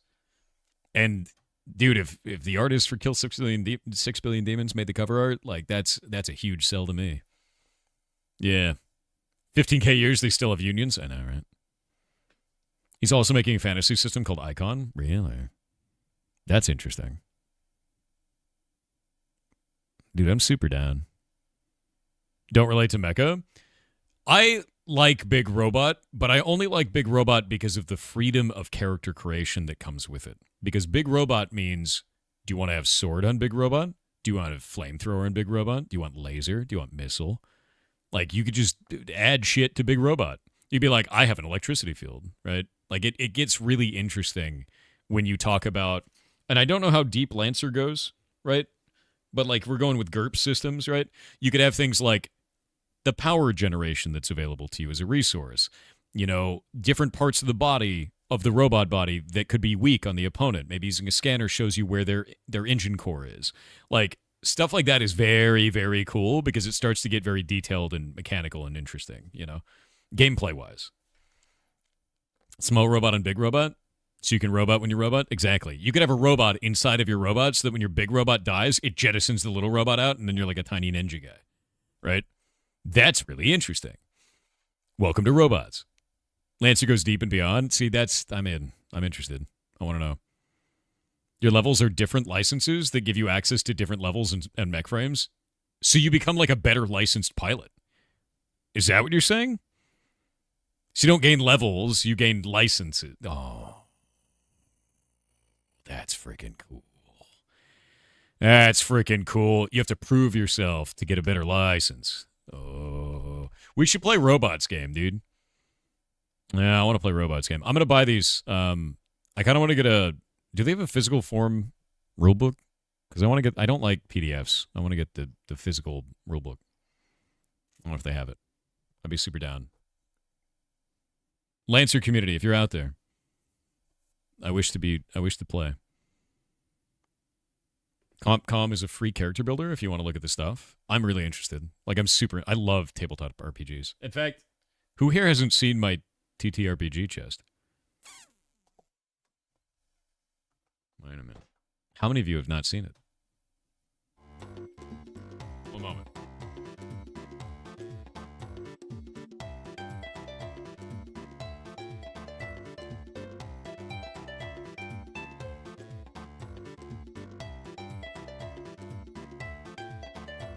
Ugh, it's so heavy. Oh god, it's so heavy. All right. My bones, Chad. Anyway, I played D&D most of my life. And I have a lot of things. What I like to do is I like to make props for my D&D games. So I have things like bottles with notes in them. Sometimes with invisible ink. All kinds of shit. The latest dice that I bought. Hey. Yeah, no, I have a lot of stuff in here. And it's got those 4th edition books in it right now because it's funny. But I also have things like, I have no idea what's going to be in this box, so when you open it... Oh, the note fell on the floor. When you open it, we get to find out together what loot you get. And that's fun. Boop. Here, one sec. Speaking of which, Winky, I have something to show you. I have the forbidden books, dude. The books we don't speak of.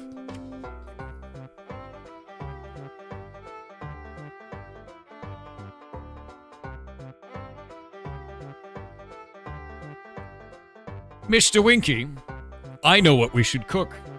I know what we should cook. Because I got something.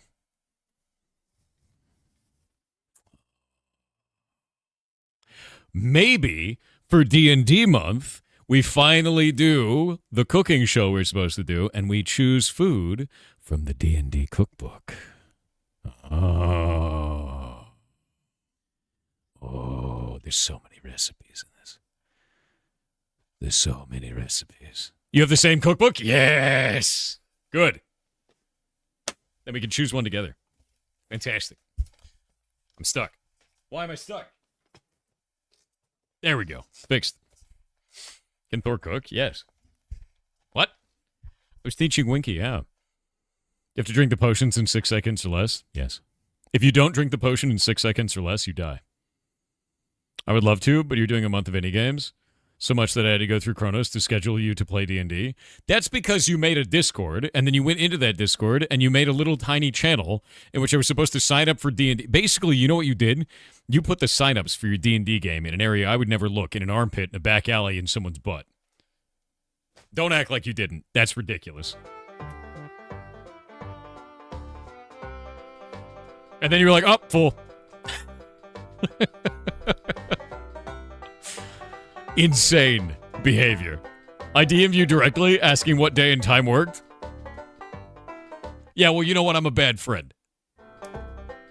Now what? Should have thought about that, shouldn't you?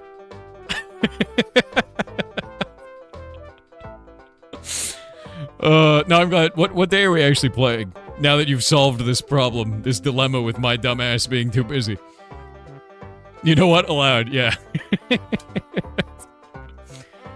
December 13th. All right. I know on December 11th, it's Ashes of Creation comes out into early access. You going to play that, by the way? Because I'm going to. I want to see what they've done. I'm really excited for it, actually. And then January 13th is Hightail. And then my life is over. So if you fly out between January 1st and January 7th, that'll be good. January 13th is your birthday. January 13th is Shay's birthday. You can't have it. You're going to have to change the day. You can only have one birthday that day, and it's already taken. Do we need to rebuy Ashes on Steam or not? I don't think so. I don't think that's the case. I'm already going to be in Canada that week. Dude, you can't go to Canada. Are you going to Canada for your Canadian girlfriend that went to another high school? Is it that again? That old excuse? Can't believe it. Ridiculous, actually. Actually ridiculous. I have to play a video game. It's time. It's time for the third game, chat. You born on Tuesday, January 13th? This is my year to have the birthday? No. No one said it could be your year to have the birthday. Here, you know what? I have a better idea. Let's just move your birthday to February 29th. Huh? That's fine. We'll celebrate it then. That's great.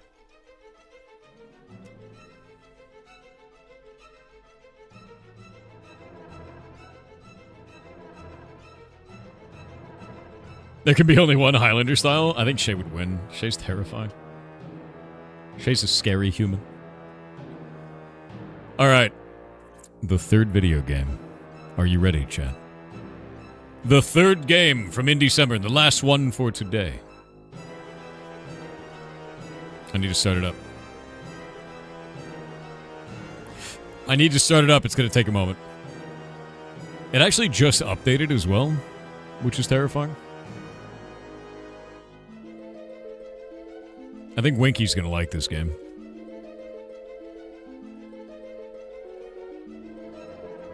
I think Winky's going to really like this game. My ears.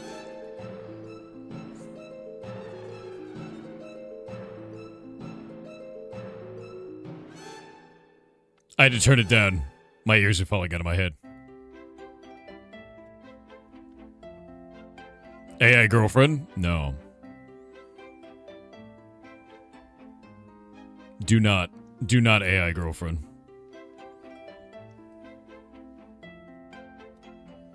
Okay, I'm getting audio set.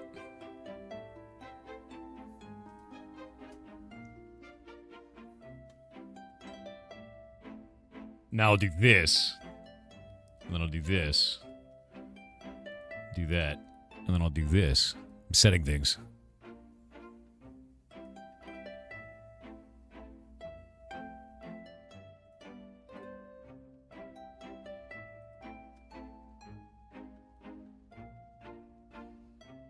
All right. Indy. Grim Fog. We're doing it. It's happening. All right, so to be clear, this game does not have a category.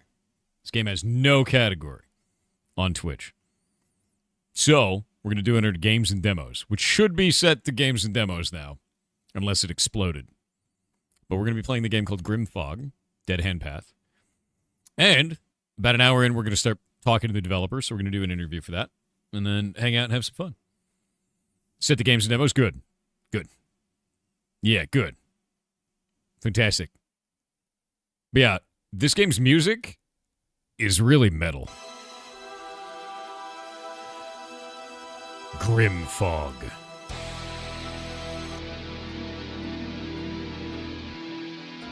Also, it's an action RPG. And you can shoot dark magic. And summon skeletons. And you look really badass, as you can see in the top left. Press E to read a letter for the goblins. Welcome to the pitch demo for Grim Fog. Hello, goblins. It's for you, by the way. It is still in the scuffed phase of development, but I know a lot of you are also game developers, so you probably know how things look when they're just coming into existence. I hope it still manages to give a glimpse of where this game is headed. Go make games. Hell yeah. Hell yeah. Alright. Ooh. Welcome to the Scouts Lounge. If you came to play the demo, please continue the main path. But if your time is precious and you want to get to the chorus, feel free to explore a selection of portals and points of interest. Dear God! Can I just murder these men? Oh God. Yeah, it's the super scuffed phase, dude. I just killed those townspeople. They'll never see their families again, Chad. They'll never see their families again.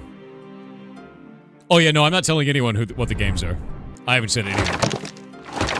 Wait, how many skeletons can I have? I could have all of this... What are they doing? They're chopping the trees down. I could just have an army of skeletons. More.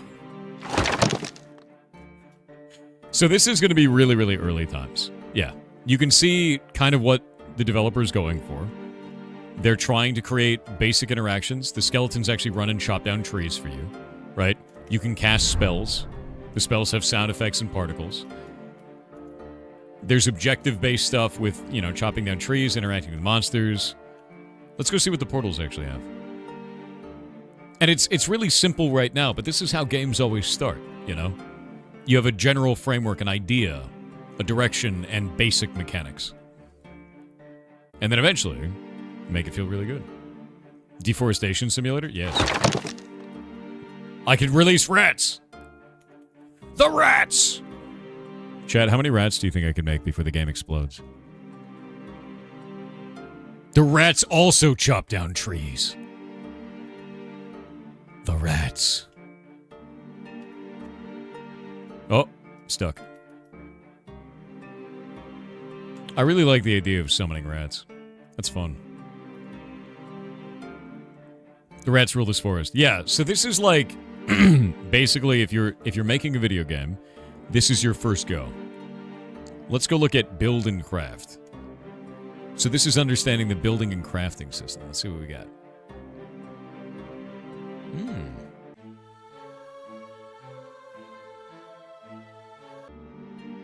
So you can have like a zone that is your house and it's like a safe zone. Is what this looks like to me. The music changes. Yeah, it must be your home, exactly. Listen to that music.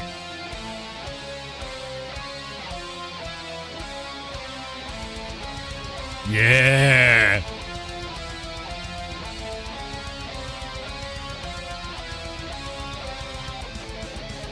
Oh, it's getting better, actually.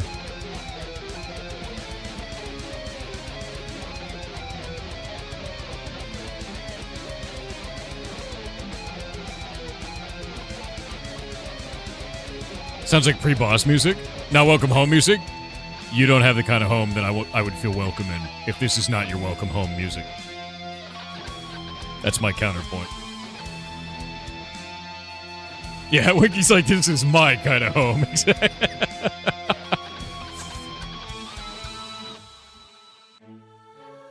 That's the way, dude. I dig that. That's cool as hell. More rats. Additional. Wait, what are the rats doing?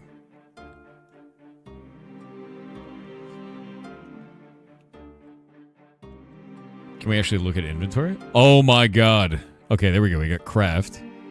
Crafting stuff. You can make wood 3. I need to make a hammer. Oh god, no. The horror. Alright, we've got wood. How do I get stone? Yeah, you can see how, like, early game scuffed this is, dude. They have a working inventory. They have a button to drop all items. You can't drop individual items. You can't move them around your inventory. You can craft, kind of, you know. This is the kind of stuff that you do when you're first starting, though, is you try to make things so that they work, even if they're super shitty.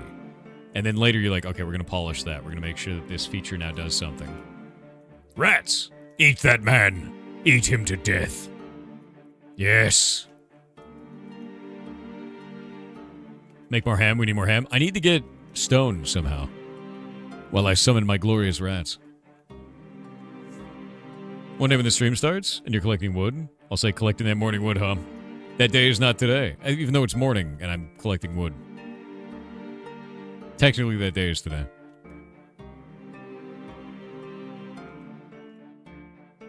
Honestly, I don't know any RPGs that have building or in-depth crafting. Me, kind of either. I mean, like, there's a little bit of that in Path of Exile, right? There's a little bit of that in Diablo 4, kind of, but not really building, right?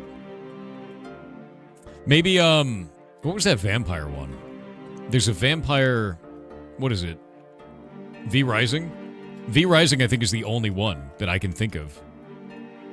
Yeah, I think it's only V Rising. But that's like, to me, that's less an action RPG, somehow. I think it's mostly because it's based around PvP and map control at a certain point for V Rising. It's a good game. Super fun. There was a thing that I felt weird about in V Rising where I didn't feel like I was a vampire. I felt more like I was a man with superpowers that were blood-flavored. Does that make sense? What? Dear God. Oh! Oh! Oh God. You know, fair. Yeah. Not the rats. The rats! By God, I've murdered those men. Those men have been murdered with rats. Ah, a small boulder. What does that do? It's not a stone. Bonzo Buddy! With 20 gifted subs. Holy shit, dude. Rats, rats, rats, rats, rats. Nice. Wait, how many rats can I actually have before the game explodes?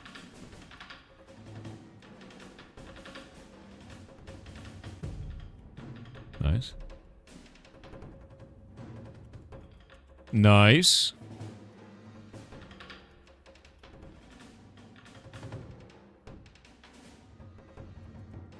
These are all the little pieces of that sheep. It's the little pieces of the sheep, dude. They're all over the place. My rats, no!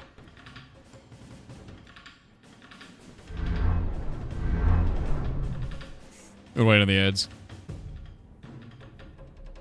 This is how the Great Deforestation started. Are you telling me that if you had an army of rats that chopped down trees for you, you wouldn't utilize that? Don't lie to me. No, don't lie to me. Yeah. The sheepses? So, like, the pieces of sheep? No, they're not a resource.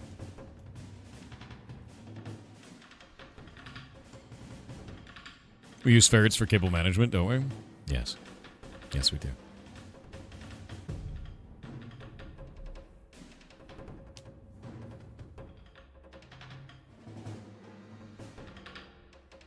Yeah, I think I'm mostly interested. Like, I want to talk to the dev about the direction that they want to take this. I want to talk to them about what their main plan and goal is, what systems they're testing right now, because this is all very early and very rough. So you have a general idea of what the game wants to be, but not like a perfect idea of what the game wants to be, if that makes sense. You know what I mean? So be really, I think we're going to have a lot of questions. Like, a lot of questions.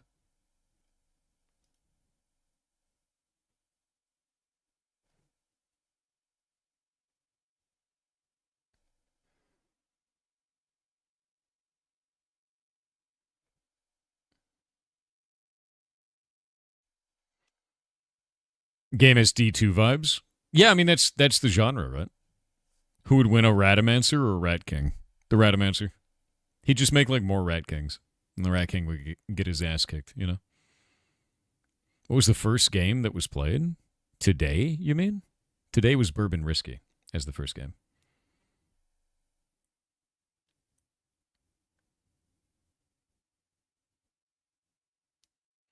Kami Silver, don't be demotivated after spending hours on one little piece of something. Happens sometimes. Sometimes it takes minutes to make a lot of shit. Sometimes it makes hours to make a little. You know, that's just how it goes. Just be happy that you made something, no matter what it is, even if it's kind of scuffed. And you know what? You don't even have to keep the thing that you made. Sometimes it sucks, and you do it again. I've done that a lot. It happens. Just takes time to realize it's okay. All right. We've blown up the sheep. What is that? Oh, God. That was an orange piece of sheep. I'm releasing rats. They will destroy all of the forest. I think I'm stuck inside the rats. Yeah, I was. My rats have physics. Very nice.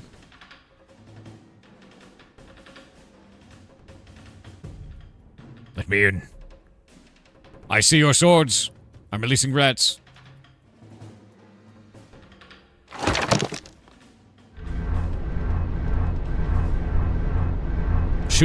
Shoot dark magic at you. I can't get in. I can't get into the building. Maybe we have to go around. Nope, no way to get around. Rats have colliders. Yes. Rat colliders. Oh. Yeah, every once in a while I get stuck on a rat. There we go.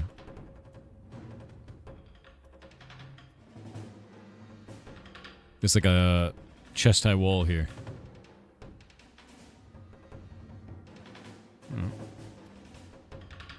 Where are we going? I've escaped into the map bounds. Catapult? I think I do have to go use the catapult again.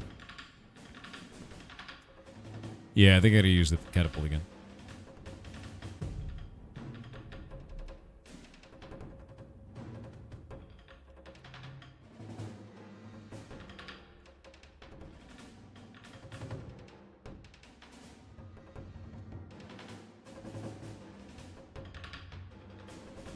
More rats. Yeah, I'm gonna have to ask them when they're ready to be on. I am really interested in this, though. I want to see what they're building. Like, what direction are they going? Oh, because I could put the boulder on it. Wait. Yeet. Okay, so the idea for this one is a puzzle in which you launch the sheep off of it, and then you go and get the boulder and you apply it to the catapult. Yeah, there we go. So it's just like an objective completion.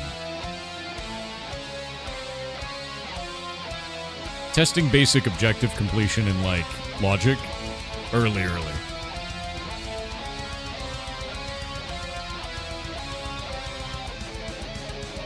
Oh, God. Rats. How many rats do you think I could summon? Glorious. Good. Glorious. Thank you for playing. This is the end of the demo.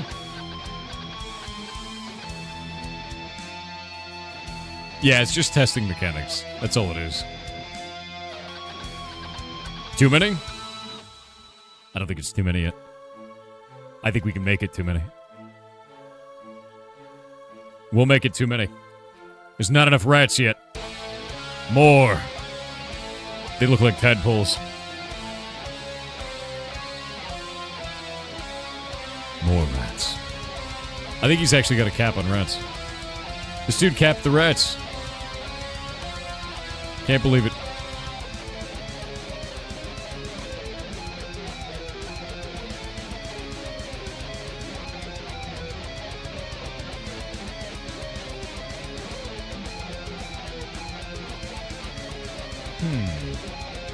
Never too many Skaven. True. So, like, if you're wondering why to look at something in such an early state like this, see this? That's testing the pop-up system for the whole game. Testing summonables. Testing monster AI. Testing NPC, on your site AI. Testing pickups and resources. And destroyable objects that release a bunch of gibs. Or destroyable forest pieces, like set pieces like that. Trees falling over. There's like... This is how games start. Even the font, I guarantee that font is just there for right now. So whenever you're building something, you're like, this looks like shit. Good. Early days, it always does. Yeah. That's how it always works. Always. 10,000 rats, factor cap. Fact. Yeah. Is this fact or fiction? Is this based? Yeah, trust the process. It'll always look like shit at first. And this is actually above. It's actually got like quite a few mechanics that could be really compelling. Like falling over trees look good. Summoning rats looks cool. Like if this had like a timer on it or a resource to manage, levels to gain.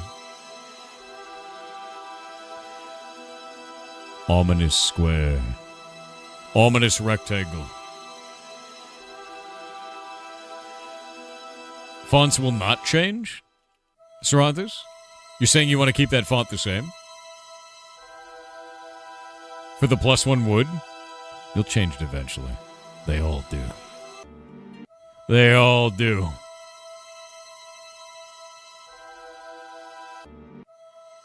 Hitman has a crossover with Eminem right now? That's ridiculous.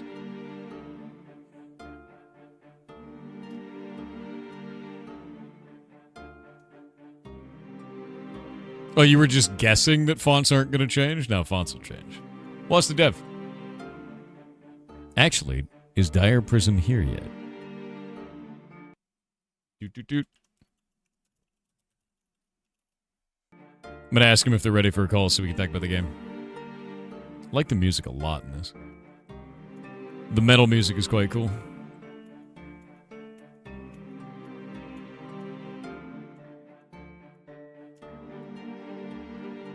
Alright, I'm going to call him up. And jumping in the channel. Why, hello. Can you hear me?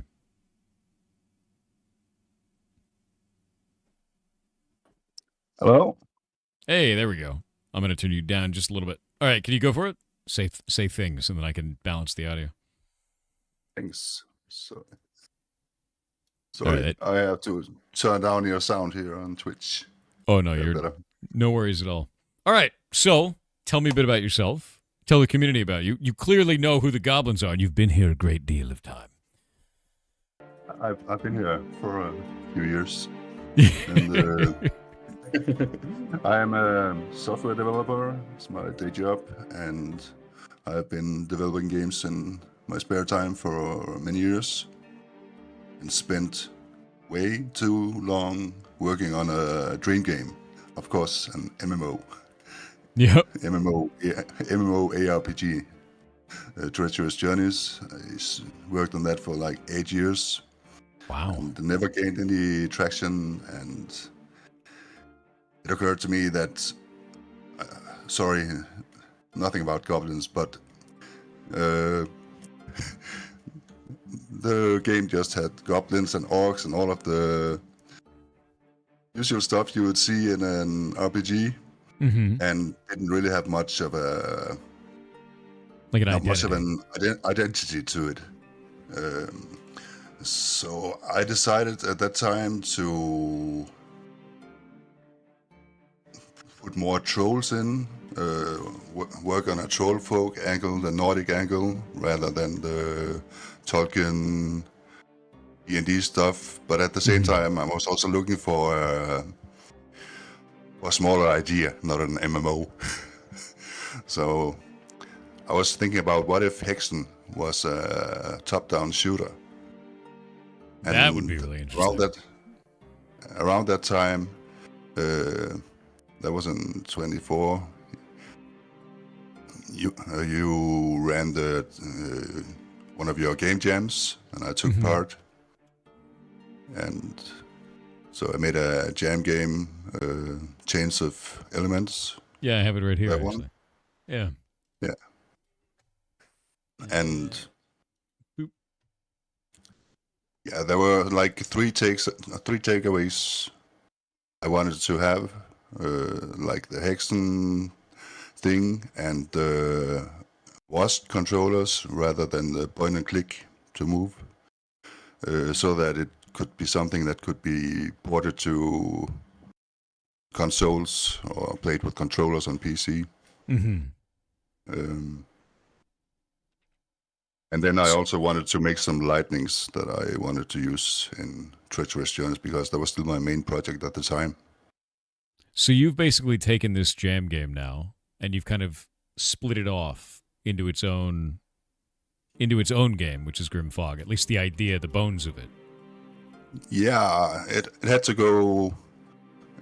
I had to do another jam first before I was ready to get the idea. That was pretty much the same idea that Grimfog is, that you're a necromancer who's escaping the fire at the stake and building a new life in the forest. Then the idea is that you'll get the chance to eventually turn yourself into a lich and gain a lot of power. Okay, that's kind of cool. So what is the general gameplay loop? Because this is all very early right now, so it's you have systems to play. There's like spells that you can cast, but they all feel very debug right now. So what is your intention for the gameplay loop? Like, how does a player progress? Yeah, the general idea is that you fight and you build and you fight some more, and that's it. Yeah. And of course, there will be some environmental puzzles, and there will also be some, not many, but a few NPCs that you can talk to. There is the horned one pretty close to the entry, which is one of the few custom models I have in the game for now. I just got it delivered to me last day, so I could put it in. Oh, that's awesome. The main character is the custom model from Treacherous Journeys, which I'm stealing or lending for now. So you have this like town building aspect to it, and right now, obviously, like super bare bones with this. How do you feel that going forward? Because the only other action RPG I've ever seen that has real town building mechanics is like V Rising. And I don't know what kind of a vibe you're going for with building mechanics. Yeah, I think E-Rising is probably the game which is closest to what I'm going for. So I have to, of course, make sure that I'm not making a V-Rising copy, even though it was not part of the ideation as such. It's just a coincidence that there are so many similarities, right? So you take the Valheim-like building and mix with the Diablo ARPG combat, then that's what you get.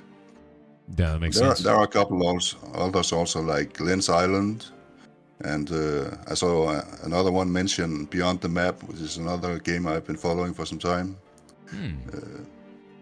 those are worth looking at for sure. I don't think I've heard of that one. I'll have to check it out. Yeah, this is actually really interesting. Did you hand build the map environments in this, or are these generated in some way? No, it's hand built. It's cool. No, I dig that. So yeah, I'm really interested in seeing what you're going to be putting together for this in terms of like storyline, gameplay. Oh, hey, I actually found an NPC. So you have working quests and NPCs for this. Cool. Yeah, that's my artist. One of my artists who just finished this one for me last week. Oh, yeah, last week. Hell yeah. So and there will be. How many people do you have working on this, actually? Like, so you have an artist. Did you do the music, or did you have somebody else do the music? Did the trailer music with some help from some friends and from Fiverr, and another friend who was actually recommended to me by the developer of Slain and Ferrets. Made that music in the Blue House. Which is actually just it's just a visualization of the mood volumes that I'm making, where you enter them, you change the music, and you change the palette and the lighting and fog. Is it your intention to be able to make it so the player can change what music is playing in like rooms of their house? Never had that idea, but there will be. The idea is that maybe in the village they are playing some music that we don't like, so we have to go and take care of business so that we can play our music there. This man wants you to kill an entire village. Yeah. Yeah. I mean, this is the way. It is definitely an anti-hero game, inspired in that way by games like Dungeon Keeper, although it's not the same gameplay at all. Yeah. No, that makes sense, though. I really like Dungeon Keeper, and I like it because, well, you're the villain creating a dungeon. You know, that's super entertaining for me. I think it's quite fun, so I get it. 100% get it. So what is, of all the things that you're working on for this right now, what is your primary focus? Because it feels very early, but it feels like there's a direction that you're having for it, for like, these are the types of features you want to set up. What's your main focused one? Yeah, right now, my focus for the last month or so has been on features. Yeah. I have a list of features that I have to make, and I have to make them work. But now they're mostly working, a little bit scuffed here and there. But now my focus has to be to bring the game to a point where I don't have to say that it's a black metal game, but you see it or you play it, and then you know it's a black metal game. Okay. Yeah. And no. yes, I mean, it's show don't tell. Yeah. Someone mentioned or asked the question, why is there a member of Immortal in the game? And I actually have a rule for everyone who works on this game, is that they will watch Call of the Winter Moon by Immortal, and they will like it. That's fine. Don't become a victim of feature creep. True. Gotta keep it focused. And you just walk past some stones, the only stones that are in the game for now. I noticed that. That's quite funny. I was like, where do I find stone to make a hammer? And then I used a hammer to make stuff. It's just called stuff. Yeah, I saw that. So, with all of this in mind, how long have you been working on this for? To get into the state like this? And also, what engine are you using? Yeah, I'm using Unity, and I got the idea in the springtime, around March, April.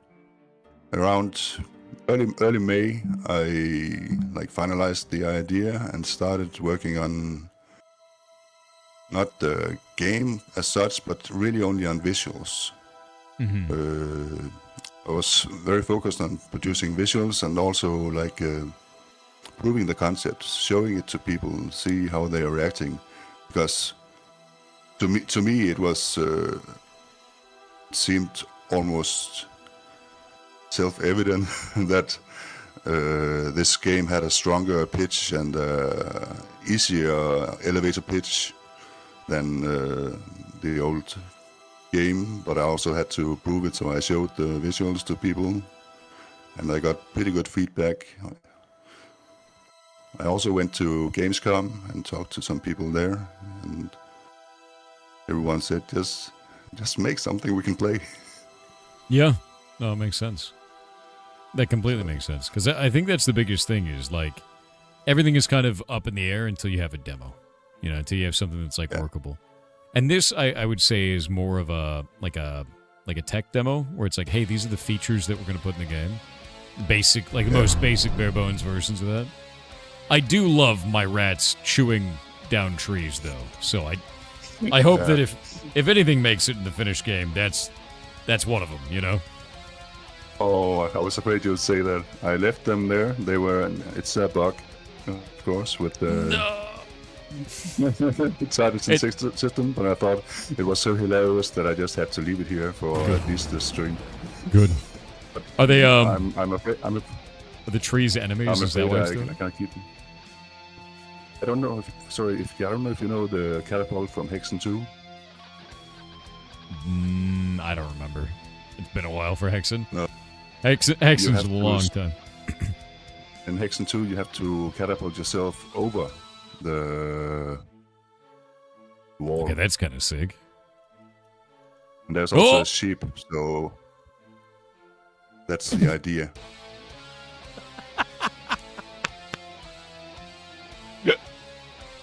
What the hell?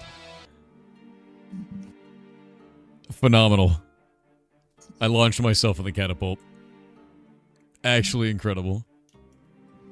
So the idea is that that's not the way you solve this puzzle. Yeah. It's quite funny. So, is your intention to keep humor like that in the game? Is it something you want it to be as like a core part of the gameplay? Yeah, for sure. Like, how do I explain it? It has to be, just like Call of the Winter Moon. They are taking themselves seriously, and the game is also going to take itself serious. You're not going to be standing around and headbanging or anything like that, but things that happen may be hilarious. Yeah, because like a moment like that reminds me of something like Bard's Tale, right? Just some ridiculous thing, and I loved playing through Bard's Tale, but Bard's Tale definitely doesn't take itself very seriously. Not even close.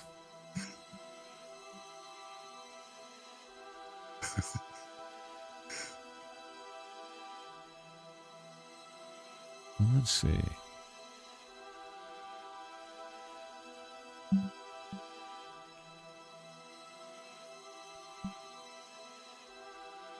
May you suggest an in-December channel on Discord? We could do that. Let's see why not. What do you think is the thing you're having most difficulty with implementing right now on this while you're working through it? I don't think it's even one thing, because, I think the one thing I'm having the most difficulty with is deciding on locomotion, because locomotion, navigation, right now I'm using NavMesh, because using physics, like Valheim, then navigation becomes very troublesome. I would like you to be able to walk down the hillsides that you cannot walk up. Like, why can't you walk down a steep hillside? Of course you should be able to do that. Like this one here, yeah. Tumble down it. Okay. Why can you not walk down there? Why can you not jump down there? Like, is that the NavMesh stuff like that. system? Because you're using NavMesh for this. Yeah. At that point. Yeah, it's a NavMesh. Yeah.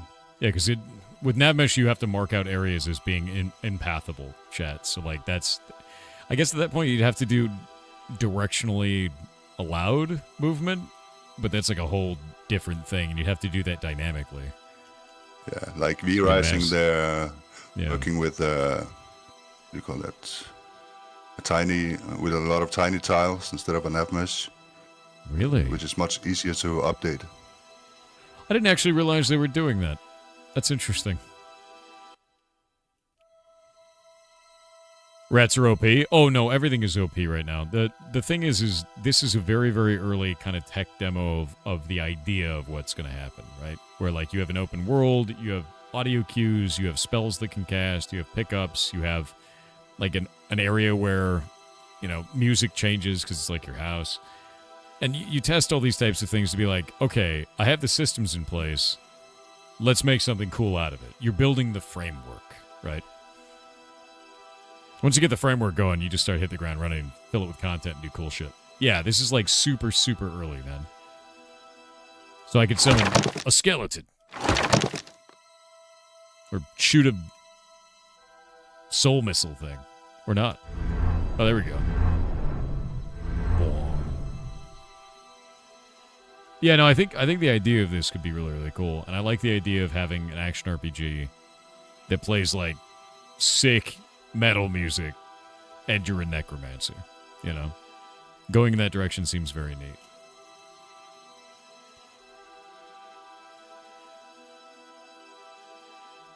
So when this is like super, super early, do you have a goal? Do you have a plan for like when you want to release a demo for players? Right now, my first goal is this demo, which is a pitch demo. I'll be trying to pitch it. That's why there's also that publisher lounge, because I know scouts, they don't always have time to sit and play for fun like you're doing. Yeah. And that's this demo is supposed to go out in early January, so I have around a month to work on this. And then, depending on what happens, I will have to decide to either publish, self-publish, or if anyone wants to publish it. What do you want to accomplish in with them this between now and that date? What is your most, like, the feature that you're going to work the hardest on between those two different points? Yeah, well, the building and the crafting, of course, the features I have to be complete, but mostly it's the how do you say? It's the game feeling, but it's also how everything ties together and giving it a more of an identity. Mm-hmm. You have to. I'm sitting here and explaining things to you. It should be a demo so that I don't need to do that. Fair. No, that makes complete sense. I'm mostly interested because, like, I'm trying to understand, like, what your workflow is, what your priorities are, because if you're going to be releasing a demo out in a month, you've got to have, like, some pretty solid goals. You know, like, that's a scary prospect. Yeah, that's always a scary moment. It's releasing that kind of a thing, so. But it's going to be with mostly assets and stuff, so I have to make do with what I have.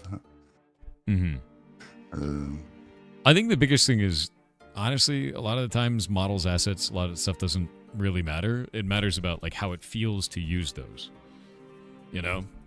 And I think some of this stuff, I can see it. I was like, okay, that's got a cool direction. The idea of like the summons actually going out and doing stuff, you know, being able to cast dark magic and have, you know, like different equipment on your character already feels like it could be really cool.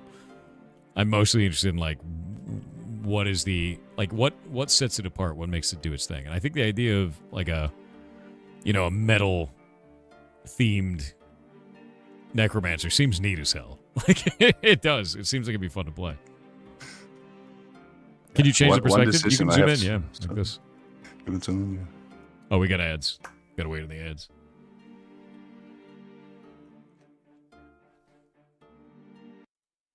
Doop-a-doop. It'll only be about 2 minutes. But you know that. You better add.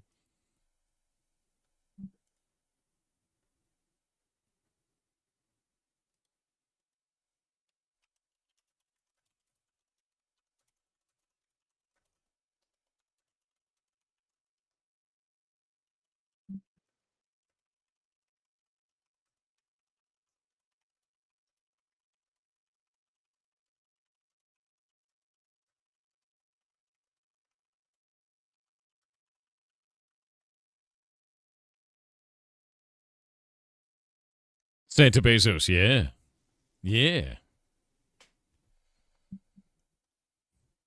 I'm going to ask that in Blanky. That's a good idea.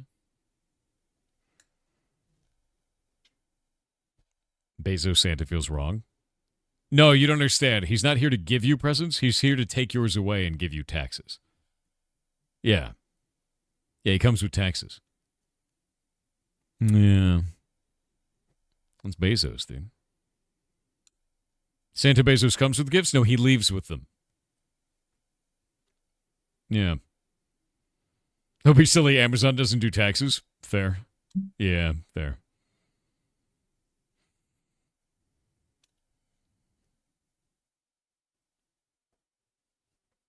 Yeah, you're Saint IRS, dude.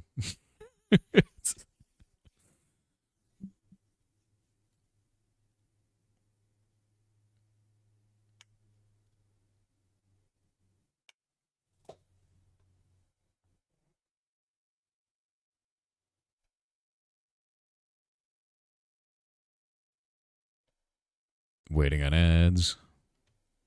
All right, ads are over. But yeah, you can zoom in on the character. You can see it here. You can like zoom in and zoom out on the model.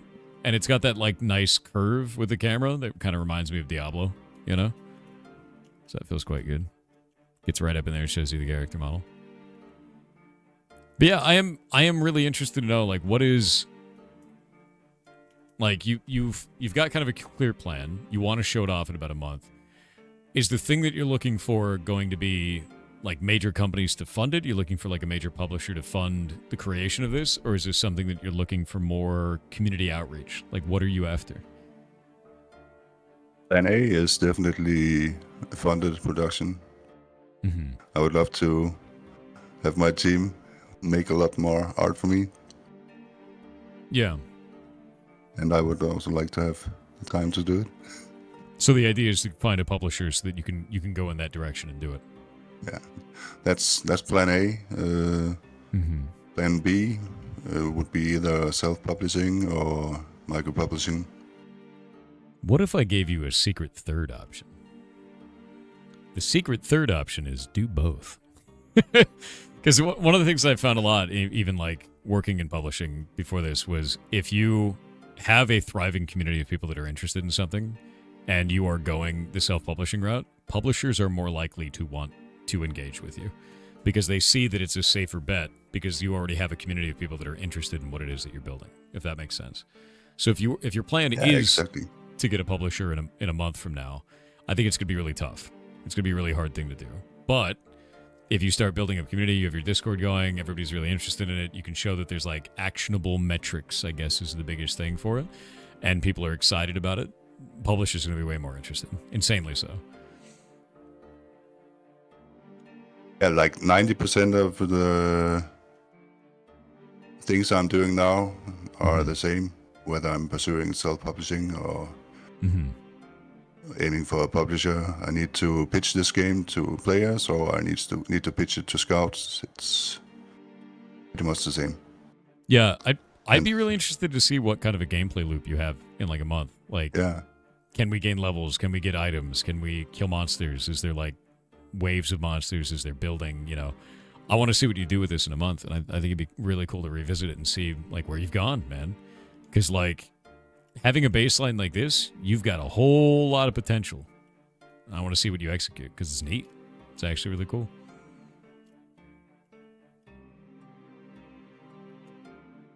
You like this? Interdesting? Yeah.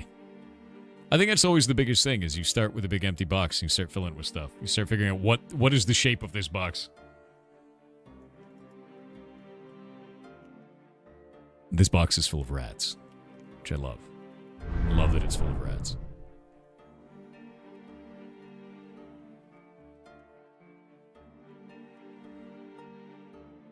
Oh, it looks great. I hope we get to play it soon. Yeah, I think that's the biggest thing is like something like this. I'd be really interested in what your take on the action RPG gameplay loop is. You know, and you said it's about building and crafting and then like going out and getting more and more resources. What do you see as being the kind of like end game to that, right? What happens once you build your biggest building or whatever it's going to be? That's a really good question because I have to decide also what it is that allows me to call it an action RPG, because if you craft everything, then it's not really an action RPG, so you need some loot and balance between those two. Mm-hmm. And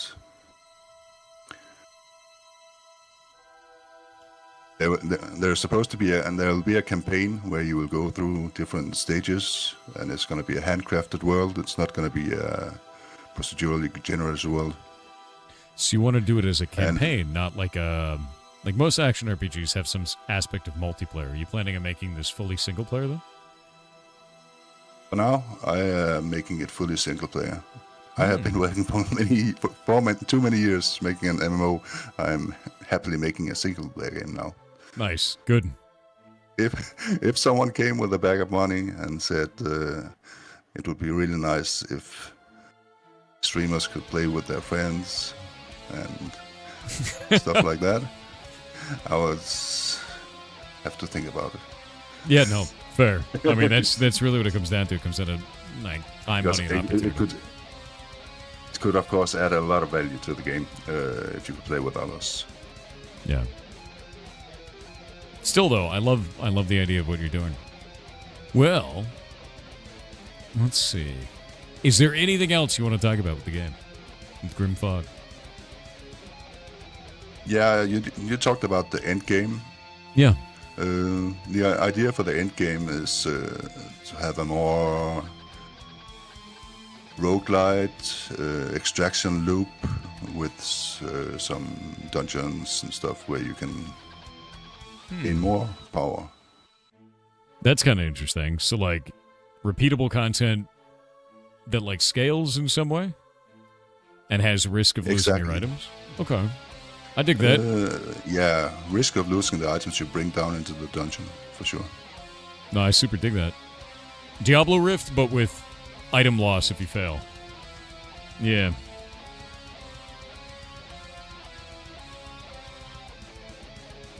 I love the Gibbs.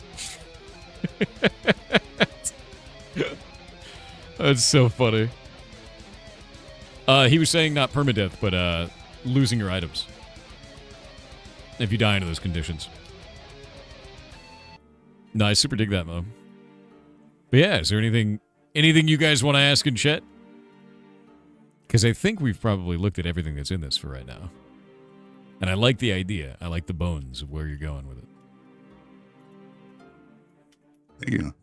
Chat wants to know if there's going to be permadeath or semi-item loss. Do you have the idea of having a permadeath mechanic? Yeah, I haven't really decided if you can try to go down in the dungeon to retrieve your stuff again, or if it's too bad if you die down in one of those deadly dungeons. But otherwise, you will probably drop your stuff where you die. There's a good question. Respawn. Can I kill people with guitars? Oh, I'm sorry, there will be no guitars in this game. That's part of what I was talking about. It's taking itself seriously, even though situations in the game may become hilarious. Dream ruined, Winky. Dream ruined.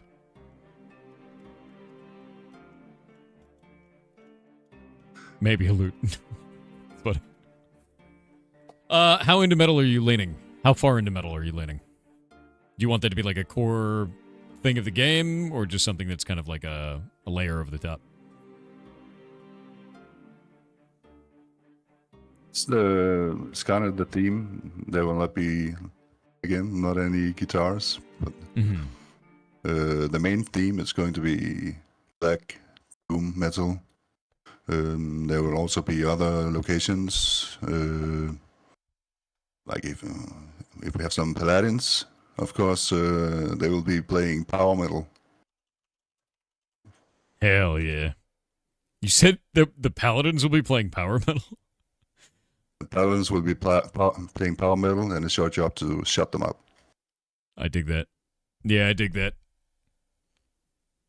I mean, that's cool. That adds a lot of theming to it, you know, like adding a bunch of, you know, black metal to the game and like different types of metal for different types of characters. Like, I dig that, dude. That's rad. Beautiful. Yes, Winky. Guitar-shaped sword. No, he said he's got to take it seriously, so no guitar sword. Dark Souls in the dungeons. So if you die, you get your death loot. It's fully gone. It's just gone if you die. I think you were saying it's gone if you die. What do you have against power metal? I mean, it's paladin metal, obviously. Yeah, Chad's basically, it seems like most of the community is super interested in this because of the music tie-in aspect for it, right? But you want to make like a Necromancer game that has music, not a musical Necromancer game. Is that correct? But you will be wearing corpse paint, and you will be looking like you're in Call of the Winter Moon. I mean, at that point, is there a reason you're not making a musical Necromancer game? You're going so far to the edge and just being like, nah, maybe not. No, that's the limit. That's funny. Shrednomancer? Oh, that's kind of sick. Guitarmer? The jokes write themselves. Yeah, the corpse paint is pretty good. We customize our corpse paint. Yes, that's the idea. So you can customize the way that your character looks, is the idea. Customize all your corpse paint. Make it look cool. Can we put corpse paint on our summons? Can I have, like, corpse paint on a corpse, on a zombie? I don't think you should. You get too attached to the summons, but maybe when you get to summon demons, some of them could be expected to live for longer times. Fair. Maybe. Try to see if I can break this tree. None of these skeletons are able to break this tree. It's too powerful. So it's not just you. I was also running around there, and I was wondering why that tree wasn't attackable for some reason. Yeah, it seems like they're trying to reach it, but they can't hit it on this one. There, it's dead. What about non-human zombies, like zombie horses, cats, dogs, rats? Yeah, what is the limit of summons? And do you want this to be mostly summon-based combat, or do you want to do different types of necromancers? There will also have to be some direct damage and curses you can play with. Because it's too boring to just lean back and let the summons do the work. Even though it's hilarious when they chop down a forest. Yeah, fair. Yeah, no, 100% fair. Summon cats? A necromancer? God damn it. Yeah. You'll be able to... They've got spells, as you can see. You'll be able to free... I forgot the name. You'll be able to free an angel from the skies so that they will come falling down to Earth and fight by your side. Deeply terrifying. Yeah. And it's not just going to be an angel. I forgot the name now. A cherub. A small, chubby baby angel with wings. But it's a necromancer. So he's summoning cherubim? Explain this. Yeah, you have to explain this now. Yeah, he's freeing them from heavens, and some may say he is causing their doom to pull them down to Earth to fight by his side as a fallen angel. All right. That's kind of sick. Yeah, I'm really excited to see what you do with this, man. I really am. There's got to be... I'm interested to see what the gameplay loop is. I think that's the biggest thing. Because with something like this, you can see bones, but you can't really get a feel for it just yet. You know, there's some ideas there, but nothing solid. And then it's like, I want to see what the gameplay loop is. I want to see where you take it. You should come show it off in the community again in like a month when you have the more solid design for that. I'd be really interested to see where it goes. I would love to do that. Yeah, do it up, man. I'd be interested in seeing. Is there anything else you want to tell the community? Anything at all? Yes, of course. Please wishlist the game. That is a good idea. I'm gonna wishlist it because I want to know. I want to know what you're doing with this, dude. Yeah, I've hit it. Thank you so much, and thank you for having me. It was really a pleasure. Yeah, absolutely. And thank you to every goblin who was watching and going crazy here. Where can you find the dev? You can See find this. you can find the dev at that Steam page, and then all of their stuff is linked from there. Yeah. And their name is Dire Prison. They've been in the community for a while. Well, I hope you have a wonderful day, dude, and I will see you around. Thank you. You too. Bye. Bye-bye. Cool. Yeah, this is very tech demo. Very, very much tech demo. It's very, very early. So, like, not all the games that we look at through in December are going to be ones that are a fully completed game. It's more like, let's look at some games that are in the early process. Let's look at some games that are about to launch. Let's look at some games that have launched, right? And you get to see a bunch of different stuff at different time periods and a bunch of different things of, like, this is what the devs are thinking at this different time. And my hope is that you get kind of a more rounded understanding of the development process. Because if you look at this, you go, well, that's not a game, because not yet. It's a tech demo. It's the early times. It's the features box where stuff still has to go into it. And I hope that makes sense. Want to capture humans and hoard them? Yes. And this is, like, doing game dev, this is what it looks like, man. It's like I have a box that changes music. Nice, right? There was a time in every game's development when it wasn't a game yet. Yeah, actually, I can show you something really interesting. Let me grab something real quick, because this will make you laugh. And I think this will put it kind of into perspective. Let me grab this here. I'm going to go run this real fast. And we'll go into this. I need to sign into my Google Drive so I can show this off real fast. And we'll do in here. And I'll grab this. Download that. Okay, I'm going to run something, and it's going to make my screen freak out for a second, because this is ancient and bad. Are you ready? You ready for the ancient badness? The old scuff, the long, long ago, chat.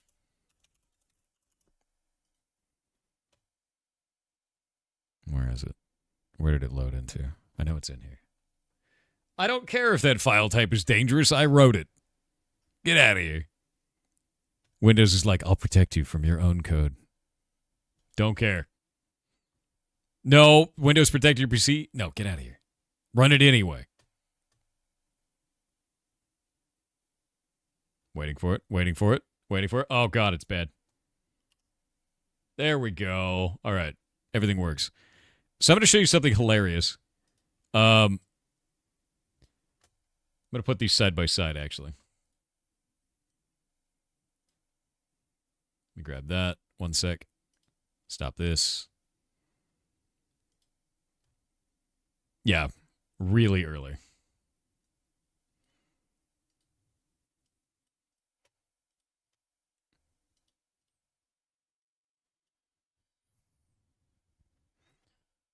So if we look at, close this out and pop this up, this is original Heartbound. This is actually the 1.0 build. And all I had was a character that animated and looked like shit and physical object walls. And this is what it looks like today. With lighting systems and interactive objects and like all the fun stuff that's built into it, everything like this. Every game looks like shit when it starts.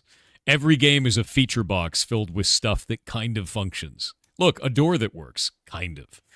And if you look at this, the bathroom that doesn't exist in the game anymore. You see this out here? This is the hallway. That doesn't look like this anymore. Everything works this way in the beginning. Everything. So what you just saw was you saw that features box. You saw the thing that was like, let's test a bunch of stuff and then go build something in it. Because you have to build that box first, build the framework, so you can build the game in it. And that's exactly what he's doing. And I wish him a lot of luck, man. That's a tough time. Because you don't quite know what you're building. You have an idea. You have a general idea. You have a direction. But that direction may change a lot, you know? You can do it. It just takes time. And it's going to be a weird road getting there. But yeah, go make something weird first. He's making the weird thing. I wish him a lot of luck on it, honestly. All right. Let's go make stuff. Dev. Boop. There we go. Time to build things. Time to build things. I have things to build. Can we call Winky? Winky, what do you want to know? Why are we calling Winky? Why would we call Winky and talk to him? What?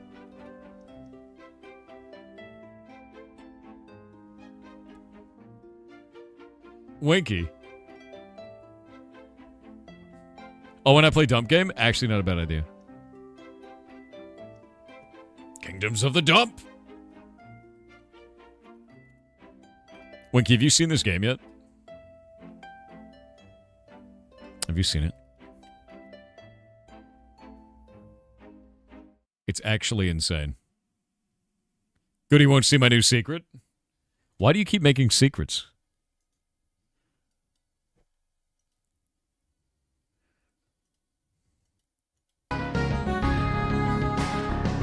No more indie games today? Nope. 3 a day.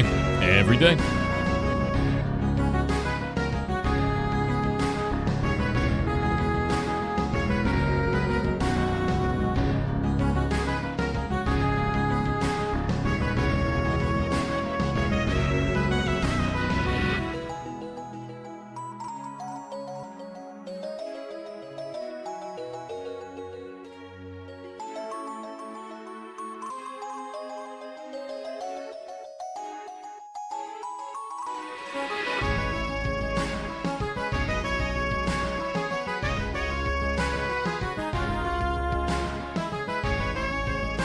The day you start on Hightail, will you use 5,000 blocks of dynamite on Block Game Minecraft version? Electric Boogaloo? No. Block Game Minecraft will not be going away. Not for a long, long time. We have a lot of work to do to get it into Hightail. A lot.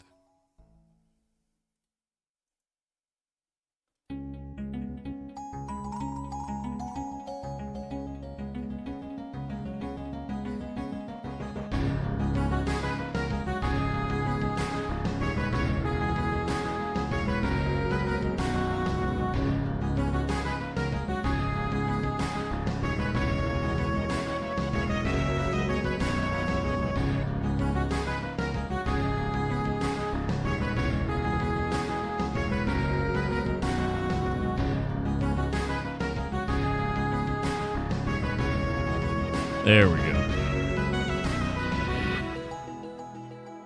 All right. What happened to Musk? Nothing, really. I mean, maybe we'll find out. You know, I've never rented a room in this game.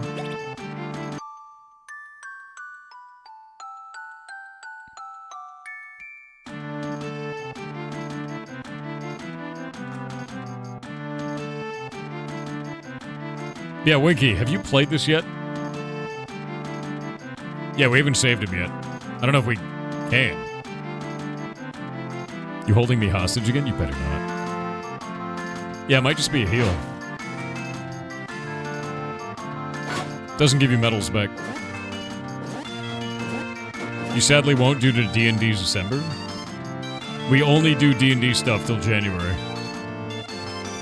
Winky, how many one-shots am I playing with you?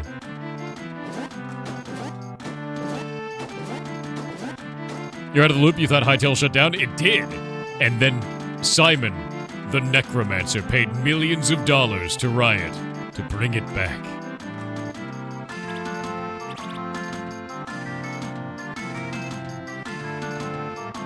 What the hell was they doing?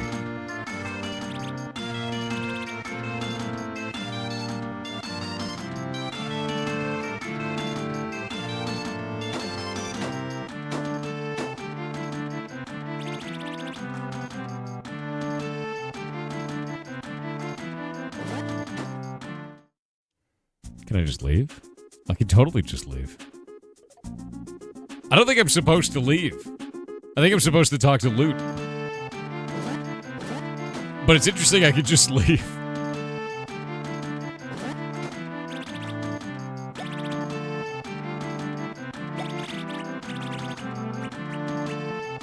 Unsettling doll.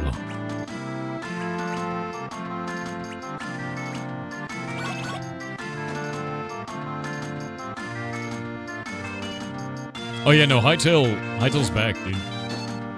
Oh, the hardware requirements? Oh shit. What does it got?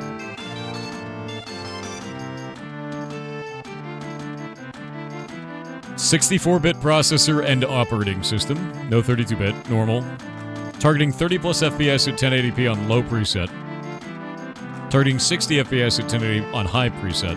For recommended. Minimum requirements. An i5 7500. And an Intel UHD Graphics 620. Or an NVIDIA GTX 900 series. Recommended requirements is the same. It runs on a potato. Like, dude, it runs on a potato.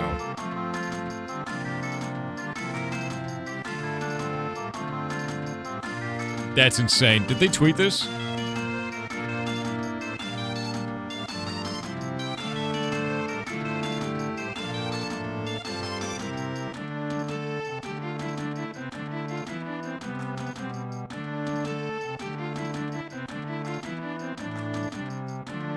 I'm gonna go pull this up. There's no way.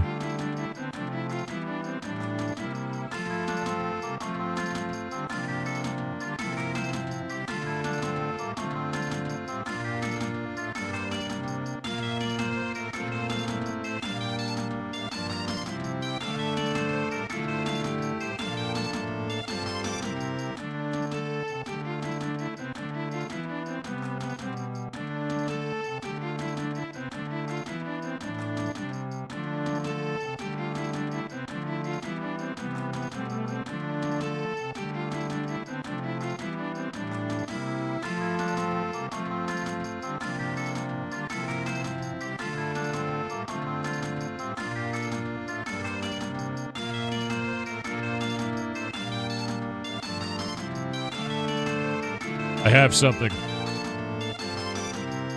Chad, I have an announcement. It's going to be difficult for me to ship them out to you, but I got a PC for everyone in the community that'll run Hightail. As you can see, I have a picture of them here. That's all that's needed. That's all that's needed. There you go.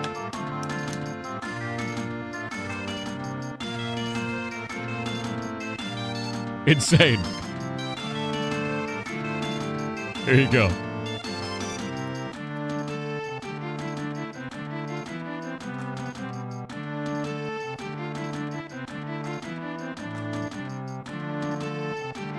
That's actually insane. That's like the lowest spec requirements that could be imaginable there. Love it, dude. What kind of potato? Russet. Yeah, we're doing russets, man. I mean, we could have done red potatoes. They're a little bit more pricey, though, and it's kind of outside of my range, so russets it is. They're big and robust, you know. Larger form factor. Same great taste. Same good power, you know.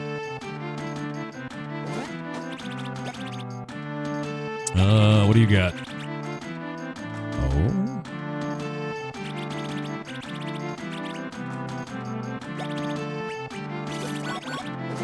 Alright. Yukon Gold is an upgrade? They're so small. The new sweet potato? Sweet potatoes are pretty good, man. Pricey, though.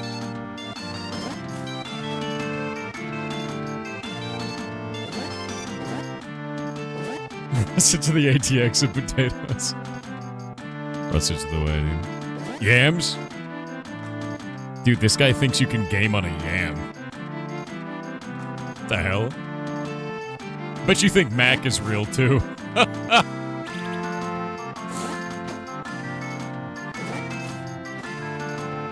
Oh, we got ads. Yamming out, dude.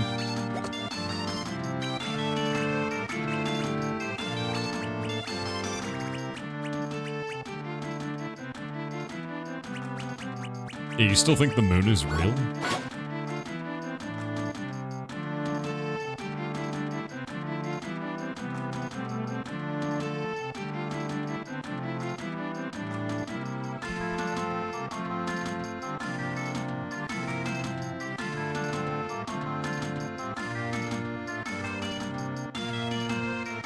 I'm actually really excited. I'm very surprised that's going to be so cheap to run a machine for that.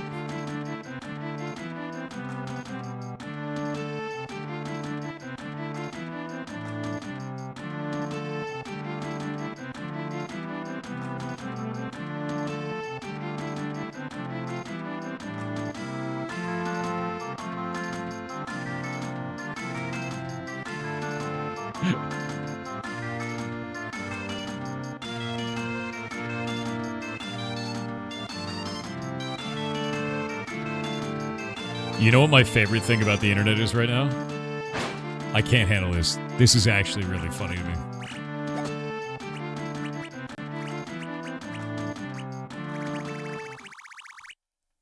The other day I shit on PETA on Twitter because PETA used an AI image and I made fun of them for it.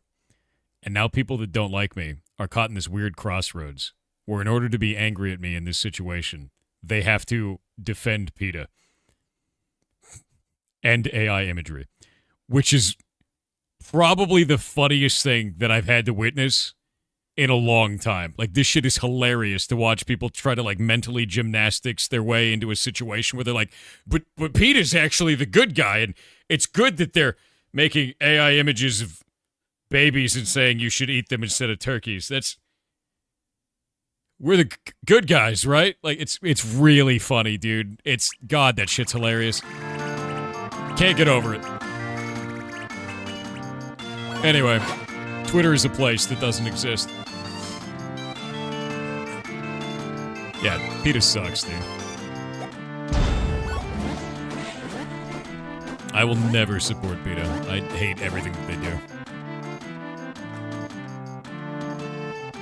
What is this, Xerox? This means something. It's important. This means something. I love that movie, dude. Honestly love that. But no, I hate PETA. I think PETA sucks. They're awful. And the more that I work in animal rescue, the more I don't like them. You have a great day, too, hardware junkie. Can you get that bottle? I can't.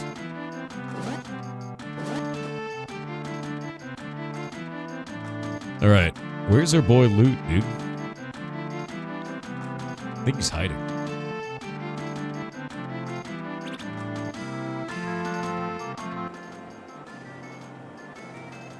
Where is Loot?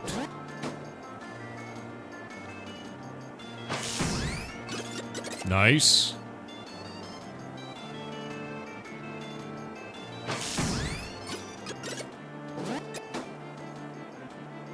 I want to fly the damn ship. Dude, all those EV emotes you have are insanely detailed animation. Like, that's wild to me. Are you Luke Skywalker? Dude, I wish.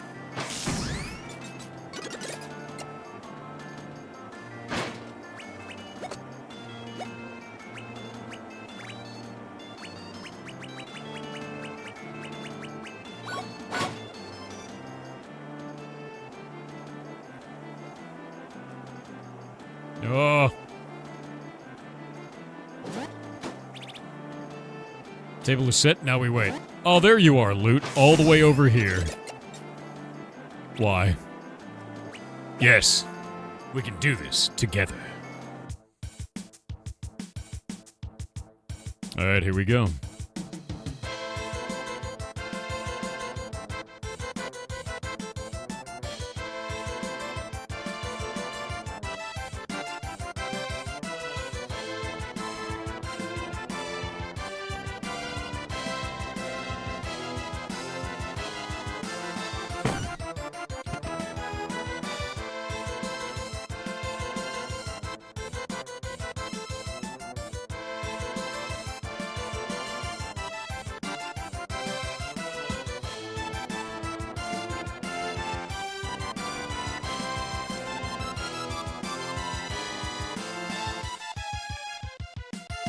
Fileso cabinet is evil, dude. Wolf's Life, you don't gotta make stuff up to be mad about. They do plenty of stuff that's obnoxious. That guy's a cello? Yes. An evil one. An evil cello.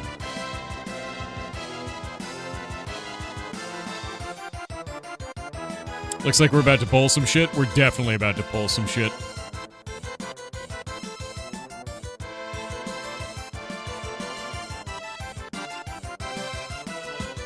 And we got an airship now.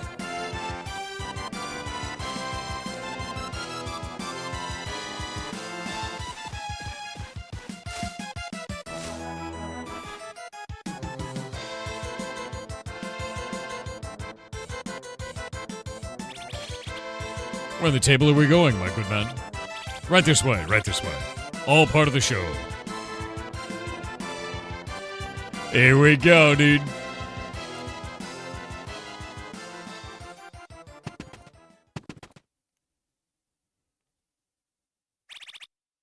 You're going on in 5 minutes. Good luck. Little brother.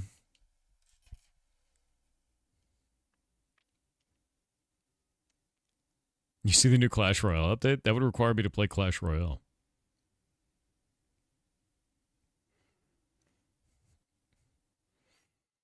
I like how they're cardboard cutouts. Look at that.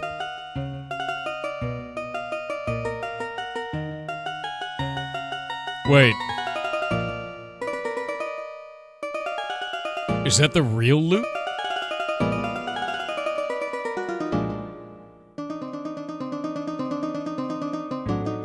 Wait.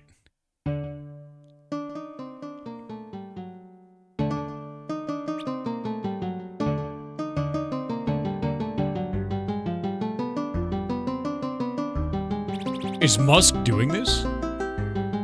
He'll flub a note before long. Dude, this is actually Musk.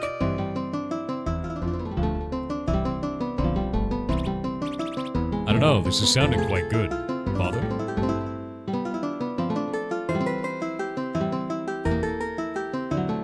Oh, dude, he's livid. Stringmeyer is enraged.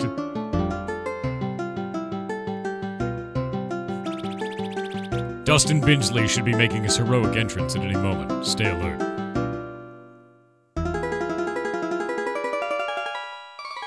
What did you miss? Musk is a man of all talents. Like, it's actually insane.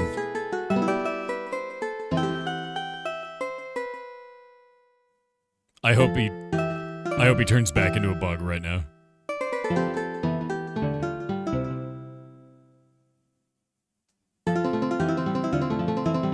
Oh shit!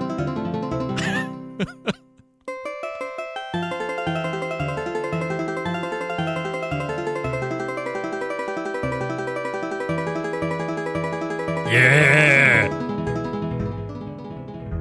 Dude, he doesn't even need to be that good. He's just flexing, yeah.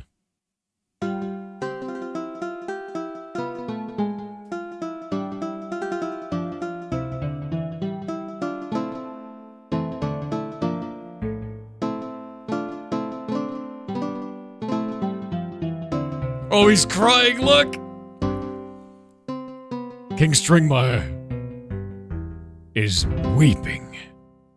And it's not even his own kid.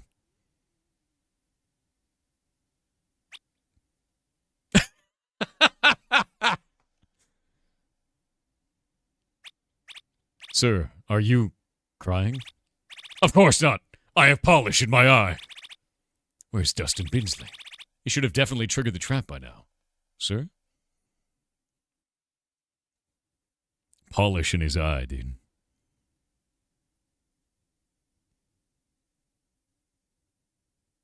Is that the real? I need to know if it's the real one, because his eyes were closed. If they're yellow... What? What? They were actually cardboard cutouts. What's this? The crowd. They're fake. We've been had. Wait, who? I don't understand. It's over, Stringmeyer. Wait, there's the real loot. So it was. Wait. Which loot was it? You're the one who's trapped, Father. Don't fight us, Daddy. Step down easy and... How dare you? I am your father. I am your king. You are nothing but second fiddle to that evil 8-ball. You sold out your people to keep your life of comfort. Wait, Loot, how are you? It was Musk. Boss, dude. Oh, don't mind me. A fume shaper. Holy shit, he's amazing. This can't be happening. Our flyer. Yes, my thanks for helping us send the warning to my friends. You fools, don't you see what you've done? You've held this town hostage long enough, Father. Hostage? I negotiated our safety with that maniac. Turning in Bingley was the last chance to appease the 8-ball. You've doomed us all. Oh, no. Oh, that's a dragon. Oh, it really is a dragon. Oh, shit. Actually good king? No, he's not. He's a piece of shit.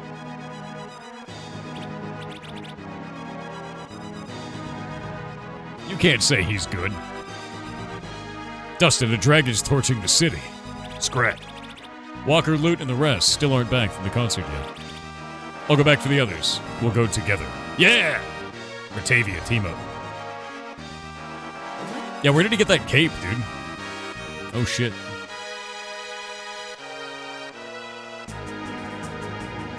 Oh, no. Can you hear me? You gotta get up. Yes, thank you. The citizen ran towards the evacuation zone. We will save them all. Carpentos burns.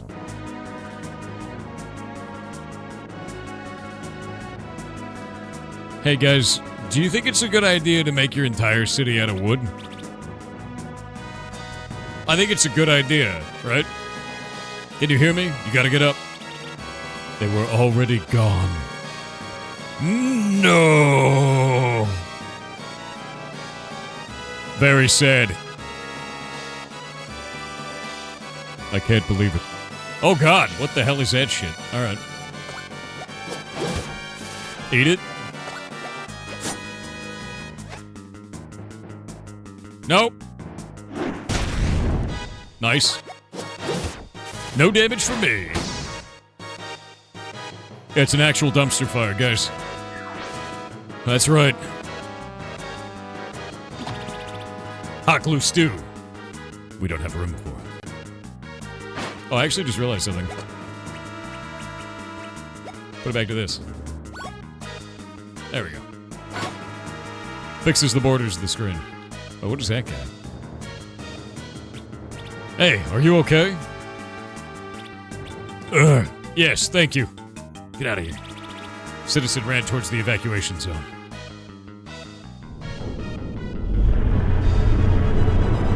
Jesus Christ, dude.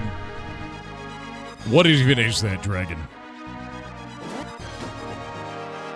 It looks like a model kit.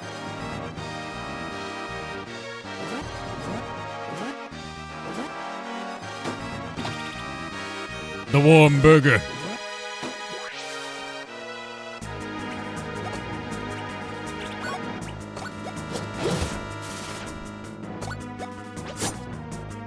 Oh, that didn't work. Ah, shit.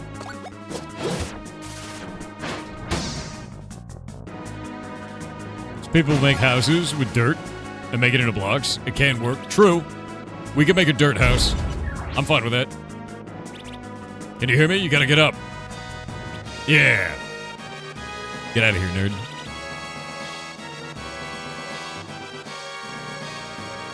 Highly flammable bodies. The horror. Dirt home out of blocks? That's just Minecraft, yes. It is.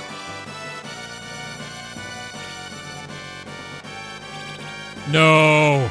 No! So many dead. Where are we gonna store our clothes now if all the dressers have died?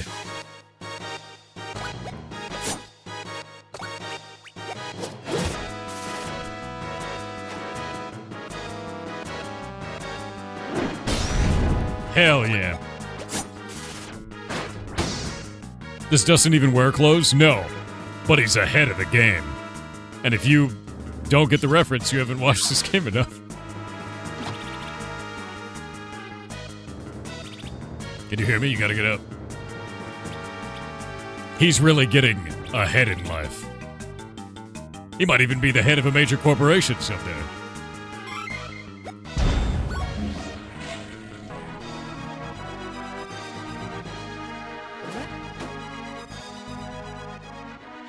Whoa, chat. Don't get ahead of yourself. He's a character with deep lore.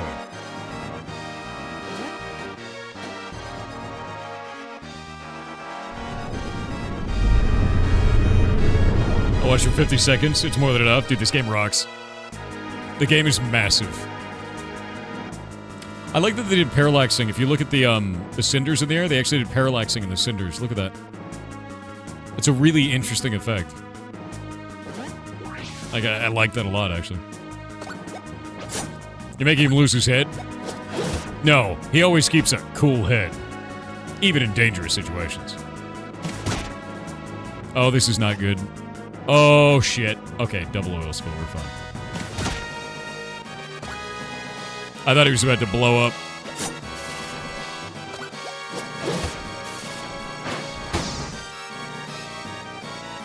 Yeah, that is why it's called head cannon, isn't it? Unironically.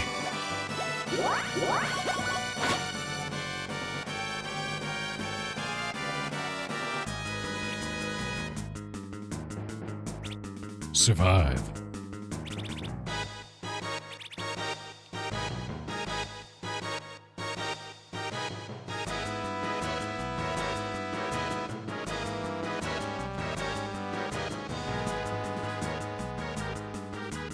Walker. Oh, damn. Good to see you're all right. Dustin, Ratavia, we've got to get to the airship. No, you don't say. I've got to take down that dragon. Oh, dude, Dustin's a badass. We need to flee. The table won't last long. Dustin's right, Luke. The airship and caboose won't be able to escape with that thing flying around. I'll stay with Dustin and Ratavia. You and Musk, take your family back to the ship. All right. All right. This is it. We're gonna kick a dragon's ass.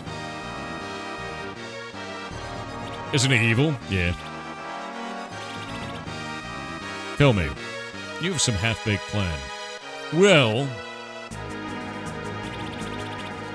what was that about a giant magnet beneath the stage? It's this way. You're signing on for this? Yeah, let's just magnetize him out of the sky, dude. You love the look of this game? It's phenomenal, dude.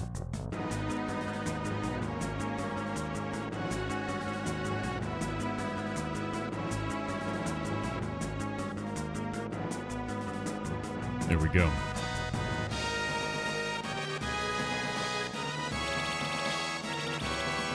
Make sure you're careful around it, Dustin. This thing was made to snare you. And we're gonna use it against them. We got a dragon to catch. Now help me get this thing to the roof. How? How do they move that? Are you sure about this? You really think you're gonna nail that dragon with pinpoint accuracy? The magnet will do the aiming for me. Just gotta get close. Wait, am I a railgun bullet? Hold up. It's a good plan. Aim true, Dustin. Here he comes. Oh, wait, what? Got him. He's fighting it. It's losing control.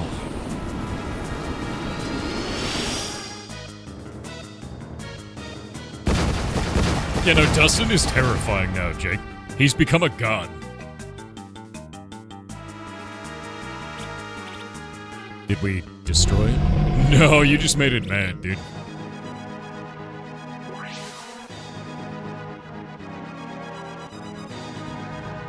Okay,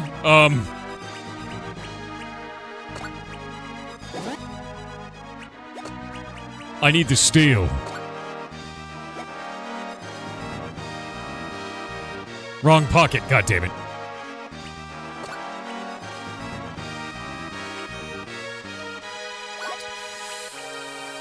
Dustin, you're gonna have to take the hit to the face.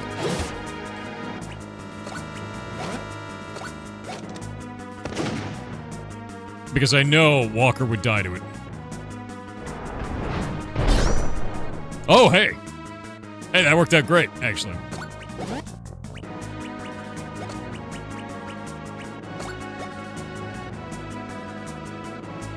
Came up empty. God damn it. There's something in that pocket, dude. I need it.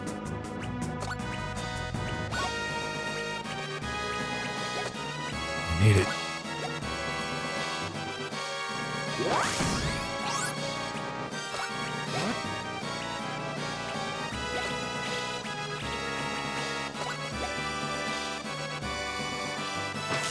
And before it's a jumper cable, I would be very upset. Oh! Oh god. That's not great.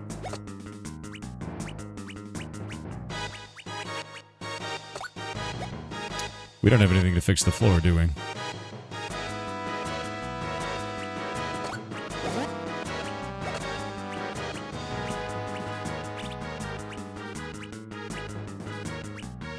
Shit.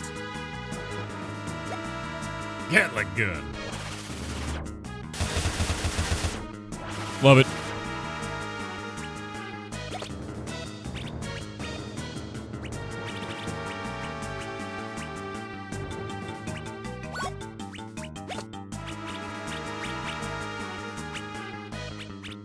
I think we only have damaging stuff.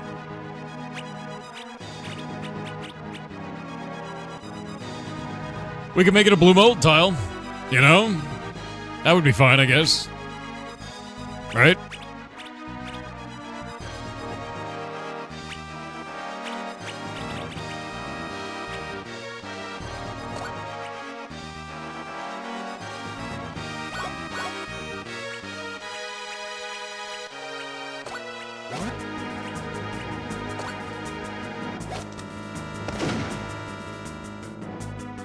Oh, crap, it's attacking Rotavia again. Nice. Steel. Why? Why were you right? Why were you right about that? Who hurt you? That you made that real? You son of a bitch. It didn't have to be that way, man.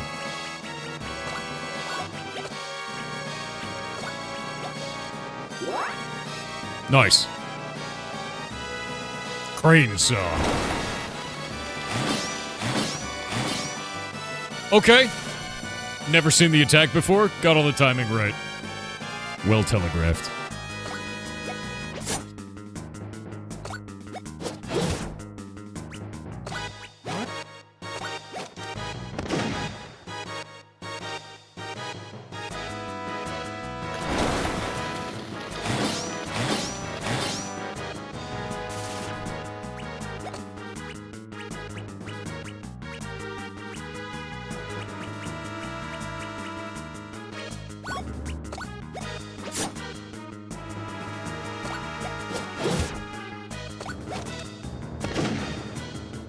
We're doing good. That's not so good.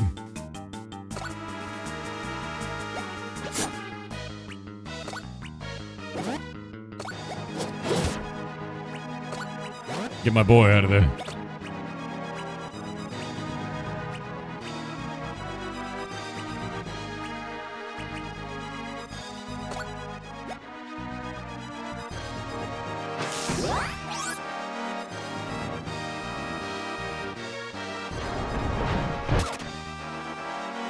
Ow.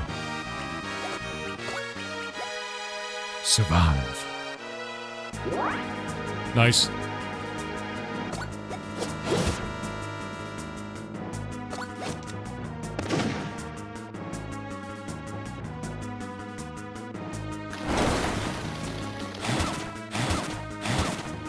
Yikes, dude.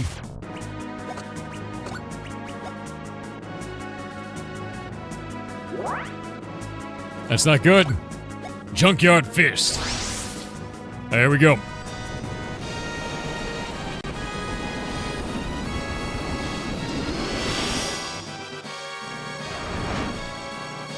The big fist. Nice. He's got glass under him now, too.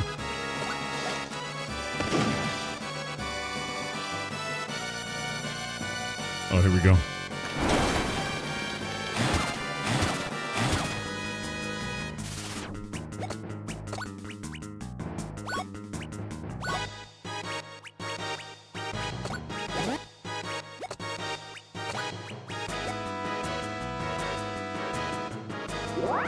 No, he chainsawed on the bottom as well. So it's not just the one.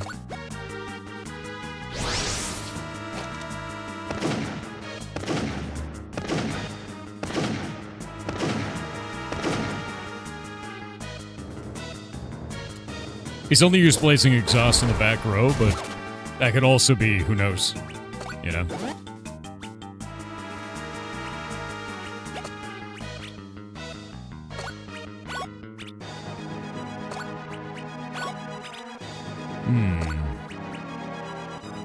A double burger for my bros.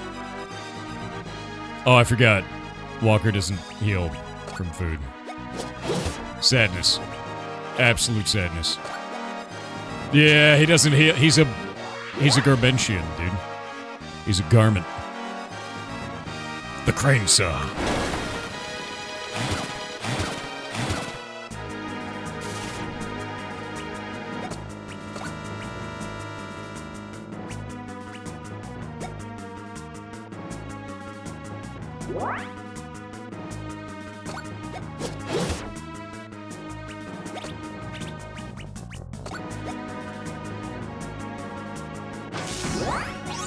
Nice.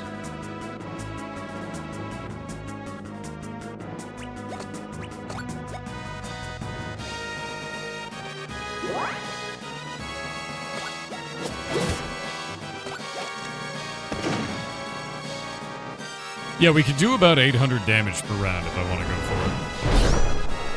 it. Blocked it.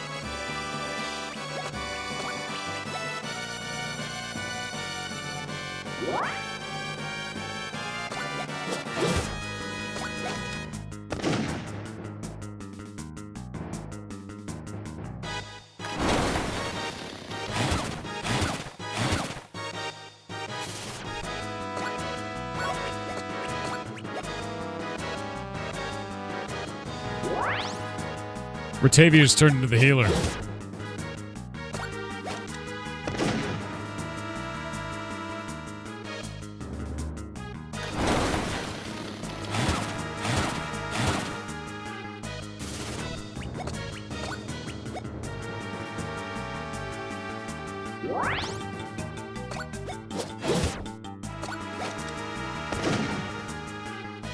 Alright, I think I get it mostly handled at this point. It's basically just like stab it to death until it dies. You know?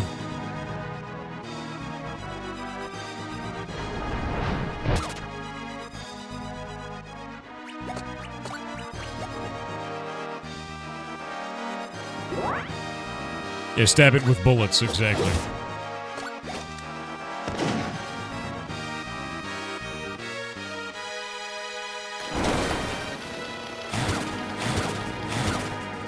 That was pretty good.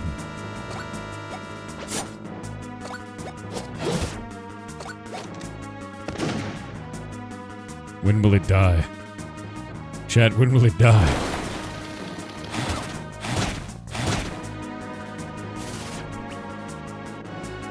Ads.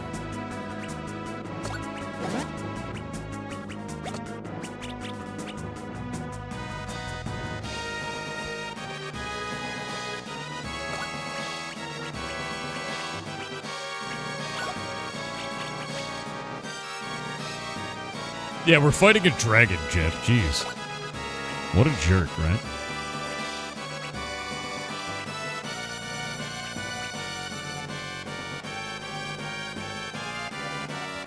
Feli Flitzberg with 500 bits said for all US watchers, if you are suicidal, 988 is there to listen. Yes. 100%. Absolutely.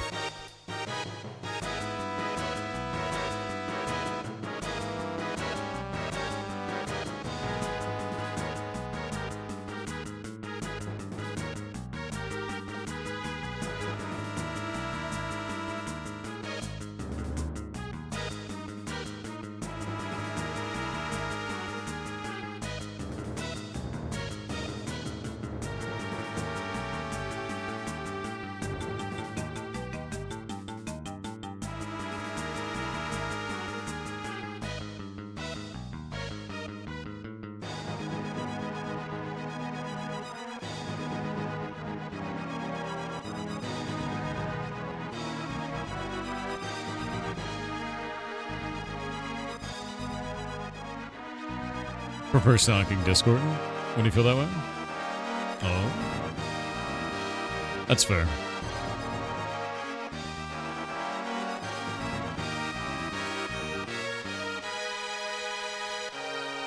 You hate that it took you this long to realize that Walker Jacket is a duster and a librarian because dust jackets are the covers on hardcover books. I also didn't realize this until you just said it, and that's gold. That is absolute gold. I can maintain stream for 10 plus hours. I've been doing it for years, man.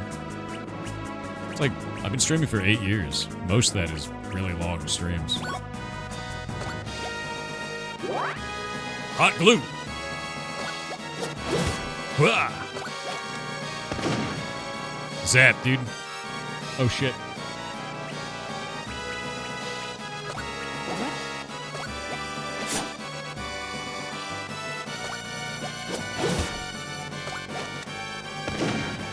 There's gotta be an end to this, right? He can't have health forever.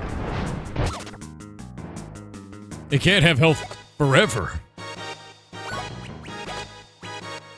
Dog food rations. Giving Dustin a Scooby snack. Oh, crane saw.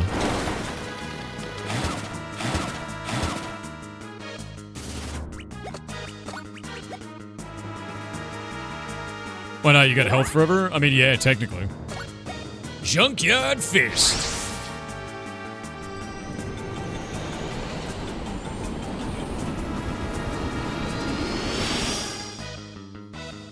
What's up, Pirates? What's up with you, dude?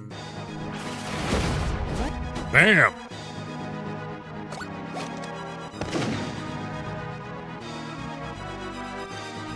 Oh, crane saw.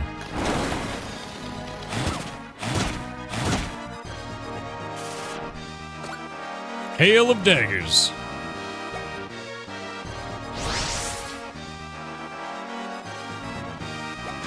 Oh, wait. Oh, that's weird. So it disappears for that one. All right.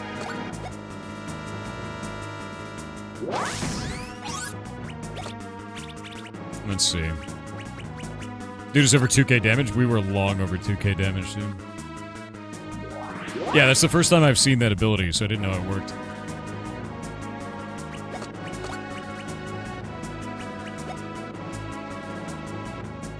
How is it still alive? It's a dragon. Made out of metal. And I think all I've done is piss it off.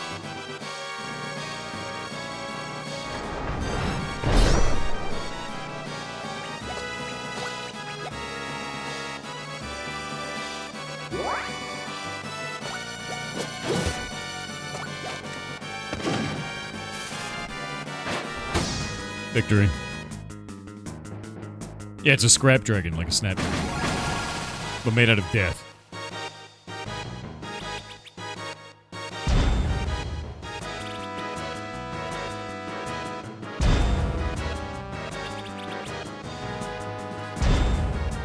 Ooh. High physical damage, no scaling. 48 metal. Done. How much is high? What do you mean no scaling? It's over. We gotta get back to the airship. Let's move. Hell yeah. The table burns, Chet. Carpentos falls.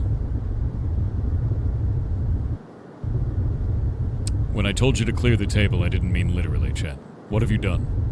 What have you done? What have you done? Vestu, if you want to know my work history, just do exclamation point jobs, man.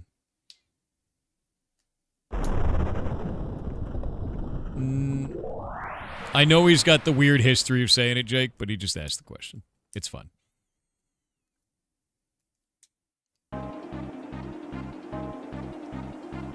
Act 4, War of the Waste. You can save this world with a little help. How long till we're there, Captain?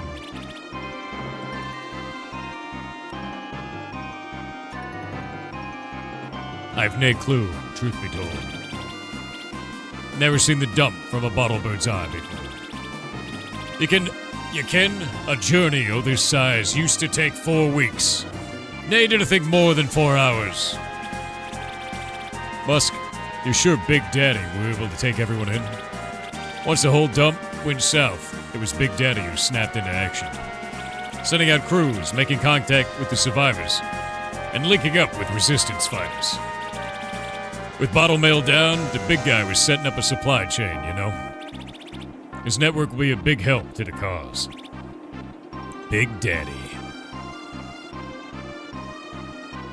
Is this the third game? No. We already did the third game. They are finished for the day. Yeah, we're just dealing with Big Daddy.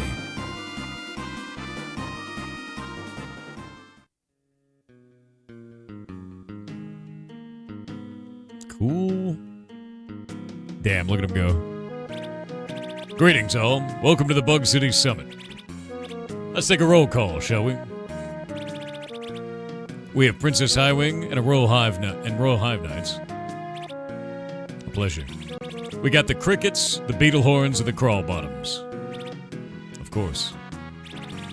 Both the Pack and the Strays from the wilds of Mamelon.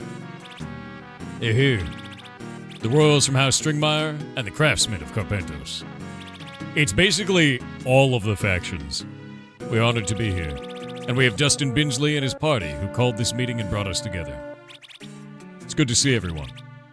We all got stories, we all got scars, but it ain't about that now. Let's lay out the situation, Mr. Jacket. Look at his eyes. The cigar reflecting off of his eyes is phenomenal. Ahem. The hands of grime are reduced to one. Jugless Plastique sits the garbage throne. And the 8-ball rules from his floating factory at the crater. We must crush them both. The smog wall is our greatest obstacle. It surrounds Garbasia like a beetle's shell. A direct assault is impossible, even with an airship. There's a tale of a way to pierce the smog. But it's shrouded in myth and mystery. We don't have time for myth and mystery. We must go on the attack. No, let him speak. The last of the Nicks of Knack, the lava lantern. It can show the way through any darkness. Where is this item? Garbamesh never located it, hidden somewhere in this very kingdom. The Hive has kept vast records dating back to the Imperium. An excellent thought. The ancient bug scholars kept their own archives. Leave it to us. We'll find the lava lantern in no time. Then it's settled. We will prepare for the upcoming war while you secure the item. Binsley, meet at the Hive City, west of the city when you are prepared. And Hive Castle, west of the city. Yeah, it's a lava lamp. It's the lamp, dude. Dustin Binsley has unlocked rank 3 boil point. Buzzsaw blade. Oh shit. My man! Okay, hold up. I'm gonna be honest. As much as I love Dustin Walker, he's nothing compared to Cerulean, dude. Ratavius, Cerulean, and Dustin, so we can steal, we can heal, and we can hit him with steel. That's 2 steals, Chet.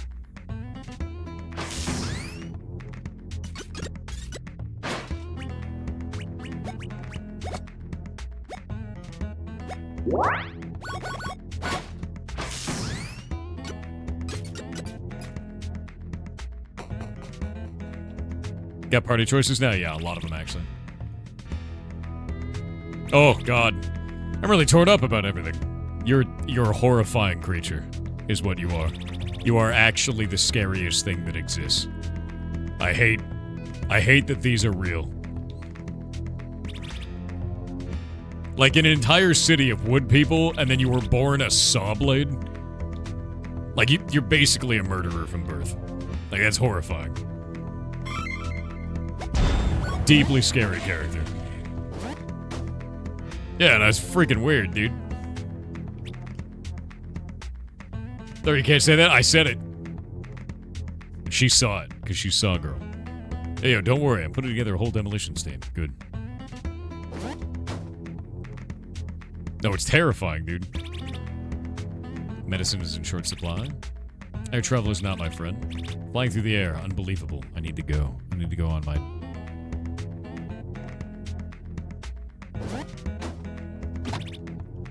Yeah, she's literally a saw blade, man. Alright. Wait, how do we get on the... I want to get on the airship, man. Can we use the airship? Yeah, it's a flea market, man.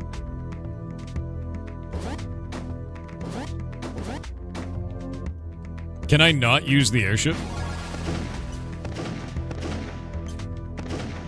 Oh. Oh, that's weird. Well, some interesting bugs going on here.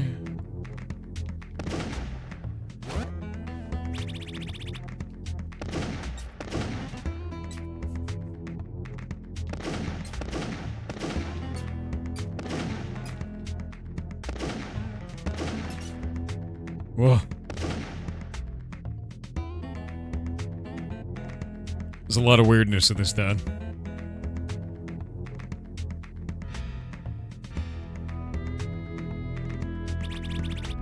My bro Jabber's out doing some intel work.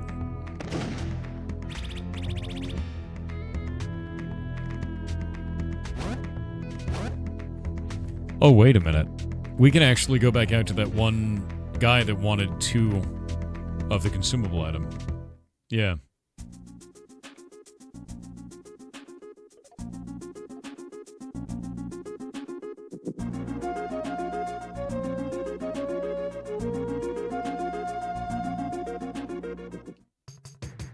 Yeah, he's like up here? Yeah, this guy. You have 2 shards of glass. Yeah. Next time you see me, I'll be a new man. Here, take this. It's not much, but you'll thank me one day. Craft sand?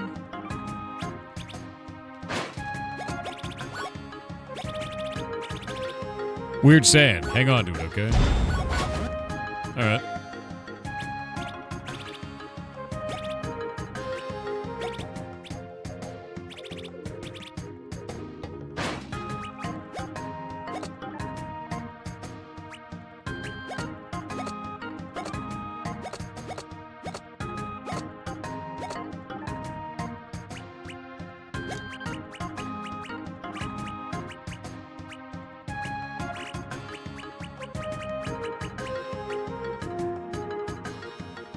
Kind of whatever.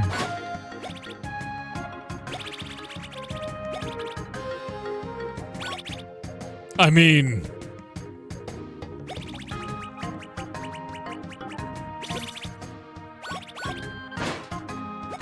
You know, like...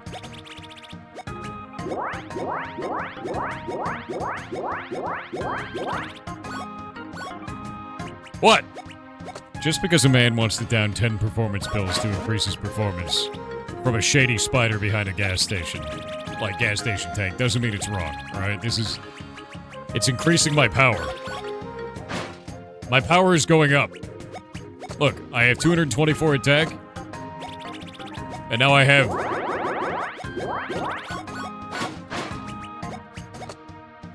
$234 attack. See, it's fine. Don't just down 50 of them. I down 20. That's not 50. It's fine.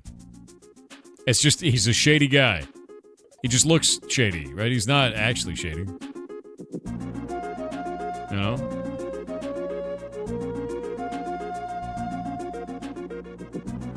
Yeah, it increases my power points.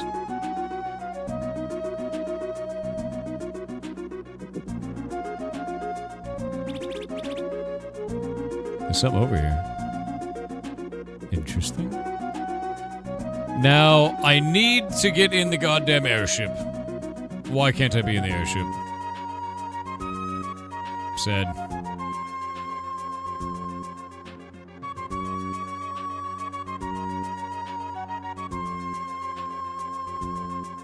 Yeah, blocked by toxic waste, dude. The button for it? Not that I know of.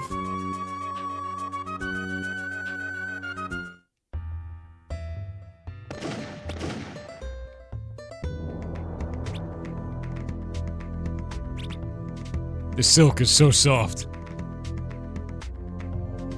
He loves it. What's the goal right now? I don't know. Like, I'm supposed to...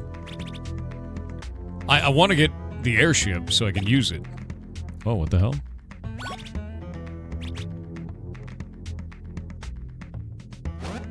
Like, I already used it to get here, but I don't know where it is now. Yeah, I don't know where it is.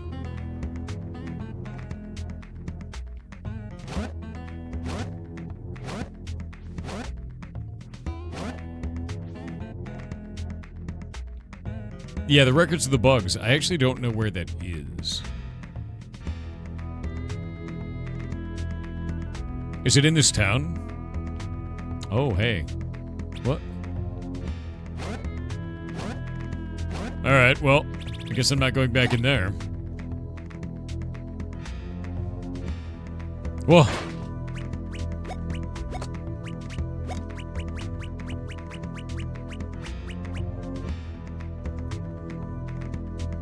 Whoa!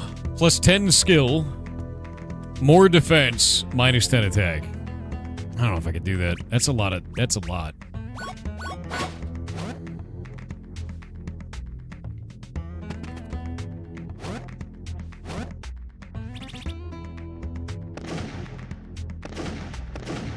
I shot him so hard his arms appeared above the... What? You just gave him 20 attack? Yeah, I need more.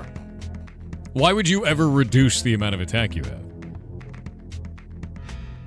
You know what I mean? Like, what would ever be the point of reducing your attack? Number only go up. You gotta go to the bee city, apparently, but I have to walk there? Why would I have to walk there?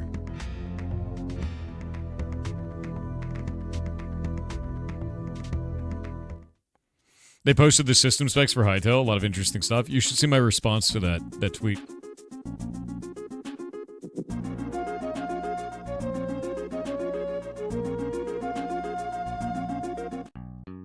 Oh, I got the worm.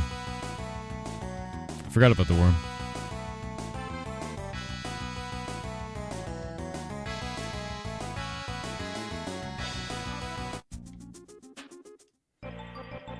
We gotta go through Coral Bottom Pass.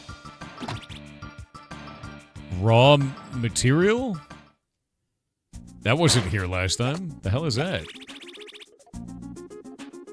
Used for the Castletown reconstruction effort. What? What?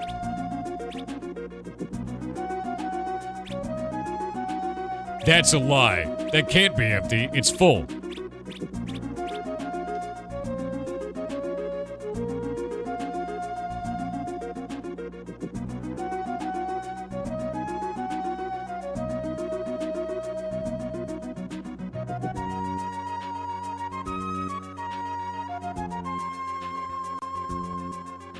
Oh yeah, we blew this place up.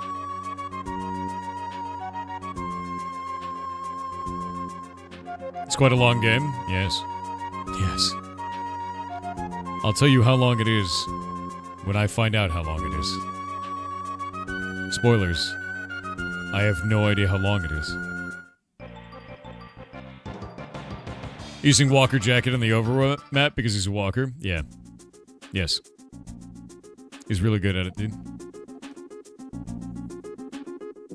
Also, he's really good at platforming because he hovers. He, like, floats down. Oh, wait, is Tickborough back? Oh, no, the city's still destroyed. F.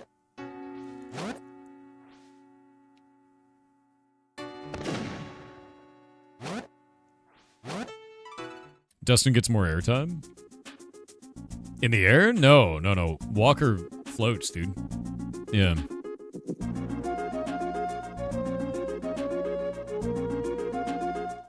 The game doesn't have enough microtransactions? True. Clearly we need more. Hello, bees. I'm just here to steal- wait. Excuse me. I have something to steal from you? Oh yeah, I got these pajamas, too. Increases clips 1 from battle. Alright.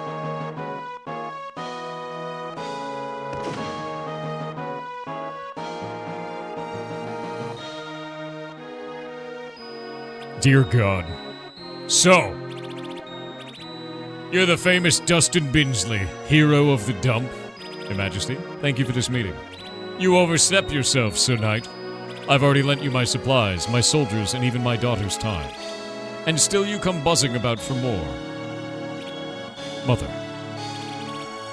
Access to our most sacred records? Unthinkable. We lack one last treasure to take on the 8 Ball, and we believe your archives will show us the way. And I assure you, no one is more mindful of the sanctity of the written word than I. Not a speck of dust will go out of place. Years ago, your mother helped Garbamesh fight the waste. Now we ask if House Highwing will help save the dump again.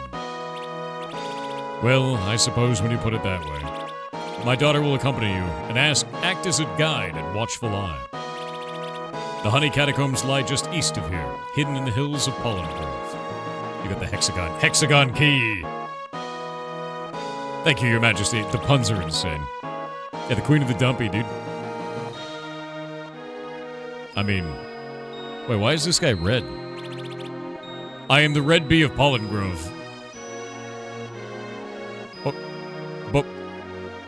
But why are you the Red Bee of Pollen Grove? Okay. But why?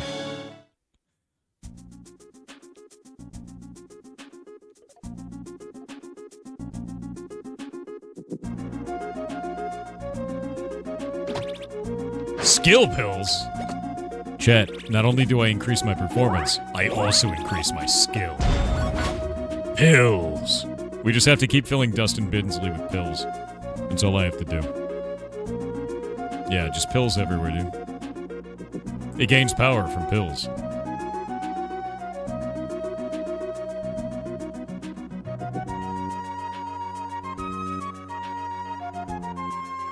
Oh, there it is. Is this Pollen Grove? Honey Catacombs, there we go. Okay, I guess I can't read those. Empty bottle. Can we fill it with honey?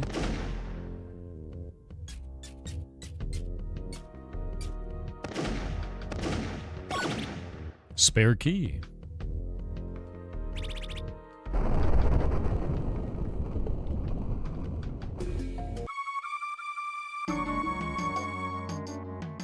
Alright, this is haunted.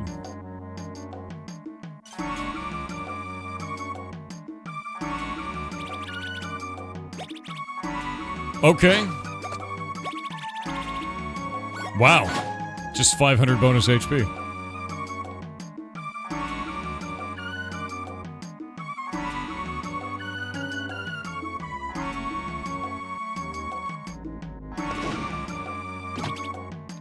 I don't like it. I don't like Waxmen, dude. Waxmen kind of freak me out. Yeah.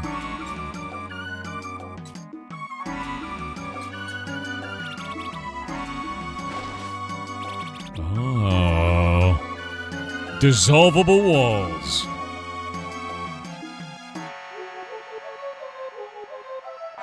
Oh, another one. What? What?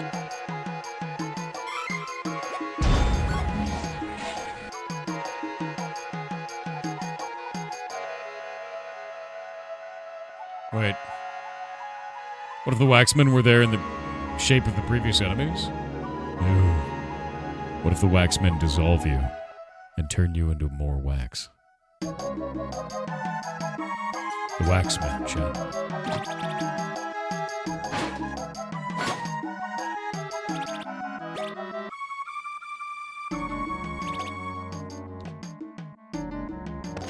Oh god! I must kill it. Oh god, they're really gross. They looked outside for sure. Wow, okay. Never mind. Yeah, alright. I thought they'd be way scarier, but they're not. Literally at all.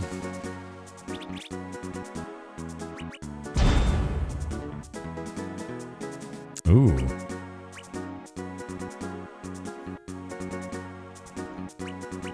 Alright.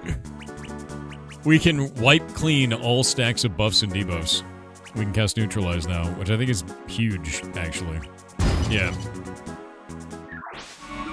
Removing, like, an enemy's buffs could be the difference between winning and losing, for sure.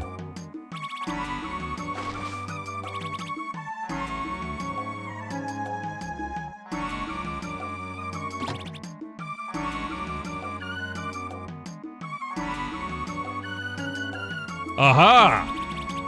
Hymns to the Great Gardener. The Gospel of Bila. Book of the Hidden Chamber. Highwing Lineage. Secret Doctrine of the Hive. Ars Insectia. Life Cycles of the Tarantula. Itsy Bitsy and Other Daring Folktales. The Rise and Fall of the Bug Empire. Sweeter Than Nectar. The Fume Shaper Oracles. The Black Book of the Mad Moth. These are great. On Whispering Wings. The Silken Book. Ode to the Ode to the Chitinous Lords. Golden Hive 5. The Mandibles of Creation. Love and Back to Pollen Grove. Oh? Lore of the Lamplighter. This is it. This is the book I was searching for. There's no doubt. Penned by the head of House Lamplighter in the Dawn era. I'm certain we'll find the way from this. Alright. No, I don't want to return to the entrance yet. I want to read more of these. The Larval Chronicles. Swarmology. Omens.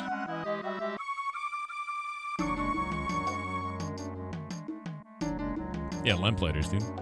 Watch out for Homelander. Oh no. Won't say it. Yeah, it's Haunted Living Beef Fed.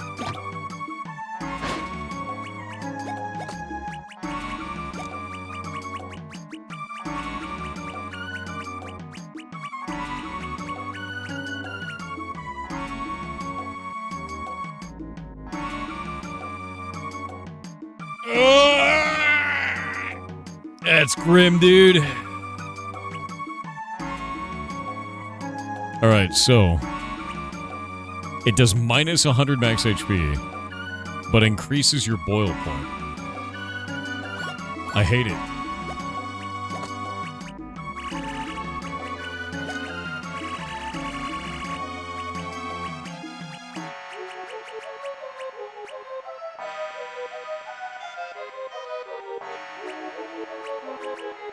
I feel like I should take the Mamelon shield.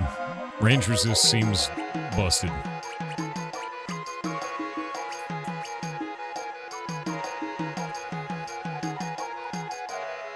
It's cursed, dude. It's deeply cursed.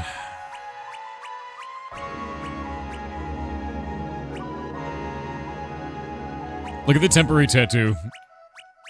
It's really funny.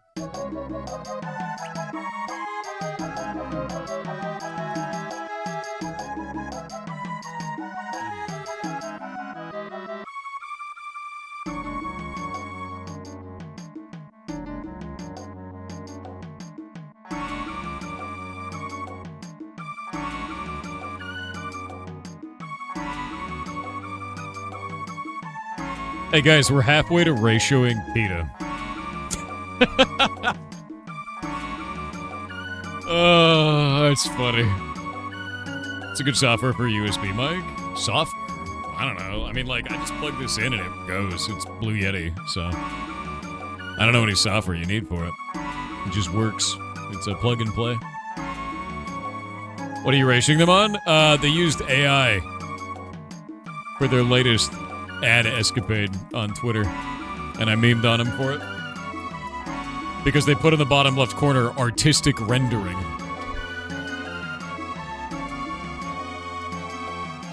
And you want to know the best part about it? The AI they used was ChatGPT 4, and ChatGPT 4, you know what happens? It puts a piss filter on every single image that it makes, where it's just got that yellow piss filter, and theirs does. Yeah. Shouldn't have done it.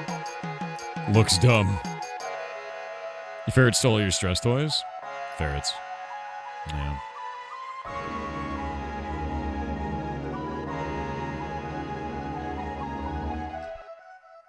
Action_Dan said, going back to Pizza Tower, I find it incredibly funny that some of the screaming sounds Peppino makes are the same screaming sounds from Bloodborne. A boss called the Orphan of Kos, which is H.P. Lovecraft-inspired offspring of a celestial Great One. Therefore, Peppino is also a cosmic entity. The scream used comes from an old stock sound library called the Hollywood Edge, created in the 1940s. Does it really? Okay, that's insane. I love that. That's good lore. Reeslon Icewind said, to the worst friend within the Fracking 5. No. The other members of the Fracking 5 still wish you to return from the time loop and rejoin the band. There's no such thing. They need you to help them check out of a hotel after the cool wind in your hair and warm smell of colitas rises up in the air. You're a goblin. You're a deep goblin. Like a level of goblin we can't even possibly imagine at this point.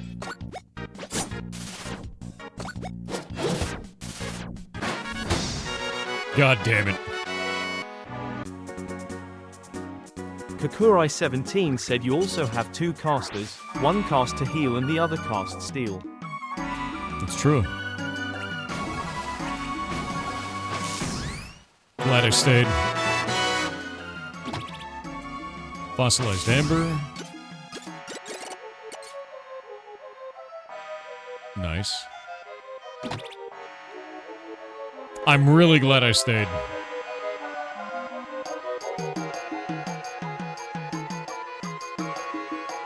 Zafaroff with 500 bits said, fun fact, when the game first launched there was a bug with the achievements where the game would crash if it failed to connect to online Steam, meaning the game was technically always online.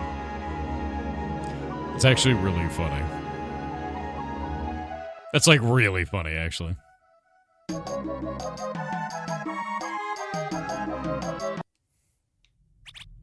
The author, Lux Lamplighter, has drawn a cryptic map of the temple location. Real treasure map. Let me guess, X marks the spot? Actually, yes. Okay. You don't think it's connected to Lord Lampy, do you? Of course it is. Lightning Bug Clan guarding the magic lantern would make sense. Lord Lamprey is indeed their current living heir to House Lamplighter. We could see if he knows anything about it. But I have no doubt we could decode that map anyway, right, Walker? Indeed. You can inspect the Lamplighter map in your key item inventory and see it again.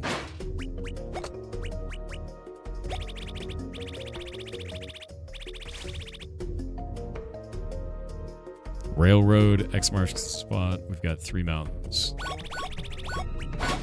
I've got lemons, too.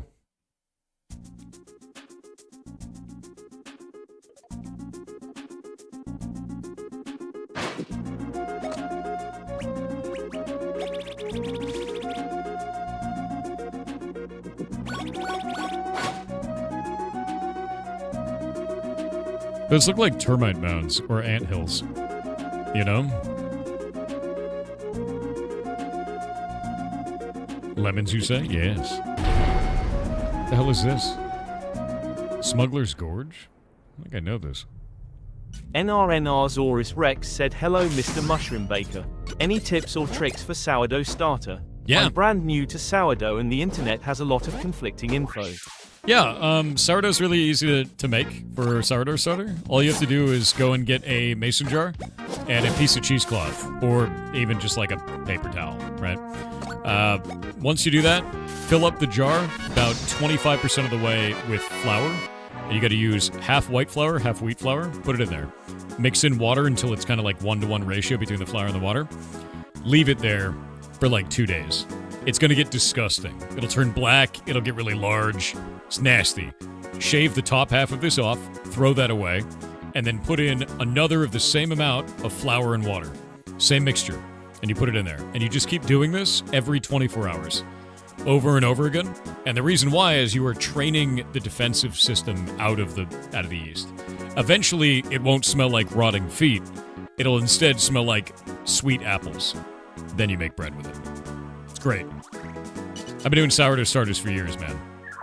Love it, love it, love it. Just don't do it when it smells like a dead pig. It's not what you want.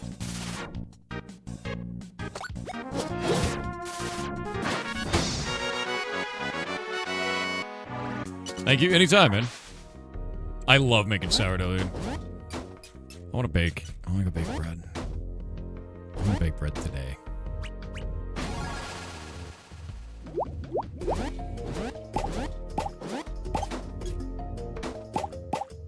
So you get foot-long sub bread? You goddamn right. Snail cap?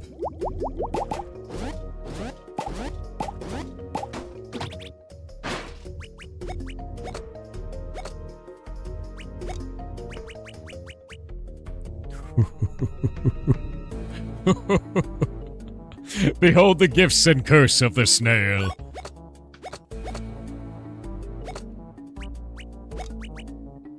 It gives +7 skill, -7 agility.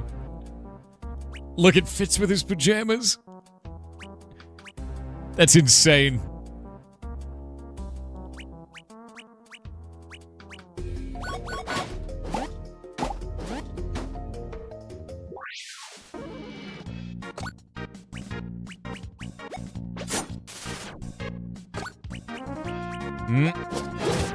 Aractus.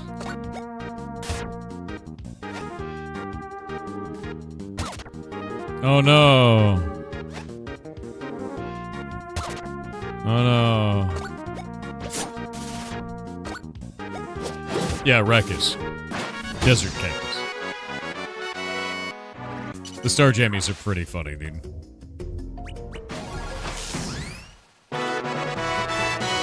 I just got a Scrapmaster achievement for finding 20 scrap shrines, which is pretty nice. Loot bags.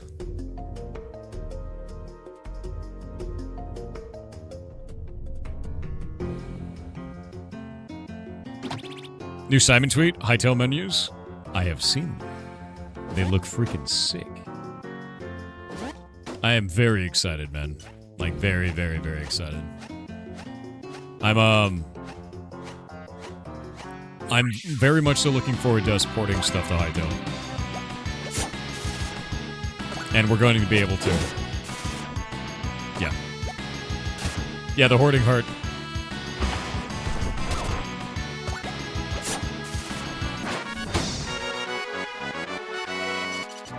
January 13th, man.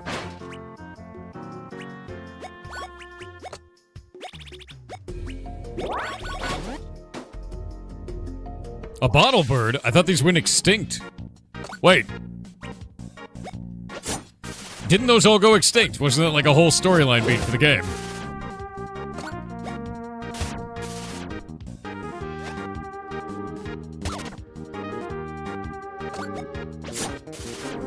Am I wrong about that? Like, I thought they had. I know it just sucks to wait. It does. But I'm going to tell you right now, it's going to be worth it.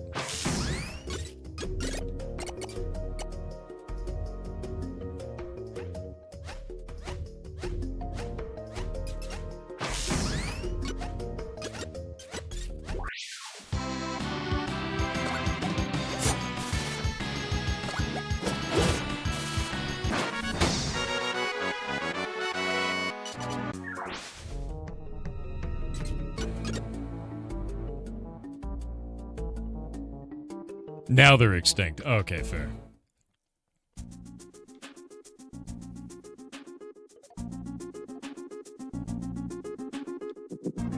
So we're looking for... First off, I should probably save it. We are looking for anthills, which I believe the anthills are to the south.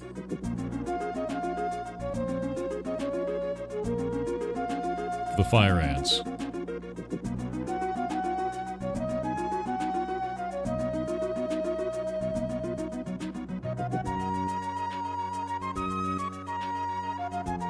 Is that toilet totally suspicious? No. How could you say that?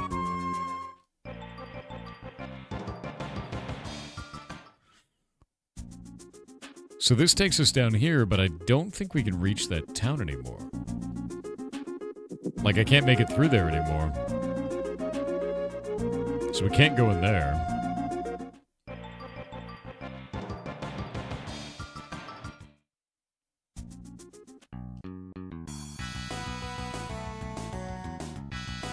boss worm.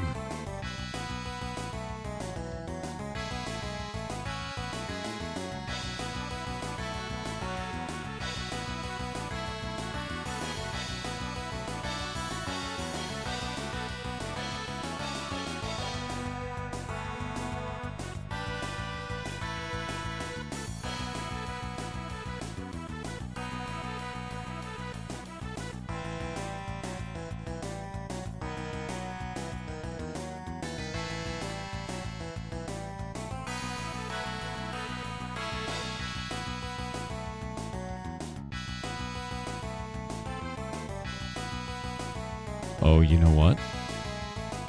Can we get up there now?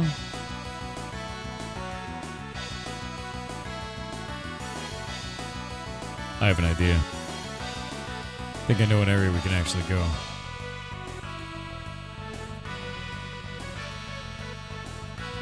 I don't know if I can actually get up there, though. No, I can't.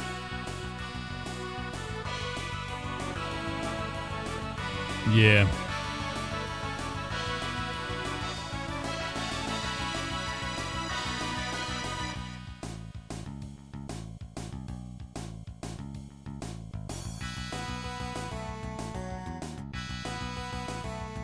Because there's all this horrible slime. There's no way up through this. I was hoping there would be.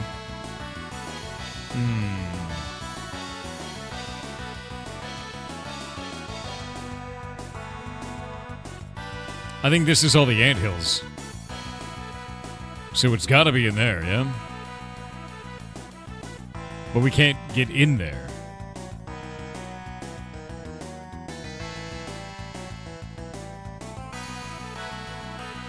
And this way is all covered in the ooze as well.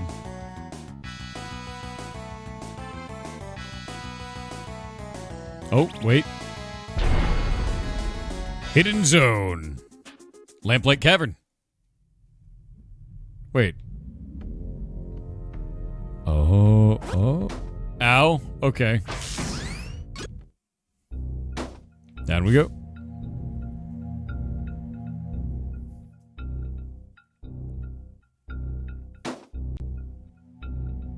Okay. It's full of burning death, my favorite.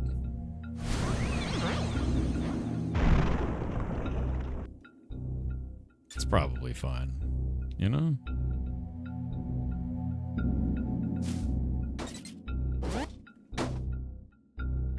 It looks like they're anthills, but they're...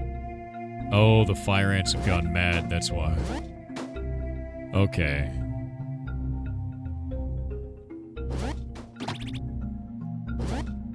Like, those are all fire ants.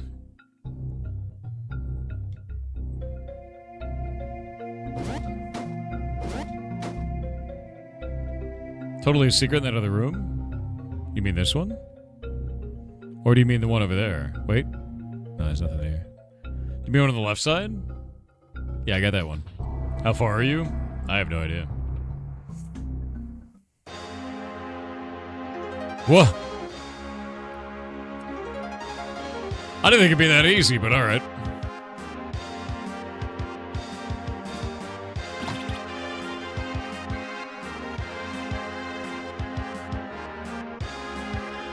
Oh, maybe it's not easy. God damn it.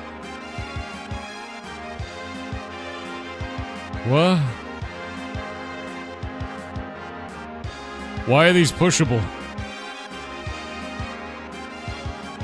Key in the safe? There's no key in the safe. Ah.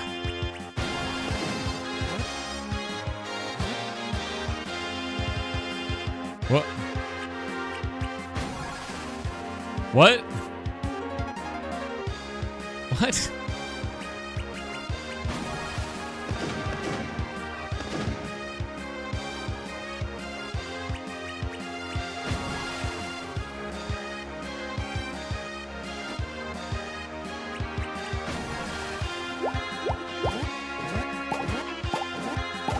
Alright, whatever.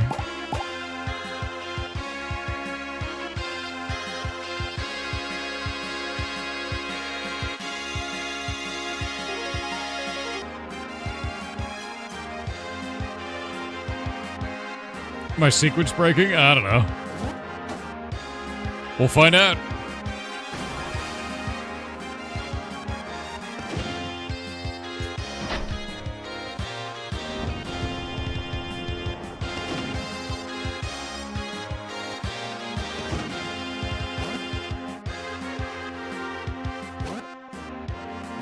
Yeah, that was weird.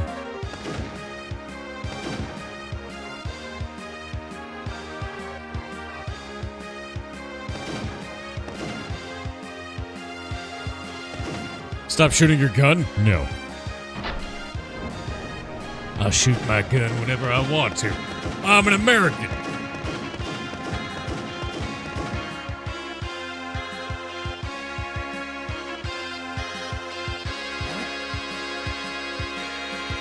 Now, what's this?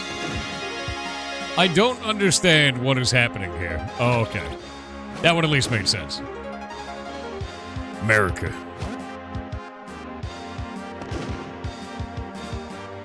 Alright. Can't go that way.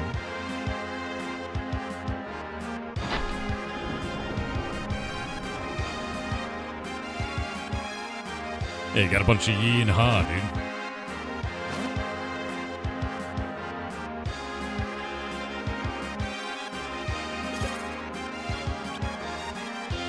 Whoa.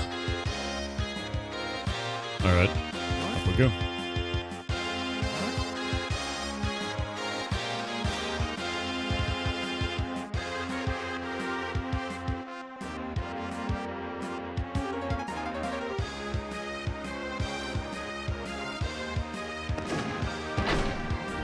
Whoa. Whoa. There's so many layering issues, dude. It's rough. Yeah, there's a lot of those. There's a lot of layering problems, for sure.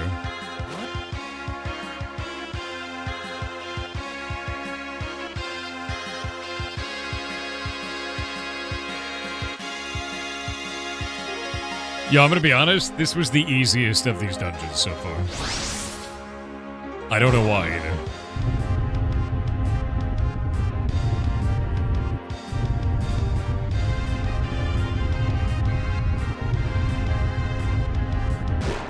Alright. It's gotta be an insane boss fight, right? Oh, no, I see what you're doing. God damn it.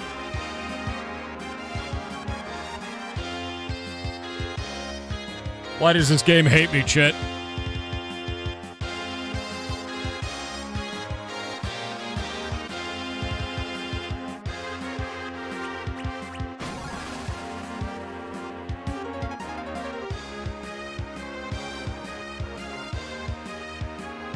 Yeah, box puzzle? No. I refuse.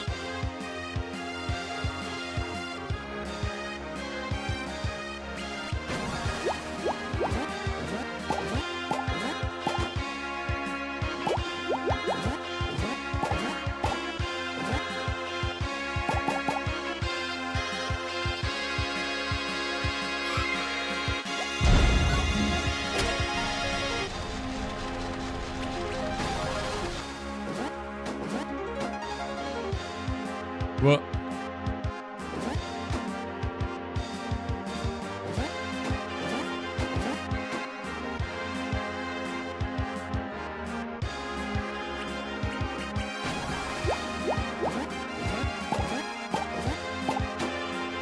What?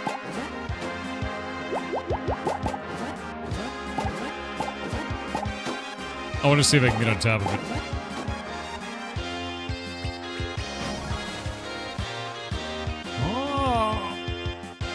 Oh god, what is that shit?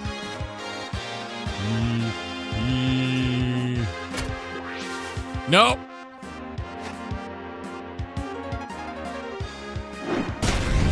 Ow. Ow.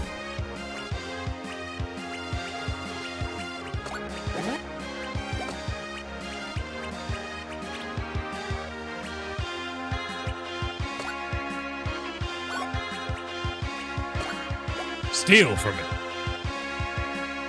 Nothing to steal? God damn it.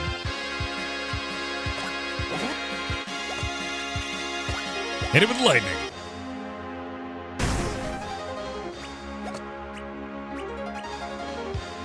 Water pillar. I think this will one-shot it. I'm hoping it does. Alright. Oh god, that's not good. None of that's good.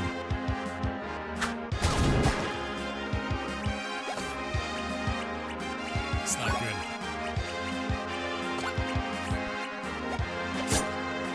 Yeah, I really don't like that that turned into other guys, you know?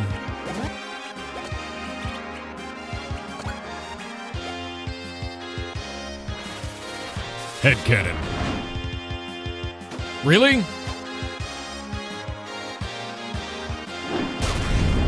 Really?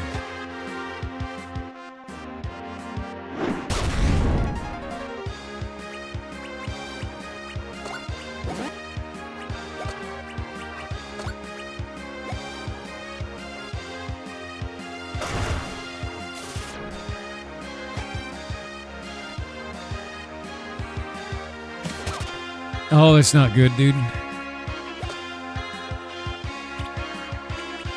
I'm like a really physical-based character right now.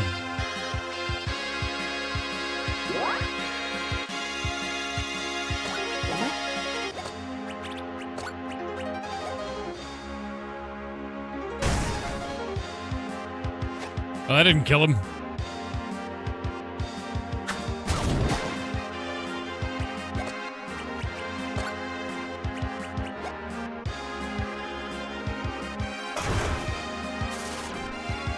This is not good.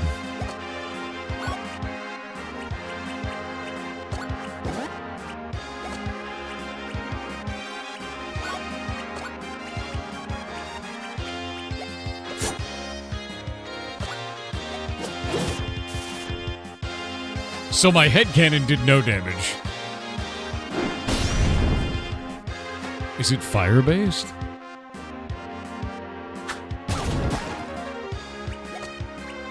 That's the only thing I can think of at that point.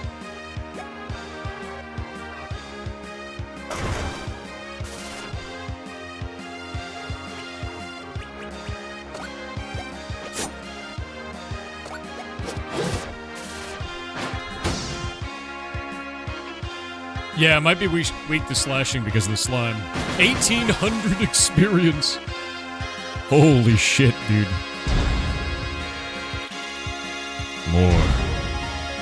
More stats. More.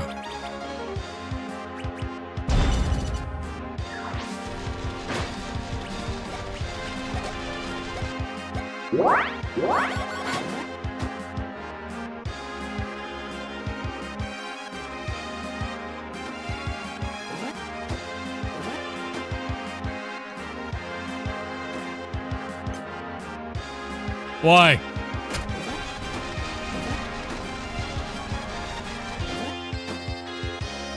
Like a glove.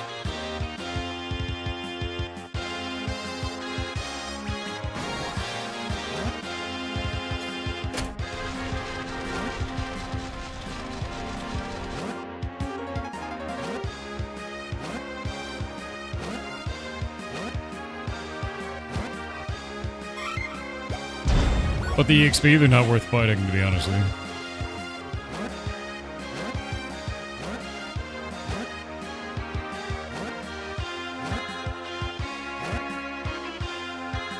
Huh.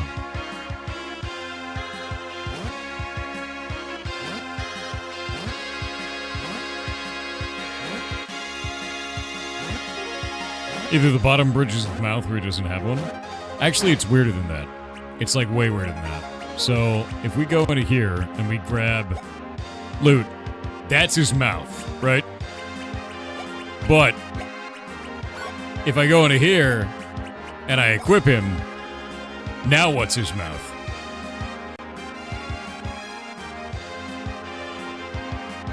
Now it's his nose. Yeah, but now it's his mouth. But now it's his nose.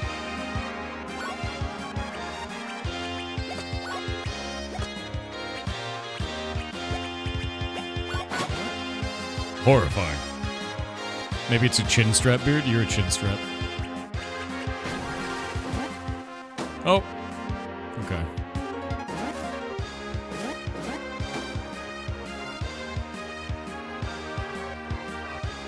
Huh. You missed the path to the other room, did I?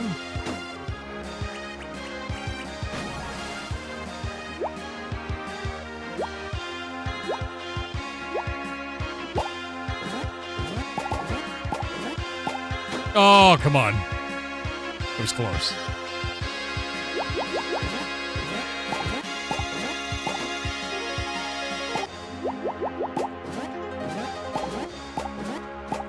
There we go.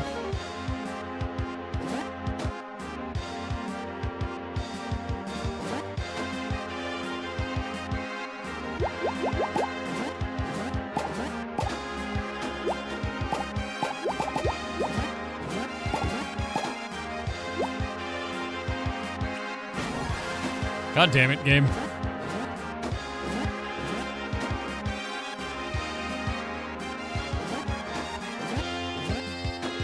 I need that bubble to get away so I can actually get back up in there again. It was a really weird interaction.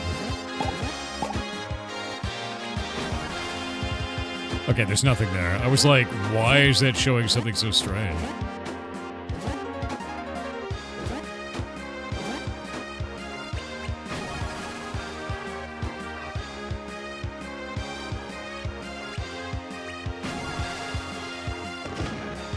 Yeah, eat it.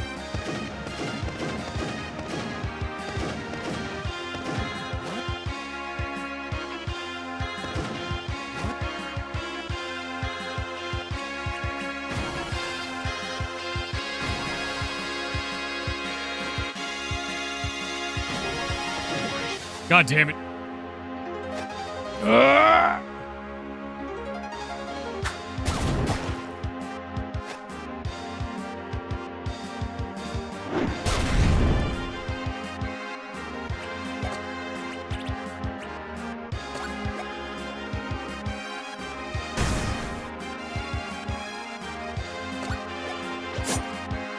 Obnoxious. You know what? No. We're not doing this again. Oh my god.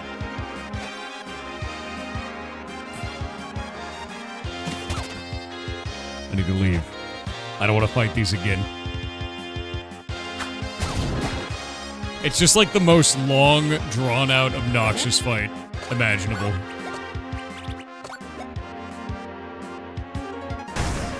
It's gonna do it.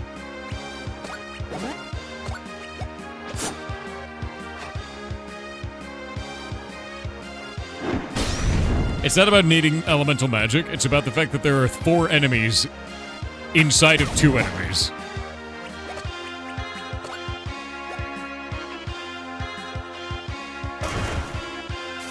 Like, I got the elemental magic, but dealing with it is like...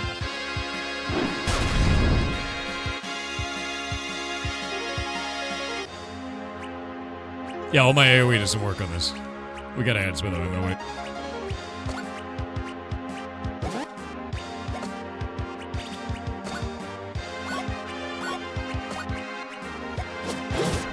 Kill that thing.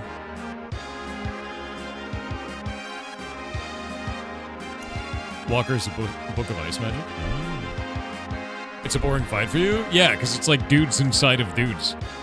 I don't like fighting Matryoshka dudes, you know?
As Meatball and the dogs? Meatball and Pesto are doing just fine. They're both goblin creatures, though.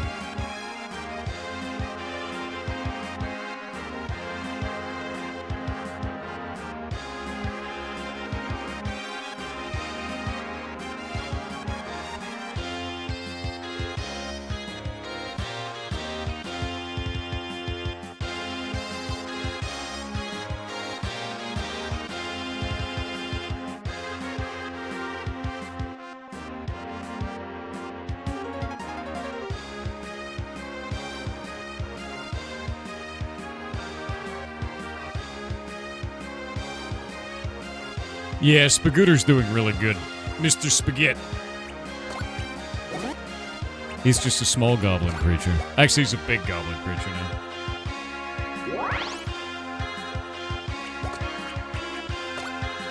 Alright, pillar it.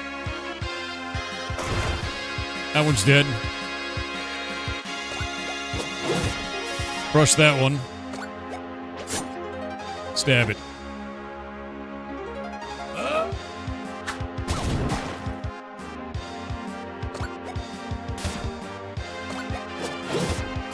Got it.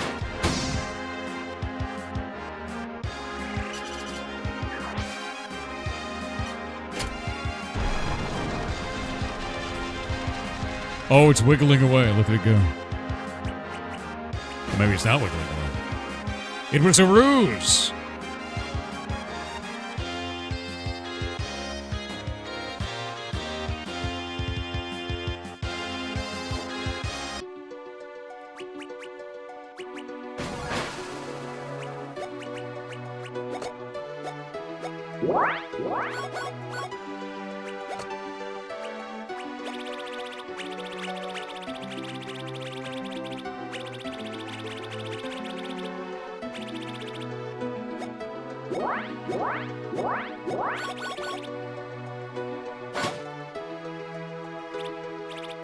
This is it, the knack room.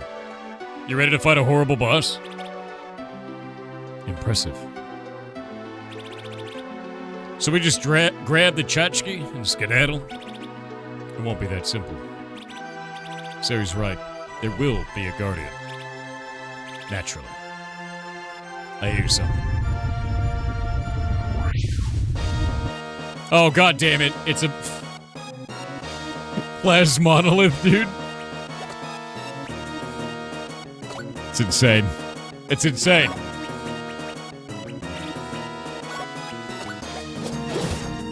Oh, wow. Holy shit, dude.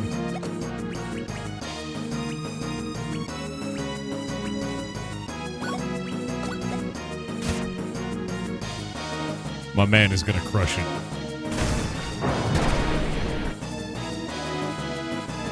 Plasma beam? Ooh, okay.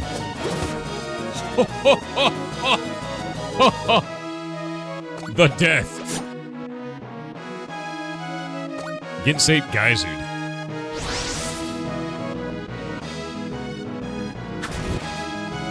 Nice.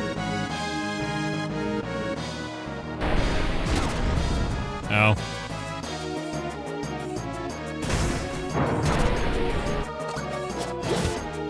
God damn.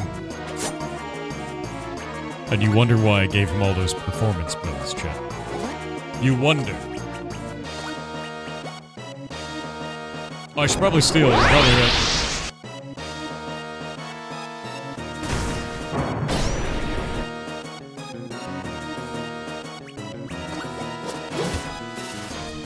I guess not. I guess there won't be any stealing today.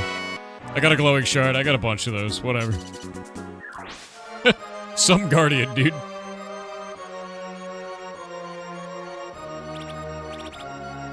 There it is. The knick-knack. Who among us shall carry the load? I'll do it. Nah, listen. I'm the oldest. It should be me. Fume Shaper. I'm no stranger to the dump magics. You sure, Musk? You know these things can be quite powerful. Powerful's my middle name. I got this. Giving the lava one to him makes the most sense. I don't feel nothing. It's bright, sure. But is this really gonna... You'll soon form a bond with the knick-knack. Alright, let's do it. We have the knick-knack.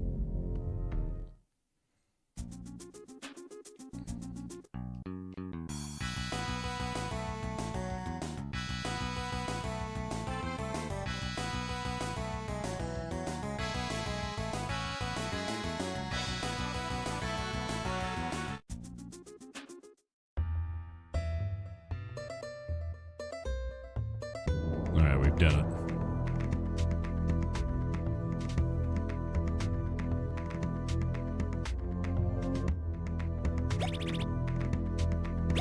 Spider sword? Holy shit. I need money.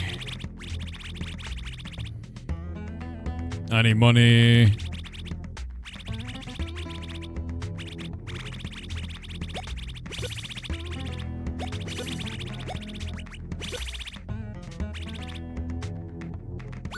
I need to go kill things. That's crazy.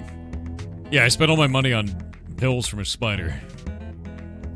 I wonder where the 14,000 clips went. Who knew? What are the glowing shards for? No idea. I collect them. Man, there's gotta be like... I don't know, like a place, right? Filled with money. Probably the honey catacombs. That's a good idea. Yeah, we gotta get the money, dude.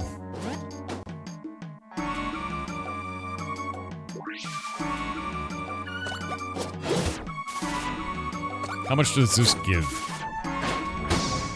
Let's see. 150? That's not bad. It's not good, but it's not bad. I just need 4,000, so... I really just need to give Dustin the sword, because he's gonna get another 40 attack. Which is nuts.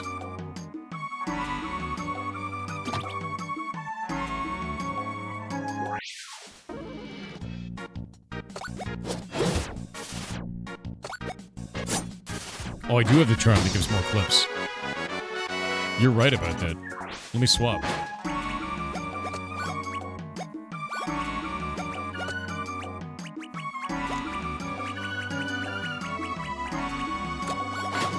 But how much does it increase it by? They sell the OST? No idea. They should, though.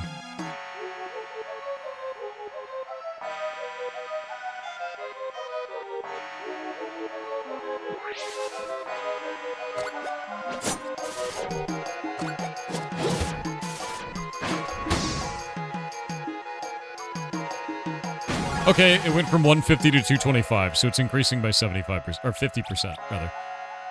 Which is really nice, actually. 50% increase is not bad. That's a lot.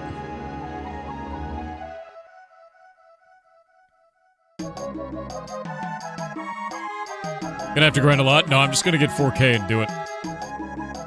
I just want to get Dustin's sword, man. I don't really care about anything else.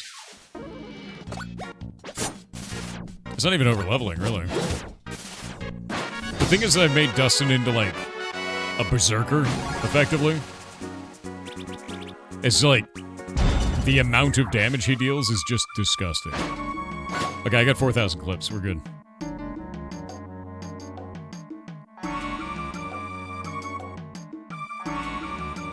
Level 100 Charizard, yes. He is a level 100 Charizard. Does Octavia know any damage buff abilities, by the way? Maybe. I don't think I really focused on that with her.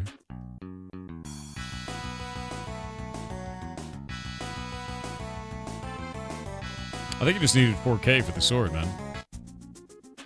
Pretty sure it was just 4K.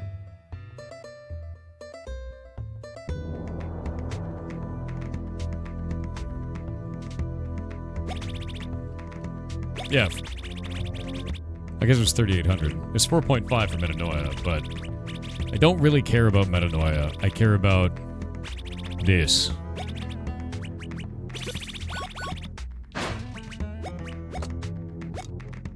Because barbed wire is glass damage. Jesus, dude. Look at that. 274. Oh. Yeah, big deeps.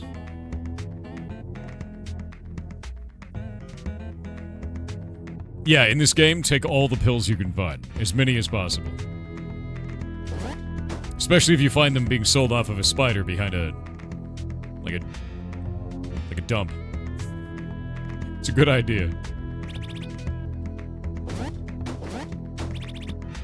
See, I love this. I lost my lobbying job. I was about to start my career as a food critic when the world ended. House Longleg. You're just handling no, don't you say that. Oh, wait. We never saw Wally, did we? Where the hell is Wally?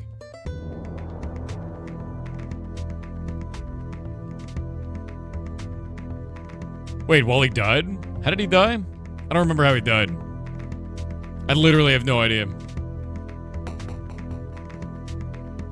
His boat sank and he got struck by lightning? That was his death? I feel like he's probably still around. Somehow I feel like he's still around.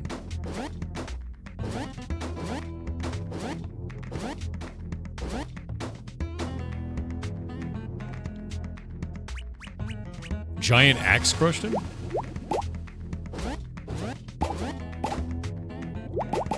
Dude, I don't even remember. So many people have died that it's starting to, like... It's starting to all merge together, you know what I mean?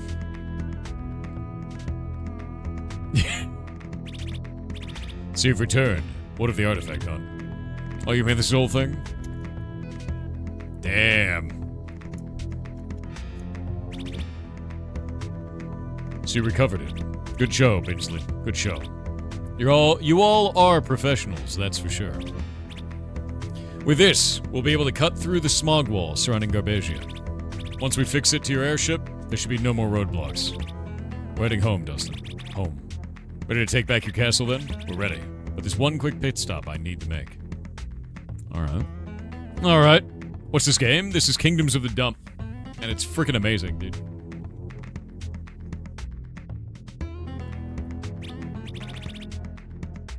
Wait, did he put it inside of the dragon head? Oh my god, we're gonna have a flying airship that shoots fire out of its mouth.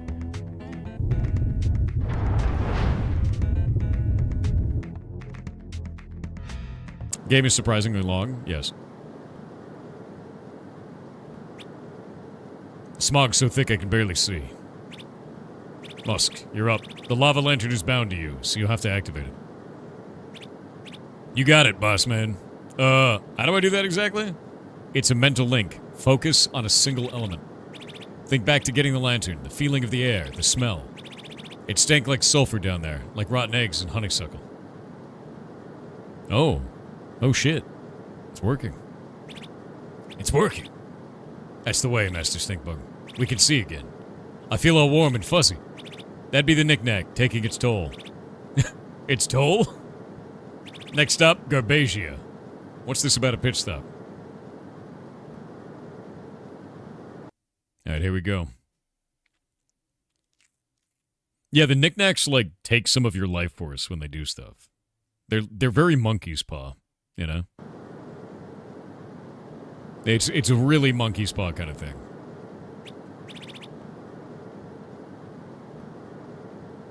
Don't come any further. This town is off limits by order of King Plastique.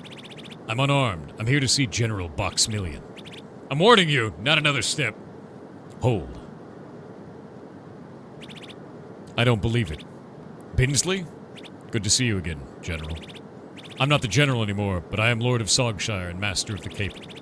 King Juglas has 100,000 clip reward on your lid. It's exactly why I'm here, General, to negotiate. Negotiate? Binsley, you are a fool as ever. Juglas won't let you get away this time. He killed King Globespin.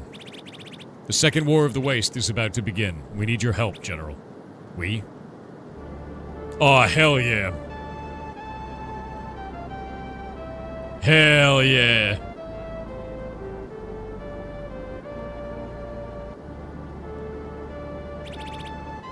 Great Garbamesh's ghost. The kingdoms are united. We have an army, an airship, ancient artifacts. What do you say? Will you be our general again and help us take back Garbasia for good? You want me to turn traitor to the crown? Are you loyal to the crown or to the people?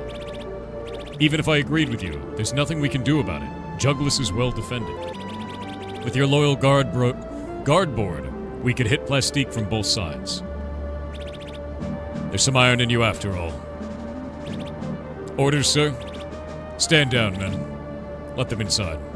Hell yeah. You and your forces are welcome to explore the town. I will begin our preparations. We must strike while the dumpster is hot. And before Juggless realizes we are alive. I've arranged for rooms at the Grand Corrugate Hotel. Stock up, rest up, and tomorrow we march for Hoarding Hall. My boy's all grown up. It's beautiful.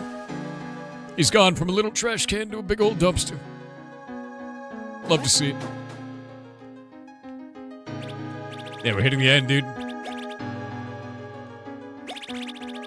I like how she sells like the shittiest gear too. Oh.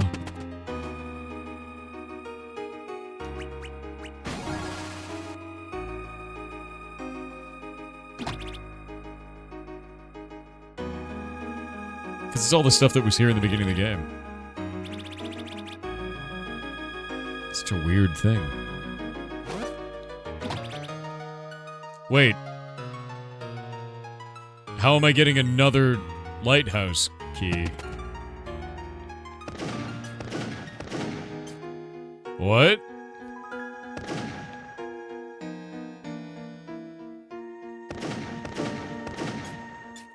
You know.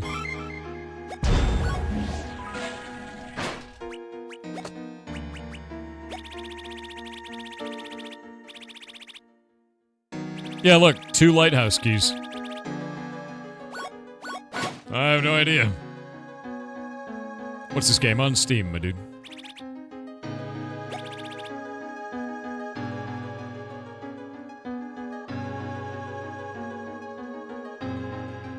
May not have saved the events properly in the background. That's what my guess is. Woohoo! Jimmy off the handle. He doesn't have a handle. He's totally off the handle. Mayor boxed up. Yes, I'm the acting mayor.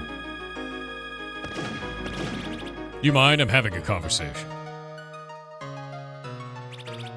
Get behind the counter. What's wrong with you?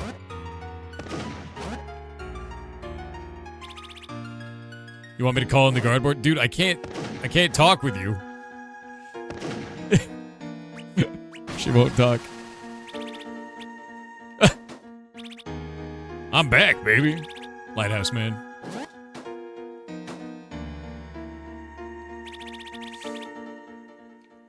want that kid.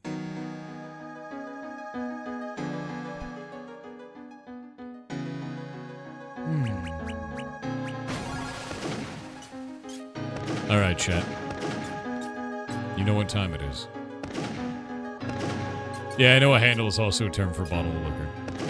You know what time it is. I'm gonna go outside, I'm gonna hunt for mushrooms, and then I'm going to bed. You can't kidnap me. I don't even think the train is ready. The last one happened 45 minutes ago, Chet. You can't do it again.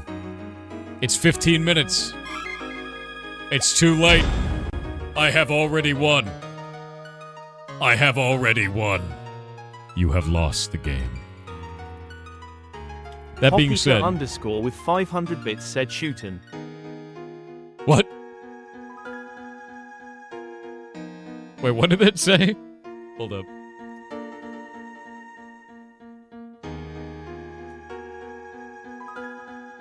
Oh, cool. Dire Prism said he had a great experience today on the show. I'm really glad.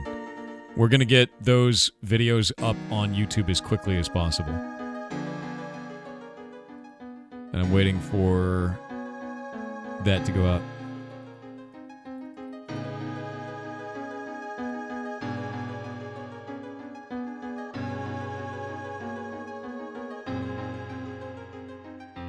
By the way, the Ferret's live channel on YouTube, we're going to start releasing shorts on it as well. I've got 2 of them set up. There should be one coming out now, actually. Yeah. You only win if you beat the queue? You don't want to make that bet. because I've already won. _bubonic_played Goodbye, with everyone. 500 bits. Goodbye.